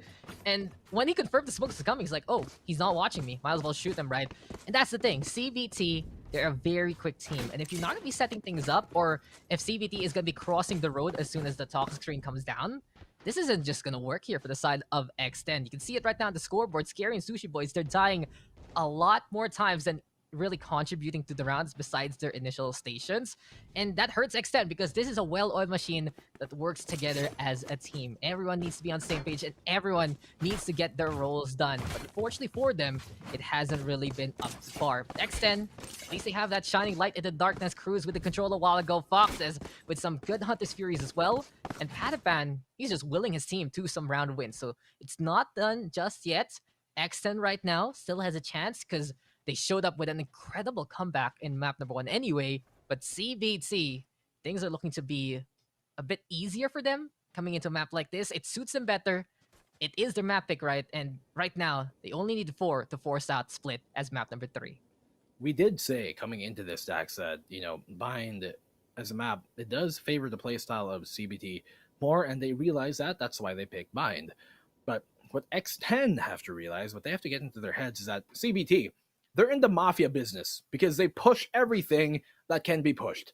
And so if there's a smoke there, they're going to probably push that. And you can see that there was a round where Scary thought, okay, smoke's coming down, which means I'm safe here in this corner. They're not going to push me, but surprise! Here comes Zimjek, and he's like, whoa, bro, what you doing? Get off the phone.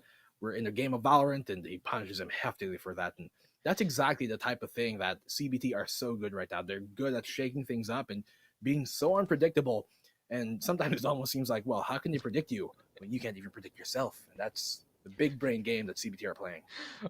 It's so deep here, Black and Blue, and I guess that's how Mafia works. So 9-3, this is gonna be hard for X10, that's for sure. But if Patapan can will them to victory, then it's the best chance and the best reason to show everyone why he's in this roster right now. And of course, in terms of the setup, I feel like it's going to be easier for X10 now on the attacking side. They don't need to be playing the stations anymore. Just play the smokes, then cover it more with the color of the green. The Viper and the Brimstone going to be painting quite a picture. You can add more green with the sky. And somehow, somewhere, a solidly placed recon dart by Foxes might turn the tide of battle very, very quickly. Because the amount of blocking power, I'd say, just striking at that vision as much as possible, can really allow the side of X10 to manipulate the information given against CBT. Because if they see Kant's dart coming on into a site and they have all the ways to block it, then what kind of info will it gather? Absolutely nothing. That can be a point of contention right now that X10 can do. It's about making artworks onto the site. But the thing is, the best artworks, they're only really appreciated after you die. And if X10, they cannot figure it out very, very soon, they're going to be dying on this map, and you're going to be ceding it to CBT. It doesn't look too well right now, honestly, for the side of X10, is that they've only gotten 3 rounds on what should have been arguably their better side in defense, because 1, it is a good defensive map for them typically, and 2, they have the Viper, which normally lends itself to a good defensive side, but right now in the attack, early information on out, yes, with that Tasmanian Tiger, but Spring with a great flash here, popping the corner, but still Potifon will pop his head off, and he's going to get Spring shutting him on down. A very, very quick take as here comes the Brimstone, Zimjek and Kant will both go down. It's a quick take now for the side of X10, they're taking full control of the Bravo site. Not only that, this is just artistic control here from the side of X10. Magnifique on the Magnum Opus, and expect that kind of setup, that kind of blocking as much as possible. It's X10 now in control in the 5v2 slate. The turret, though, it's going to be strong in a round like this. And Ayo getting surprised on Fox, but the Brimstone is going to be there. That's going to be Scary getting on the board. Rainy, though, with 2 so far. He's been stellar with a classic, but not this time, says X10. Pistol round goes over to the X10. They needed that one to get momentum, and they should have the gun advantage coming into the next round. I think, I don't want to put the blame on him, but I think the whole reason why we had that technical break was because it was Scary. Because if you notice up on the kill feed, it came out as his agent, and it's a thing that happens sometimes where you know, their agent name comes out instead of their actual name, almost like they have privacy settings reset or something like that. Yeah, that's private settings. Yeah, it's a thing. So hopefully everything's good now on the X10 side, and well, it seems like it. They took round number 1 of the second half, and that's a good start for them to make the comeback happen. They are down 5 rounds here though, Dax, and so you definitely have a bit of a molehill to climb, but look at all the smoke just completely cascading on the site, and that gives them all the concealment they might need. But still, the Shower's Lurk is coming here from Io. He could definitely catch the Foxes off guard here, but nope, he's gonna go down, and the safe plant comes on in. Yeah, X10, they are going to be ready to go, and they have control of the back of the A side by this point. Oh, no, they don't, actually. They only have their side of the map here. But Sushi, boys, that's all you need is poison, and all you need is just to love the green as much as possible. In the meantime, though, CBT, they're trying to get a bit of that control with a bit of the flag there. Zamchik catching out Patafan instead, and now Scary is going to be scared of the Aldron. Zamchik, though, with 3 so far. That Sheriff getting the one-taps that they need. It's now going to be a man advantage here for the side of CBT. And the Brim and the Viper, they're trying to step it up. They need to right now, and they need to survive. That's going to be Rainy getting in the face of Sushi Boys.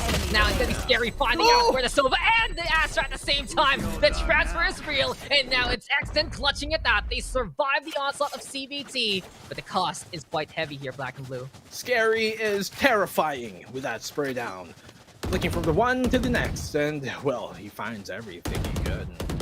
They get the 5th round on the board here. 4 for them to catch on up. If they take this round, mind you, Dax, that will be CBT on the eco, which means if it goes 9-6, it could easily be 9-7. 2 rounds of a lead, that is definitely very palatable here for the X10 squad, because that is just a hair away from them tying things up. And so still 4 rounds between them and CBT. If they win this could definitely be the train that they need to get on. Be able to choo-choo into the lead, and there it goes. Patifon opening things up once more in the cat. A second frag going his way. Spring will be taken on down, and they're making this happen right now. Here he comes on in. Zimzik will shut him down in return, but Sushi Boy's gonna serve him up on the plate. And it is now a 4v2 with the B-side control ready here for X10. 2 trains leave the station, and it's X10's on time. Well, CBT gonna get derailed immediately there. But thing is, in that last round, gotta say, the sandwich gameplay again from CBT, all about those pinches. And I feel like if they can take advantage of that a little bit more, then that should give them the edge, rather, on the defensive side. You see right now, attempt being made by Io, but this time, his chance is gonna be dwindling, and he will be playing the exits instead. Rainy in the meantime, over onto the A side. And I like this a lot because the Astra, sure, he can actually help on out with the exit kills, but at the same time, if you can set the stars and really surprise the opposition, then that might be good. But Io catching out boxes there. Goodbye to the Sova. X10, again, they're going to be losing out just a little bit more than they expected. CBT, making sure that this economy is going to be slowly but surely deteriorating on the side of X10. But if X10 keeps getting the wins anyway, then things are going to be A-okay for them. CBT now, their lead cut down to 3. Next 10, doing it again, Black and Blue. That second half is where they're really shine.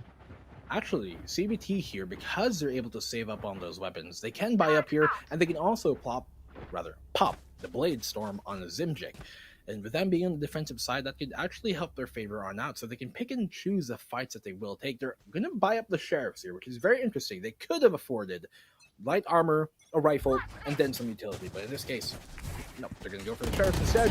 They'll play the 2-2, 2 rifles, 2 Sheriffs. And here comes the push on now. Blade Stormer's going to find that opening Vapor Brimstone. Derek Scary will find a frag. Crows will find one of his own. Very terrifying as a push comes in towards that B-long position. Here comes a train, the pain train from the X10 Club, but the double lineup coming from Rainy. When it rains, it pours, and Kent will get the trade-off. It's a 1v1 right now, but Scary, he's brought all his nightmares here towards the B site. He can get the plant off. Io is completely on the other side of the map, and he should be able to get a plant here, but he doesn't know of that information. And that's a problem right now, because there's so much utility here on the B side, he doesn't know it's actually safe for him to go for the plant. And Io, he's going to play the waiting game and probably wait for things to happen and come his way. Oh no, but he's coming towards CT. Dax. Oh, he has time. He has time to look around just in case. And thing is, X10, they have the time to try and basically bait out a bit of the positioning here from the Killjoy. But as I say that, sure, confirm it, why don't you, Scary? Put it onto B side and make it the 1v1 on a single location. Here we go again, CBT. They make it very costly for X10 regardless of the result, and this is very winnable for them. Even though it looked like Cruz just had the right timing with the Trailblazer, suddenly that peak from the Octagon, just getting damage done, double peak there for both Rainy as well as Kant.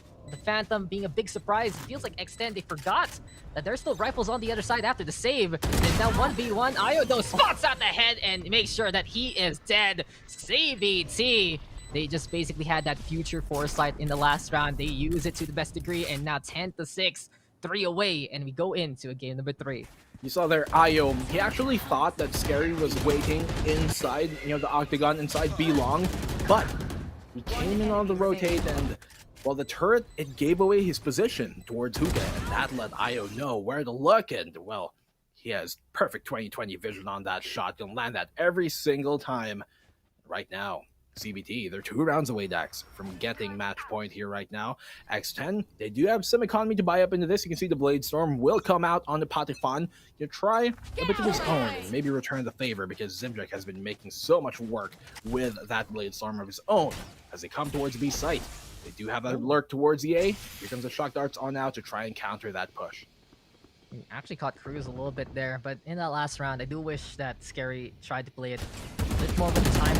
Didn't really need to expose his position, and versus the Killjoy, it basically becomes 2v1 because the turret will say hello immediately. But for now, we're saying goodbye to that round, and now salutations to this one. Patiphan, Bladestorm, as you mentioned, has the Sheriff though. Look for the taps. Boys, he has that Viper Spit if ever, and oh no, Cat busy playing with his drone, playing with his toys. Spring though with the counter, and that's gonna be big because it's 2 in a row for the Phoenix so far. Fox is though finding the answer, making it 3v3. With X10, the losing members yet again onto the Warpath to the site, and CVT now. Seems like we've ordered the footlong here, Black and Blue, because another sandwich, another pinch is coming our way. I have this. Rainy's gonna find that frag, and we'll find a second here, but Fox is creeping very slyly into the site. He's taking his elbow control right now, and Io is very low, mind you. And so if they can find the frag here onto either, especially on the Zimjek, this could definitely be swung back their way. 30 seconds left on the clock, as the announcer does say. Thank you for that, because they can make this still happen. Now, we know the information here. Zimjek will get that one. He can find the lineup, which he won't. They will get another round on the board here. CBT, Zimjek finding that one. A good early, opening initiation from Patifan. He caught Can't with his hands in his pants, but still, not enough for him to be able to swing it back, and they're 1 away from match point right now, CBT. And we had the Phoenix just watching out for his buddy, his pal, and no one was watching the backs of X10 there. Zimjek just the operator. We mentioned it already. This team, they love to go for those pinches. A while ago, on Ascent, A side, right for the taking, time and time again from the Cubby and the main push. And now here on Bind, this is the perfect map to go for the onslaught and to go for the offensive on the defense. If you know you can circumvent any kind of setup the attacking side has. And that's the thing, since X10, they don't have that Cypher or that Killjoy, there's no way to really play that antidote unless someone is waiting onto the other side, and they are only going to be on the pistols trying to dodge the Hunter's Fury and more. One back, I believe, has been unleashed, and this time it's going to be X10 right now, teleporting over to the A site. Gravity Duel, though, going to be in to play, and in this instance, it's going to be CBT over lockdown as well. It isn't enough. CBT is using a bunch of ultimates for a round like this, and sure, they are going to be eventually getting the raid on the A side. Io and Rainy with the kills, with X10 in this mad scramble of a round have forced CBT to use a lot of different things. And even though CBT should get a handle and should get the kills, we'll see right now if one is going to be much time for Sushi with Patiphan. It's not going to be through there, but it's still costly because ultimates abound. CBT, they used a lot in the round where X10 was just running around like headless chickens. They have, but the thing is, if it's worth it or not, whether it's worth it or not, will be decided if they can take this next round, because they're at match point. If they're able to take it, then fully worth it, because, well, it didn't really matter at the end, even though it was kind of forced out of, from X10 there. You know, if they're able to get this next round, then it doesn't really matter. But if X10 can win this round, and if they can do that with the fact that they have ultimate advantage, which CBT, they've only got Astral Divide, which, mind you, can be pretty important, but still, they only have Astral Divide to work with here. And so if they can get this round, it might just be too much of an expensive round for the side of CBT moving on forward. They are up 6 rounds. It'd definitely be a pick here, but Zimjek, he has to hit those shots, and he does get the follow-up on the Sushi boys, going for the pick there. And they do have the 5-4 advantage once more. Corrected himself there, and that's the thing. CBT, though, they cannot rest in their laurels. They've been hit by a comeback a while ago already, and Rainy getting hit here by the overload spike. It's the peak there for Foxes, but he does get Gravity well in time to slow down the Sova there.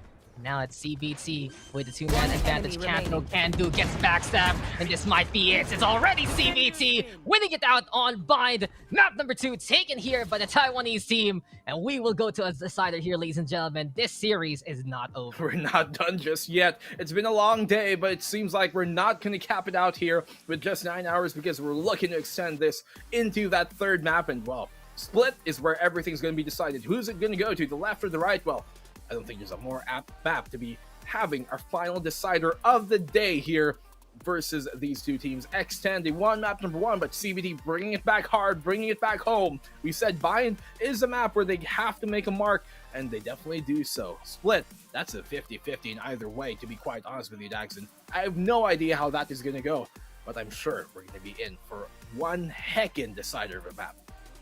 It's gonna be incredible, but from map number 1, we had cruise control. In map number 2, double control became no control. And for X10, trying out that Viper Brimstone together, it was just read like a book by CBT. The times were perfect there from the Taiwanese team. The assault really onto the sites were incredible.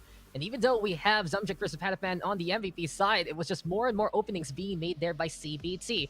And on the defensive, they realized something. It's like, it's Viper and Brimstone. Not to be hanging on back because Extended tried to paint a picture onto the site itself, and it was just all about the flanks, all about the pinches, and from that point on, if you get backstabbed by an operator twice in a row, then you're doing something wrong. And Extend, they weren't able to really work on that. Sure, there were less ultimates to deal with in the last round, but it doesn't matter because CBT, they were just absolutely on point time and time again. Io, even though he doesn't get that MVP, 3.3 KD are really going to show how much he has survived there.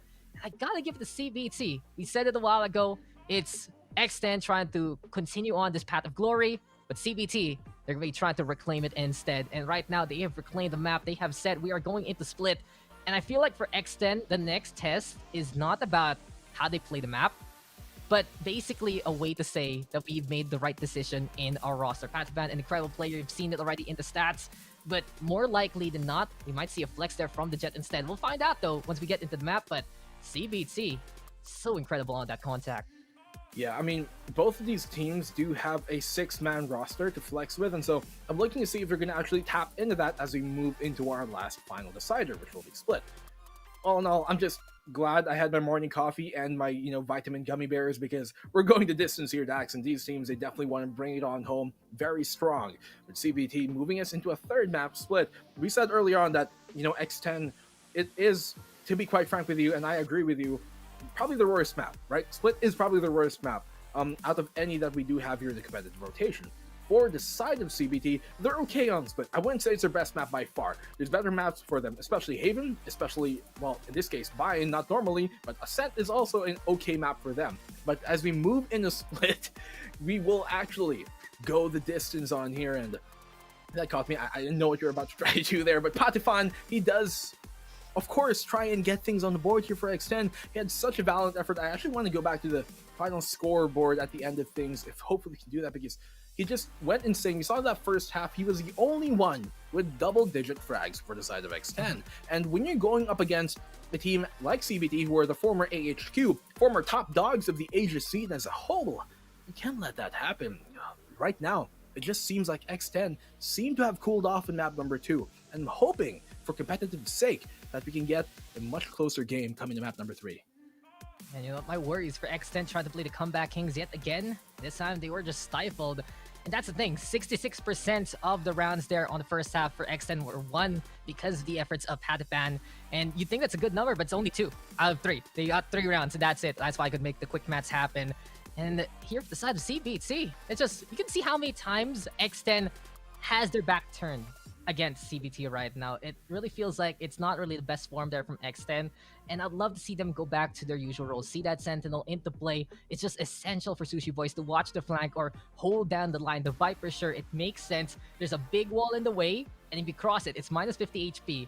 Well, what happens when you run out of steam? What happens when you run out of that gas?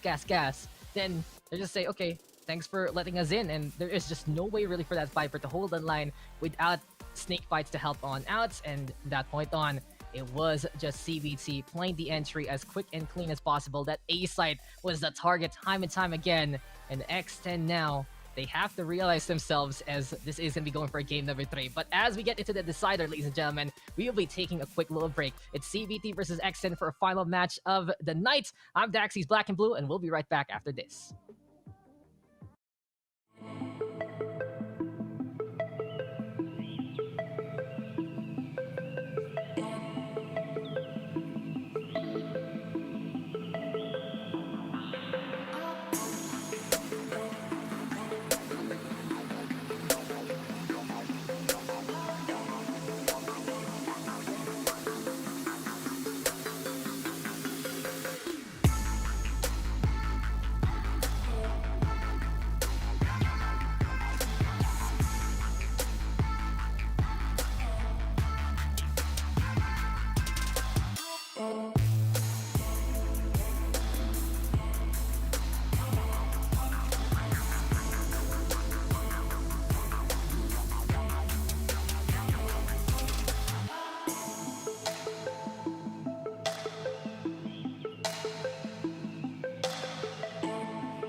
Is this the first step to changing up the guard here in SEA, as CBT is just one map win away from putting X10 to the lower bracket? 7 still for X10 as we are all tied up 1-1. So welcome back, ladies and gentlemen, to the SEA playoffs. It's day number 1. It's the end of the road here after this map. I am Dax. He is Black and Blue. We're feeling so good with this series because X10, they showed up in map number 1, especially in the second half, but map number 2, they were just denied that kind of entry, denied that visa over and out on bind as CBT took control. And as we get into Bridge, the question will be, what will we see here from X10? Will we see a bit of a change up there from Pataphan? Will he go for something like the Raze instead? In the meantime, CBT, will we see something like a Bridge coming into play? What kind of comps will we get, as this is the map where I'd say, while both teams have stellar stats overall, it's kind of on the lower side compared to a lot of these different other maps that we see so far. So up to CBT, up to XN, what they can do. How about you, Black and Blue? Any thoughts? I mean, now normally we were talking about like X10, how they are kind of like a, I guess, a bag that you always expect that when you dip your hand in that cookie jar, you're going to get the same exact cookie every time, right? You know how they play. You know that X10, they're a very reliable squad. But for them to actually try things up and maybe bring that Viper on out, it just wasn't something that worked for them, especially actually very interestingly on the defensive side. Like normally you'd actually have like, you know, the advantage with that defensive side because you have the Viper, but in this case, it was just completely thrown for a loop. And as we move into split, we're hoping to see that, at least for competitive sakes, as I hold back another burp, at least for competitive sakes, we'll get a more competitive game, because that one, it was, 13-6 at the end, but it felt like a bigger stomp, really, than it was for the most part. There were some close rounds, honestly. We could have went towards the X10 way. Maybe a clutch or two, actually more than just two, that would have definitely maybe swung the momentum towards their side and gotten a few more rounds on the board for the side of X10, but you're just not able to close it on out. And I think that's a big problem right now. They get good starts sometimes, but they're just not able to close out rounds that they should be able to win. Is it fatigue? I don't know. It's only the third map they're playing today, but still, it has been a recurring theme in these previous maps for them. I'm hoping that's something they can address as they move in a split. And that's the thing about Bind. In some parts of the rounds, it was usually the latter half where they couldn't make things happen. But I'd say even in the few wins they got in the second half, it still was very dicey, because in the early parts of the round, they couldn't really perform. They'd suddenly lose members out of nowhere, from the flanks and more from the straight line pushes, and it was just so costly for them time and time again. X10 though, there are no slouches whatsoever. They're going to be looking to prove it coming into splits, and they are the Masters 1 SEA champions for good reason. They're the favorites coming into the bracket because of that. And the thing is, we mentioned the changing of the guard, but X10, as soon as challengers came up for stage number 2, they were like, okay, we got this. Early part of the month, they were already prepared, they're ready to get the wins. In the meantime, all across the globe, right, so many different upsets coming on now, so many different things randomly happening, and so many teams being shut on down. Sure, at the end of everything, this bracket, we have 5 returning teams rather from Masters number 1, but the other 5 looking to make a new splash, a new name for themselves, and it really feels like that this stage, especially this act, it's really been quite a roller coaster ride of who can actually win, who can actually lose, and who's going to be the top dog coming in to that Iceland land. You know, I know a lot of people were probably looking at X10 coming into the series as they're like the super up and over the top dogs, basically. And for the other side, CBT, a lot of people did kind of relegate them to being the underdogs in the situation. And in many ways, they are. Okay, they are, because they don't have as big of a name moving into things. But the difference is, these guys have played under that AHQ name, while their namesake right now, CBT, has not done too much yet in the C region for the VCT side, because they were not able to obviously play during Masters 1 for C. Because X10 bring that home, and so they've built this whole kind of status about them.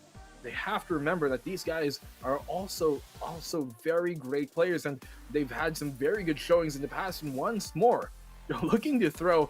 Let's be honest with you here. If they win this series, it will be an upset, and that's not a knock at any of the teams here, especially not towards CBT. But they are coming into this as kind of the thematically and story-wise the underdogs, because X10, they should be able to take this series. They should be able to move over to the semis or up further into the bracket, because they are the returning champions. And for CBT to be taking them through this full 3-map series and taking map number 2 Bind in such successful and decisive fashion, this is looking real scary for X10 fans right now. If you're from Thailand and you're looking for them to represent, well, they might just be representing in the lower bracket after this series if they cannot bring things home and address all the multitudes of problems that has been happening to them during map number 2. I mean, you said it right. You had your operator player flanking and catching them off guard from the back. When do you normally see that? That's not a good deal to be dealt here for X10.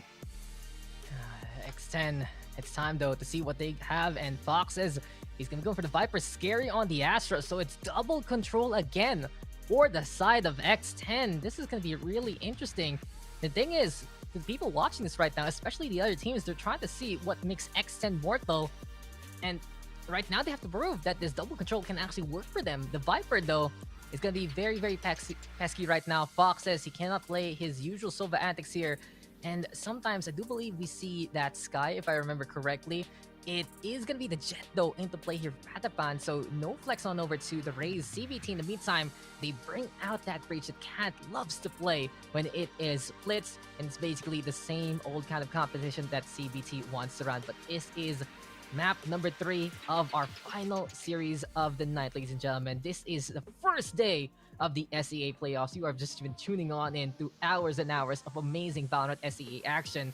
And thing is, there's still tomorrow, there's still the next day, and there's still Sunday to wrap it all up. This is double elimination, and it's interesting because Black and Blue, some countries, they run single elim, other countries, they run double elim. But now we're getting double elim all across the board. There still is a chance for your favorite team to go for a bit of that comeback into the lower bracket, some best of one sudden deaths there and then on our first weekend. And it really feels like it's still just going to be the start of something new, even though this is the end of the series as we get into splits. And what's great about that is that, you know, not to mention the fact that, of course, Masters 1 was actually a single elim. And so now what we get of this double elimination format is, 1, more Valorant action, and 2, more importantly, we actually see kind of like more of a comeback storyline be able to unfold because of that lower bracket format, and because we have a double eliminations format. And it also, you know, allows us to actually really see who deserves to be in that grand final slot, who didn't just get lucky in a series, and, you know, who really fought their way back into it. And so that's what I'm looking at right now for these teams, and that's what I'm excited about here, because it gives us even more Valorant action. We have 4 days. This is only day number 1. We have tomorrow, we have the day after that on Saturday, and we have Sunday here for the SEA Challengers Finals. That's so much Valorant action to get here going. And Dax, I'm just thankful we're all still here. It is quite, I guess, late in the evening, but this is, you know, this is the great part of it all. Even with the pandemic going on, we might not all be together. We don't have a LAN just yet, but we still got these Valorant tournaments going on, and we still got some fun action we can all enjoy. But let's enjoy now our final map of the day, Split, to decide who will move on over and who will be sent to the lower bracket from CBT and X10. As we're going into the pistol mid-round push, mid-push. Going to be taken here early on by CBT, but they're going to get the opening pick on a throw.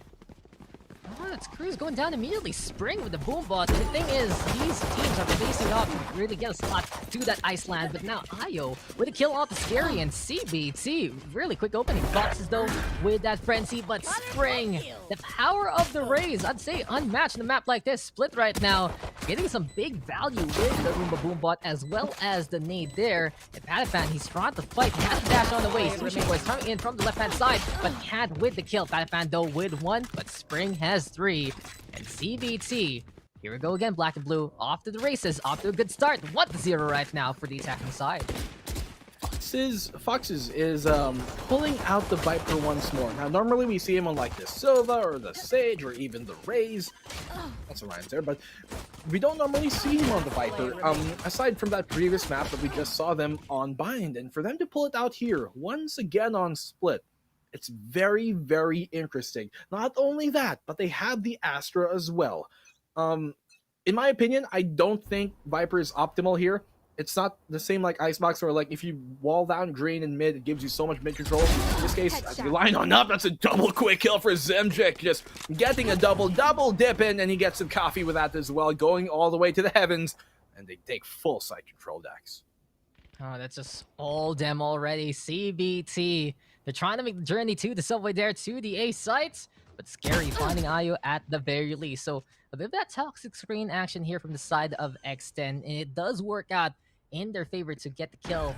But with only 7 HP left here for the Astra, he has to give that up to someone else, and he says, Fox, if you take it, it's time to see if you can be a hero. Cruz, though, jumping on the round, and he gets the kill anyway. Subject in the meantime with 3 so far. Foxes, though, with the answer, and Spring, seeing him show on up a while ago, he will just whittle down Foxes to an absolute T. It's 2v1, but, oh, Scary, just go for it. Just stick it till the sun will shine, but the fault line will catch him. Scary, he's trying his best. He gave it his all, and I gotta commend the effort, but CBT, they are just gonna be no fools whatsoever. They get another round on the board. Very valiant effort, but it was either death via the paint shells or the ghost. In that case, it was the paint shells that won it out. Spring, very valiant effort from him, as I just said, but, well, Scary. It's a bit too difficult for him to deal with. All things considered, no way he would have won that clutch. No way in a million years, as Illustrado likes to say, would he get that one on out. And if you remember correctly, Illustrado actually said that on Split a while ago too. But let's move into our map number 3 here. Rather, round number 3 on map number 3 with this opening fault line towards B main, just hampering the push from CBT to start things off. Oh, look at that cheeky spot though for Extend. Scary just gonna be putting stars in the way of this B push. Now Zumchik with a dash on in. There we go with the hops from Spring as well. And Spring again gets in the face of Extend. Scary right now on the board. Foxes in the meantime with the refrag. But Crow's gonna be dropping on down right now. Sees another one. It will be a 1-4 trade between the breaches. The thing is CBT. They still have an angle to put the spike down here. Black and blue. Extend trying to fight on back. There's the wide swing going cat. But Sushi Boy sees playing the cover. And it's now suddenly CBT tasting that sandwich, tasting that pinch. Extend in prime position to win that round.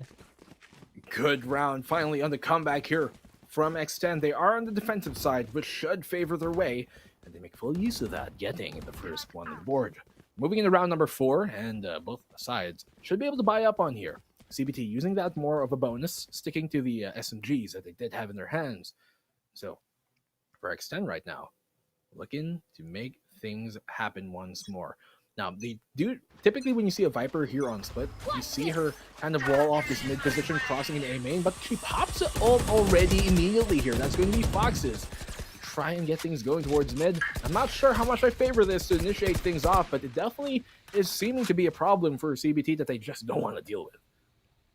It's really hard to actually go into that Viper's pit because Extend, they can stay in a location where the Viper can see your highlights, but they can't really see where it's possible. It's close enough, that's the thing. And oh no, Zumjik as well as Spring, they get in the way of each other. It slows them down, but it's still not enough. It's only going to be a 2-2 trade even though. So X10, they can take advantage of that, and really that body blocking there, a little bit of the deep block from each other. Zumjik though with the Blade Storm right now, making it 1v1. CBT. Some precious time and some precious space has just been thrown away at the start, and X10 is a team that can take advantage and take the round.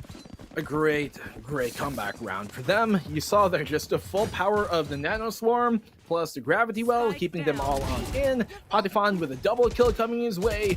Zimbrick was able to updraft his way out of the Gravity Well. Still, could not get the clutch in the end. Sushi Boy is going to serve him up on the plate once more. Very raw on that sashimi. They will get the second round of the board as they're looking to extend their lead here. CBT down in that single, pretty much done position with only the SMG on here. Zimjic dashing on in, but look at all this utility just going to force him on back. That's a no passage there whatsoever. Panda whiffing the burst, and that will be the Blade Storm being wasted. Sushi Boy still catching out too so far. But yes, it's X10 right now showing us the power of that lane control. It's like these guys are traffic enforcers and trying to tell you where to go. And a while ago, right, it was CBT trying to get across each other. They're trying to go for the push, but X10 getting in the way, and then it was CBT getting in the way as well. That's the power of the Viper Spit in the middle, and now that's the power of X10 taking advantage. They want to get this lead in fast. They're showing us how they're going to be cutting up the map as much as possible. X10 with innovation on the Viper is pretty much going to be their isolation here. Their way to go, their way to get that lead. It's 3-2 now in favor of the Thai squad. They've taken the lead now after giving up those opening two, and so you can't hear with a great shot, but Sushi Boys, he did so much work there. If he was not able to get that double kill towards mid, I think they would have probably just overrun the entire Heaven position and then maybe drop into B and maybe even take the round. And so that was huge there coming in from Sushi. And while, of course, it was against an eco, it was against a light buy, still, very good effort from him. It definitely could have been swung either way, especially since Patifon missed that opening Blade Storm, burst with a right click. And so, good comeback from X10 so far. Technical pause to, I guess, get everything settled, and before we're ready to go, CBT right now, another gun round underway. They're gonna try their luck, it seems, towards the site this time. Yeah, might as well change it up, but we got Sushi Boy there, prepared and ready to go for the hold. We'll see though if CBT can actually make it through to the other side. Thing is, they're banking a bit on the flash dash, a bit of that concuss, but that Killjoy staying on the high ground like that. I like the positioning here for X10. But as we are in the pause, let's look at what X10 has in store for us. We've seen the tidbits of information. We've seen a bit of a sample right now of what the Viper is all about. And it really is just about to get in the way and force the side of CBT to go in the direction that X10 wants them to go. Because things like that garage, things like the staircases, or things like the main angles, those are the chokes that we basically saw on Ascent. And then Scary can set up the Gravity Wells. We can see Sushi Boys helping out with a Nano Swarm. And it really is just so pesky. The small little bit of time that buys it for the side of X10, it really allows them to get back in position, and those rotates a lot easier just because of the Astra. Subject to a really quick little push, and the flash, it's just gonna be a little too early on into the fight. Will be scary getting that kill. Make that 2 so far. Cat catching out Sushi Boys as well as the Astra. So apparently Cat says, okay, if you guys can't do the job, I will do it for you. The breach with a double kill after the 2 duelists have fallen, and CBT, thinking about that, they can go on to A site. They have the spike there. Kant has to be careful. Well, he is very deep into the site here. He can find the opposing breach. Can't. On the opposing end of things there, Crow's trying to make his way in from the screens, but we have to be very careful because this screen is going to come down, not last for too long. Can't. He can. Plant off. Denial on that will not land in time, and here comes a, well, rolling thunder, and he brings a storm. Crow's capitalizing on that. Rainy, it's going to rain when it pours, and Foxes will be taken on down. Patifan getting the trade on him. It's a 1v2. They know that Count is here, and they he finds a triple kill. Can he do it? That is the question. It's a 1v4 clutch. Will he be able to? Defuse will be able to at least get half, but he lets go of it. Here comes the aftershock. Not finding much after that, though. Still, he knows he's on the spike right now. Jet, he will get that half defuse. He'll spray on through. Yes, he can! And he will get the 4K here to tie things up once more. Kant to clutcher. Can he clutch it? Yes, he can indeed. And we just get confirmation from Kant that he should change his name, remove the T from the equation, because he really showed up for his team. 2 kills up onto the Rams, catching out Cruz, trying to go for the flash peek. And eventually, he couldn't find it. Patapan, where are you? Where are you? Finally corrects it to get that headshot in time. Great play there from Kant. CBT able to tie it up. And now it's that kind of game here, Black and Blue. Who can out-clutch who can show up a bit better than the other side. Because right now for CBT, they love to play it as fast as possible, but X10 and their choke comp, they will get that ample time to rotate, and it does feel like who can out-aim and who can outmaneuver the other will win it out as Patapan and Spring trade blows and trade kills. They go 1 for 1 either way here, both sides, and so mid-position, it has to be given up here now by the side of X10. No more presence towards that, and the fact that it was Patifan going down is going to be a huge pick here for the side of CBT. They're walking their way up now, trying to take male control. On the other end of that, will be Crows here holding the line down. He is on that breach, and so he can definitely delay them quite enough. Here comes a flash on out, as well as the rest of his utility just dumping it there towards that male, shipping it on out with a poster stamp as well, postal stamp. And here comes the last flash from him, and that's all his utility drained right now. Still, not going to get too heavy-handed on this heaven push. Yeah, seems like for CBT, they've lost one, and they don't want to be too committal onto a site so far. Oh, the lockdown, though, going to get used here by X10. An interesting call, though, from Sushi Boys. To me, CBT now should be going on to B, but that's the thing. 30 when seconds CBT left. has to do something, when X10 is trying to make the opposing side go somewhere else, it usually is a trap in CBT. They snuffed it out a while ago.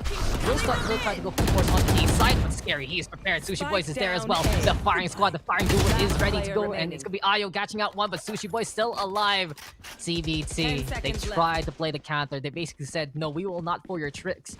But X10, they are just prepared either way. They are just so ready onto the tower. And tricks, direct combat, doesn't matter. X10 will get the round. They will finally get that one. Almost seemed like the push here from the side of CBT could have been successful, but they shut it on down. The Twin Towers inside that heaven position. Sushi Boys, and as well as the Astra here on a scary. Holding down the line as they come up from the ropes, cutting it away. And they will get a lead now. They're only up a single round, though. And so CBT, with this light buy that they do have, you can see a bunch of pistols is all they're going to be able to afford. A shorty, maybe a stinger, flirting with that idea there. Zinchik is going to eventually settle on the frenzy. As they open up with the aftershock here towards that B main position once again. Slows down the attack, which definitely could have been a rush towards the B side, tried and true.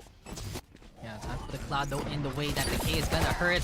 And this is gonna be difficult right now for team to be sure they have the position, but they don't have the HP, and look at this! Right down into the takedown. How quick was that round? Probably one of the quickest we've seen all day. X10, the K is all the way, and that should be enough there. Foxes, basically the MVP. All he needed to do was put the Cloud in the way, and that was enough for X10 to take that win. Well, with the Cloud in the way, saves the day. It's X10. Take another round, and they're looking to get even more, hopefully, for the sake here of CBT, they can finally get this one on the board to not let this lead extend over them, because X10, well, I guess it's in the name, right? You give them one, give them an inch, they'll take a mile. You can't let them extend that any on further. And so CBT are going to have to keep them close here, cannot let them stretch this one out, because they definitely have the stamina to do so and play this further into the third act of the game. But you can see the lurk here actually coming from Rainy all the way towards this ramp position. And if Scary can find him, or if Rainy can find him in return, that's going to be big. It's going to be a huge pick. The thing is, though, information given on out, a bit too shy on that peak. That's the thing, though. Against X10, the pressure just multiplied time and time again. CBT, I said it a while ago, but if they ever feel like in this map they should do something, it really just means X10 is trying to play the mind games and trying to play it out in a way that they go into those funnels and traps. And that's what the Astra Viper comp is for. It's really just such a way to choke out the competition as much as possible. There we go with a dash, though. The short one there from Zumjek. Batman backing on the way. Scary in the meantime, watching out through the window. And Romeo, where for up down? Where is the Jet right now? He's low HP. Spring, though, catching that one. Cat also on the board. And CBT, incredible entries onto A site. They just win the duels anyway. They were able to get the overrun. And the fact of the matter is, X10 couldn't secure that first kill. Couldn't secure any of the kills. And now they're paying the price for it. Well, it's a 1v4 here. CBT is looking to cut this lead down to a single one. Rainy, he's gonna let it shine. Fox is taken down, that gives them a 4th round, and they're looking to tie things up once more. Now, X10, they can still successfully buy here. They have lots of economy to get into this one. If they lose this one, they should have just enough to maybe kind of buy into the next one too, especially since they give up that operator now, which they were kind of flirting with here on the X10 side. Now, well, they still do have a shot to once more extend the lead. And you can see them going for a very... It seems like they're looking to go for an A main push here, considering it's a breach and a jet. So I'm looking for a flashbang towards A main. It has to be Rainy, who has to be very careful on that side. They do dash on in. He has to check the Cerberus position, but here comes a flash on now to counter it. And Potifon, he will be found by Rainy. A great counter reaction here from Rainy. Yeah, so unfortunate because Cruz got a little bit of flash onto Batman there, and as soon as he checks out the sewers, there was just an omen waiting. CBT, they were setting up the smokes and they were like, oh, someone's coming. Oh, they're there, but Cruz, no one expected the breach to go for the push just like this. There we go with a flash showstopper, danger close, but Cruz doesn't care. He shrugs off the rug. Finally with a backstab, but from 0 to a hero basically there, making it 3v3. CBT, they didn't expect that one to come that way, and who expects a breach to push that far? Apparently X10 willing to go the mile. Well, it's a 3v3 right now. You can see the defense here for X10. Spread out. It's 1-1-1.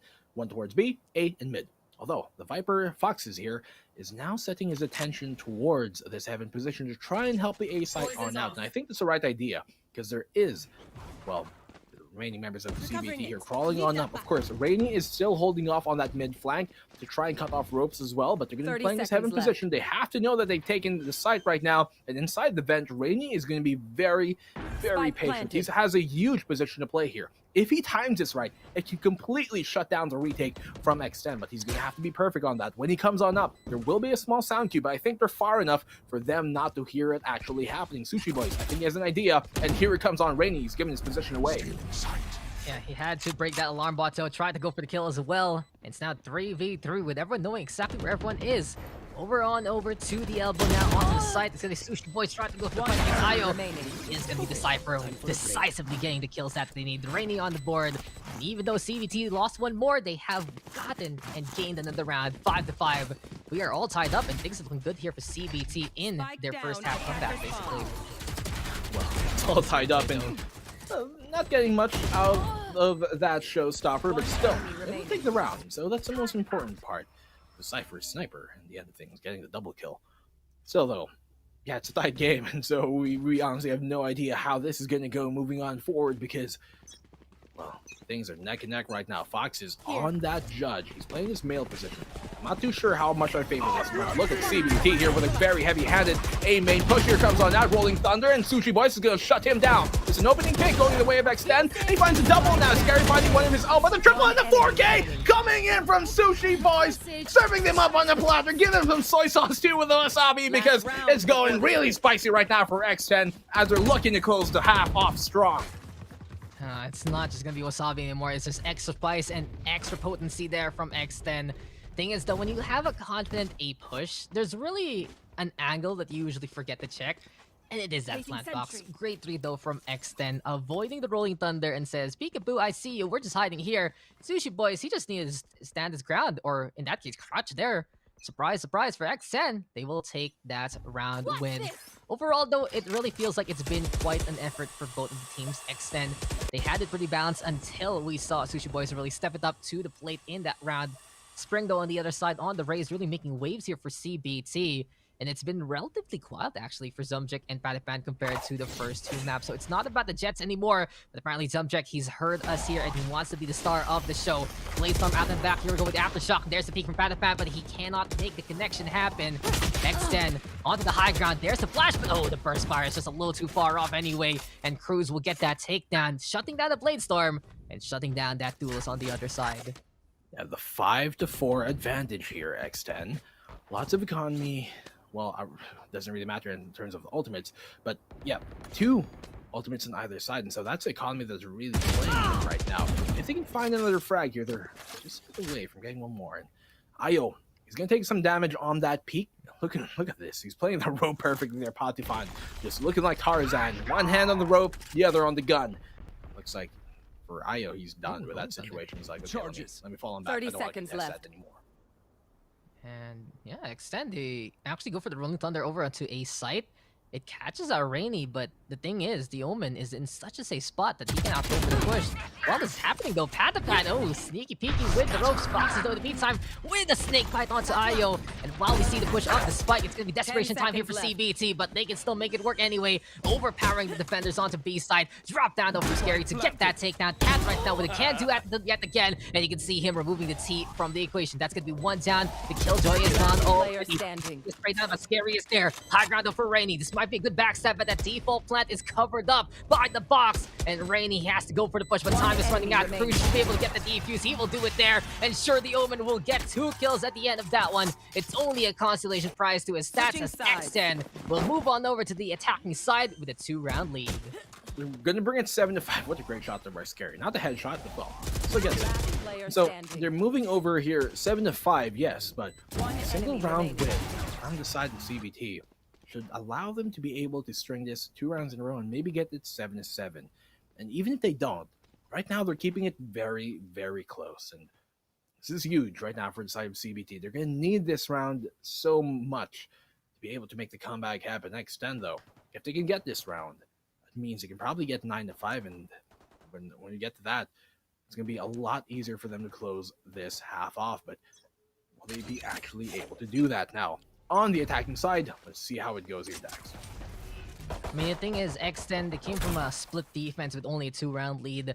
Not the best scoreline that you would like, but at least you still have that lead anyway. So a bit of the advantage. X10, they were hungry for more, but CBT, they really just got in the way of X10's plans because X10, their whole plan of action was to be the roadblock to tell CBT where to go. But like the little scouts they are, very rambunctious and very mischievous. They want to go anywhere they want and more.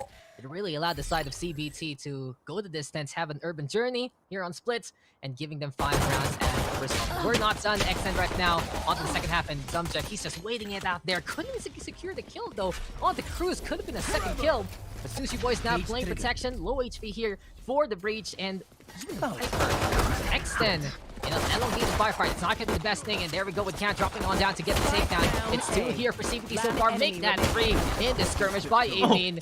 Everyone is gone. Can't. How did he even hit that one? Just finding a bit of the tracer rounds onto the other side. CBT now 1 away from tying it up. I mean, we said it, right? If they can get that opening pistol, it can definitely be 7-7 as it should be. They have economic advantage. They have the weapons. They have the firepower. This should be going their way. But Extend, they've been very thrifty, especially in map number 1. So they're looking to be able to make a play here or hopefully catch CBT off guard. So right now, Extend, they're playing very standard though. 3 towards A, 1 towards B, and the other kind of a flex there towards that mid-male position. So to go for this, mid control has been seized here from the side of Extend. They're pushing up on now, and well, you're going to have to receive this push now into heaven. Spring does let the paint shells ring on now. He will get isolated, but he's going to find a double kill here on the Crows and Paltafon as well. Firepower, and here we go. Zumchik getting 2 as well. The tools right now bringing in the 1-2 punch. It's all up to Foxes, but no amount of poison or no amount of space will help him in this firefight. 7-7 CBT, tying it up against X10 yet again.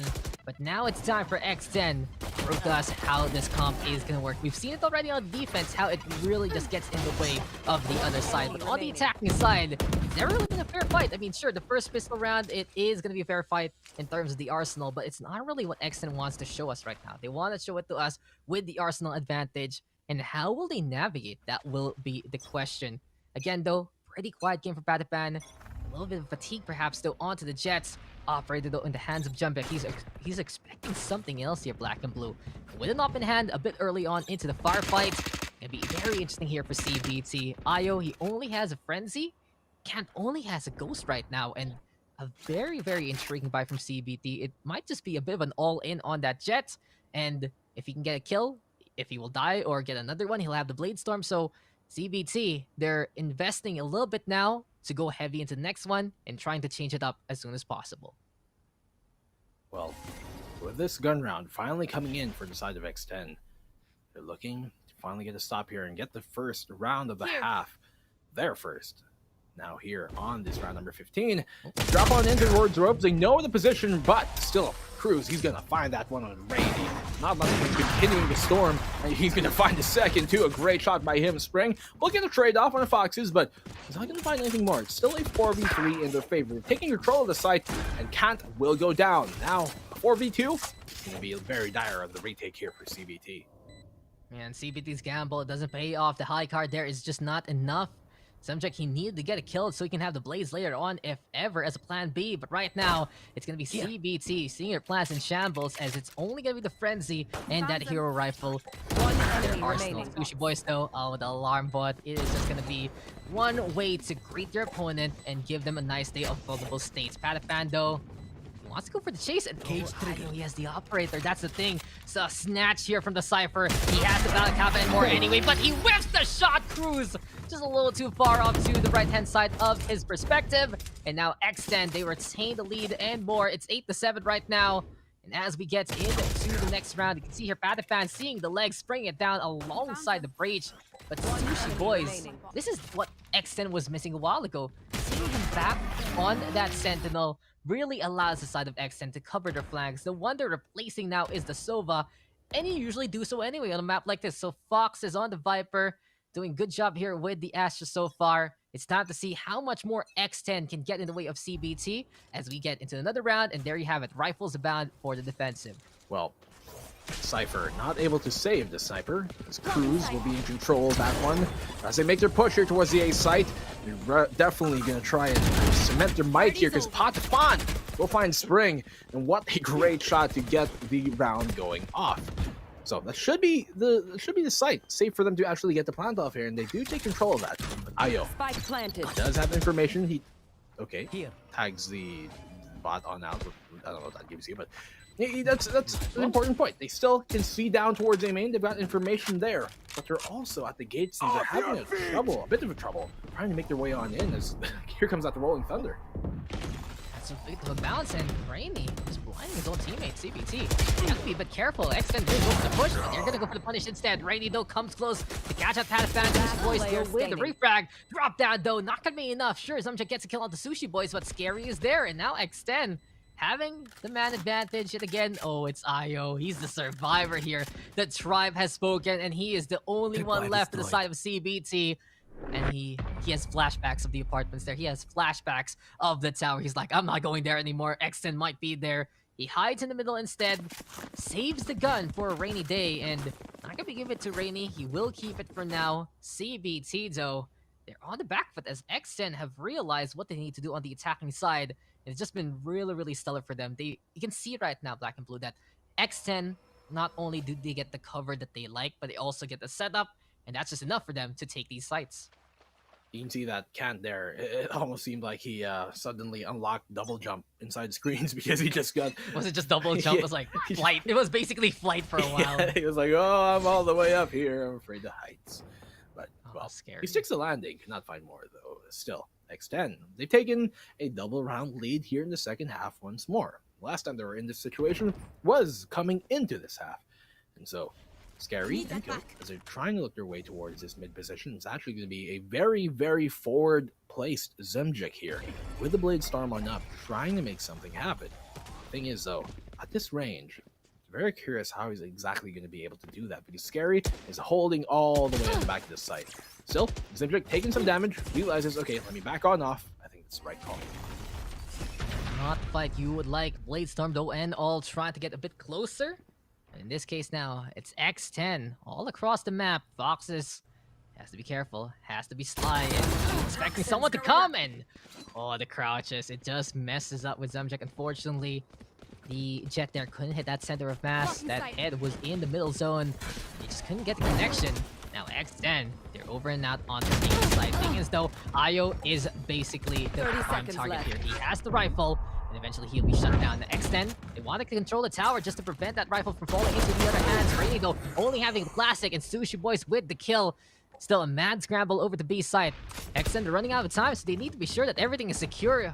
Oh, the breach of Kant. He cannot cross that whatsoever. CBT, they cannot prevent this objective being put down. The lurk there from the Killjoy. Gonna be a bit of a duel as Sushi Boys only has 5 HP. The hunt is on though. Spring right now trying to go for the blast backs. But while that's happening here, Black and Blue, on the other side, it's no sale whatsoever of real estate as Foxes will be able to get 3. And that's a round for X10 to be up by 3 and keep the lead alive and more. They're at 10 rounds now, so away from that match point. You can see here Fox is punishing that push, and Cruz, he's been doing so much work. I think, to be honest, he's in a lot of situations has been the glue here on their side. Still, you need a bit more to get over this hump and close the game on out. Sushi Boys finds the last one there at the end, but as they're up 7-10, well, the judge is on out here for Patifan Jury. Still out on that and how that exactly is going to work on out for him. He has not found much success with it as of yet, but as they're going here towards the B site, that could definitely change right now. Here comes on the lockdown though from Sushi, and we're looking to see if he can actually make a play off of that now. So he's gonna be able to fall all the way back here, and here comes a Paranoia out, which actually catches him off and still just cuts him up like a quick knife through butter. And Rainy goes down, not able to find the follow-up though. Zemjik will shut him and not let him stick the landing in the first place. Wonderful shot there from Zemjik, but oh, why would you go into the Viper Spin, into the poison and more? Everything that can go wrong for the life of Jet absolutely just goes wrong. And Ayo, he is just tasting the air that is just unhabitable right now. 7-11, conveniently as they come here for the side of X10, 2 away from taking the series. The thing is, there's been a stark difference here, Black and Blue. X10, they came in to the second half with the lead, and even though CVT, they tried to equalize and more, X10 just found the footing they needed and got the kills anyway. That's the thing about it, so much ways to break those sidelines. So much ways right now to control the battlefield, and X10, if a while ago they were trying to make a painting, now they're basically baking a cake and trying to put decorations on it. Sometimes it's a souffle looking one with the Viper Spin, other times it's just interesting cuts, but more often than not, it's something sweet for X10 to thrive on. Well, they've been thriving in the chaos right now, and you saw there that opening pick coming from Patifan, the fine grain Aegis, making full use of all the chaos happening. Though, here for X10, they're very spread on out. You can see 3 towards B, 1 towards that mid position on the sewers, and the last one holding off that A main flank. So, playing for information here, playing for picks. I like this because they realize, okay, these guys are on the eco, which means they might go for a heavy-handed push towards either lane. And let's give them that. Let's try to receive it instead and not go push on in and get caught off guard by a stack on either side. And so, playing this very patiently. You're going towards the A side, but where is most of the defensive CBT? That's where they're going to be congregated up. They're going to be congregated up on. Here comes a ping on out. Ping tails out to force him away. And Crows will find the opening pick. For the kill, and here we go over to A side. Dash on in by Patifan, but Ayo with the punish. Showstopper though, trying to get a catch, and Spring cannot get anything. Interesting enough though, CBT, this is them playing the Sheriffs and the Stinger.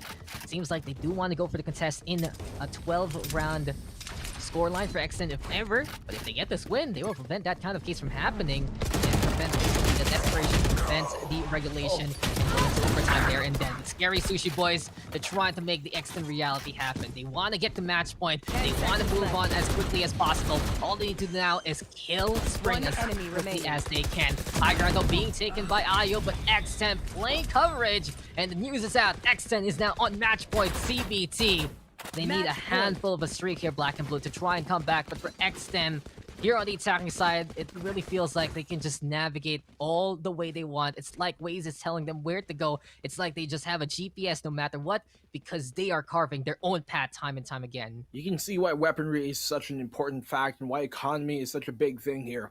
If Rainy had maybe a Phantom or a Vandal on that spray down towards Male with the flash on them, they're all paranoid, they're short-sighted, he would have probably gotten a double kill, maybe even a triple if they lined up for him. But, well, with the stinger in hand, you saw while he got a few dinks, done lots of damage, just isn't as reliable at that range when spraying all down that far and that many players. And so Adifan here making his way towards the A site. He opens things up on the cant. Yes, he can. Adifan will get things going here for the side of X10, but through the smoke, Zemjek just shutting down Scary from behind. That drops the spike too. Very importantly, it's now out in the open, but they're able to retrieve it, and Rainy will get taken down while he's from heaven. It's now a 3v3 on the retake, Dax. Critical stake there, and Rainy at least got a kill before he died. Pataphan though holding close onto the screens. Here comes Spring, springing into action. Poison Cloud though gonna be in the way. Ayo right now trying to go for the push, but it's Spring catching out Foxes, but Cruz now with the answer. Up in the air, Zumjik still able to get that hit with Spring. And the two duelists now facing off against the Rolling Thunder. Cruz though controlling the site and more. Over to the high ground right now, and he knows that he has shaken Spring to the core. Trying to go for the wall bangs. Aftershock right now just might be the aftertaste that needs, but Spring with the headshot, and he got halfway there. CBT, by the skin of their teeth, they survived. They still stay alive, and even though Cruz, he had so much control there, the tap to the head made sure he was very dead. X10, they thought they had it there, but no. It's still the side of CBT alive here, Black and Blue. He had to pull the Marshal out at the end because he was running low in the mag, and so very, very unfortunate. Not the Marshal, sorry, the Sheriff out at the end. He had to pull his secondary because he had, well, no more bullets in the mag. I think he had like 2 left. So had to go for that at the end of things, and, well, Extend, rather CBT, and they're holding on to series life here, just not giving it up just yet. So walking into this B main position here, X10 looking to take this and finally close it on off here, but You want to fight it? on up. Cedric's gonna make a play. We're not done. But that crossing spike gonna get in the way, and Ayo! Spike down. The judge just says, peekaboo, I see you. I'll get on through to the other side. Extend didn't hear that coming whatsoever. And just how they were able to close that gap here for the judge should be enough to get that kill. Spike though planted. So what's the plan now? CBT. We trying to set up on the side, and Ayo, he's done it again. Pataphan gonna get caught on out. It's all about that post-plant right now, but X10, they cannot even get close to that spike. Scary though with 1, with 2. Spike though has been defused, so the round is over. CBT tried to bring some more damage. X10 right now. The thing is, Black and Blue, as Rainy catching out Foxes in the end, right? It feels like for X10, in these match point situations, they're trying to play a bit of that post-plant utility. So a while ago, Cruz, Rolling Thunder, Aftershock, to stall for time and force out the kill. This time, it seems like Scary and Foxes wanted to go for a bit of the poison and the gravity to help them out. But no, CBT, they just throw bodies to basically the wall and to their opponent. And out of nowhere, Ayo is judged doing the damage that needs to be done. 3 rounds left till CBT forces overtime. We're not done just yet, but X10, they just need 1 more nail to add on to the coffin of CBT to force them in the lower bracket. We'll see now if X10 can make this push happen in the middle.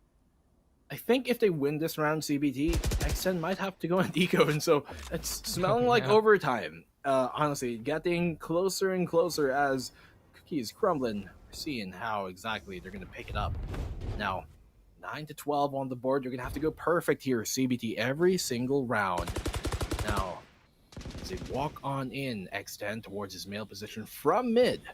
Look at the CBT defense just ready to accept that Foxes has crawled his way in towards the B side. He can find a pick here potentially, but will not, as Ayo will get that opener here for the side of CBT. Nade on now, that's going to force him on back.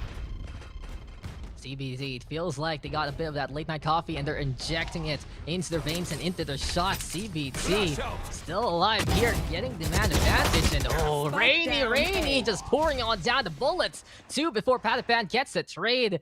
But it's 4v2 now, and CBT, not only do they have the rifles for Black and Blue, they also have the up, but Patapan so quick on the eyes and catches a wall back there against Spring. He wants to get close enough to Subject. There we go, with the updraft, and he finds a bit of the dodge, but the Patapan still close enough to get that kill. 3 now for Patapan, 2 more to get that win, and X10, can they extend that dominance? Can they show us why Patapan is in this roster right now? Even though he's done an incredible job, he will get shut down here by Io. The changes have been made by CBT versus the changes of X10. And now, it's only 2 left till CBT is able to end regulation and force overtime. Dax, nobody's going home just yet, Dax. Nobody's going home. We're still continuing on. It looks and smells to me. You can smell what the Rockies cooking like overtime right now because Potifon, he did go huge. He needed an ace to bring it home. But right now, CBT, they will be able to at least continue on here. So X10, if they lose this round, they actually, no, they still have economy, so they can keep on buying on up. That's very fortunate for them. I was counting on the top of my head how much economy they did have. I didn't actually see before that round started, but even if they lose this, they should be able to kind of force up a buy into the next round. And that's very important because if it wasn't, then it could have definitely been another round strung and we could definitely go to overtime. But right now, it's very possible still. Is it probable, though? Well, it's seeming like that as the minutes pass. The possibility is there, and the thing is, Black and Blue, we are already home. But thing is, the bed as well as the rig are completely different spaces, and now we're just really kept up by this incredible action. Honestly, CBT versus X10 to wrap up the night, it really feels like it's just such an injection of action here. Both teams, absolute champions.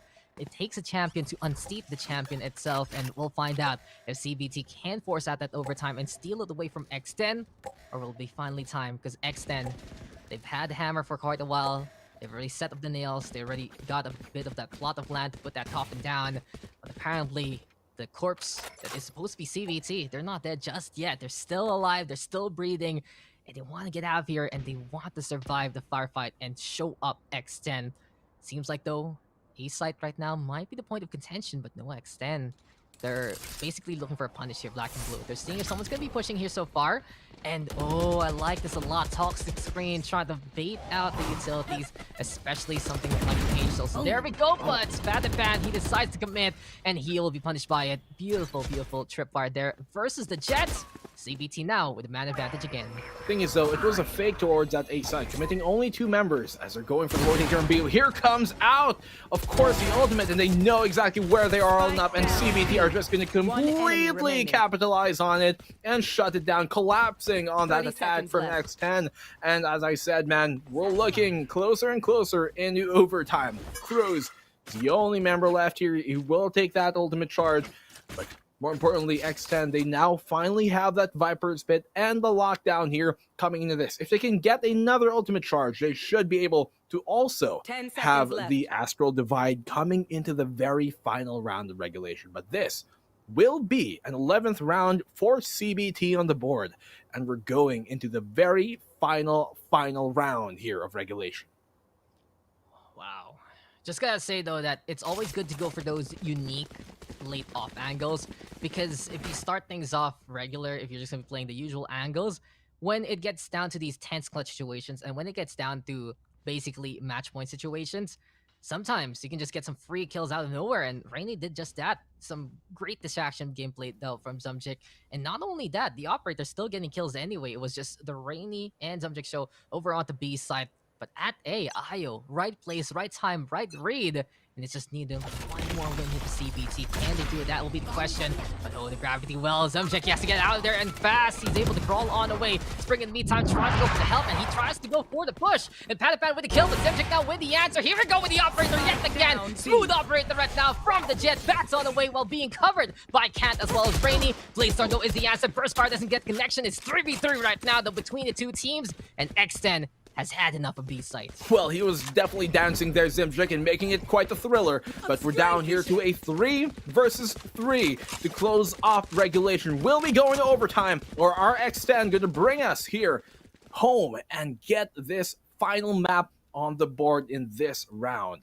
Now they're going for this A side take right now. We're in. Their only player for the side of CBT is a Cypher, but luckily there's lots of information and lots of utility here to hold on to that. But a great opening pick from Cruz to open up the side. That's going to be the A side right for the taking completely, and they should get the safe plant off here. No way to deny this from happening, but CBT will have to go for the retake versus the Viper Spit and the lockdown from X10. Unfortunately, that one-way setup just not to be enough. Sure, it gets in the way of the head, but you can still shoot the feet to make sure that he is dead. And CBT, they lose their Sentinel onto A site, making it a lot easier for X10 to set up the Viper Spit. So over and out, it's up to the Breach and the Omen to figure things out. Scary though onto the inside, trying to play peekaboo. Can't though in the meantime with the can-do attitude again with that kill. And it's going to be Rainy on the board as well. Scary though, still trying to go for it. There we have it. It's going to be the Asher right now, shooting for the stars. It's the Breach though coming closer and closer. And X10, they will extend the dominance. They will be able to get that win and move on into the next round. But CBT, such a champion effort in that whole state, in that whole straight, and in that whole series. My, oh my, what an ending we just got there though. And I gotta give it to CBT, especially in that last one there, Black and Blue, because they hunted down the source of poison. They found the Viper anyway, and it was just the Astra hiding on the rounds like, is it my time to shine? I'm glowing, I'm feeling it, I'm ready. And the stars do align there for X10, but CBT, that second half, really, Black and Blue, tell me all about it, because especially that late comeback, it was incredible from them. Well, it took 24 rounds, every single round of regulation for X10 to finally close it off. The start, it wasn't good for them. Split, we knew that this was a map that is kind of a 50-50 for the side of X10. Luckily, in this case, though, they chose a winning half. If they flipped the coin and they chose heads, well, it landed heads, and able to get this one on the board. But yeah, they're actually able to, you know, make things happen as they did coming to the attacking side, which is very curious because they had the Viper, they had the Astra, and somehow they were able to find that pick. And Crows just finding the opening pick there onto the Cypher player inside the A site was huge. Without that, that wasn't supposed to happen. There was a one-way smoke with a Cyber Cage. There was the spy cam as well for early information, and tripwires abound to stop that from happening. But still, they find the opening pick. And that was huge because with the lockdown, with the Viper Spit, still CBT try and make it happen. They were in a 2v1. They found both opening picks, and yet in the end of it, well, Scary, he's just terrifying those situations, and he plays off the entire amygdala reflex complex of that fear he made to make a Scarecrow proud because, well, he brings it home here for X10, and they're moving up in the bracket. What a word and what a performance. Cruz though with the MVP there for X10. Subject in the meantime on the other side. Gotta say though, it was interesting because it was a different question of X10 that got answered for me. I thought really Pataphan, he's in here. He's gonna be showing on something else that isn't the jet. Maybe that's the reason why they went for that swap, because we never really know what happened there. It's all about speculation. And he did a good job, but Foxes making that Viper work. And I feel like it's a lot better here for X10 if they still have that Sentinel compared to Bind Red, where they just got hinged time and time again by a team who loves it. Here, they still have Sushi Boys watching out for the flanks, going for the answers. Foxes, in the meantime, it's just like, you're not be playing Sova here, friend. Figure out something else. And this Viper, it just works so well with the Astra. The Viper Astra meta even showing up here in the SCA is just such a big way to control the battlefield, especially on the defense. And like I said, it's just traffic navigators here for the side of X10. They're the ones telling you what roads to go on and where you're gonna die. CBT though, just incredible effort. I really gotta give it to this Taiwanese team. They have to be one of the strongest coming into the low bracket right now after a series like that for X10. Wouldn't be too surprised to see their revenge, but that's the thing. Last time they faced off against X10 in the tournament, it was a 2-1 scoreline in favor of X10. Same case right now, CBT. Really great effort though, and I really feel like if they can just get a little bit more in getting the way of the plans of X10, that could have been their win, because their pinches were stellar and some of their entries were looking so divine, especially when they could get that gap close. Definitely, and I mean, for the side of CBT, they're challengers in every sense of the word, and they're showing here that X10, while they might be the kings, they're not gods. They're definitely mortal, and they almost just lost this map into going to overtime, and it definitely could have been that way. And so right now, as we're looking into things, well, that's the final series, final map of the day, guys. And well, it's been a long day, okay? But we've had some great matches from a lot of up-and-coming teams and a lot of very established teams to be showing themselves here at the VCT SEA Challengers Finals. So much action happening on today alone, with 4 full-fledged series played out. In the end, though, the only one team in either series can win. In this case, it will be X10 moving over onto that. We're going to have even more matches tomorrow, guys, so... or rather later for some of you people, for people in our region too. We, you know what's funny? We started today saying good afternoon, and we're ending today saying good morning. And so that just tells you how long of an action-packed day we've had here in the Challengers Finals Day 1, and we're only getting started, guys. That's gonna be big tomorrow because we have the likes of Bren versus Boom. We got Pirates versus NXL, and then whoever wins the Bren versus Boom one gonna be facing off against Paper Rex. Whoever wins Pirates versus NXL gonna be facing off against X10, and you know, X10 showing on up, CBT showing on up as well onto the highlights.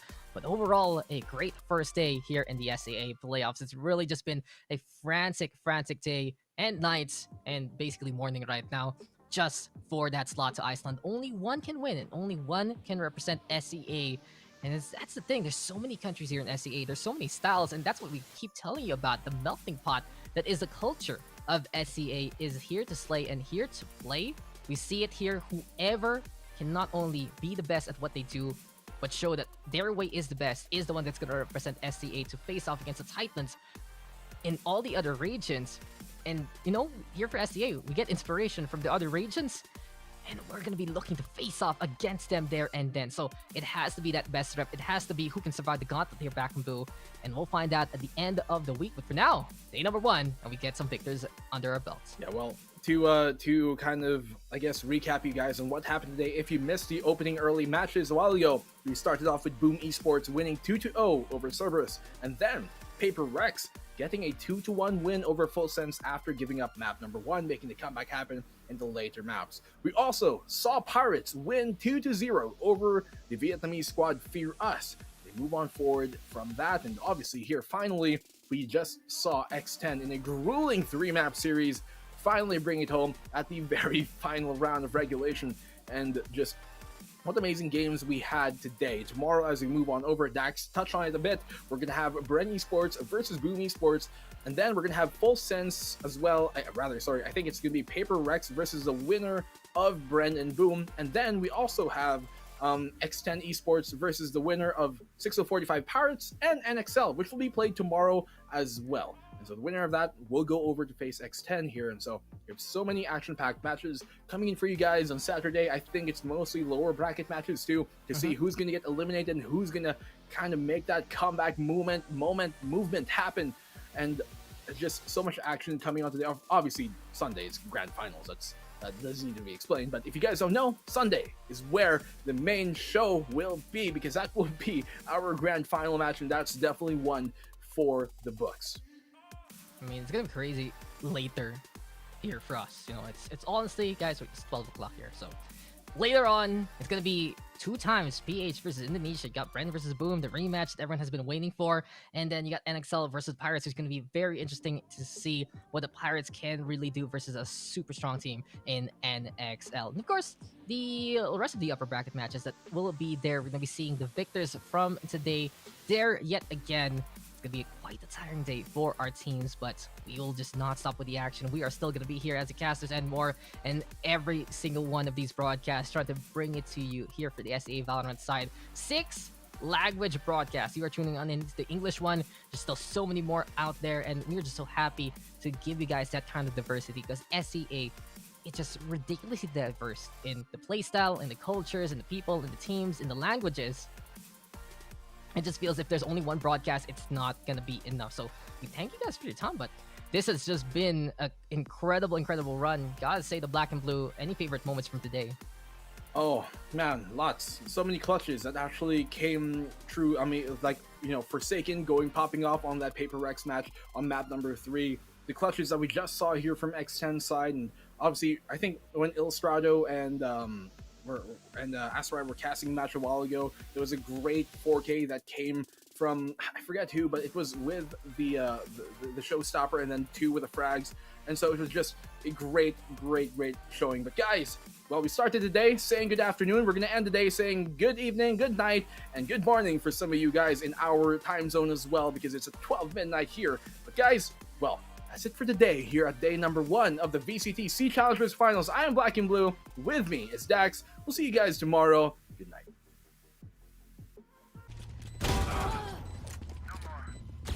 Planted. Ahead. One enemy remaining.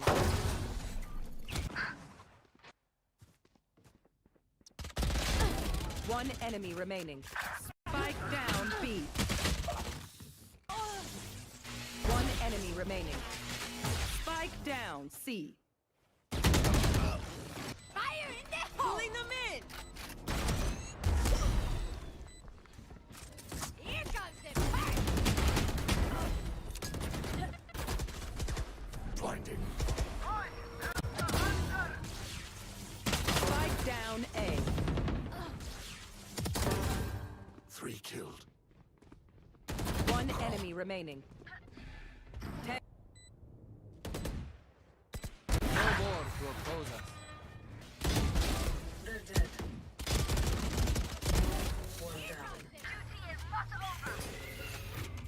One enemy remaining.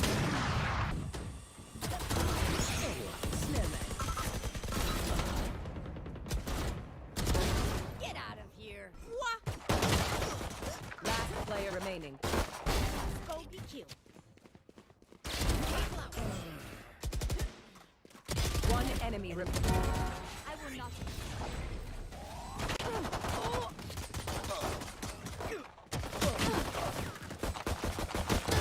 One enemy remaining.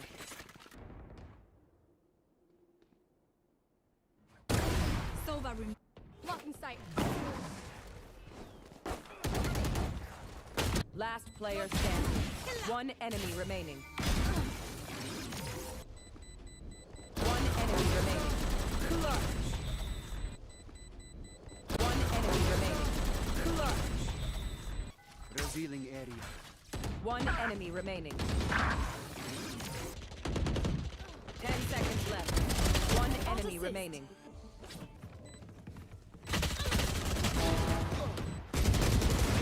Ten seconds left. One enemy remaining. Spike planted.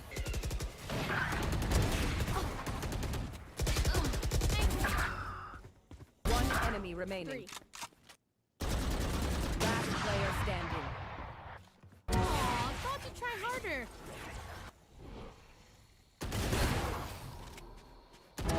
Yikes.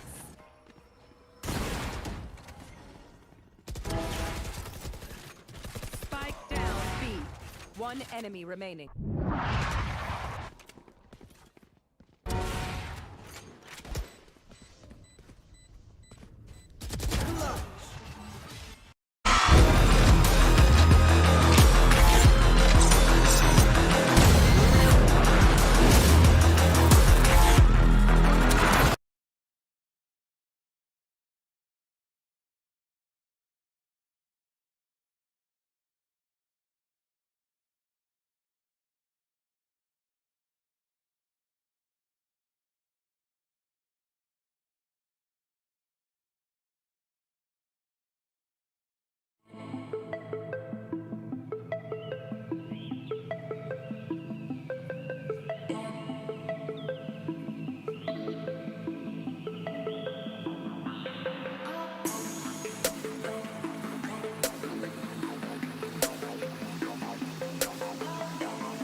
Bye.